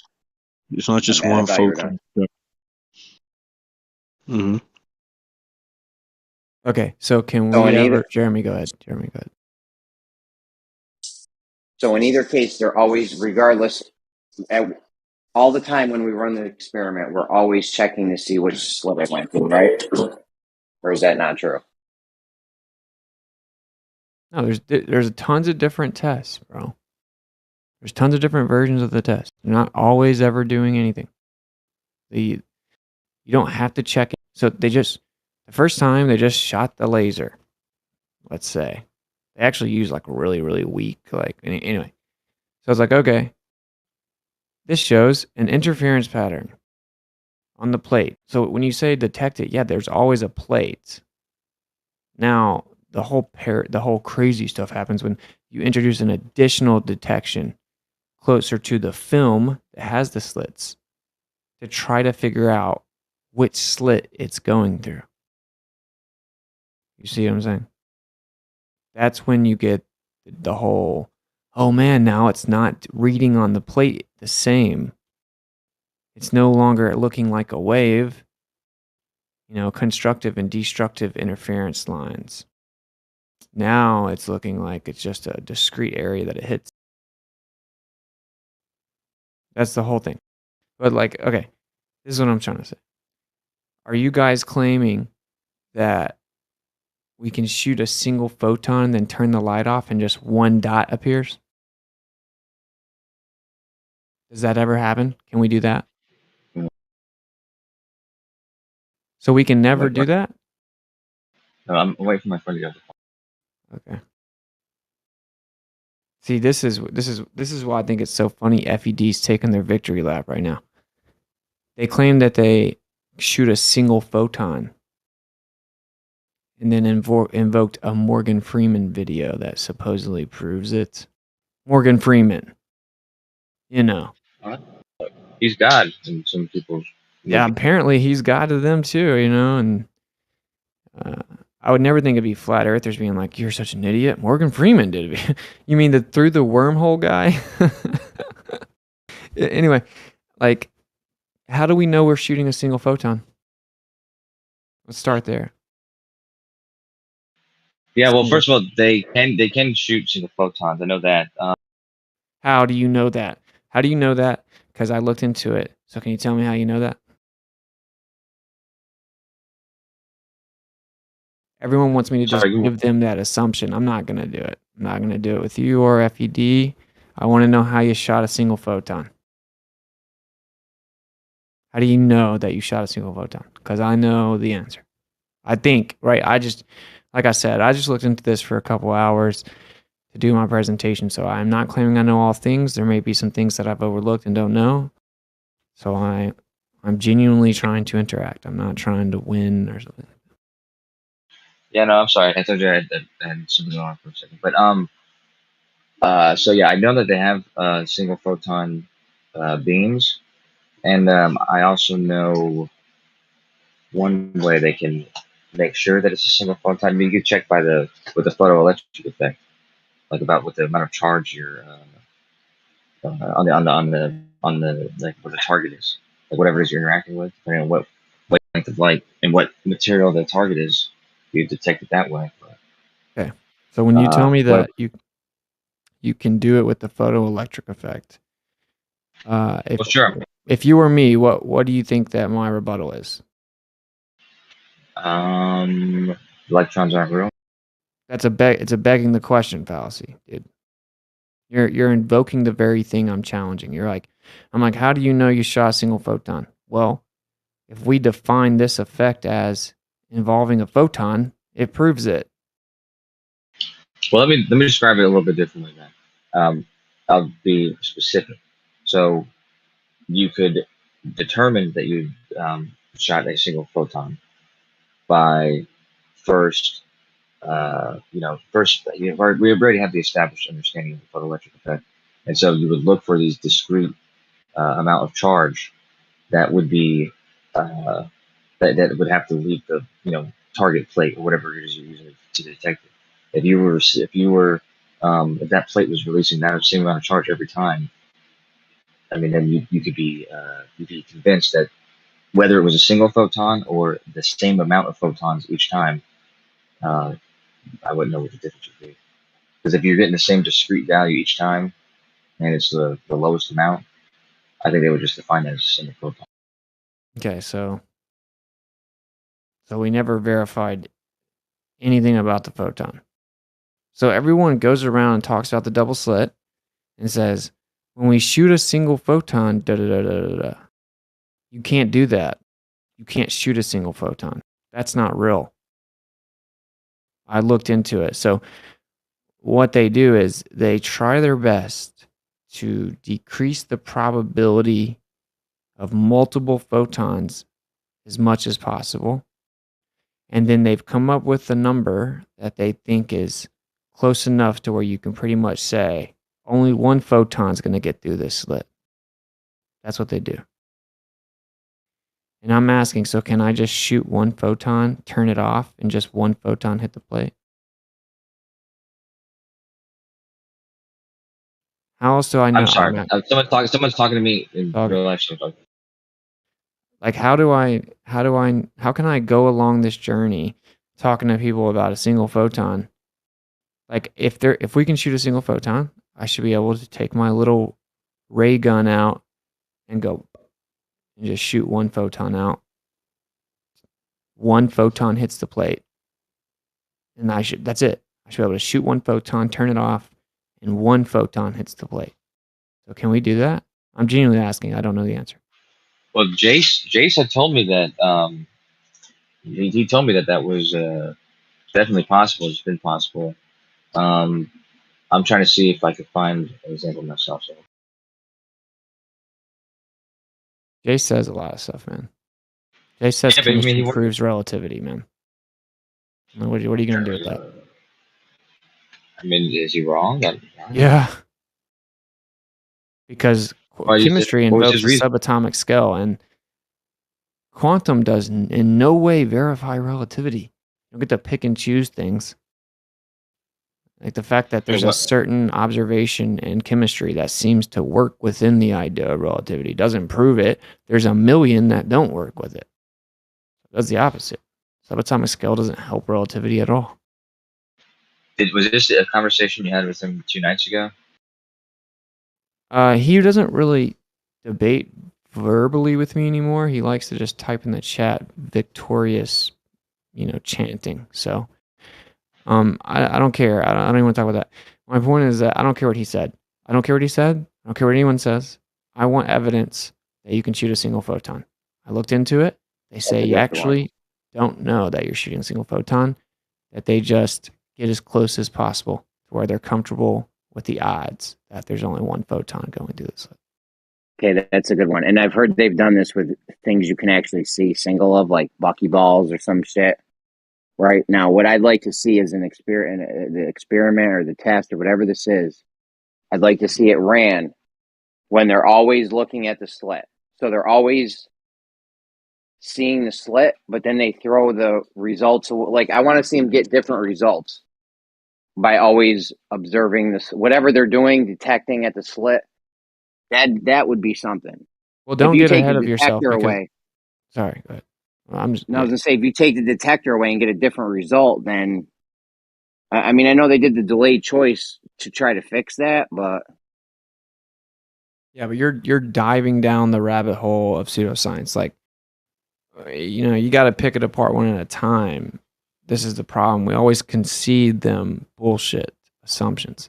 That's my whole. They've done it with objects we could see, so. You shot one ball through a slit. Buckyball. And then what happens when you shoot one? They do it behaves as a particle when it's not being being observed, and it behaves as a wave when it's not being observed. So it's really big. So one ball acts as a wave. How so?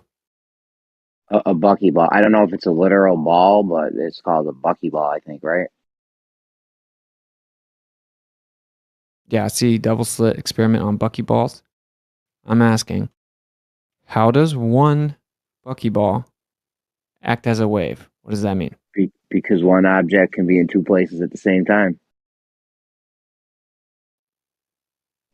One object, two different places. I don't know. Isn't that like the Like, I'm just conclusion losing of brain it? cells, Jeremy. I don't know what that means. I don't know either, dude. I don't know either.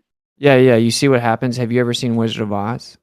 When you pull back the curtain, it just gets hilarious. So I need evidence, please. Can I get evidence that you shot one buckyball and it acted like a wave? And explain what that means. From my understanding, the way you know it acts like a wave is the interference pattern that's red. The pattern, yeah. So when you shoot one buckyball, how do you get an interference pattern? What's it interfering with itself? That's what they say, right? Or no? There's no way they say that. If it is, I want to know. Or Can I no, get a the video? interference pattern comes when they're shooting multiple through. And like Exactly. normally if it was a solid object, you get like strips, but then if it's a wave pattern, you get just a long continuous thing because they're interacting with each other, which they shouldn't be able to do. So if it only comes when we shoot multiple ones, what happens when we shoot one? No, it happens even with. Can you Just cite with it? one. With buckyballs. All right, here's what we want to see, Kosho. We want to see the double slit with buckyballs where they just shoot one through and they get a wave pattern. So you know it's not like a tennis ball or something. It's like a molecule. I don't even know if it's a ball. I think you can actually see this. Well, then why Not with can't your I naked find a eye. video of it? I don't know. Well, I mean, you can't see it with like your naked eye, but I think you can see it with like a microscope and whatever. Everything I look up is cartoons, man. That's not surprising, yeah. Look, let me drop this double slit experiment for you. Tell me what you think. It's a cartoon. So, like, go ahead. No, I just want to know. Like, by the way, I'm gonna do this. Okay. But obviously, it's not like I'm gonna get like a fair shake or something when I show that it's 100% not a freaking photon. But what I want to know is, you see how no one ever answers, bro? You see, like when I was talking to Oakley, see what would happen is right now I would have got cut off and he would have started screaming that he won. Right? If you concede 10 assumptions I have, my 11th assumption's right and you're stupid. That's not how debate works. So I need to know how we know there's a single photon. And I need to know what happens when we shoot a single photon. And how do you get an interference pattern? I would use the buckyballs instead of photons because with photons you're never gonna know. Right?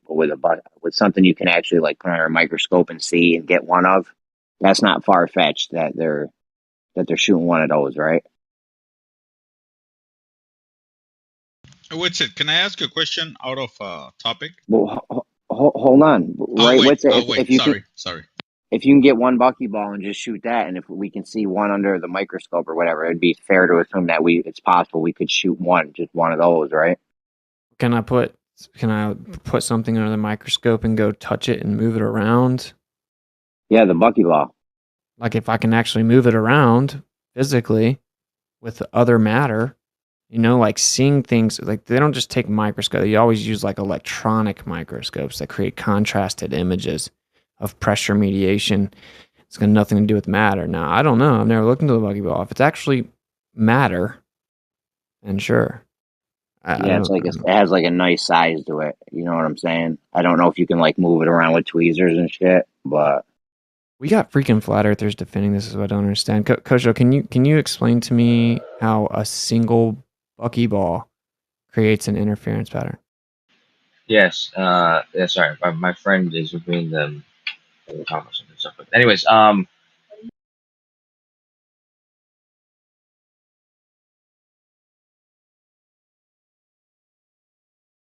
You cut out at the crucial moment.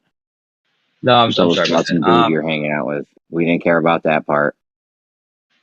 Cool. So, anyways, yeah, it doesn't matter what the object is.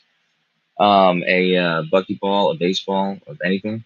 There's something called the De Broglie wavelength, and it's inverse to your mass. I think your momentum or mass, I forget which one. But regardless, De so it's Broglie, like, you said De Broglie wavelength? yeah, De Broglie. It's like DE, and there's a G in there somewhere, an L, because it's French. Okay, but anyway, right. So it's called the De Broglie wavelength. Everything has it, and it's inversely proportionate to the mass. So objects that have large mass, like anything, substantially large enough, like molecules or whatever, baseball especially, it's going to be extremely small wavelength. And it's this wavelength. This is basically, you can think of it as like the quantum, how would you say, like uncertainty, like of it being in this place or this place. Because obviously it's a big object, you can see exactly where it is, right? So a buckyball, that's why that's the largest object that they've been able to do. However, I'm not sure you can see a buckyball under a microscope, right? I don't think it's big enough to see through a Yeah, microscope. probably Might not. be. And then they were obviously going to say it's comprised of electrons, which have their own wavelengths, and freaking just pseudoscience is exhausting, bro. Yeah, we So, need some kind of actual matter, not some bullshit where you say it's matter but doesn't have mass and just all kinds of Jeremy, goofy you know why weird they shit. won't do that? You know why they won't do that, Jeremy? Because it wouldn't work, bro. You can't shoot a tennis ball through a slit and get a wave interference pattern. Because what's it gonna bounce? It's what's it exactly? Because So you can't have one retarded. object occupy two different spaces at the same time. And then collide with itself. It's immensely retarded.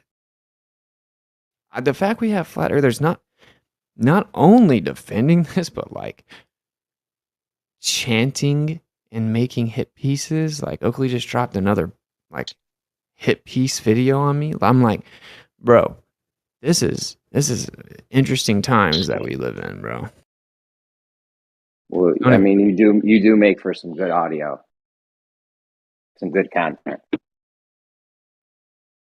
Yeah.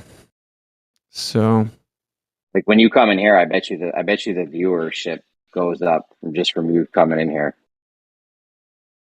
yeah. I'm just trying to figure out, Kosho, how do we know we shot a single photon, dude? I'll send you a test. Give me a second, though. I'm in the middle of something, but I have a paper pulled up from a few years ago. I'll send it to you. Photon's not even matter, though, is it? Can you guys hear me? Yes. Well, just don't forget that Nathan Oakley made his debut on Vice News. Yeah. Admittedly, a trained actor. I don't know. Hey, I'm not saying nothing. It's just facts. I am. He's admittedly a trained actor. So, what's the operation called where they infiltrate flat Earth? It's infiltrate. There's an operation where they infiltrated the flat Earth movement. It's called starts with a T or something. Anyway, I would say all bets are off when you're making a video titled "Lying Shits It." Troll Team 6 or something. It's called like it starts with a T. T or T? T. T, yeah, troll. Oh, shit. You talking about J-Trig? J-Trig, that's it. Where's the information about that? Like, did we just make that up, or is that like a real thing? Oh yeah, no, it's definitely a known thing. Yeah. It stands for Joint Threat Research Intelligence Group. Okay, yeah, there it is. It's read as a Wikipedia page for it. Of course, we can trust them. It's a unit of government communication headquarters of the British Intelligence Agency. The existence of J-Trig was revealed as part of the global surveillance disclosures and documents leaked by the former National Security Agency contractor Edward Snowden. The scope of J-Trig's mission includes using dirty tricks to destroy, deny, degrade, and disrupt enemies by discrediting them, planting misinformation, and shutting down their communications. Known as effects operations, the work of JTRIG has become a major part of GCHQ's operations by 2010. And then it goes on to talk about how they do DOS attacks. But I think also there's some thought that they're also involved in, like all kinds of, kind of like I was reading there, like using all these kind of tactics to try to like discredit and fracture different communities online and, things involved with truth and any topic that would threaten their control system, basically. It's interesting that it's British intelligence. I gotta help Kyle with something.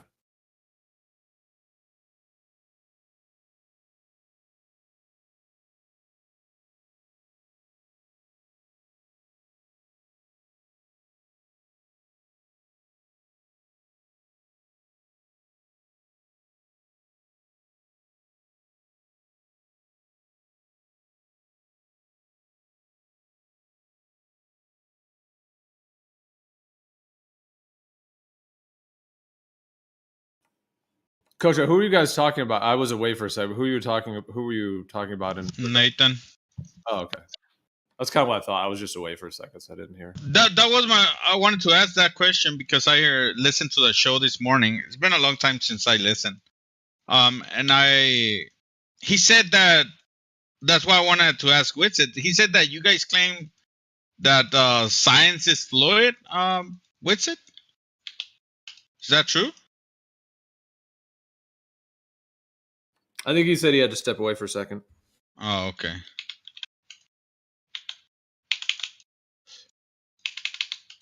You said science is what? Not you. Fluid. He said that not Witsit. This guy Jaron is the one who said that that science is fluid. That's why I wanted to ask him because I completely disagree with that. And if that's like the main thing that they're like arguing about, I mean, I think. Sorry, honestly, science is what? Fluid. Fluid? Yeah, fluid. Because what he claimed, what Nathan claims is and I agree with him that science is rigid. Has to be rigid, otherwise you cannot know anything for sure, right? And I agree with that. And if you say, well, it's fluid, I disagree with that, me personally.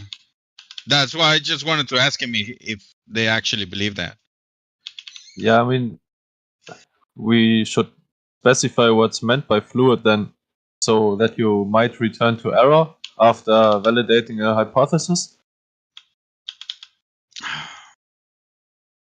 No, probably what they mean, what I understood by the conversation is that you cannot prove actually anything in science.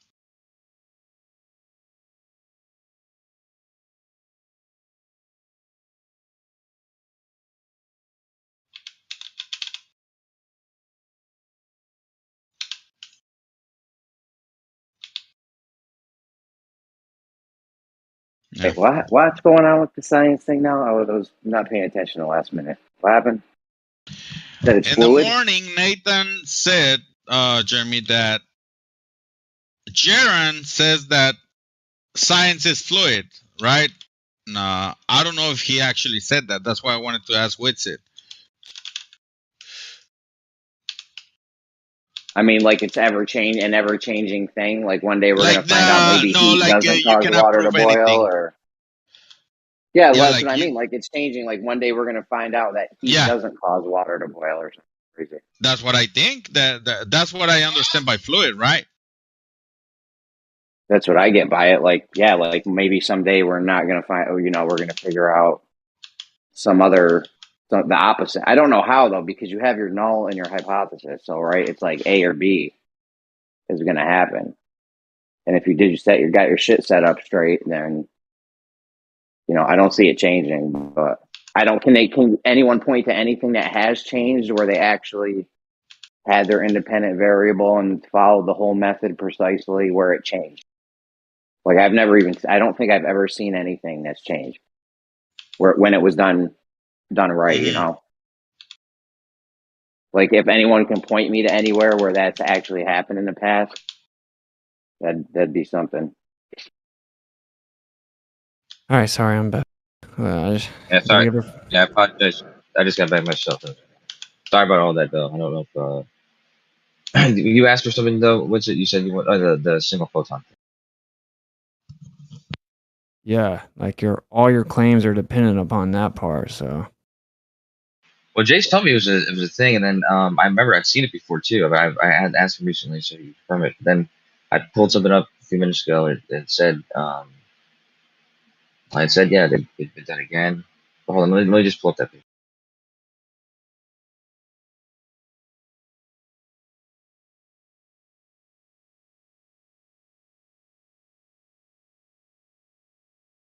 you can't shoot a single photon, dude.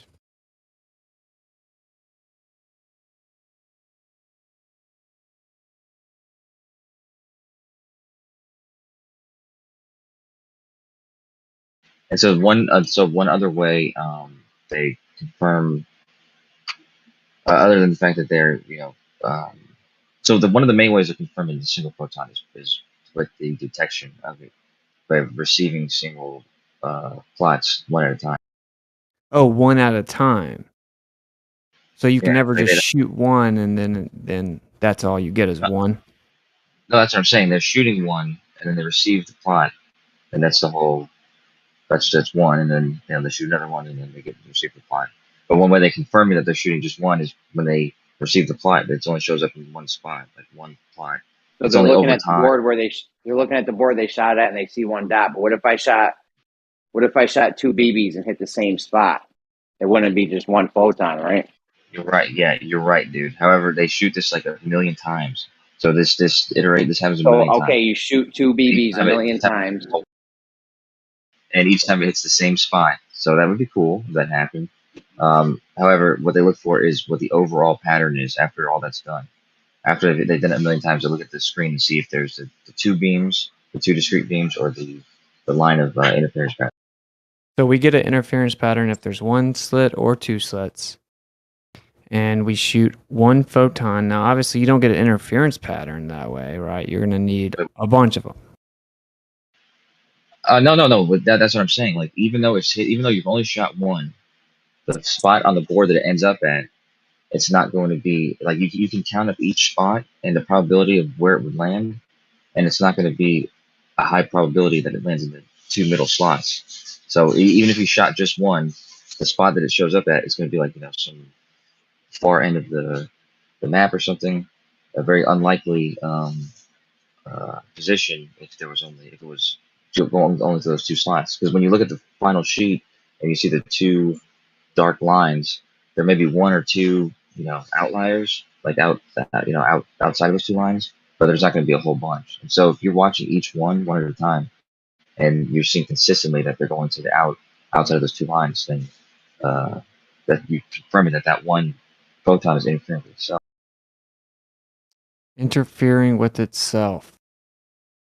And apparently that's what it's showing. Remember when I told you when we do an experiment, they're usually just useful in the sense that they falsify a claim. And that's what that does, because that's retarded. If I throw a tennis ball through a slit, the tennis ball is not going to split. Okay. The tennis ball is not going to simultaneously go through two different, let's use a doorway. Okay. I got two doors. If I throw the tennis ball through one of the doors, it is impossible, in every single sense of the word impossible, for that tennis ball to go through both of the doors at the same time and then come back and collide with itself. Collide with itself is a contradictory statement. Well, how would you cope? How would you cope with the result? Like, I'm just so picture. Light is already there, dude. But this is an image from the paper, and let's say you had that exact thing you said. You had the tennis balls, you had the two slits. How would you cope with a result like this? Like where you shot two balls, you shot ball one at a time. Ball one at a time between with 2 slits. It could have hit 1 or 2 slits or not hit either slit and not went through. But if this was the wall and where the ball hit, like how would how would that make sense based on the fact that you're claiming this is falsifying that idea? Yeah. This. I'm asking you, how does this prove that there's a single little photon going anywhere? Yeah, wave interference patterns don't work like that. It doesn't work. You're asking me how do I explain it? The light's just already there. That plate is doing nothing more than detecting an electronic interaction. That's how the plate works.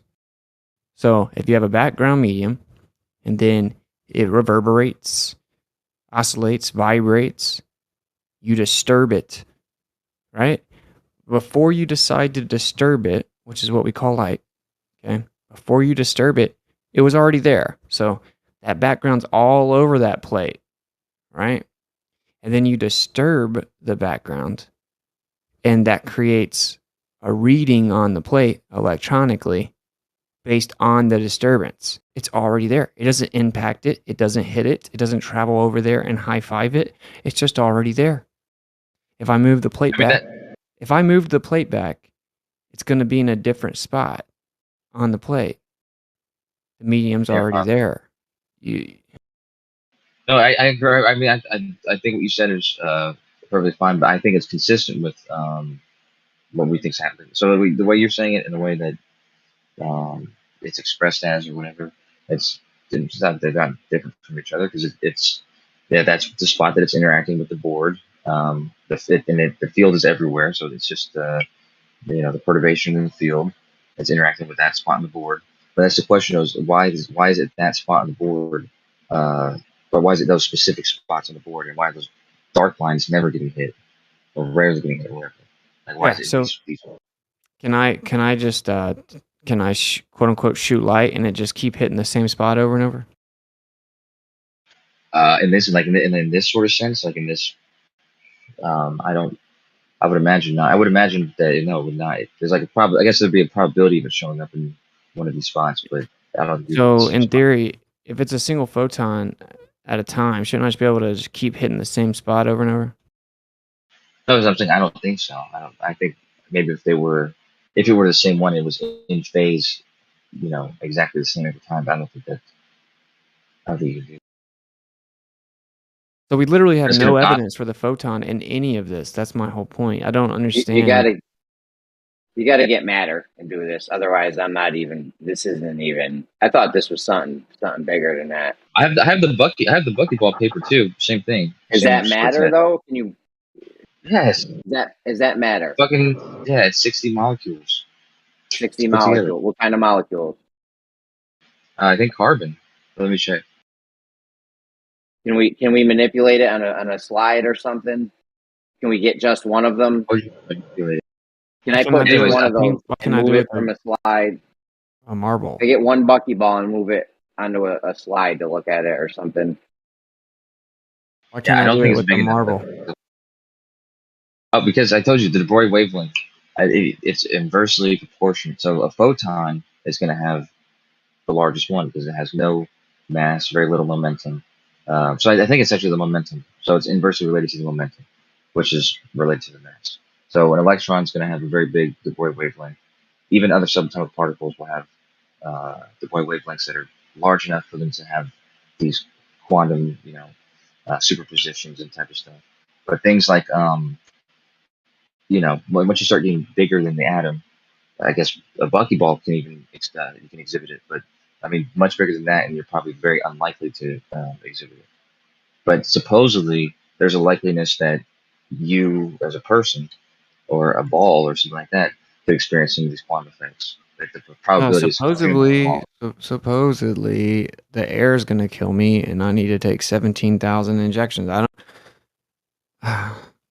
Science does not deal with supposedlys, bro. The allegedlys, paradoxes. It deals with what is. I'm asking you, how do we know there's a single photon? There's no answer other than, well, if we reify the photon, we only see one dot. Therefore, there's a photon. Right. That's Yeah, that was the like I said, that's like an absolute way after it's all said and done. But when you read into how he attempted to get one photon, I think the confirmation's in there as well. But I gotta read more to the paper. I've only read the first 2 sections. So it'd be interesting, like, so you see this picture right here. Now this is obviously when we're not detecting it, right? And when I posted, Yeah. oh yeah, right. This would be one where they're not the slit that it's going through is not being detected. Okay, and then I'd love to see a picture of what happens when we do detect. What happens then? It doesn't create these lines, right? It's just all random. Yeah, let me see what the. Let me read this whole. Let me read this whole paper. It's not that long. It's only like 2 or 3 paragraphs. So I want to see exactly what the determiner was, like whether it was, to view both the wave and the wave particle duality, which is what it says, or if it was just to show the wave. Actually, let me just see.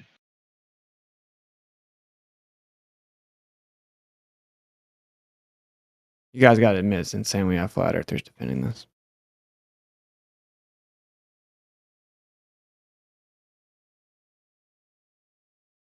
The whole argument. This is the argument. Well, if it's a wave, then why does it have discrete chunks that impact? And I say waves aren't things; they're just types of movement. No one's claiming that it is a wave. Then why do you use the word frequency? That's just math. That's just how we describe the movement. That's it. No, perturbation. Perturbation's a wave. You need a medium for the wave to traverse through, to travel through. No one's claiming anything travels. Nothing travels. It's just already there. It just shakes. It just shakes. So that's a false dichotomy, right? It's a false dichotomy fallacy. Wave or particle. False dichotomy. Right? Yeah, that's what quantum mechanics says. We don't Quantum like mechanics says it's both of them. Well, exactly. That's what I'm saying. That's why they're saying it's a false dichotomy to say it's either a wave or a particle when they're saying it's exhibiting properties of both at different times. So that's Which means obviously it's neither. right. Well, yeah, it's something more. Maybe you know what I mean. Like you're right. We don't have a specific term for it, and maybe in the future it'd be wrong to say this wave particle thing because it'll be a new word that actually encompasses what that is. But yeah, that's my whole understanding of it is that our language is what isn't profound enough for us to describe it, other than to say wave or particle, which obviously isn't either. It's something different, but exhibits properties of both. It just exhibits properties of what it is, which is the background. I'm gonna drop a picture of the single slit compared to the double slit. Oh, yeah, so I'm reading the paper and I just wanted to make clear that I forgot that this was the paper about the buckyball one, and so I think the big deal about the buckyball is it's obvious that it's obvious that it's going to do a single, like you have the 2 slits. It's obvious that it's supposed to show up on the back wall as 2 slits, so that wouldn't be a surprise. So I think the only point of this demonstration that he was doing was to show that there's a particle, or that there's a wave pattern, even though this is obviously a particle, a large particle. So we can see this particle under a microscope.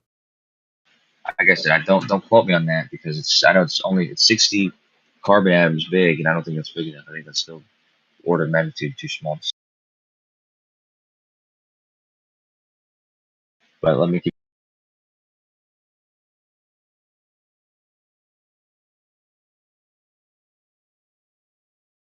Molecules, atoms, all that is just bullshit. And this paper is talking about how the single electron double slit test was done as well. So, I'm not. I wouldn't. You could ask me how to do it, and I wouldn't be able to tell you how to make a single electron or emit a single photon. But these papers claim that Can't do it. Can not do it. Oh, we have an electron beam gun. No, you don't. No, you don't. It's not a real thing. What are those what are those old the old things the TVs, the diode? I forget what they're called. The Diode ray manipulation of the tube. dielectric field. Oh no, the diode ray tubes, weren't those are basically electron beam guns. That's what they say, yeah, but it's just nothing more than Cathode manipulation ray of tube. dielectricity. Cathode ray tube. Yeah, cathode ray tube. That's right. That's how J.J. Thomson supposedly discovered the electron in the first place. Yep, it's nothing more than the gap of dielectric field. It's like you got some spaghetti and you just take a knife and you cut through a string of spaghetti. And every little place that you cut and creates a gap, they call the gaps electrons. Dielectricity, in its purest state, is the ether. So it manifests as charge, electrostatics. Tesla would say it was like a condensate, or they would call it a corpuscle, a concentration of ether. Anyway, what's up? I'm dropping these pictures. The pseudoscience is just freaking overwhelming. It's like, holy shit, how can your whole talking point be how much you expose pseudoscience and you even utter the word double slit experiment? I don't even, oh my God. Can I get a picture? No. Can I physically manipulate it and verify what it is? No.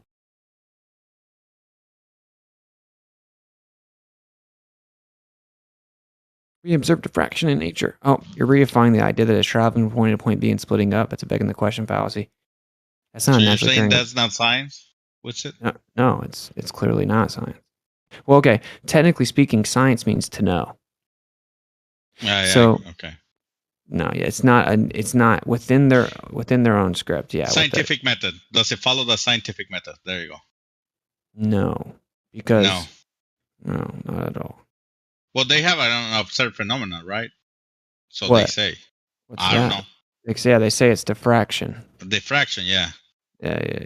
Yeah, we observe what looks like diffraction, but diffraction is defined as light beam splitting, as in the light travels, hits something, and splits. That's a begging the question fallacy. That's what I was trying to tell Flatsoid on Globebusters yesterday. If you claim that you're doing science, but you bring upon the observation inaccurate presupposition of what it is, then you're not doing science.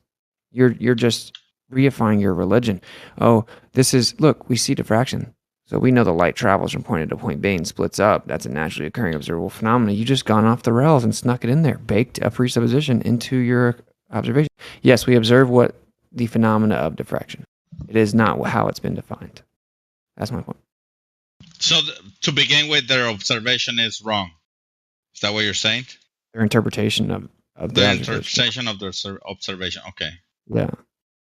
So whatever follows from that, it's pretty much not good. Yeah, just a reification fallacy.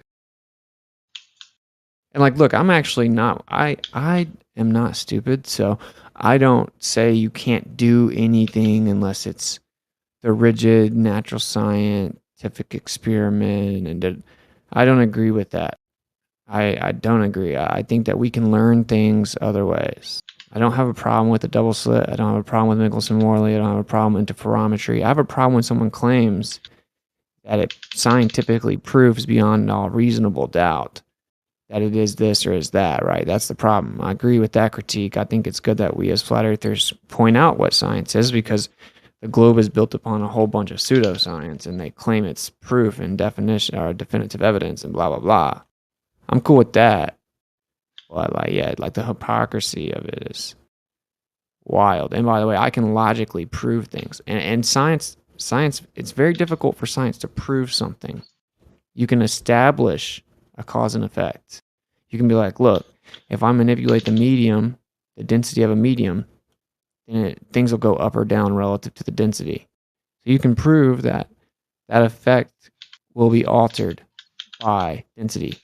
But what they did was they put salt in water with an egg in it, and it would go up and down relative to the density of the medium. And they said this proves that what causes things to go up or down is density alone. I agree with that. But No, I don't think that was the conclusion. That wasn't the conclusion of that. The conclusion of that was changing the density will make an object go up or down. It doesn't say that's the only thing or whatever. It just says like this happens. And I think it's very easy to prove things in science, because you have your null and your hypothesis. One of them is going to be true at the end, true, validated, proven, whatever. Yeah, but that's a false dichotomy to assume that it has to be one or the other. When it's the antithesis of the other one. No, the hypothesis if I have my hypothesis say, you don't know if that's the only conclusion. That's if I have my hypothesis say heat will cause water to boil, and then my null is heat doesn't cause water to boil. It can't be. There's no gray area in between. No, Jeremy, this is what I'm trying to tell you. You can show that heat causes water to boil, but that doesn't mean that's the only cause of water boiling. I don't think that's what it. What's it? But the problem it's when let's say you're doing a experiment, right? And that's why hypothesis have to be very specific. And in your hypothesis, you only have one variable, right? And then you're doing your test. Then here I come and I say, well, why you don't try with pressure? Wouldn't you be like, well, that's not in my hypothesis. I'm specifically testing for heat, right? Your hypothesis is retarded because it didn't actually address what's there. What are the three constituent parts of a scientific experiment? No, nobody's saying that. We know the answer to that. No one's saying that. You're independent, you're dependent, and you're control. Okay, what's the last one again? It's control. Yeah. So you have to control the other variables, right? No. You don't have to control the other variables. No. Everything that's not your independent variable, you have to control. Otherwise, well, then what's the control variable mean then? Yeah, it's quite simple. That's like controlling the environment, right? You've got to control all the other variables so that they don't fluctuate, which could cause a change in your experiment. So we do have to control the other variables. Of course. Every other variable. Every other variable. Right. Yeah, if you wanted to make a definitive claim afterwards, that's right. So with his little quote-unquote experiment, that's what I'm saying. This is why the script is stupid. It's called empiricism too, by the way. Empiricism is the philosophy that things can only be known, that can be determined with the senses and scientific experiment. And literally, it's contradictory in and of itself, because to say all knowledge can only come from scientific experiment is retarded, because to know knowledge is not science. That's philosophy. In fact, that's a philosophy. So it contradicts itself. To know. Empiricism was thrown out a long time ago. It's good. It's valuable. Like I said, I'm in the middle. I think it's good that us as flat earthers have called out the globe earth for all their pseudoscience. That's cool. That's great. When you start saying you can't talk about anything unless it can be science, you can't talk about anything pretty much. And that's the problem. We have a bunch of people not growing or learning things, and then people go watch a show that says the same thing 3 hours a day for 7 straight years, and no one ever learns anything, right? And that's my point. When he made the egg go up or down, right? It does. We didn't need his experiment to know that. Everyone already knows that. There wasn't some groundbreaking thing. Like, helium balloons go up. We know that things can go up or down based on density. I can throw a beach ball in the air and it goes down. And if I take it to the bottom of a pool, it goes up, right? We know that. Everyone already knows that. No one's saying that. I know. No one's saying it's the only cause, right? If we say heat causes water to boil, it's for that experiment in science. No one's saying it's the only cause. We know there's other causes. But in that experiment, you've proven that it is the cause. Right, and that's what I said. I agree with that, Jeremy. That's in science, you can prove a cause and effect relationship. That's for sure. No, but that's not even true. That's that. Along aligning with what you said before that, though, is because it's like think about Newton's universal law of gravitation. Okay, assuming that you guys believe that it's true and correct. Okay, and you also believe that Einstein is correct as well. He didn't attribute the cause as being the mass attracting mass, but that was the implied cause of it. That's what he was uneasy with. And people would say that Cavendish and Newton basically are proving that that's that's exactly what's happening. The mass is attracting the mass. But indirectly, there's something else happening, something else that nobody had any idea to know about. So it's that kind of thing that you didn't know to control for, you didn't control for, and so you didn't truly isolate the thing that you were testing. That's what I'm trying to say. That's what I was trying to say. So you can establish a cause and effect relationship test, or like with an experiment, right? Cause and effect relationship. That's cool. You can establish it. The relative density of an object in the medium does affect if it goes up and down. That's just like elementary. No shit. The fact that they've called it relative density disequilibrium, pretended it's profound, is so laughably retarded. So anyway, the point is, he didn't account for all the variables. Why is that? Because he didn't account for all the variables. Aren't you making words out with the ether, though?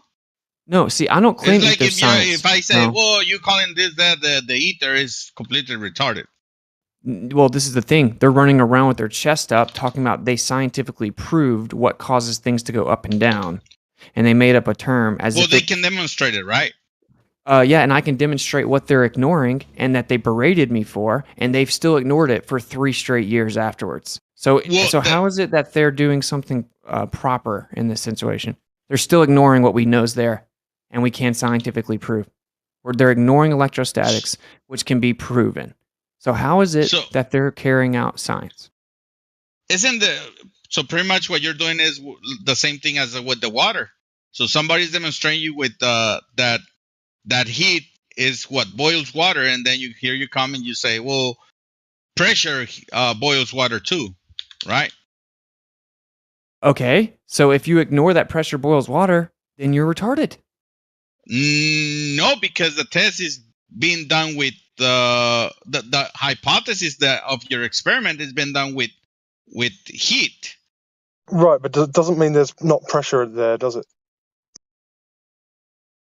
That's the thing. No one's saying it's the only cause. No one's saying that's not true, Jeremy. They literally are saying that. They've been saying it for 4 straight years. Where have you been? They literally are saying that's the only cause. Maybe that you can prove scientifically. Well, they're wrong. You got your Van de Graaff generator, right? You can do it with. But no, you don't find Van de Graaff generators in nature, so we can just dismiss it. Well, I wouldn't go that far. Well, that's what they did, Jeremy. So that's the problem. So yeah, you can show that things go up and down with density. That's cool. Bro. What does a Van de Graaff generator do? Create electrostatics or something? Yes, it increases positive charge. We can find that in nature. They should be fine using it in the experiment. That's right. So, it seems like someone in this equation isn't being honest. And then I even gave them naturally occurring observations. I said bumblebees, beetles, spider ballooning, lightning. You gotta be fair, right? With density, with it, we don't need actually anything else to demonstrate something, right? And if we're gonna use man-made things to make things do something, then we can, like, very much we can make do. Like, at that point, we can say, well, I don't know, a magnetic or something can make things go up and down, right? But we don't see that in nature. We literally do say things go up and down. Using man-made things is fine. This is so crazy. This is so crazy. How many years has this been, dude? Okay, so everything that exists in nature is electrostatic. So can you find one exception? And then can you enlighten me how, if everything that we see in nature is electrostatic, that's not a naturally occurring observable phenomenon? Well, the thing is, I think the argument is you're using man-made things in your experiment, which is not even an issue. That shouldn't even be an issue. They're talking about the double slit. That is an issue to me. Really? So then why are you cool with the double slit experiment being talked about in FED? Bro, you always use. Then why is FED allowed to talk about the double slit experiment then? I don't agree with them on the double slit. Always use silent. I never agree with that thing being called experiment. Go ahead. Yeah, I can hear you, Jeremy. Are you guys saying that you can't use? Are you guys claiming that you can't use man-made stuff in experiments? That's what they're claiming. Come on, everybody's been trying to get it. Insane. Yo, they've never said. I've never heard QE say that. QE knows you use man-made objects inside the experiment. Actually, I've heard QE say it 50 times. No. Listen, Jared, I need to clarify this. Hold on. You cannot use man-made things to replicate the effect that you want to see. Yeah, the Otherwise, phenomena. yeah, the phenomena. Otherwise, what is the point then? Okay. So we see things go up and Can down. I make a statement real quick? What the man-made thing that you use? That's to manipulate the independent variable. That's the only thing that a man-made device can be used for in an experiment is to manipulate the independent Not really. variable.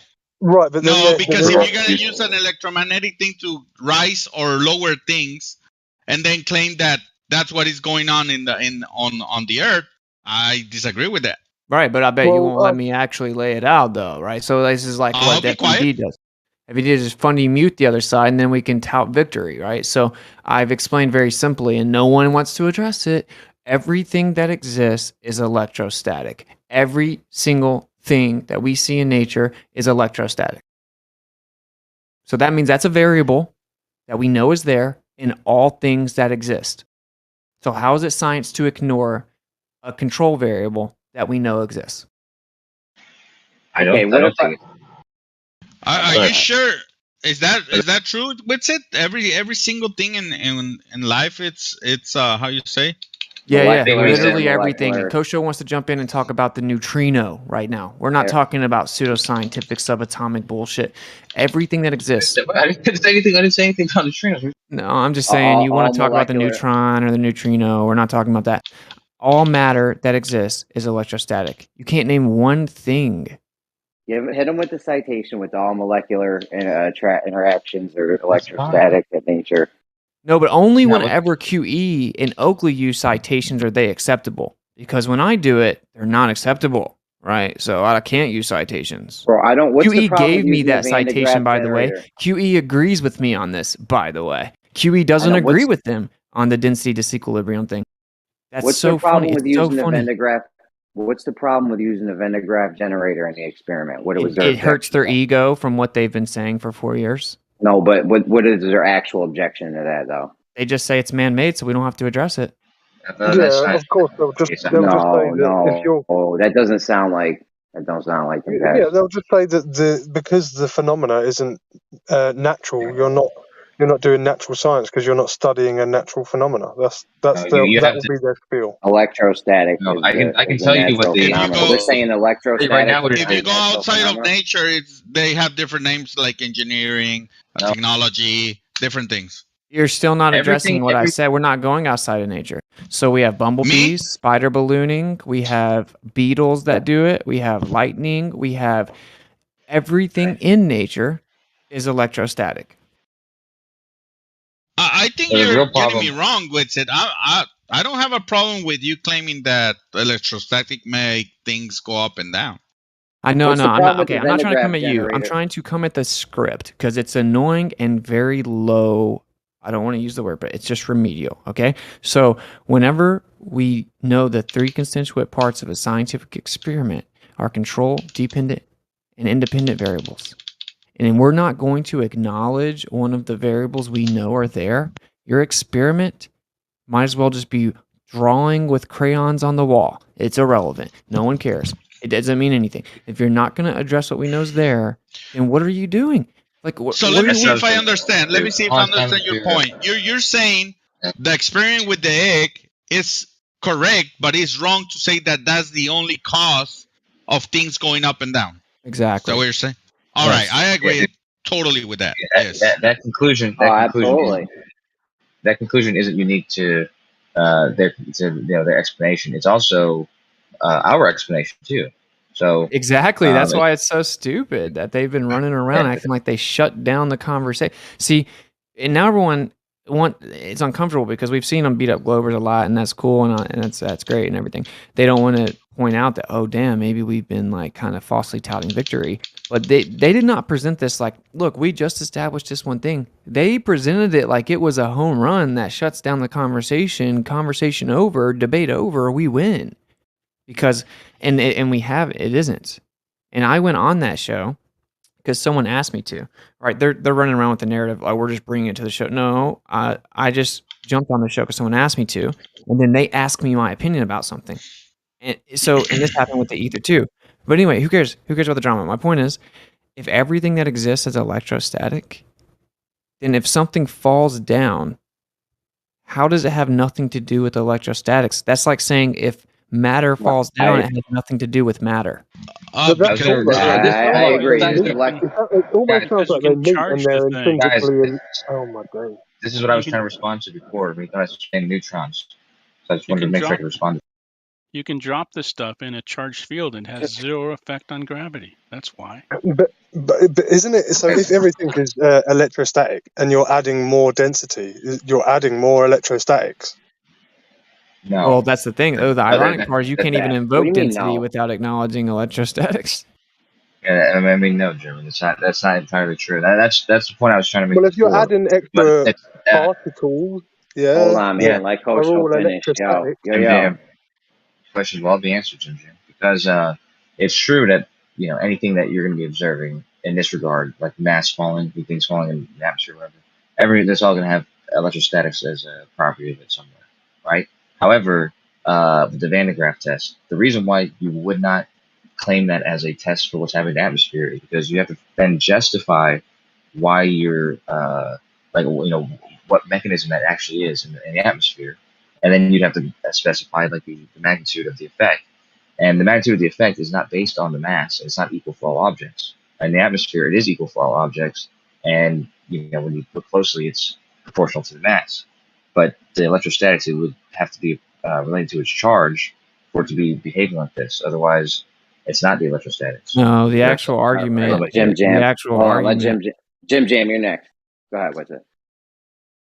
The actual argument is. I was just trying to bring that up, and I think they're a bit linked, aren't they? So it's like you're saying that they're against each other, but they're almost saying the same thing, but ignoring what the other is saying, even though it's similar, That's right. So what I'm not doing is ignoring density. What they're doing is just ignoring something that's there. To go around for years and pretend that somehow you won that debate is the definition of dishonest, man. I mean, I don't even know how this is being defended by flat earthers. I don't want to hear you come in and play defense attorney for gravity. I don't care. I'm not talking about that right now.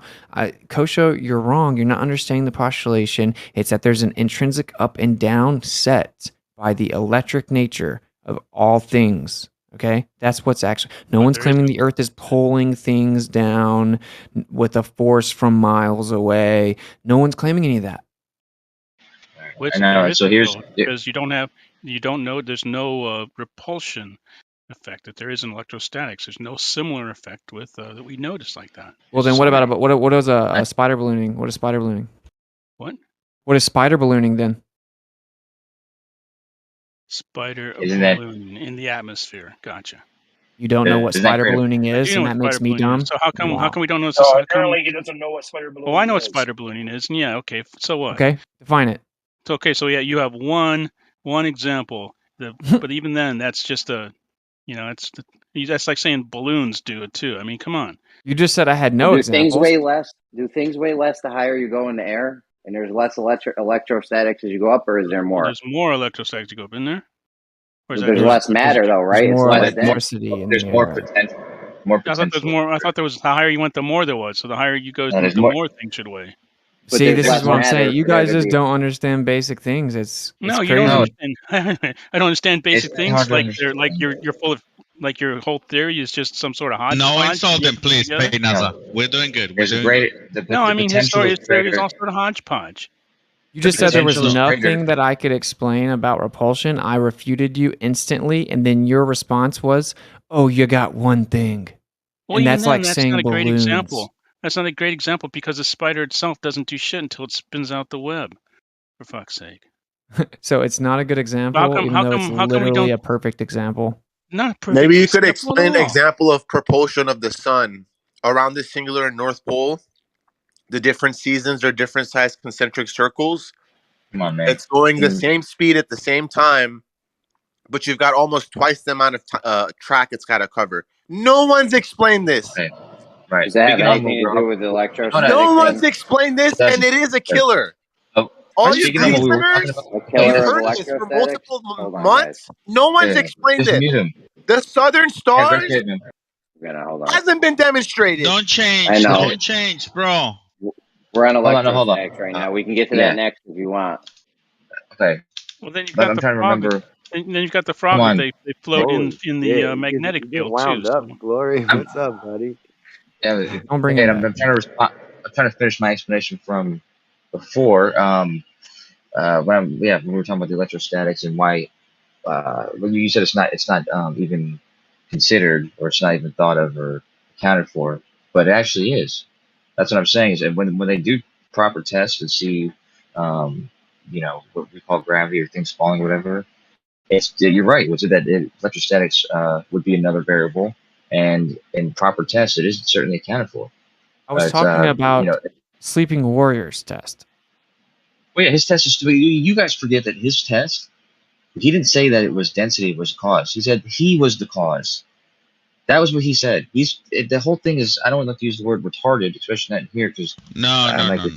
But The it cause is a he never retarded test. claimed that.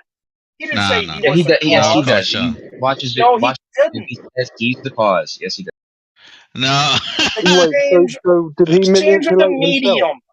The Did change he of the manipulate medium is what himself? caused it. Oh my God, are we talking about the egg experiment today? Yeah. No, so we're talking about something deeper that you're not capable of talking about. So The egg experiment. You're going to so use that as NASA an said there's example of no. something He said, incorrect. "Oh, you'd have to have repulsion. There's no examples of it." Yeah, there are. So there's Well, spider come up with ballooning. another one Beetles besides also spider use ballooning. electrostatic repulsion. Come We up with also something that's have. not an insect or a spider, huh? So you just Whatever hand it wave is, dismiss it. as long as there's one. You're just No, hand it wave doesn't prove dismissing it. it. Sorry. So you mean because of spider ballooning, that means that all gravity is because of electrostatics, because of spider ballooning. Wow, good response. No, that's a Wow. great response. You got no Maybe, rebuttal. let's I throw don't out think the Witch is gravity saying that. experiment. Let's throw out 500 years of science because of spider ballooning. Good one. Nobody claimed back what you then, just said. hold on. If back Yes, then, Witch pay is claiming NASA, when exactly they what I just hold said. on, pay NASA. Aren't you guys the ones that say, well, you got to take all the variables into account? If back then they didn't take those little spiders into account to make their laws and shit, then everything is wrong, because there's the black swan that is telling you that is not what you say it is. Period. Gotcha. Because of spider ballooning, we're going to throw out all the stuff we know about gravity and All everything. right, just because go on of mute. spider. You got nothing in value to say. So Yeah, I got nothing of value. That's right. you're just hand wave dismissing In with the no meantime, substantive in the meantime, you're on here specificity. for hours at a time saying your stuff, and you're blaming me for nothing. Fine, I'll do it. I'll let you go ahead. Okay. I'll let you stay in your echo chamber for a while. Go ahead. Fine. Yeah. I got a warning for yelling at the group, but these guys sit at here for months on end, arguing about the same thing and getting nowhere, yelling at each other, screaming. Yeah, see, we got a bunch of gammas in here don't today, I guess. concern, I don't know. So anyway, we were having a productive conversation before these two people came into the rail, but the point is that the egg experiment, right? It establishes what we already know, which is that things go up and down relative to density. I mean, even the globe admits that. Even the gravity proponents admit that. Okay, so the whole point was that they were saying it's the only thing that can be scientifically verified about things going up and down. That is the cause of things going down. That's the entire point that they've been promoting for a couple years now. Okay, now they did not even acknowledge a variable called electrostatics, which we know all matter. Everything that exists in nature is electrostatic. So how you gonna talk about why does something fall? If there's a variable that make things go up or down, that's a part of whatever it is that's falling that you just ignore. I'm sorry. Yeah, because you can take disagree with electrostatics. you. I don't think they Hold on, claim. let me explain. Well, can I? All right, go ahead. Well, I'm just saying. I don't think they claim relative density as the only thing that makes things go up and down. Yeah, they do. I don't think They do. anyone's claiming the only thing. I never heard no one's claiming the only thing. I mean, I know you said that they are with it, but I don't know if they've actually claimed that that's the only Really? thing. That's crazy. Then how come when I went on their show and talked about electrostatics. They berated and insulted me and said that I doesn't know, have I it. heard that.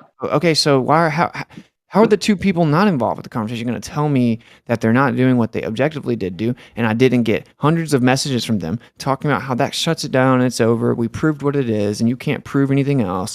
Like, they're saying it's relative density disequilibrium. That's the cause of things going up and down. Yeah, but surely there has been other tests like with the balloon that show you're not altering the medium, but you are making something go up and down. So, Well, they just are they ignore just it, and denying they just ignore Right. it. Why doesn't that work in free fall? Why doesn't what work? Well, when you have, those, what are they called? Those little towers that they make, that the different Density types of towers. Density tower. Yeah, with little different liquids and whatnot, and then in free fall they're just all mixed up again. But when stacked under the whatever they call the When you vortex, move, yeah, then it's when you move a density tower, yeah, it gets mixed up. Yeah, because Yeah, you're accelerating. they're just Yeah, claiming. I could shake it up in what my hand. You could shake one up in your hand. So what? What's yeah, the? but then I can apply a pseudo force to it, like spinning it, and then they'll all separate again, and it'll separate, to the ends. So you know what I mean, from center. So there's From something else at play. center. So there's something else at play. You're saying? Right. Well, something else must be at play in order to stack these things. If they were just I'm with that. there, Yeah, I'm then with that. There has to be they're going to something be else at play, stacked. right? Yeah. You're saying there has to be. Yeah, I there would would have. imagine. I mean, I don't know. I feel like there is something else at play. I don't know if there has to be. Well, I mean, there does for them to be stacked. Like if I was in free fall, I have to apply some sort of a pseudo force to it, an acceleration or a rotational velocity or something to get a centrifugal centripetal force. You know what I mean? Pushing on those objects. Well, So I don't know I what feel, the problem I feel is. like electrostatics could definitely be one of the causes for why things. Because I mean, can't we make something go up or go down because of electrostatics? So I feel like that could be something. Well, I mean, Well, that's yeah, an that's what I'm trying to say. oversimplification because not we can shield for those things, and inside of that, there's still that same rate of velocity. There's still that same acceleration is measured, even when we shield. But you can't get rid of it, though. You can't totally get rid Not of it, about right? getting rid of it, but we can add to it as if it was a variable and apply to it and see that there actually is a change in with magnetic fields when you throw something with a magnetic field into the gravitational well. There's actual some sort of a change there, but I'm not sure what that effect is. So Okay, it's very easily demonstrated that relative density and electrostatics causes acceleration up or down. I don't know why this is such a big problem. Both of you can demonstrate both of them causing it. Right, I agree too. Right, but also when you shield for one and it still happens, we have to figure out another explanation. Because we can't change that variable. We can't alter this rate of fall. It's not going any faster. I'm saying, and when we shield for it, What do you mean by when you shield for it? What are you talking about? Like in a Faraday cage, right? And a Faraday cage in a vacuum, isolating it. right? Trying to isolate the variables, trying to eliminate other, all of the possibilities of, what could be affecting it and all of that. So, I mean, on the outside, on the like the superficial level, electrostatics maybe not, but maybe on the subatomic, like etheric kind of structural, maybe there's something to it there, where they might call them neutrinos, or sometimes when they express themselves as virtual particles, or whenever they can get this etheric, substrate or whatever to express itself. They have some different name to try and comport to the particle physics, but maybe it's actually like a pure liquid type, solid substrate that we can't measure or test until we, accelerate it or fold it onto itself in such a way that then it can express itself into one of our measurable, pieces of equipment.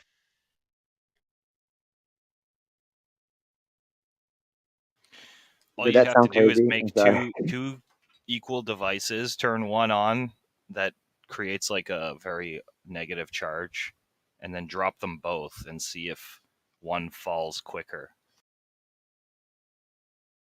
One would be just off. The other one would be generating mass amounts of static electricity or whatever you want.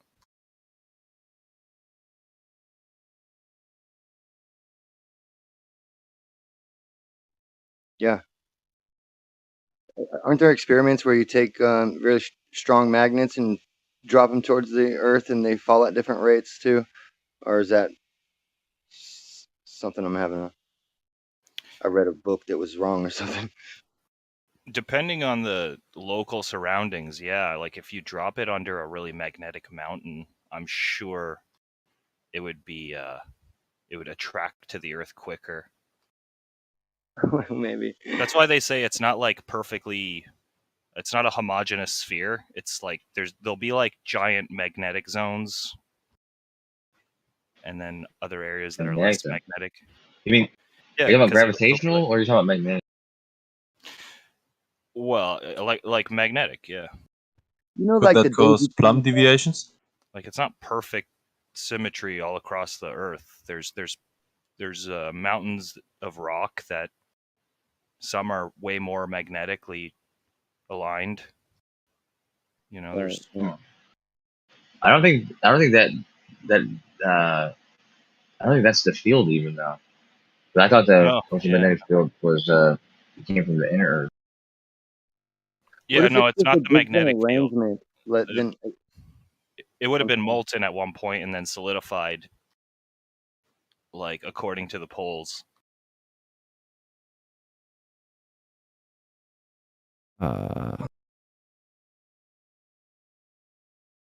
So I think if there were giant magnets like that, wouldn't people kind of be aware of it? Well, there's huge lava beds that cool, and as they cool, they align themselves. Like that's how we kind of calculate their age. Fun fact, right? You would imagine that the core would slow down after all of that, right? But the fun fact that every 400 years, the core actually laps one rotation of the Earth. So it's like 1/400th of a rotation faster than the actual, you know. They say the same thing They say the same thing happens when you go. They say the same thing happens when you get higher too. The atmosphere, 200 kilometers up, they say that's going faster than the Earth also. And you know that's indicative to an electric motor, right? That's exactly with the right-hand rule and the magnetic field rotation of the, you know, and the collection of the ions or electrons and the expulsion of ions. And that whole thing is literally an electric motor. It's weird that nobody's pointing it out really that much. No, but that's why it's creating an electric field. Or a magnetic field, I'm sorry. Well, because I mean, it's had the partially induced. Yeah, or also partially induced by the electric circuitry that is involved in you know, those magnetic ropes that connect the Earth to the sun are clearly Birkeland currents. So they're electric currents, right? And we're in an electric system, and that we've ad hoc the gravitational theory into the rotations and movements of planets, and then lied and said that Neptune wasn't discovered until after it was predicted, when clearly Galileo discovered Neptune and watched it in 1613. Galileo found Neptune in 1613. It was discovered recently, and that you know, then that just goes to show you that these guys who claimed it couldn't even be seen before and that it wasn't even able to be found, it was already found, which gives credence to the theory that they fucking ad hoc'd the idea into, you know, supersede or you know, control the scientific field by saying, look at our predictive capabilities. It's like a magic trick. Obviously. Wow. That actually seems to be true, though. That no, it is. Yeah, he seems to have recorded a fixed star in his observations, right? Which then came out to be Neptune, right? Yeah, but that makes sense, though. He was like, when the telescope was invented, he's the first person, one of the first people using telescopes. He's recording everything he sees in the sky. I think Saturn's or Neptune's orbit is like 100 years. So yeah, he's going to record it as a fixed star. What's interesting in regards to that is that with increasing age, from historical sources, at least this is clear that he has really poor eyesight, and even the telescope he had was pretty rudimentary. So it's kind of interesting he made this sophisticated observations with such rudimentary instruments. But anyhow, they seem to be recorded though. But it's Wasn't kind it of 60x? Sorry, what? Wasn't it 60x or 80x or something? Like his magnification. I think it was about 30. 30? Oh. I mean, don't pinpoint me on that. But really those weren't that advanced at all. But I mean, they already like painted the moon's surface, etc., because they were capable of zooming in that far, you know. But we're I holding your think, toes. Oh, my bad, go on. I mean, just in regards to the accuracy of the observations in general, we really need to, in a way, introduce some wiggle room, right? I mean, at that period, I think the only one who really made really good observations was Tycho Brahe, who built his instruments himself and was in a way the best cataloger of stars. Yeah, but that was I'm not. before. Yeah. Like he didn't have the type of lenses Galileo had, but also that's the other thing is he did have the time. Like he had 30 years of observations. So had he been observing Neptune, he could have determined that it was something weird, not a star. But Galileo only observed for a short amount of time, and I think only one recording of it is not gonna. You're not gonna glean anything from that. You have to observe Neptune for fairly. You have to look at a long period of records to see that it's not moving to fixed star. Yeah, the main takeaway. Sorry, go ahead. I'm sorry. Can I just jump in for 1 sec? Yeah, go ahead, sir. I would just think about the main takeaway from it is I've been told over the years in these types of communities that oh no, it was never even Neptune was never even able to be spotted because it's such an invisible thing and all this other stuff that it was only found because of a prediction. They were able to find it and its location and all this. And then you turned out that 200 years before that, someone had already spotted it. It gives us 200 years for other people to have tracked it and for them to follow those other people privately without publishing or notarizing their Jesuit operation, and then coming out using it as a publicity issue later to say, look at our predictive capabilities. Yeah, that's how deceitful they are. Well, I mean, have you seen the Spanish Inquisitions? What do you mean? You remember the Crusades? I mean, I wasn't there. Right. Can only read about those.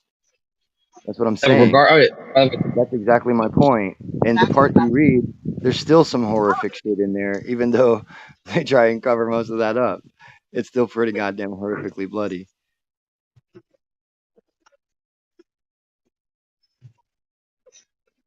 Heretics, people who didn't, follow the Christ science and the Christ rule. Many times the price of the tickets, you bought a sweatshirt, I got the coat and the hat. Like check your hat, Megan.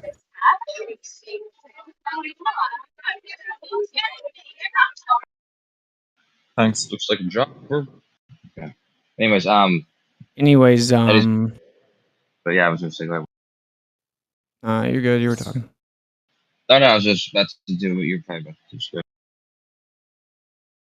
All I mean okay, so the whole point was that we got a bunch of flat earthers propagating like this little script that they say over and over and over and over. And I mean, I traveled the United States. I also defined science for people to try to elucidate that a lot of things are falsely claimed to be actual scientific fact, but they're not.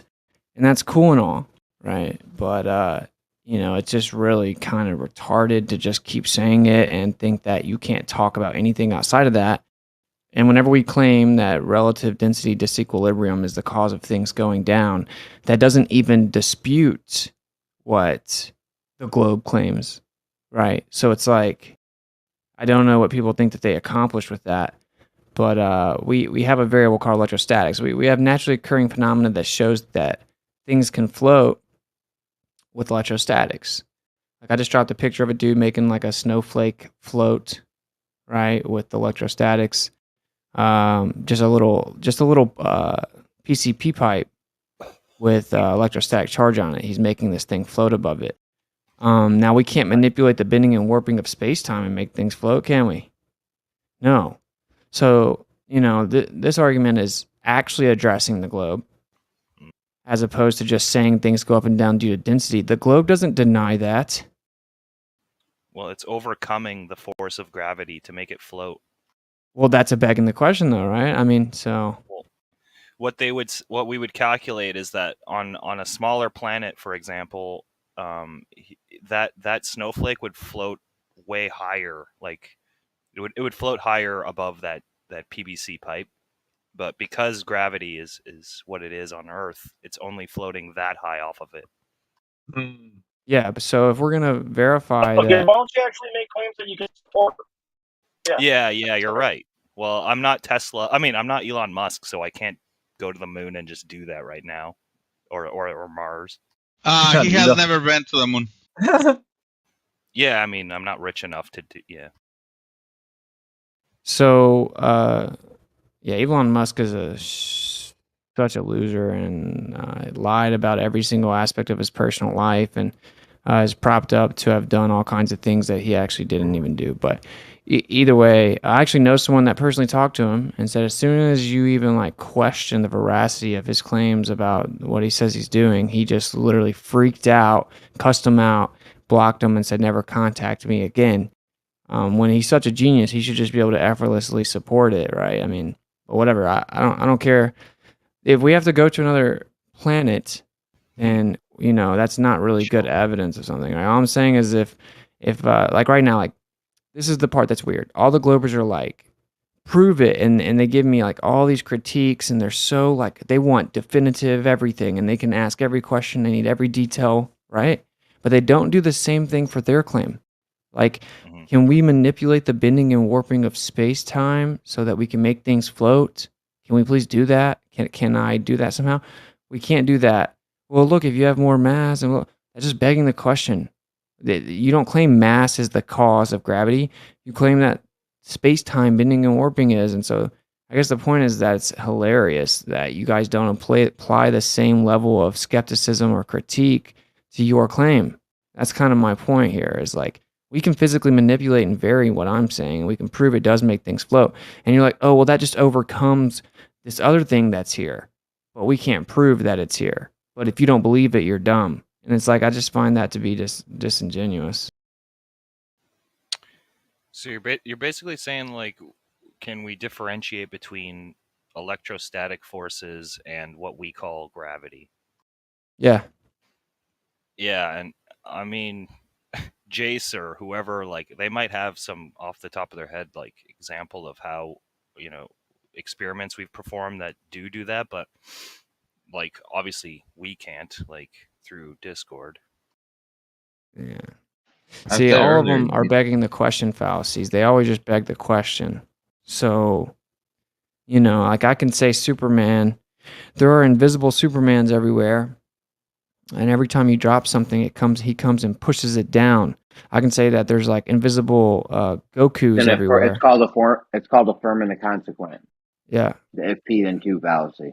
It's one of the most remedial fallacies ever. I used to. But hold on. Go ahead. No, there is simple. I mean, I've already brought this up that the way you distinguish the two is you test for the mass while controlling the electrostatic charge, or you don't do the other. So you do one or the other and see which one has an effect in this test. And when we do these tests, we test for the mass. We change the mass, and we control for the electrostatics, and we get the result that matches what happens in reality. So that's how you can distinguish the two. Oh my god. So yeah, I what's funny is I can make your arguments. I think Kosho, of all people, you should know that. But you and Jay just keep talking to me I just don't understand it. No, I understand that you're claiming that there are certain things that are neutral and that we can control the variable of electrostatics and therefore there must be something else. That's your only evidence, by the way. You don't actually ever substantiate your positive claim with any evidence. You just claim that you're controlling everything else, and that means that what I said has to be the case, which is not in any way holding No. any... What? No. I didn't mean because you control for one, that's the absolute cause. I mean, to distinguish the two, this does serve to do that, because you can control for one or the other and test for whatever it is you're thinking would be. So you would see what kind of effect is varying the charge to do with it, and then you would see, okay, well then electrostatics must be the cause. But if it's actually varying the mass, which gives you the variable, dependent variable, then that obviously seems to be the cause, and that's what happened. Have you heard of like the atomic force, the one that like keeps atoms together? Like that's electric. Yeah. So I mean, there's three. Apparently, there's more, but yeah. I mean, we'll keep the moon in orbit. I don't know. I mean, it's falling at the same rate. It's traveling, so it keeps going, but it also is going. It's receding away, but it causes high tide on both sides of the Earth. Like, you'd think that if the electrostatics were involved, they would collide and bump in. I don't know. Yeah. Well, don't you have to verify an atom is what they claim it is? It's not. They can't see atoms. Well, that's what I'm saying. They're going from the assumption that an atom is what they claim it is. They haven't verified that, and they can't. Oh, bull! What? You've got a couple hundred years of chemistry. So it's just, again, this is like when a Glober says, you can't use your phone, you stupid flurf, if you don't believe in gravity, because they have accelerometers. That's dude, correct. An accelerometer doesn't prove gravity, dude. Actually, it does. It literally doesn't, though. Actually, it's it literally calibrated does. based on an agreed upon average of downward acceleration. It has nothing no, to it's do. actually Your measuring. phone is not engineered with the manipulation of space time. It's actually measuring the acceleration downward. That's how it works. I just said that. So what you do is you take the effect, and then you say, look, if we can use this effect in technology, that proves what I claim causes the effect. That's so dumb. What? No, the fact that the machine, the little accelerometer in there, is engineered so that gravity works and not electrostatics because it's inside the phone. It actually is a measuring gravity, and then when you turn it, it's a measuring. It's a little. It doesn't gravity measure gravity. Yes, it does. What's it? If you add like, do you think that like the more negatively charged something is, the more quicker it'll fall? Like, well, like or the more positively charged, the more it'll plummet back, back to the Earth if you threw it up or whatever. Yeah, well, technically, there's no such thing as negative charge. It's just discharge. So charge and discharge. That's but bullshit. No, it doesn't matter. Stop jumping in so much. Yeah, so I was just saying, like, but it doesn't matter. That's not particularly relevant. We use negatives just to mathematically describe discharge. But, if you manipulated, the electric nature of the environment, I do think that you can make things fall down faster. It's logically deduced by the fact that we can make things float by doing that. So, like, if I can make, we don't notice this effect at all. Sorry. How do we not notice it? It's literally in all things. No, it's not. Everything, you get a positively charged item, a negatively charged item, and a neutrally charged item. You drop them, they'll fall at the same rate. He's going for the record, ladies and gentlemen. So wait, they have to be the same weight or mass. Yeah. So two No. objects, same weight. You flip one on, like I said, one's like a generator. Well, that would take away some of his variables at least. You're correct that everything will fall at the same speed no matter what the size. But. Actually, the mass doesn't matter. You guys just have talking points. True. Really? So we have observation. A 10-pound cannonball and a 5-pound cannonball both fall at at the same rate. That wasn't your claim. Your claim was that all things fall at the same rate. And we have evidence that is not true, though. We looked at the different elements, and they don't fall at the same rate. And not everything falls at 9.8 meters per second squared exactly. It's an agreed-upon average. Once something is going down, it normally falls around the same rate. You know why? Because everything falls in the same environment. It'll accelerate, actually, yeah. And everything at a location, everything will fall at the same rate. That rate might be slightly different in some parts of the world than the other parts of the world. It'd be really difficult to measure it, but just by dropping stuff. But it's possible. The thing holding you down to the Earth is a 9.8 meter acceleration downward. Yeah. No, that's the effect of whatever would be allegedly holding you down. That's the effect. Downward acceleration is the effect. It's not the cause. NASA's sitting here conflating the two. Yeah. I've thought about like the scale of the Earth and how tiny we are, and we're barely like it's kind of like something clinging onto you, right? Like a fleck of dust, like clinging onto you rather than falling to the floor, or like ash from a cigarette. To say that everything falls at the same rate is retarded. Yeah. A rock will not. No, a leaf will not fall as fast as it's a rock. just not precise enough. You have to say everything accelerates at the same rate. Yeah, like that's what I mean by falls at the same rate. In a vacuum. Yeah. Everything. That's not what you said. You said everything falls at the same rate. Yeah. Okay, but does that vacuum have electromagnetic energy in it? Wait, hang on. If other forces get involved, like friction and drag and things, like everything's still falling at the same rate. However, other forces can get involved and then cause them to slow down or speed up. Like, but you're claiming a force causes it that you can't detect. Actually, we can detect it. Like if it's aerodynamic, it falls quicker. If it's in an atmosphere.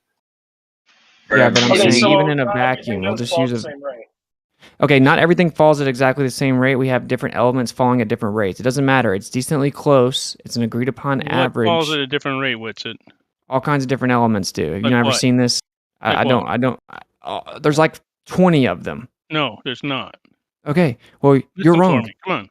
Listen for me. No, NASA, the reason I'm not going to do it is because I've been in here and given you the tower I've given you the tower test that does this. The tower test? Times. You mean the density tower? No. Well, Witsit, you want us to get really specific? It's everything accelerates at the same rate due to gravity. Now, that's the part. Other forces might get involved. Yeah, like right. Statics. Yeah. All you're doing is making your claim unfalsifiable, though, because it's just really detailed now. Well, no, but it's just unfalsifiable, though. Like I'm asking, it is because you're saying just other forces. Look, man, you're claiming a force. Okay, now we can prove other forces. You can't prove your force. Yes, we can actually. Yeah, we can prove it because we take out the other ones. We can eliminate other variables. You can eliminate electrostatics. Yeah, as a possibility. Yeah. No, you can't. No, you literally can't. You ground out everything. Everything's neutral. You eliminate electrostatics. Do it inside a Faraday cage. Dude, you think Faraday cages eliminate electrostatics? Pretty much, yeah. Pretty much? Yeah. As a variable, well, not just that. I mean, there's other experiments. So what do you think? We were talking about. So what do you mean? What kind of when you say electrostatics, what the fuck are you talking about? Because you use the word differently than almost everybody else in science. But go ahead. No, we can just use the word the way it's used, right? I mean, it's an electromagnetic phenomena, not at rest, right? It's just a charge. I said that dielectrics is interchangeable with the word electrostatics, and I actually define things, unlike your fairy tale that says that there are virtual photons. Dude, your paradigm claims electrostatics. Stop with the virtual photon. Oh, we're going to have a conversation here without paying us to show. Oh, here we go, Rocky. Why don't you shut up for a while and just let us talk for a while? NASA, you changed the whole vibe, man. Of course I changed the vibe because I don't let you go off on your little tangents of virtual photons. Okay, we're talking about gravity here. We're not talking about... Yeah, so like the point is that quantum claims that electrostatics... We're not talking about quantum, we're talking gravity. Oh, so gravity doesn't exist on the quantum scale? We're talking about gravity here, we're not talking about quantum. Gravity was known long before we had quantum. So gravity doesn't exist on the quantum scale? We're not talking on the quantum scale, we're talking... So he's like a robot. No, I'm not going to let you get off on your quantum thing, which you don't understand quantum. I'm sure it must, and other forces easily overcome at the quantum scale. Like electrostatics keep things together. I don't know how molecules are bind to one another. Electrostatics. The atomic forces are Yeah. like. But look, this is the problem, right? So if gravity's true, it has to be the case on all scales, right? And No, so it doesn't. Sorry. Well, yeah, at those scales, it's probably just so insignificant compared to the other forces pulling on it, but it does. And why wouldn't it, doofus? Why wouldn't gravity come into play? Like if you zoomed in on this can of Red Bull I have right here, like at the quantum scale, gravity is definitely keeping it on the Earth, right? It's still applicable. yeah, It's just everyone knows it. Everyone knows it. So so like it's but one in of the Ant-Man, big you'd float around like an Ant-Man. You'd float around. Yeah, it's like a But big gravity, paradox, right? Like people can't figure out why. That's why they say there must be a particle called the graviton that we just haven't detected yet. And it's well known that quantum doesn't work with relativity for many reasons, like superposition, for example. Like if particles are in multiple places at once, then like does it bend and warp space time in all those places at the same time? Well, if that was the case, that's not what's observed. So they can't apply relativity to the small scale. And I can cite to you quantum physicists right now Yeah, we know that. proposing a new model to get rid of relativity. Yeah, But that's not. we know that too. That's not been proven yet. String theory and all that. Yeah, if it's true. Not string theory, dude. Yeah, no, but Which hold one on. are you talking about? He's talking about. Well, He's talking before about you get off on quantum this mechanics. subject, yeah, everybody knows that quantum theory and relativity don't get along, and they've been trying to combine these two theories for a long time. If you do that, Witsit, please let us know, because the guy that does that is in line for the Nobel Prize, and I know you could use a couple $100,000. I think Enrique, not Enrique Fermi. I think Paul Dirac did do that, right? But regardless, yeah, I think what you said though about not finding the graviton. Graviton probably doesn't exist, but measuring what you said about the entanglement or the superposition and having it have two different warpings of space time at the same time.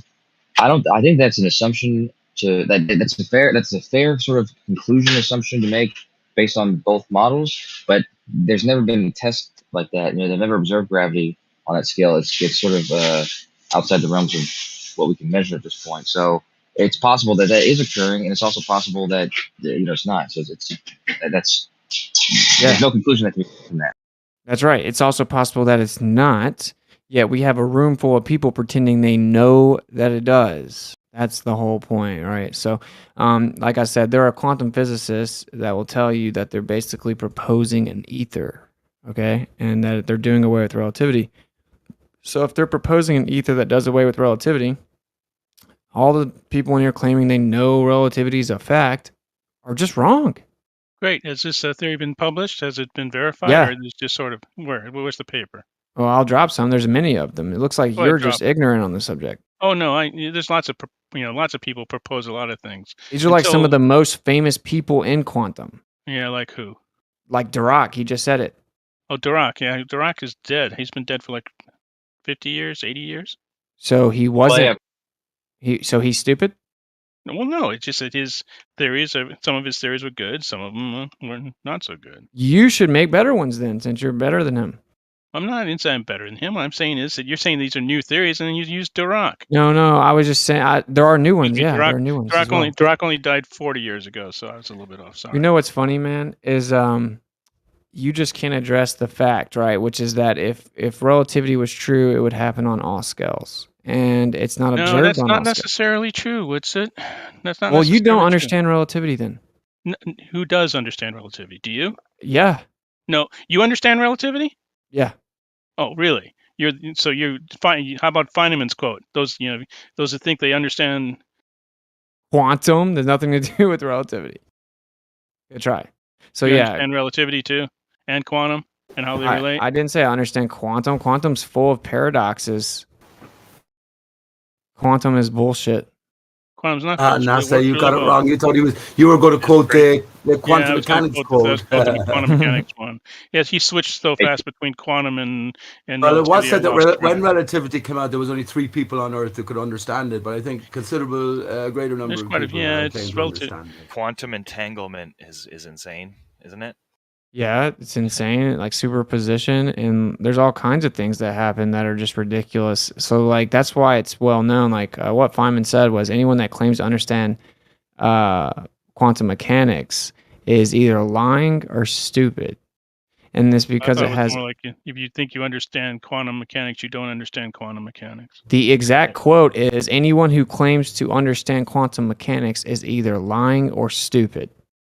We'll look into that. There's a lot of things. There's a lot of things. He's sort of like Churchill. There's a lot of and Lincoln. A lot of quotes have been credited to him. Sophist, man. Well, if you think quote is like said for other subjects, like in the past, if you think you know blah blah blah blah blah blah. This is one of the most famous people within quantum, right? So anyway, the point is that most of the people that come in here and want to like see, I don't know, they get off on thinking they're part of the majority and they can call flat earth they're stupid or whatever, but they don't really know what's behind the veil, right? Like they never pulled the curtain back in the Wizard of Oz and found out that it's actually just some little dude that's like this creepy old man that can't explain anything. Quantum theory is quite well understood, and the fact that you don't understand it, and the few people really do, the fact that it works, and it works quite well. The device you're currently on with it requires our understanding of quantum. You cannot have a computer without having transistors. You can't have transistors without the understanding of quantum. It's that fucking simple. You know what's funny is he said quantum is well understood, and then he finished his statement by saying it's not understood, and really no one understands it. Again, with it works. It works. Hang on. It fucking works. Shut up. He's either lying or he's stupid. Shut up and calculate. Quantum. Why would you need an understanding of quantum to create, like, say, a PlayStation 2? You wouldn't. Well, we're not that deep there yet. The transistors on the inside of that require the people making transistors, the people who invented the transistor, but the transistors knew are still what was going to happen. They're not subatomic. Like the transistors are still not. They're not. Transistors require quantum. No, look, this is what it does. Okay, not even a knowledge of quantum. They just require them to work. Like they make them tiny, but in order, the guys who invented the transistor knew quantum. So watch. This is the point, dude. You know what happens. We quantify what happens, but we don't understand what's happening, and we don't have to understand what's happening to build the technology. So here we go. So what you're saying is, quantum is bullshit, and the device that you're currently using requires our understanding of quantum to work, but it's still bullshit. Gotcha. That's see, you're just nice circular logic there, Woodson. No, all you have is how a transistor works, Nash Shill. He doesn't know. He doesn't know anything. Your whole basics is a straw man. What's it?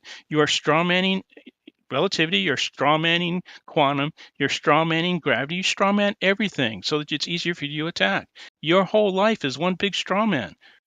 Okay, so you see how he runs out of breath. No, let's go ahead and ignore that because let's go ahead and ignore that. Right? Well, it's kind of hard to respond to it if every time I start talking, you impulsively interrupt me like a child. So what I said was, there you go. Ignore it all, right? Okay, just ignore it. Jason, point. Yeah, it's like insane. So you can isolate phenomena, right? That's what quantum does. Like, I'm not saying quantum is useless. It's very precise. So we're able to see different interactions happen and isolate them, and they're reoccurring. So we're like, if we do this, this happens, and this is how it happens, and this is the intricacy of it happening. And we measure it, we quantify it. Therefore, we can use those quantifications to make technology because we know what's going to occur. Now, it's a separate question of what is actually occurring, as in what's the mechanism, how does it actually happen, like what's actually going on. What is the interaction? Stuff like that. These are different questions. We don't even have to know the answers to these questions to build a computer or to use a transistor or to build a semiconductor. We don't need to know. All we have to know is this happens if we do this. All right? And so it's a fallacious argument. It works. He always said that too. It works. We make it smaller and it keeps working, and then we make it smaller, and then we find ways to make it smaller. Yeah, so no one's disputing the technology, right? It's a fallacious argument. It's sophistry at its best. It's like I said, it's just like when Globers say, You can't use your phone if you don't believe in gravity because you use an accelerometer. Like, dude, well, it uses an accelerometer, which is downward acceleration. You don't even know how it. You don't even probably know what accelerometer is. You probably don't even know these things. Like, you just say things. It's like it's interferometry. So we built a little machine that detects in downward acceleration. It doesn't detect electrostatics at all. It detects this downward acceleration. But all no things way that accelerate are electrostatic. There's no way. What? Everything that accelerates is electrostatic.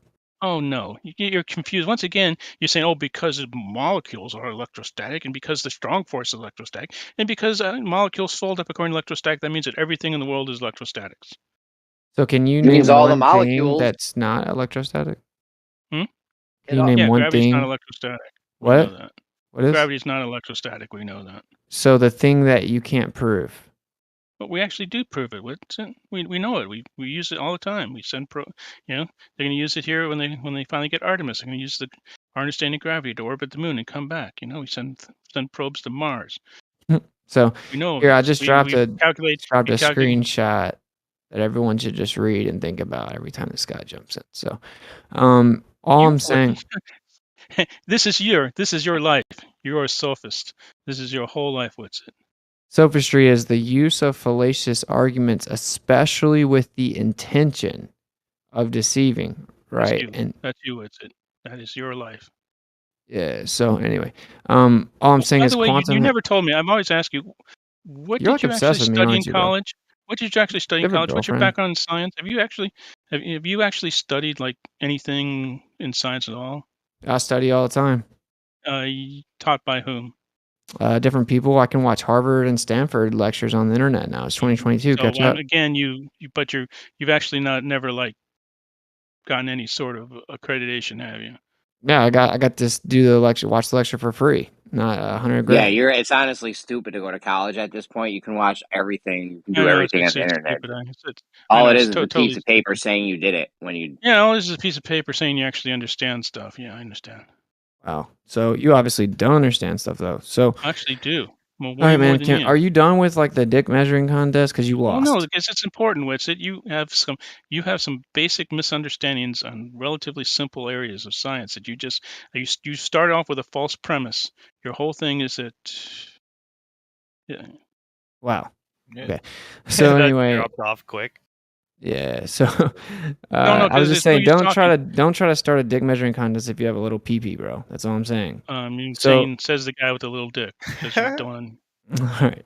Anyway, what is well known is that quantum has elucidated a lot of things that we don't know, right? And I think that's cool. Like, I'm not saying like it's useless. I think it's cool. Like, that's kind of what science is. It's the pursuit of knowledge. That's the etymology of science, is to know. So we're just trying to figure things out, right? And we clearly don't know everything. I'm not expecting to know everything. The fact we don't know everything doesn't mean that the Earth's not a ball or whatever, right?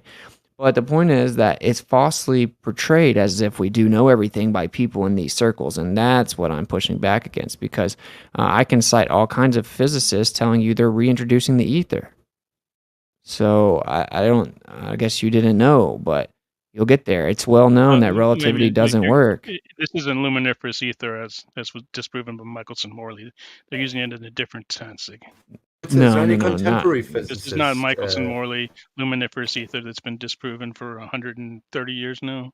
Do you ever get tired of just cycling your script? Does that ever get old? Do you ever get tired of just saying nuh-uh to stuff that's been proven for hundreds of years? Well, okay, so Michelson-Morley was trying to detect the motion of the Earth in the ether. And they didn't. They were looking, and they measured it. The only thing they measured was the error in the instruments. And since that time, they've done the experiment again. I don't want to talk to you about this. They've done since that time. Since that time, they have done the experiment over and over again with more and more accurate instruments.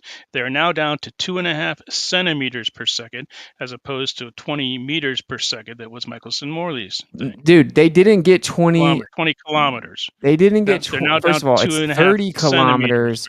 It's 30 kilometers and 18.97 or something like that miles. And they didn't detect 30 kilometers a second in Michelson-Morley. You have no idea what you're talking about. That was the error in their instruments. No, that's not what they got. Yes. They got nothing. No. Isn't that what they were looking? Yes, exactly. He doesn't ever know what he's talking about. Ever. We're now down to 2.5 centimeters per second. Okay.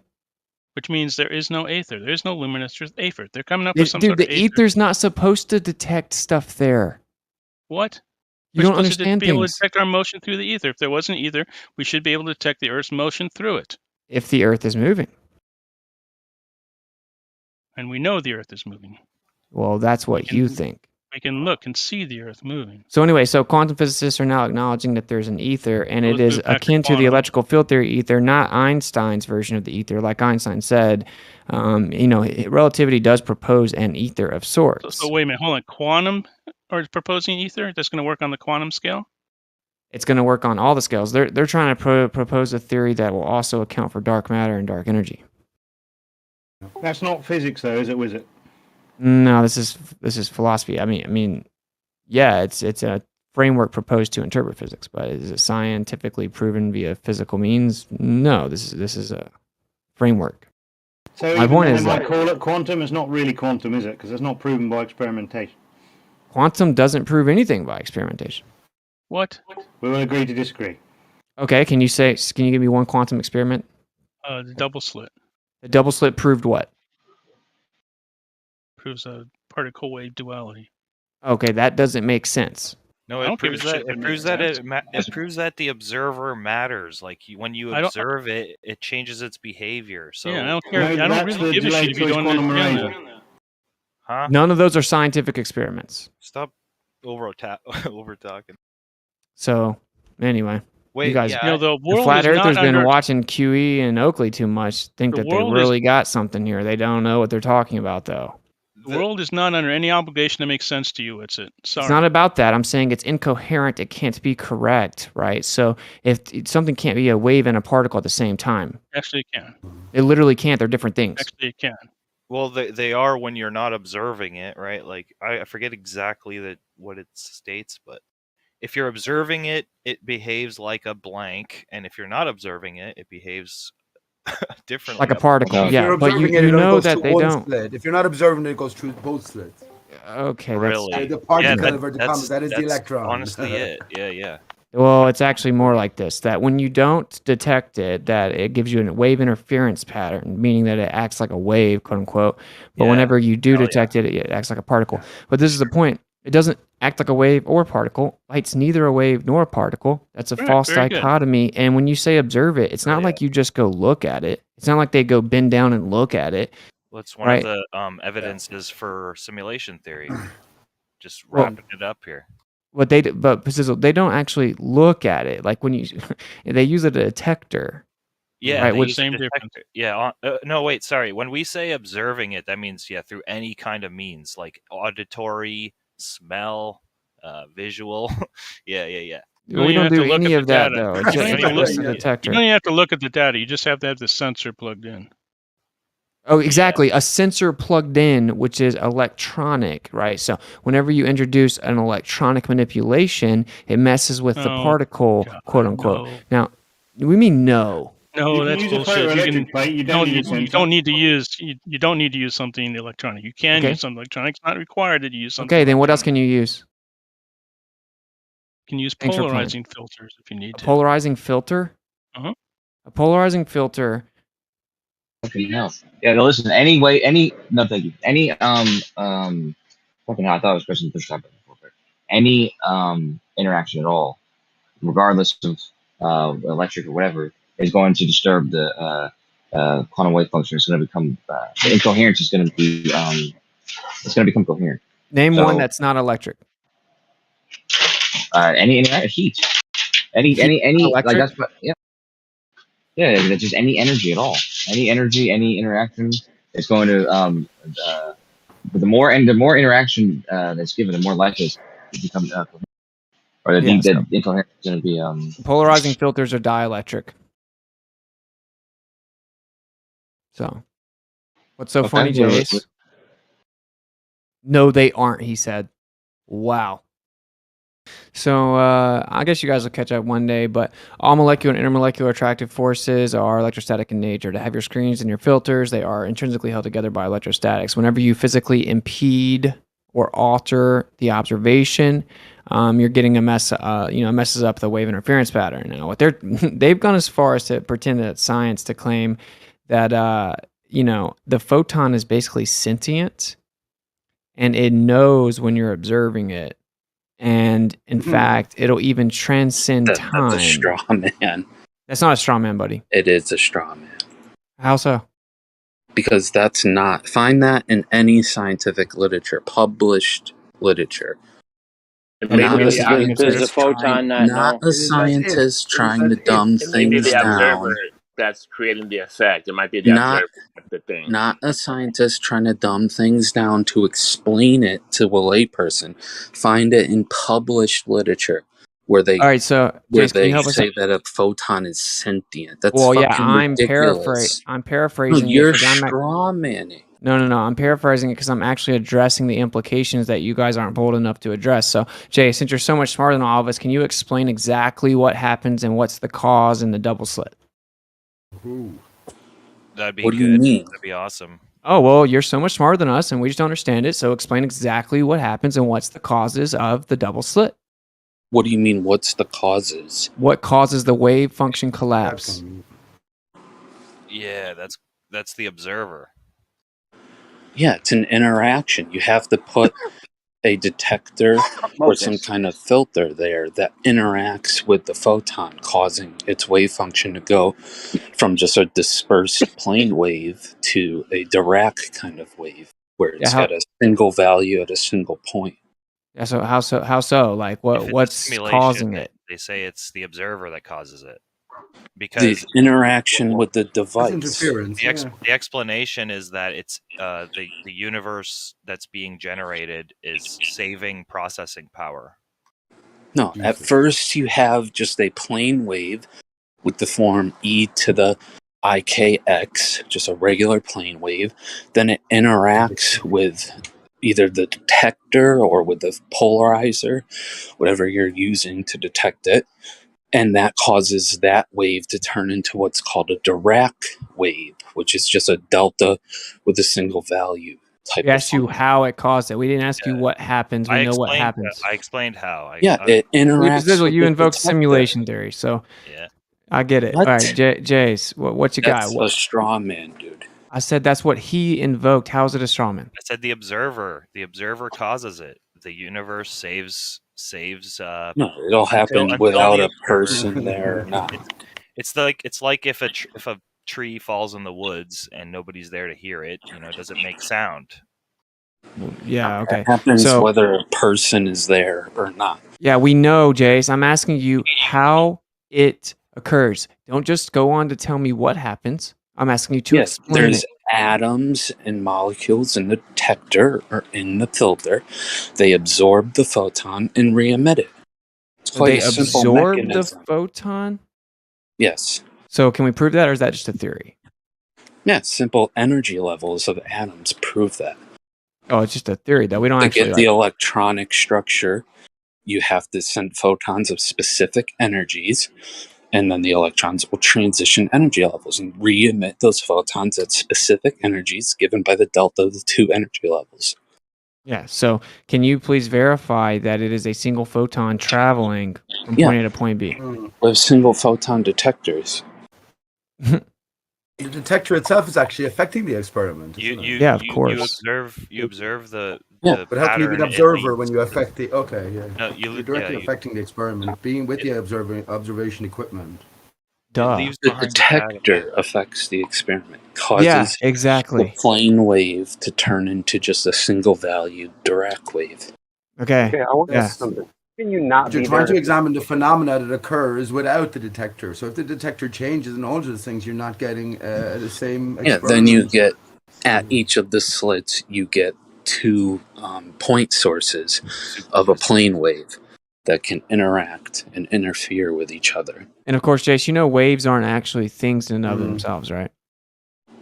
It's what they're traveling as, the photon. Right, so just a type of movement, right? So, and then you're just reifying the photon over and over, but that's what's in contention. I'm trying to figure out if the photon's real and actually travels from point A to point B. You wouldn't be able to see. It's a particle. It's a particle. That's not a photon. It's not a particle, though. So just because you say it When is it's doesn't measured, mean it it's is. absolutely a particle Oh, how do you measure it? with a detector. Yeah, exactly. So you electronic interaction, and then you use contrast to create an image, and then you tell me that it's what? You can use just a film. Is the film A electric? film can be a detector. That's The what film- we use in some X-ray sources. Is the film dielectric? Sure. Does it have electrons? It has atoms in it, yes. So it has electrons in it. Yeah, the photon has enough energy to cause a reaction of the atoms, and that makes an image. That's right. So we don't actually like go reach out and grab a photon or some shit. It's electric reaction. Yeah, no one's saying that you can grab a photon. That's silly. No, I know the whole Passes idea is through and silly. leaves So behind like a signature. you know what's also funny is that then whenever you split you reify the photon because it's literally not real, and then you split it, right? And then it goes to the plate and hits. The first photon goes to the plate and hits before the second one hits the detector. It still messes up the interference pattern as if it can alter events that have already happened. It's not true. Feel free to expand. That's just a simplified explanation, but that's not actually what happens. The layman. You're only talking from the layman's point of view. It's I No, I know, but implore I'm you making. I'm to eliciting do- the stupidity in it. I implore you to do the quantum eraser. I implore you to answer the question. And What's see- happening? What do you mean? What's happening? Yeah, what's happening? How come You're it? just sampling two different sets of photons, the same way you do in the double slit. I'm asking you. So how does it know it's being detected before it's detected? It doesn't. What you should That's ask silly. is how do you know it's not doing that when there's no observer or there's no instrument? No, I don't have to ask that. What I need to ask is, how do you know that your bullshit photon and that your claim that it's traveling from point A to point B is actually real? That's what I want to ask, because I know that they don't. I just read plenty of papers saying that they don't, just like they don't know for sure that it's a single photon. They don't know for sure what it is, and this is objective. And you can say that it's not, but I want some substantive specificity because I know it is true. Yeah, go ahead, post any of those papers. It's like how do we know it's not doing that when there's no observer? A photon is just a set of parameters, observables that we define that has a specific momenta when imparted on a detector. That's all that a photon is. Hey, Jace, can something be a wave and a particle at the same time? Sure. But they're different things. No, they aren't. They're not the different things? It depends on what definition you're using. Particle physics, they're not different things. So, that's just begging the question, though. So, like, I'm asking, why are they called different things if they're the same thing? They aren't. They literally are called different things. Jesus. Fuck a photon. I don't know, man. Jace, you want to know what's actually happening? I taught undergrad chemistry. Never teach them that they're different. You want to know? You want to know what actually happens? Sure. The light's already there. It doesn't travel. Wow. So good. Magic. Keep going. Magic. Wow. Watch this. You called it mad. You said it's magic, right? Jace, can you show me one area in the entire world that doesn't have light? How does a laser measuring tape work? You say this every day. How does it work? Same things every day for years. Left No, lane, you should have your. I've already answered how it works, left lane. So if you're not going to listen to my answer, You're not. It's incorrect though. Oh, explain it's incorrect. simple things before you try to explain quantum things. See, now we have a bunch of chanting. We have a bunch of low IQ chanting now. You see, that's all that they have. They yelling over us. I'm just asking. Can you finish his explanation as to what he thinks? He is a flat earther, so if you want to say he's chanting on no, your you side, and left lane are chanting, right? You're just touting victory. That's what you're doing. That's chanting. No, that's what you do. No. He said no. one When line, I go back on mute, you'll act like you. I don't think yeah. Hey, I don't think I've ever said I'll win. Or Watch this. like Watch this. that. Just to you expose always left. do it. I'm you gonna always expose say it. Hey, left lane. I don't I'm like gonna ether, the expose talk you. of ether. Thanks for playing. Watch, I'm going to expose you, left lane. So since you said that my answer is incorrect and I've had to give it to you like 5 times, can you tell the room what my answer to your question is? You said something about it just magically being there or something like that. See what I'm saying? So you just bullshitted and blatantly Okay, give me lied. the answer. Give me the answer. How does a laser tape measure work? Okay, so you don't remember what I answered? It So was how do you know I'm something wrong? like that. It's something like magic. It's already there. It already knows. It's something. You know, it just shoots a beam out and it measures the amount of time it takes for the laser to bounce back, and it gives you a measurement. That's not what he said at all. Not That's at all. not what he said at all. Like And not he- even a tiny little bit. Yeah, and No, like that's this what is I the said. and every this No, is what I this is know, what but you're repeating what Witsit said, and that's not what he said at all. No, what he said didn't make any sense. you don't even know what it was though. Didn't say. Yeah. Say it again. Right, so just so everyone knows, this is like the 5th time that he's done this, right? He jumps in and he says, then how's the measure pointer work? Every time. Well, How's the distance finder work? you can't explain it though. Yeah, I can. Listen carefully, okay?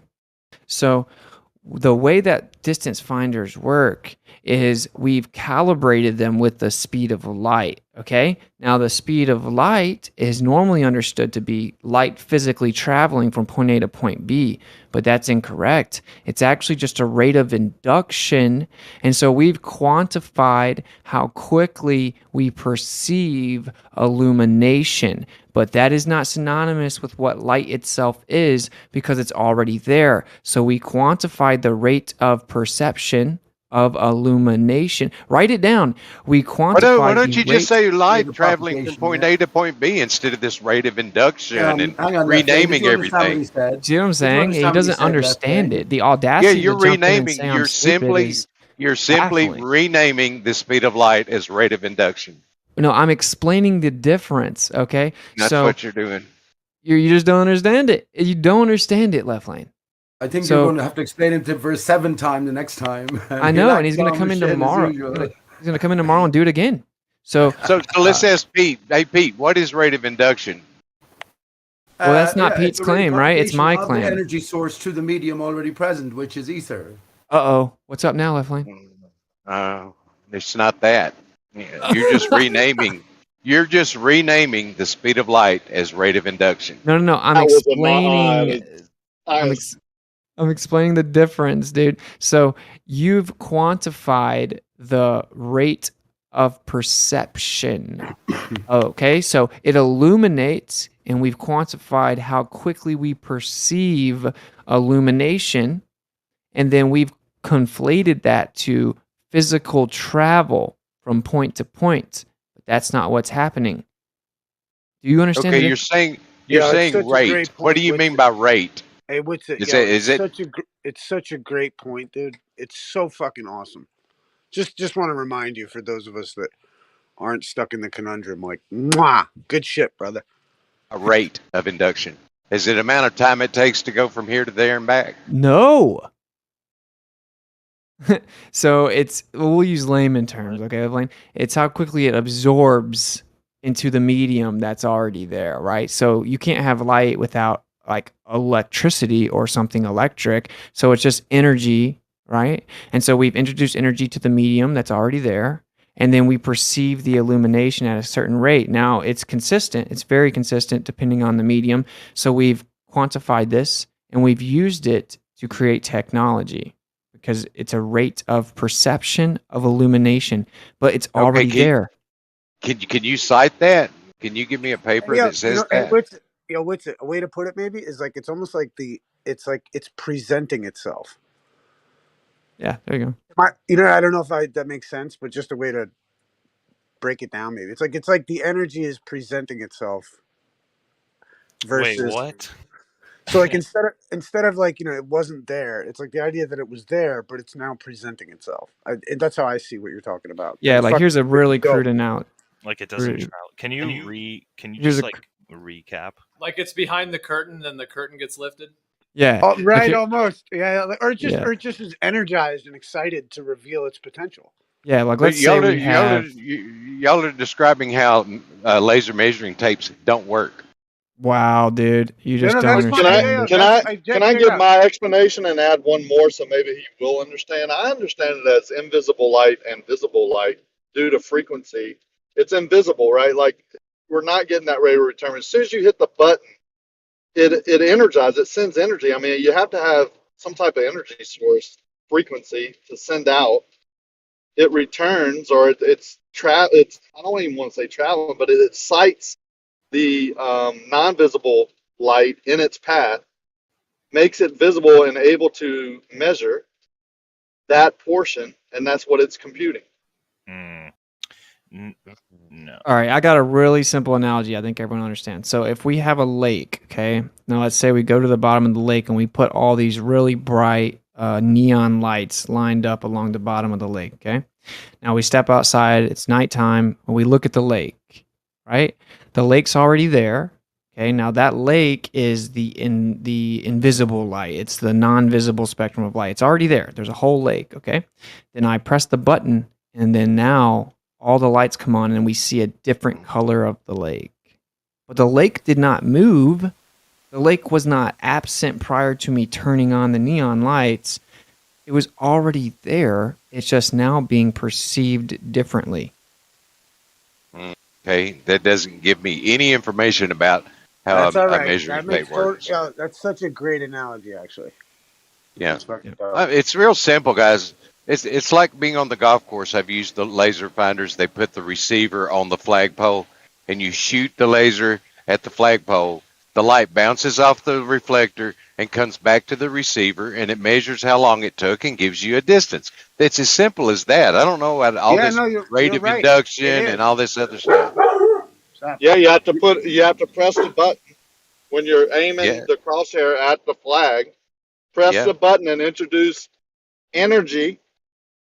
To get that response. Yeah, then it reverberates basically. So it vibrates or oscillates what's already there, right? And then all you're doing is quantifying that, but the light was already there. Yeah. Now some of the laser pointer ones are just they add a laser to see where you're pointing, but that laser is not what's measuring it. It's the frequency that's in there that's measuring like how fast it does it. That's how I do it, or how many oscillations or vibration it takes. The laser pointer itself isn't the length or the measurement. That's just the direction that you're pointing. They use that light to show you, but it's energy input frequency. So if I look up on Google, how does a laser measuring tape work? Am I going to find out any of this information that you guys are giving? So now will it say basically what I said? Or will it basically say what I said? I mean, the people that make Google. The people that make the shit. But the people that make the stuff. Have you seen the video of them? It's like 1 trillion frames per second, and you see light going through a Coke bottle. Yeah, I have seen that. Actually. Yeah. So doesn't that just kind of, or would you say that the pixels are turning on like as it propagates through? Like how are you? Yeah, but it was already there. It was already there, and then it's turning on. Yeah, we're just seeing. We're seeing it illuminate, but it's already there. I get you. Yeah. But, does that make sense to that guy? Is that Pizzizzle or?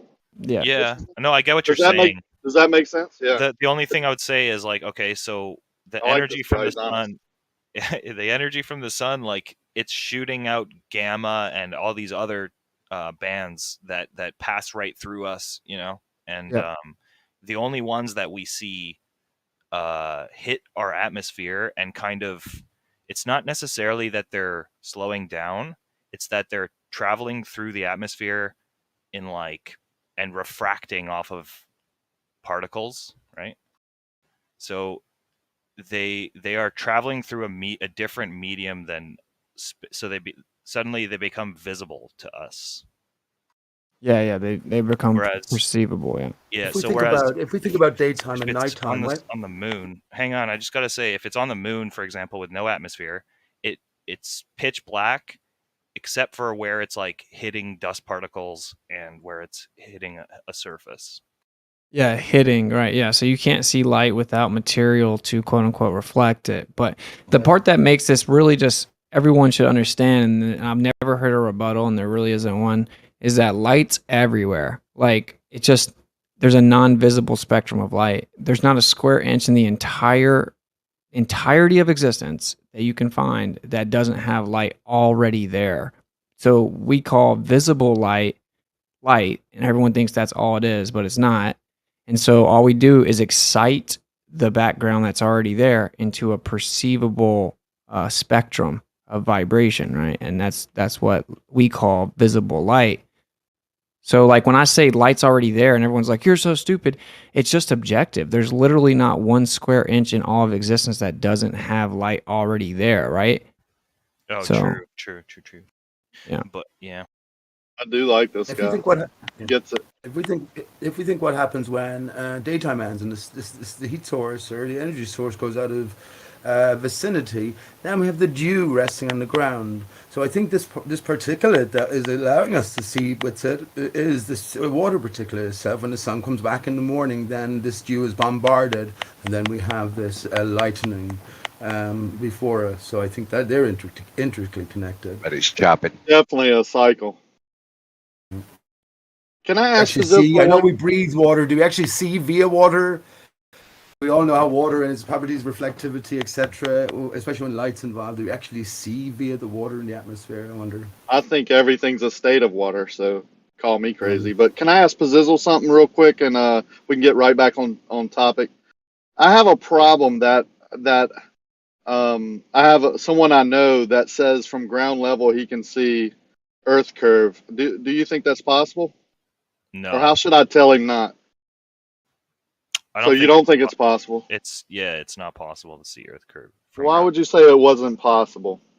Unless you have, like, say, a device that's hooked up to a very sophisticated network or whatever, like, or you were performing, and like, it's not possible with your own senses, with your own. So with my 20/20 vision, I can't see Earth curve. No. All right, not unless you're looking at like a monitor. Hey, tell him the whole story, Rakia. That shows. Yeah, I'll tell you the whole story. There's a guy here on the internet, and there's a couple of the people here in chat that say when you go to a certain lake with a parallel bridge that runs 24 miles, that you can get at a certain angle, and with 20/20 vision from ground level, you can see Earth curve. No.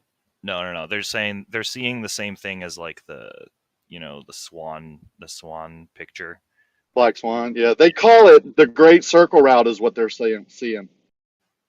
No, that's dumb. They're seeing refraction and other effects, like through differences in humidity and things like that. It's 100%. You can't like observe it unless you're higher up.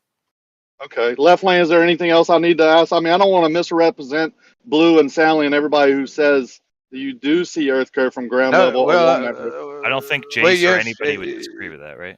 No, Soundly actually says that you can stand at the base of the bridge and look down at it as though like you would a pool cue, and you can observe the bridge curving away. No, you can see Earth curve, not the bridge. The bridge curving away is Earth curve. Yeah. Yeah. Yeah, he said point blank that you can see Earth curve. Yeah, I think it's a refractive effect. It's definitely like, I want to hear an expert's opinion, but everything I've known about physics and science tells me that you cannot observe it. Unless he had like a great telescope or something. Like, no, 20/20 vision. 20/20 vision. And I see the same. I actually see the same effects, and I don't have 20/20 vision, but I call it refractive effects. And then one of the guys that does agree, Blue Marble Science, said if you shot a laser over that same lake from the same laser ground level, that laser would bend, but the bridge and all the light that reflects off the bridge is not bending to make that. That's actually Earth curve. So thanks for being honest. Thanks. That's mad. So it's bending, but you can't see it. Welcome to Flat Earth. No, it's bending, and you can see it. You can clearly see that it's bending. It rises up until it gets to the horizon. I After agree. the horizon, it fall down. Yeah, I agree that I'm seeing that effect. But what me and this other guy is saying is that I would even go as far to say is the Earth is so big, even if it's a sphere, over 24 miles, you wouldn't see Earth curve. You would just see the effects of refraction along a parallel object from ground level with your vision, causing you to think. And then if you wasn't intelligent enough to decipher the two, you would say it was an Earth curve. Thanks. Let me ask you a question and follow along, because it's it's kind of a thought experiment. But if the Earth were curved, like we say it is, and also perspective works the way that we all know it does. If there were a bridge that were, I don't know, 20 miles long, and you were at sea level or the ground level looking across that bridge, would it not be the case that the bridge up until the horizon, which would not be the full length of the bridge, up until the horizon, it would rise up in your eye level, and then once it got to the horizon, everything after that would appear to fall with the rate of the curvature of the Earth. Would that not be what you would expect? No. No, just fall away at an angle due to perspective, back down to its original height without optics. Sorry, was that for him? Sorry about that. Oh, was it for me? I don't know. I thought it was for a globe earther. Well, I agree with Coach. Oh, okay, I agree. It is perspective, but it is the atmosphere also with perspective. When we talk about perspective, that's in a vacuum, basically. But when we bring it out into the real world, it is ramping up or appearing to rise towards eye level. Yeah, you cut out at eye level.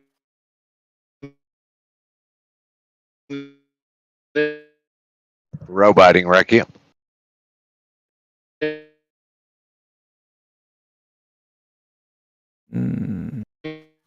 You're roboting, bro. Ding, ding. I feel it in the ether. It's coming right through the speakers. You talking and see me speak up. How dare you? I'm a truth leaker. When you say everything after the horizon is bending away and downward, like according to curvature, you're mistaking the point that like what we're saying is it's refraction that's causing that horizon. So it's an imaginary horizon because you can keep like elevating up and up and up, and it keeps going further and further away from you. And at a certain point, it stops going further and further away from you, and it becomes the actual horizon. Yeah, that's just not how it works. It doesn't work. Everything in perspective rises to eye level, and so everything that's before the horizon will do exactly that: rise to eye level, rise upwards to eye level. Except for because the Earth's curving away from you, it'll fall away at 8 inches per mile squared after the horizon. No, but it's going up to eye level because of refraction and things. It's not because of the curvature. You're too close to the ground. It's because of perspective. Perspective. Things rise up to eye level because of perspective. When I'm like say on a 5th story balcony, I can see like say a flat horizon all around me, and then when I go up to like the 16th, I see that all of Ottawa is in a giant bowl. Like we're in a I live in Ottawa, which is at basically it's on sea level, like it's on a flatbed. It's on flatbed. You say sea level? It used to be an ancient. You mean the curved flat level globe bed? Okay, I'm with you.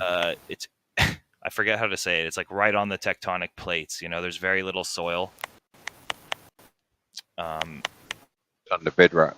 Yeah, so when you go up high, you can like see that all of it is surrounded by mountains, and like, but if I go like just a little bit high, I don't see those mountains. But that's wonder why that's the layout of the land. Wonder why you can't see the mountains from ground level. Well, from ground level, all these other obstructions are like little terrain differentials, but it's like the entire city is sitting on inside of an ancient lake bed.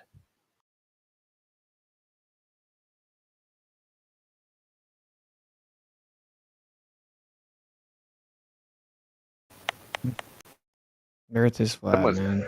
Don't make it weird. Someone's tapping. Yeah, it's Jesus Dodo. Jesus Dodo, you chopping that a line? Everything looks okay here. Might be my computer. Je suis Dodo. What's it? Chopping. Yeah. Do you think? Well, No, Jace. Is Jace even here? Unfortunately. I'm just kidding.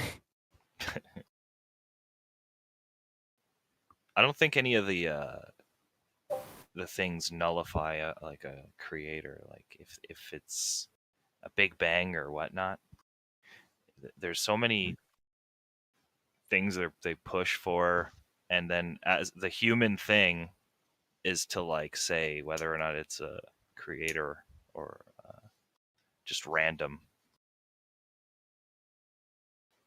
They'll even go to the length that like the Big Bang is a repeating thing, and it's like, okay, that still doesn't mean that a creator doesn't do it or did it this time. Yeah, but Big Bang is just kind of nonsense. I mean, it's literally called the Big Bang because Fred Hoyle coined that term to make fun of how stupid it was. Well, I'm going along with the thing that you guys kind of say, that the universe is so supposedly so huge and vast that it nullifies or it makes us feel insignificant. So that's kind of like the Christian bend to it, right? Yeah, but I guess the point that we're making is a lot of people interpret it that way. Like a lot of people interpret it like, wow, if you see the immensity of this, then it somehow holds some logic that it could have just had no purpose or reason. And if it's not that, right, you can't even pretend that makes sense. But I think even, yeah, I mean, the vastness and the crazier, the more we research and the better our telescopes get and the better our microscopes get and our detection methods get, the more like we're completely puzzled, the more questions there are. And the more proof it, honestly, for God, like if this Hadron Collider keeps failing to find any kind of disproof, basically the whole point is to find proof for God. Like that's what the humans are doing here, and that's why they spend trillions of dollars creating the Hadron Collider. They're like, plus there was that prediction, right? When they said when the James Webb Telescope went out that they were going to. What, sorry? So, plus there's that prediction about the James Webb Telescope that they were expecting that because of the expansion that these galaxies would be larger and rougher and all of this kind of stuff, but they found them to be very small and smooth. And there was just a couple of back to the drawing board kind of moments, it seems like, with those new observations. Sorry. As flat earthers here can ask, has anyone else considered that the greater the telescope on the ground, the greater fundamentally is the microscope? So we have a barrier above, I think, in terms of reflections anyway. So it's just like looking down a slide of a particular sample through a microscope, and the greater the power, the greater the magnification. Does anyone consider that? Flat earthers, of course, ball earthers have a different. You're saying like point of view, but as flat earthers, where we're on a stationary surface. All the skylights seem to rotate around us. There is definitely some sort of barrier. How far it is, different matter. But yes, telescopes obviously make a difference. But yes, the greater the telescope power, ultimately the greater the microscope power, because there's a fixity around.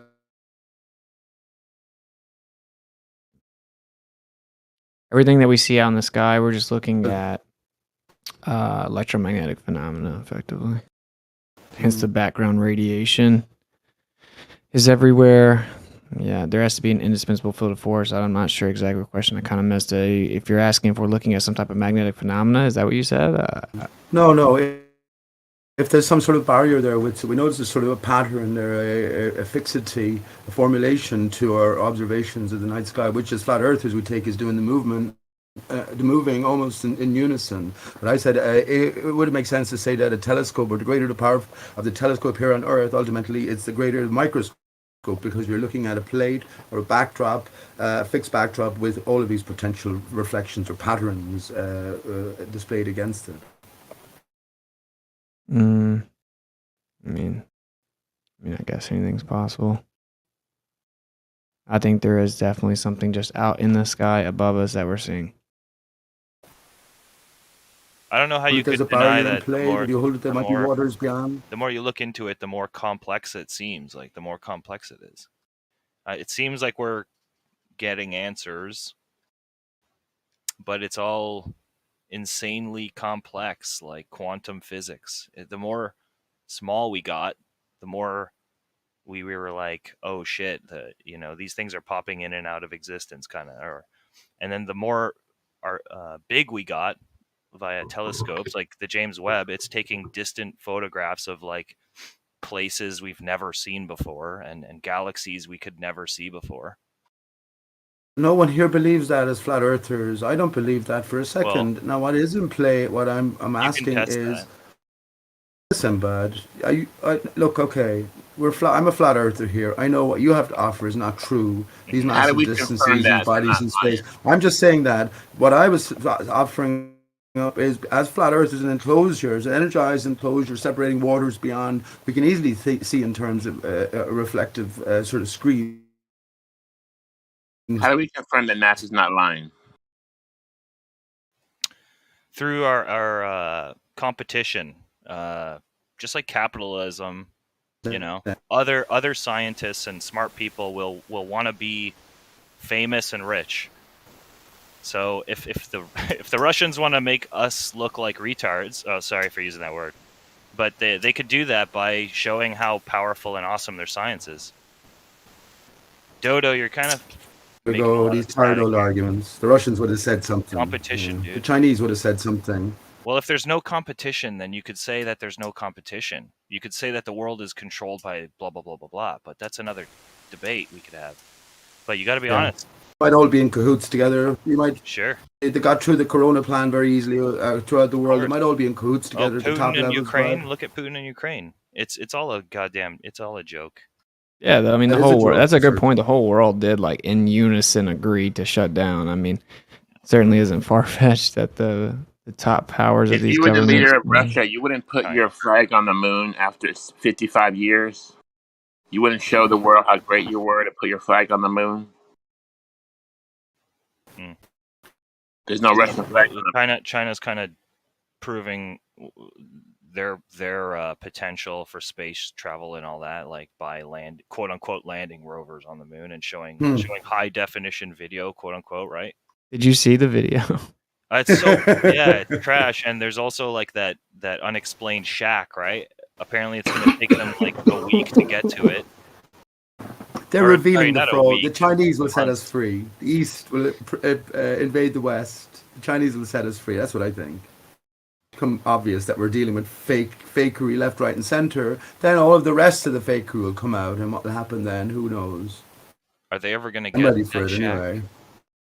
Have you not heard about the shack on Mars? Yeah. Was it on the Mars or the back of the moon? It was the back side of the moon, I think. It was on the moon, actually. Yeah, I think it was on the dark side of the moon. Mysterious shack turns up. Backside. Yeah, the backside, dark side of the moon. And we get to see. Or Michael Jackson has a crater called after him on the dark side of the moon. Anyway. So he has nothing named after him, is what you're saying. But here's a point, a new perspective I heard him talk about today. Many people seem to be kind of, what do you mean by that? That's the first time I'm hearing this. Well, Michael Jackson faking his death. If we're talking about, a greater theater here encompasses almost everything, I think we've got to look at. You cut out at we got to look elsewhere. The best we can do it as best we can. You cut out, Dodo.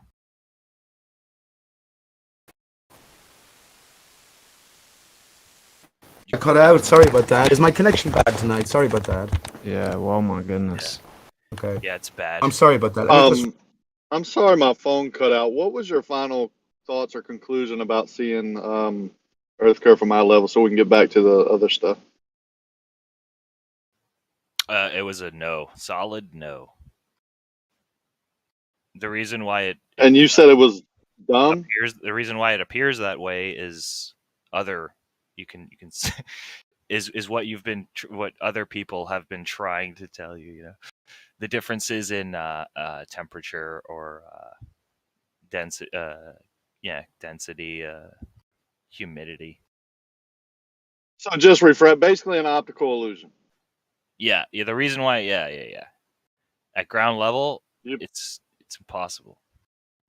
So, bro, like, there's a smart guy. There's a couple of smart people on the internet that tried to tell him that it was just an optical illusion caused by the atmospheric conditions of the day when you're looking down a parallel object like that, and all you got to do is just change your degree, of angle of attack, and that optical illusion will go away. There's a couple of those smart guys, I think, even in here. So thanks for agreeing with them. Yeah, personal horizon. but like, so Yeah, if we no never problem. can see, this is the thing, right? If we can never see the actual curve of the Earth, From ground level. we can't even see it from up in the air, bro.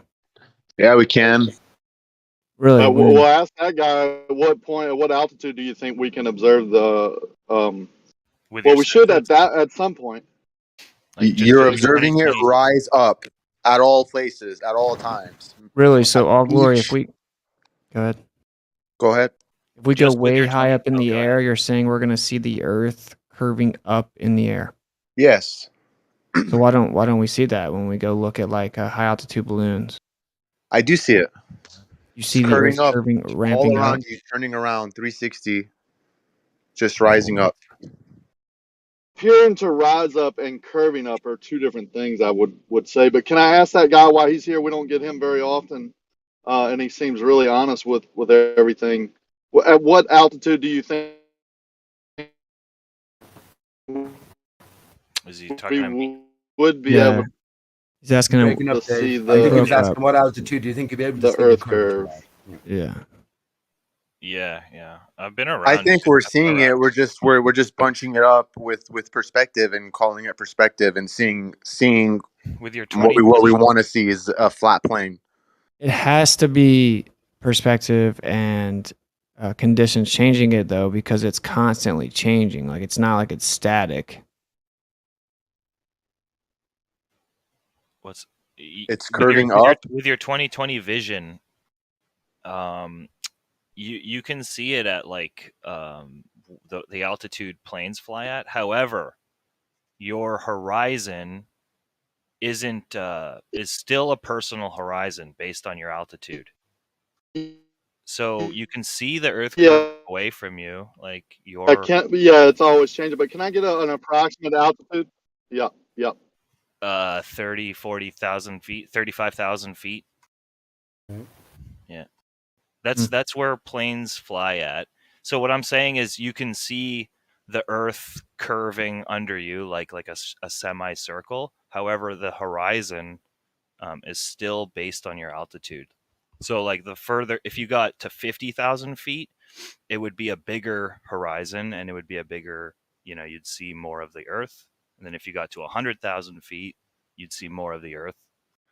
And the horizon would keep shifting back the further you got up. So would there not be more chance of illusion coming into play then, because you're looking over a greater further distance? So what looks like curvature has to be decoded, because again, yes, we are capable of being deluded on the ground where we see curvature where there is none, or at any height above that. So No. how would you tell that it was real curvature opposed to fake curvature? Well, say we're talking about 20/20 vision. Like if you're at 35,000 feet with in a balloon, you'd see curvature. However, the horizon is still based on the differences in humidity and refraction and all of that crap that they try to yell at you. So it's still. That means that people from still, planes should regularly see curvature then under certain conditions. And yeah, like if you look down onto like an island, or like some more land around there and trees and stuff, you'd notice that it's curving. However, if you looked at the horizon, that's still an optical effect. Like you can keep increasing in altitude, and that would keep getting bigger and extending further away from you.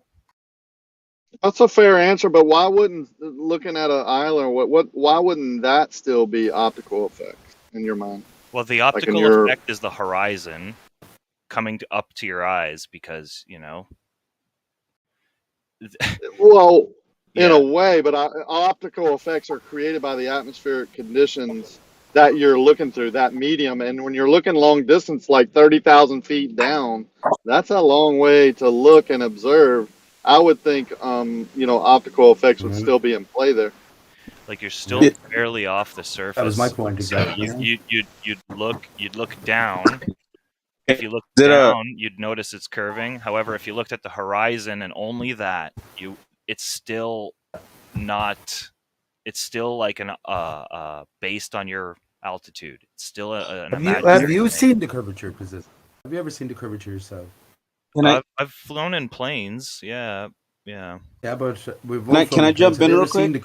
Yeah, Meg. Is it cool if I jump in real quick to ask him something? Go ahead, bud. Take your time. I just want to ask you, Pazizzo, real quick. Have you ever been to a beach where you can see miles and miles of a horizon stretched across way deep in the horizon? Have you ever experienced that where it's really far? Sure, yeah. And you're saying that when you look out into the horizon, you can see that, and you can see that curve. Is that correct? No. Hey, you can stop talking. So where do you? I'm sorry. We've already gone over that a million times. You said you see it from 30,000 feet, bro, not from the beach. Hold on. So you're saying that you don't see it from the beach, but you see it from the plane? Yes. Well, no. Well, not. Wait. You see a beat from the beach as well. It's curving up. What you don't see beyond that is obstructed. Same thing with the plane. It's still curving up. Yeah, it's still curving up, and you can increase your altitude, and it'll keep doing that for a while, even past the ISS's altitude, apparently. So wait. So hold on. Come back down to Earth real quick. Come back down to Earth with me, real quick with me. So when you're on the beach, when you look out the horizon, that's literally like 17 miles worth of water across that you can look from your left to your right. You're looking at 17 miles worth of water. No. When you do that, do you see a horizon that's bending like a globe? 17 miles is a crazy overestimation. No. It's not actually. It's actually not an overestimation. I know you can say those words. Okay. No, well, it's not because there's a guy. There's a guy who actually went out and because from his left to his right, and then he calculated it on using Google Earth. He knew what point he was looking at to what point he could view all the way to the right. And it was 17 miles wide, and it was 20 miles away from him. So that view that he was looking at while standing on the beach. I'm sorry? That's not on a beach looking out for miles and miles. That's looking at an object across some sea, I'm guessing. And also, okay, yeah, go ahead. Yeah. So you're gonna tell me what I'm telling you. So you're gonna tell me what I'm trying to tell you. Yes, because you failed to properly communicate, so he had to take over. That's why. Okay, so let me take back. Like Rakia and everybody already explained. Let me explain to you. There's a gentleman on the beach. Let me explain to you. There's a gentleman on the beach. Okay, and he records from as far to his left as far to his right. Okay, and he goes to Google Maps and he knows the things that he saw in what he was looking at, and he can literally see the mountains in the background. When he looked at Google Earth from where his position was 20 miles away, and then when he went from left to right and measured it, it was 17 miles away. So you're telling me, well, I bet that a bunch of that mountain's the base is cut off, like from his vision or whatever. Okay. I'm not even talking about the mountain. I'm talking about his left to right was 17 miles.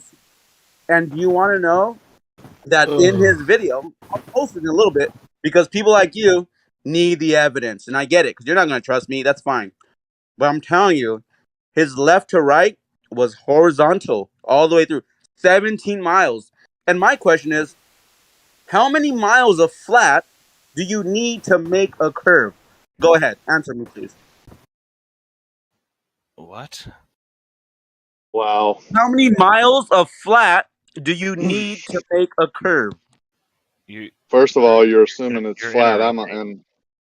You interrupted a good conversation, and I said you can't see it from ground level.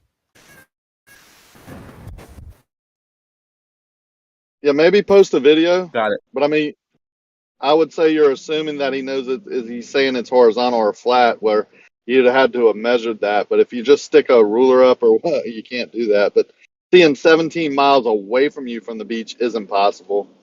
I mean, It is, isn't it? It is. I would agree. Nah. It's fucking impossible. On a ball, you're right. I totally agree. That's why it's not a ball. Welcome to Flat Earth. I'm done with Yeah, y'all. but even on a flat, yeah, thanks, man. Even on a flat plane, to look out from a beach 17 miles, you might be seeing an object that's 17 miles, but you're seeing the top part because your limited angle and the density of the air at ground level is going to obscure even on a flat plane. So, vision, like 17 miles, I can't even see an oil rig when I'm on my boat from 17 miles most days. Most days visibility is around 12 to 14 miles on the water, on the open water. So to say you see something 17 miles from the beach is worrisome to me. But anyway, maybe I misunderstood it. But hey, man, thanks for your honest. I personally don't think you see Earth curve from a plane, but we can agree to disagree on that because we can't really prove that. We're seeing it. We're not really measuring it, but I think optical effects would you're looking through windows and all that, but I think the optical effects would take place there as well. But hey, man, thanks a lot. Yeah, and it was good, nice and peaceful before Apocryphon. He means well. He's a little house strong. He's our Xanac. Can I just ask? Pazizzle, I mean, it's kind of similar to what you've already asked him, Rick, here, but why do you think that people like Soundly are making the claim that they can see that Earth curve? Who's Soundly? I don't know. He's a YouTuber on the Globe side. He comes in here. Side? Yeah. Why would because he's not aware of the he's just like, it's either he's not aware or he's purposefully being deceptive. Well, you know what I find amazing, and this will speak to what Witsit says a lot, how willing the Globe guys are to like throw people under the bus. The second that something is said that they don't personally agree with. Hang on, because we're talking about 20/20 vision from ground level, whereas like we always try to I always try to differentiate and say, like, oh, if he has an instrument or a device or some kind of science experiment that he's performing, he can see curvature or like blah blah blah.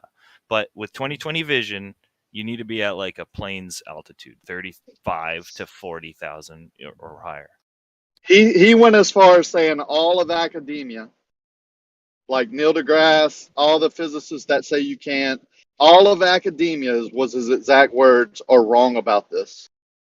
The whole point is that you can see curvature from a plane only if you're looking downward, not like at the horizon, because the horizon's still going to be no ground level. 20/20 vision. He said all of academia is wrong about that. Like, you can see Earth curve from there, and all of academia is wrong about the ground level 20/20 vision Earth curve point. Well, not they're wrong in the direction in which it's curving. Yes, they're not wrong in that it's curving, and they're not wrong in the measurements. They're not wrong in the size and the shape of the Earth. They are wrong in the direction in which it's curving. Yeah, I would agree with you that it appears in the distance to rise up due to perspective, but curving up, you would have to measure that. It's not just due to perspective. Perspective's also involved, and it's also rising up. Like I said, you would have to measure that. So, thanks. You're saying it's concave?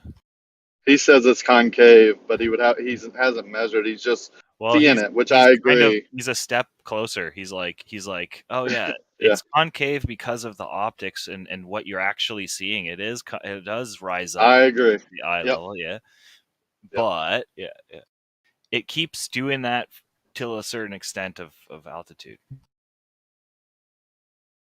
Yeah, it reaches a point of equilibrium where your eyesight and how far you're seeing with the conditions of the day make it look actually come to a point, and then other effects. Then you're like, holy Take, shit! you Like, know, it's actually a ball. Yeah. Yeah. No, you're actually like You have to learn how light just like is splitting inside of your eye. Once you learn that, ladies and gentlemen, for X many years, you were you've been blasted engaging right over. in a logical fallacy called a false dilemma. You've been engaging in an A or B argument. You've been falsely believing that if you disprove A, it automatically proves your B. And this is wrong. And all your fake petty, all your fake petty debates, which you get nowhere with anyone in this group, is a testament to that. Rather than focusing on the broken model, rather than focusing on the impossible map, the impossible sun, the impossible stars. Hey, hold on. Why are you yelling? Yeah, that guy can shut up. Yeah, one second, guys. Yeah, but we're not going to have shouting in the fucking group. You're going to say it. Can you just say it, please? Everyone else is perfectly capable of listening to what you say if you just speak it instead of shout it. He actually blasted and interrupted me. If I can continue, that's why I Rekia, that's why I muted him, because he just came in and steamed in. So go ahead. I'm ready. Kosho said earlier, like the bridge appears to rise up due to perspective, and then at that point appears to go back down. And I agree with him, and I agree with you. That's what we see when we gain altitude. At a certain altitude, we can't see forever, so we're going to see that point of perspective where the ground and the sky are appearing to meet. I think right below our eyesight, actually, and then into the distance from that point on, it's going to appear to go down, which is going to give us this apparent drop that they talk about, like dip of the horizon. That's not Earth curve. That's just also perspective.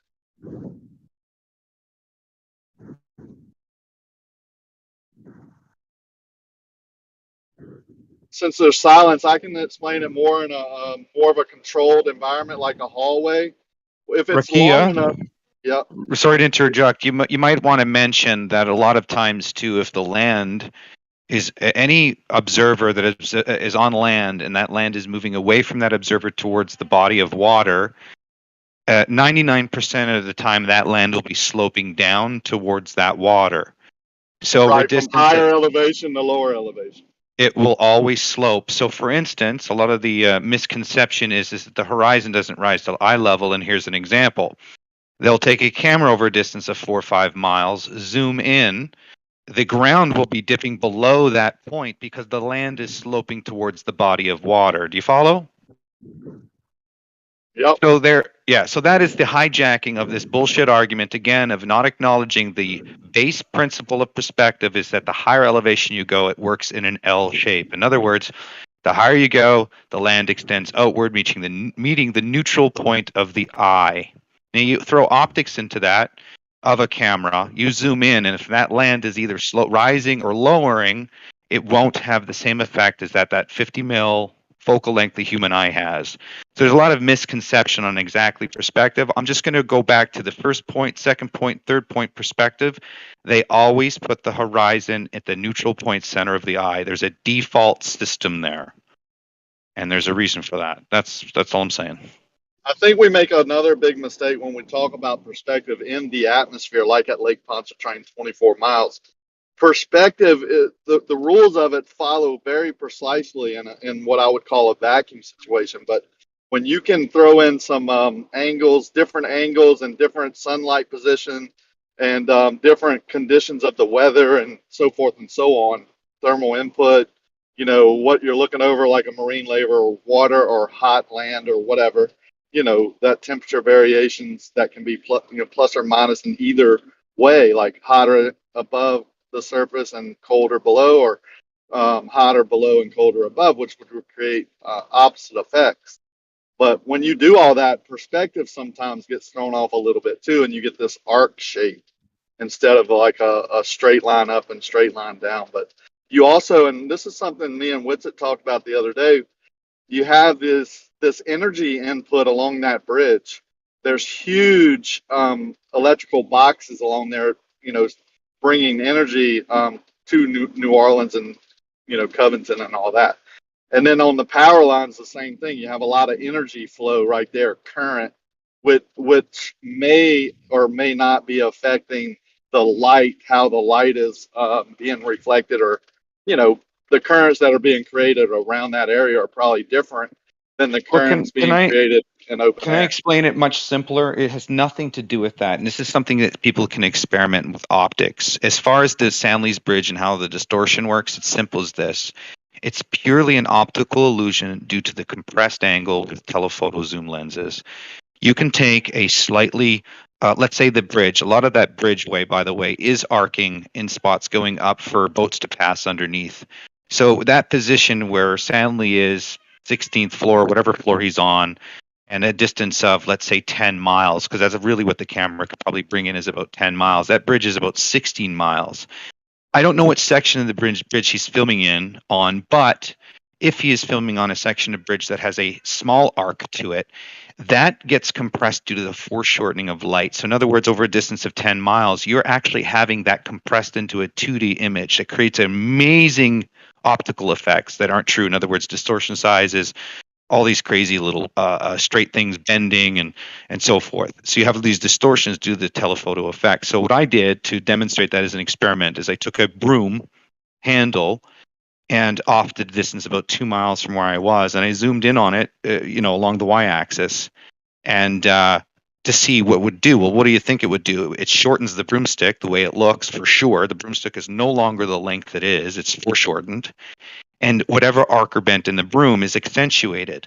So I assume by the same fact that I can demonstrate that if over a 10-mile distance the bridge has somewhat of an arc in it, it's only going to accentuate that arc and thereby give you that optical illusion. And I approached Soundly this exact argument 5 years ago, and he literally responded to me and said, "What's the big deal? Why do you care so much about it, whether or not it's an optical illusion?" I was blown away. I was blown away because the fact is he knew it was an optical illusion and still pushed it off as a Earth curve. That's the crazy part about it. Quick question about the bridge. When it appears to be dropping down, is there land right behind that where the bridge touches the land, or Yes. how close? That's the obvious tell. It's not curving. It goes when down when it hits the land.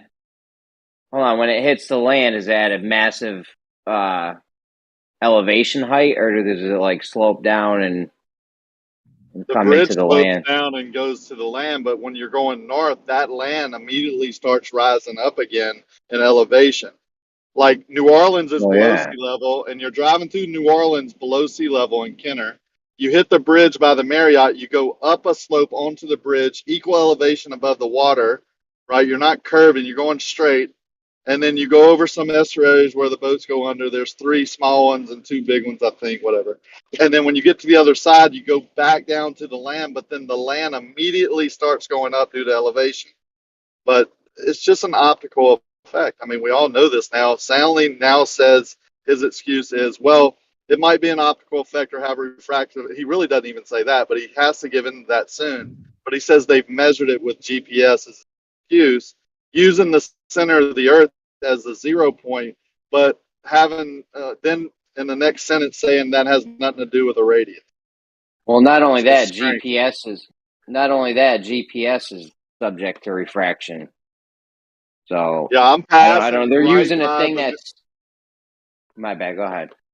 That's all right. I'm in Covington right now. Like the bridge is probably 15 minutes from me right now, and I'm also approaching LIGO. I'll be next to. I'll be 6 miles. I'll be about 3 miles from LIGO in about 15 minutes. Right, but the thing he says with GPS about how he measured it with we say maybe it's refraction. It could be refraction that's making the bridge look curved. And then he'll say, but we checked it with GPS, which is also subject to refraction. Well, how did they model it when the actual photos, which isn't one photo, I want everybody to know. That's a post-production stacking process of multiple photos, but that doesn't change the shape. All right, but he put them together in post-production and agrees that it's compressed and refracted. And then when they drove over it and modeled it, it matched the refracted compressed photo perfectly. Now, that's a problem.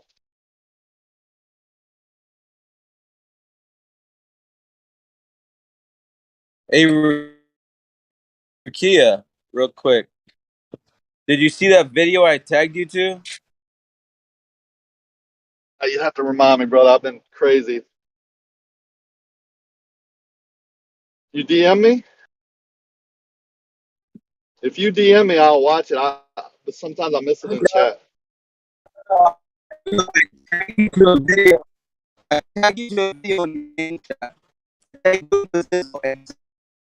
breaking up, brother. Or you're lagging. You're roboting bad. Oh shit! You actually cleared up at the end.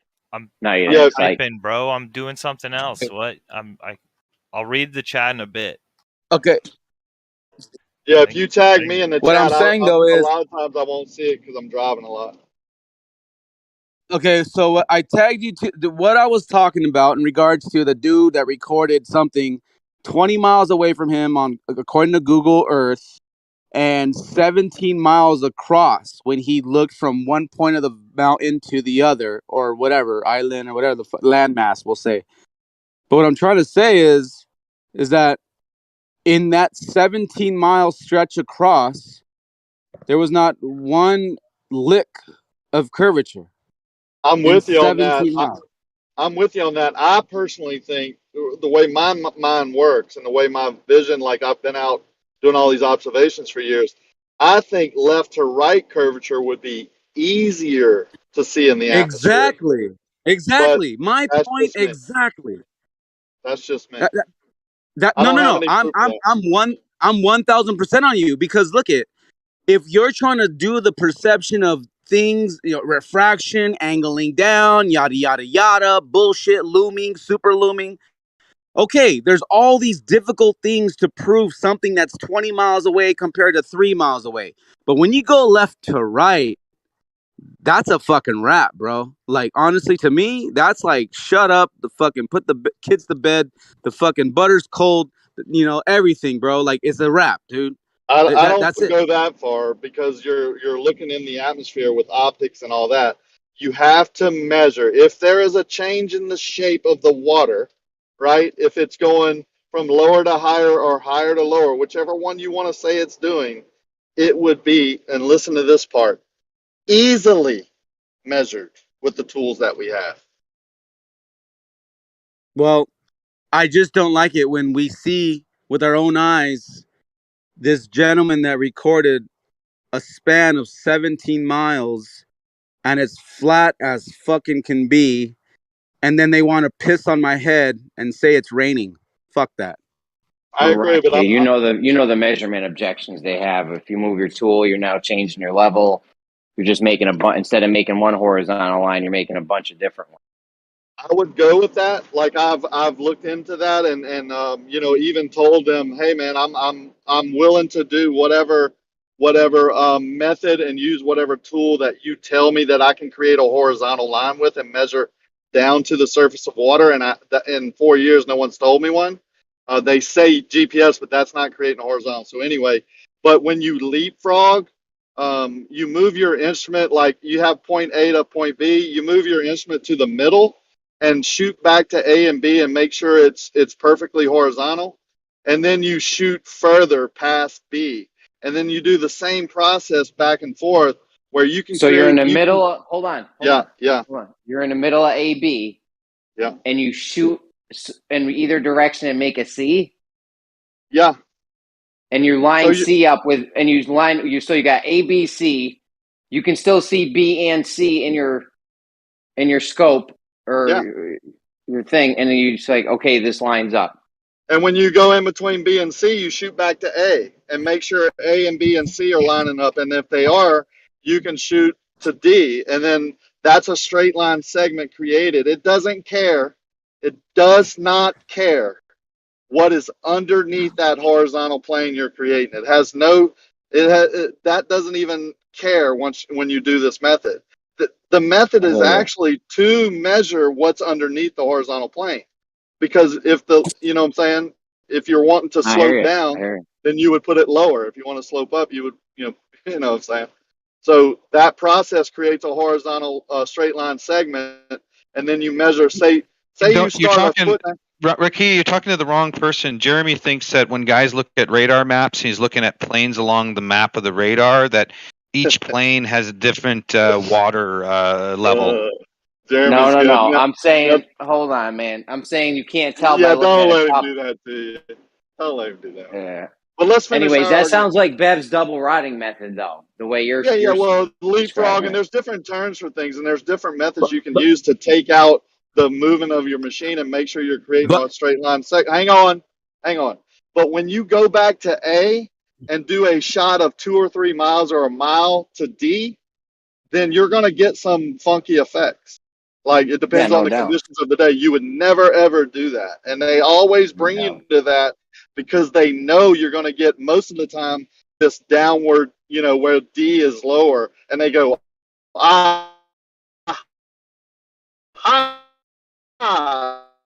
Earth curve. And that's when you go, no, the normal refractive effects. You're chopping, Rocky. We get it, though. But on certain conditions, just you're all choppy. We get it, though. I also think that that's standard. This is standard condition is the things just appear to be a little bit lower. And with distance, you get lower and lower. Yeah. Due to atmospheric effects or whatever. And that's like the norm. I think that's the norm, atmospheric effects. And then when you see shit higher or lower than that or whatever, then it's out of whack. It could be all that, or it could be Earth curve. Yeah, you're right. It could be Earth curve, but with these methods, you take out those refractive effects and you create a horizontal plane with straight line segments above what you call a curved surface of water. And then when you measure down, if you would go do it, which I doubt you will, sorry, then when you measure down to the water after using that method, you don't get any Earth curve. You don't get any water curving. Hold on. The way you describe it being measured, you would actually take the optical effect out of it because it's exponential, right? So of course, when you do little segments like that, you're not going to get that crazy optical effect, and it's going to give you closer to its actual position. And you're back checking, or you can close the loop to make sure that your horizontal plane is accurate. If you close the loop and get back to your original point and it's off, then it means that somewhere along the line you made a mistake. It's human error or tool error, and you need to go back and do it again. And that's how you know that horizontal straight line segment is not curving. Do you hear that, left lane? And if you do it over a curved surface, you can measure down from your grade stakes or string or whatever you use, right? And measure down to the surface. I did it over water because that's the easiest. And if you get this drop from center to, I don't even know how you would say it, because in your model, it depends on where you're standing because it drops off from either way. So, it's strange, but if you start at a baseline and you would get a drop to the end of over a mile of 8 inches, then you would know that surface is curved. But if it's not deviating at all, then it's horizontal. It's not curving. Sorry. It would be very asinine as well, Rakia, to claim that you can measure curvature over, I don't know, a distance of, let's say, 100 miles, considering I can fly an aircraft over that 100-mile distance in a very short period of time and not adjusting, nor measuring, nor seeing any account for any of this ground curvature that is so debated. To say you're dropping 6,666 feet, cool number, over 100 miles. Like when I take off from the airport and I go 100 miles to Florida, to say I'm dropping over a mile in that short hour and 15 minutes, there ain't no freaking way, dude. I mean, you would know it then. Well, here's the issue as well. In that 1 hour, the Earth would have moved 15 degrees. That would have been, what's 15 times 60, right? You're looking at 750 miles. The Earth would have rotated 750 miles in that hour that you've traveled. And in your aircraft, you only have adjusted 1 degree off your heading. That doesn't make any sense, dude. That's 900 miles. 900. 15 by 60? Oh, sorry. Well, yeah, the 900 miles. But All you got to do is look at the cup of water on the dashboard, and you'll know, right? well, hey man, every pilot next to me, they have their own water level. According to you, Jeremy, their gyros too are all different as well, right? Yeah. Well, let me sum up the auto level. You know, this is something you can go rent yourself.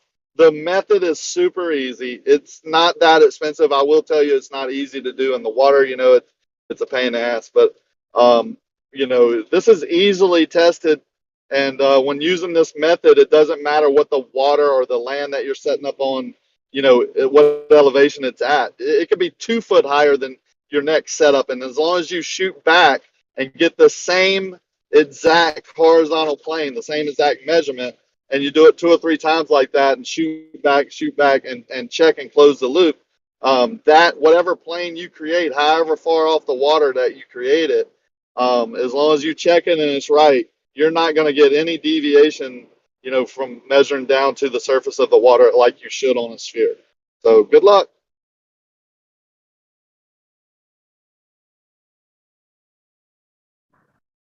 Yo, hold on, real quick.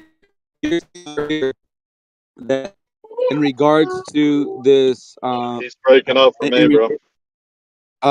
Can you hear me? Is that better?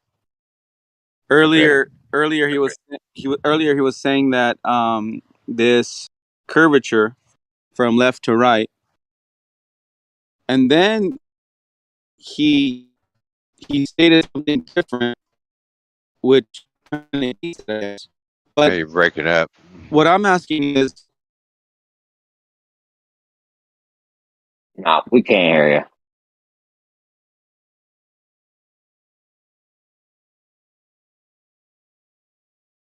never mind. I'll wait till I have a better signal. When Soundly comes back and says he GPS measured it, you know, all you have to do is ask what's GPS. He'll tell you it's electromagnetic radar waves or something, which is affected by when it travels through the atmosphere. It's subject to refraction. Boom, we're right back to square one with how the light's bending and which way it is and how you know it's that specific way. He's double checking it with another method that's still subject to refraction. It's circular at best.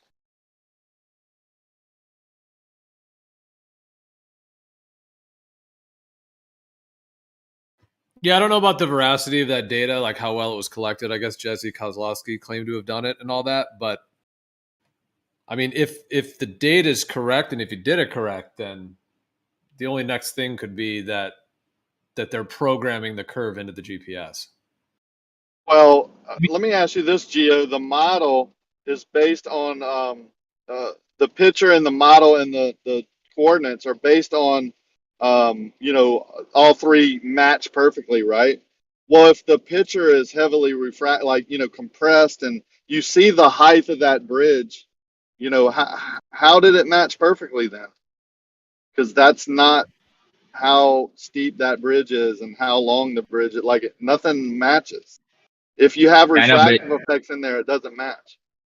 If you view the model for the bridge for the refraction and like the animation that he does, he's rotating the bridge and making it so that it's how it would be viewed if you were looking at it straight on, and then he matches it to it. That's what Walter Bisson does. But to answer Jeremy's question, and I'm sorry, I don't even respond, but just answer Jeremy's question very quickly. Right. You said refraction will affect the GPS, and he's right. He's right. But unfortunately, like every other time Jeremy speaks up, he's got no point here because this is this is correction. This is correction. What do you call it? Differential correctioning. You know, so that's how you get the precise positions. because the position takes all wait a second. You're saying that GPS is from the satellites are caught the refract. Wouldn't be the refraction lower to the surface from tower to tower? Wouldn't that make more sense? There's no Rather than having a satellite shooting downward. I mean, what grade of refraction are we talking about? Because last I looked at, it's more than 5%. So what's the issue here? If is it satellites or is it ground towers? Right. How are you getting the data? Can I just respond? I gotta finish my point though. Just very quickly. But the only point is, I just want to remind you that this is correctional GPS. So they take all the position that the GPS is telling you are, all the errors it's giving you are corrected for in this process. But go ahead, Jeremy. Sure. So they guess where it's the actual position is doing their refraction calculations, and then they tell you, yes, this is the actual position, just like you guys do when you look at time. You get this little refraction calculation, like, well, it's supposed to be here, so it's there. 100% wrong. What they do is they take your position, the GPS is telling you. They take the actual position of some base they have, some place they. How do they get the actual position from the satellite? From the satellite, how do they know the actual position to the base? To the base station, what they do is They already have a known value, dude, or else their instruments. How would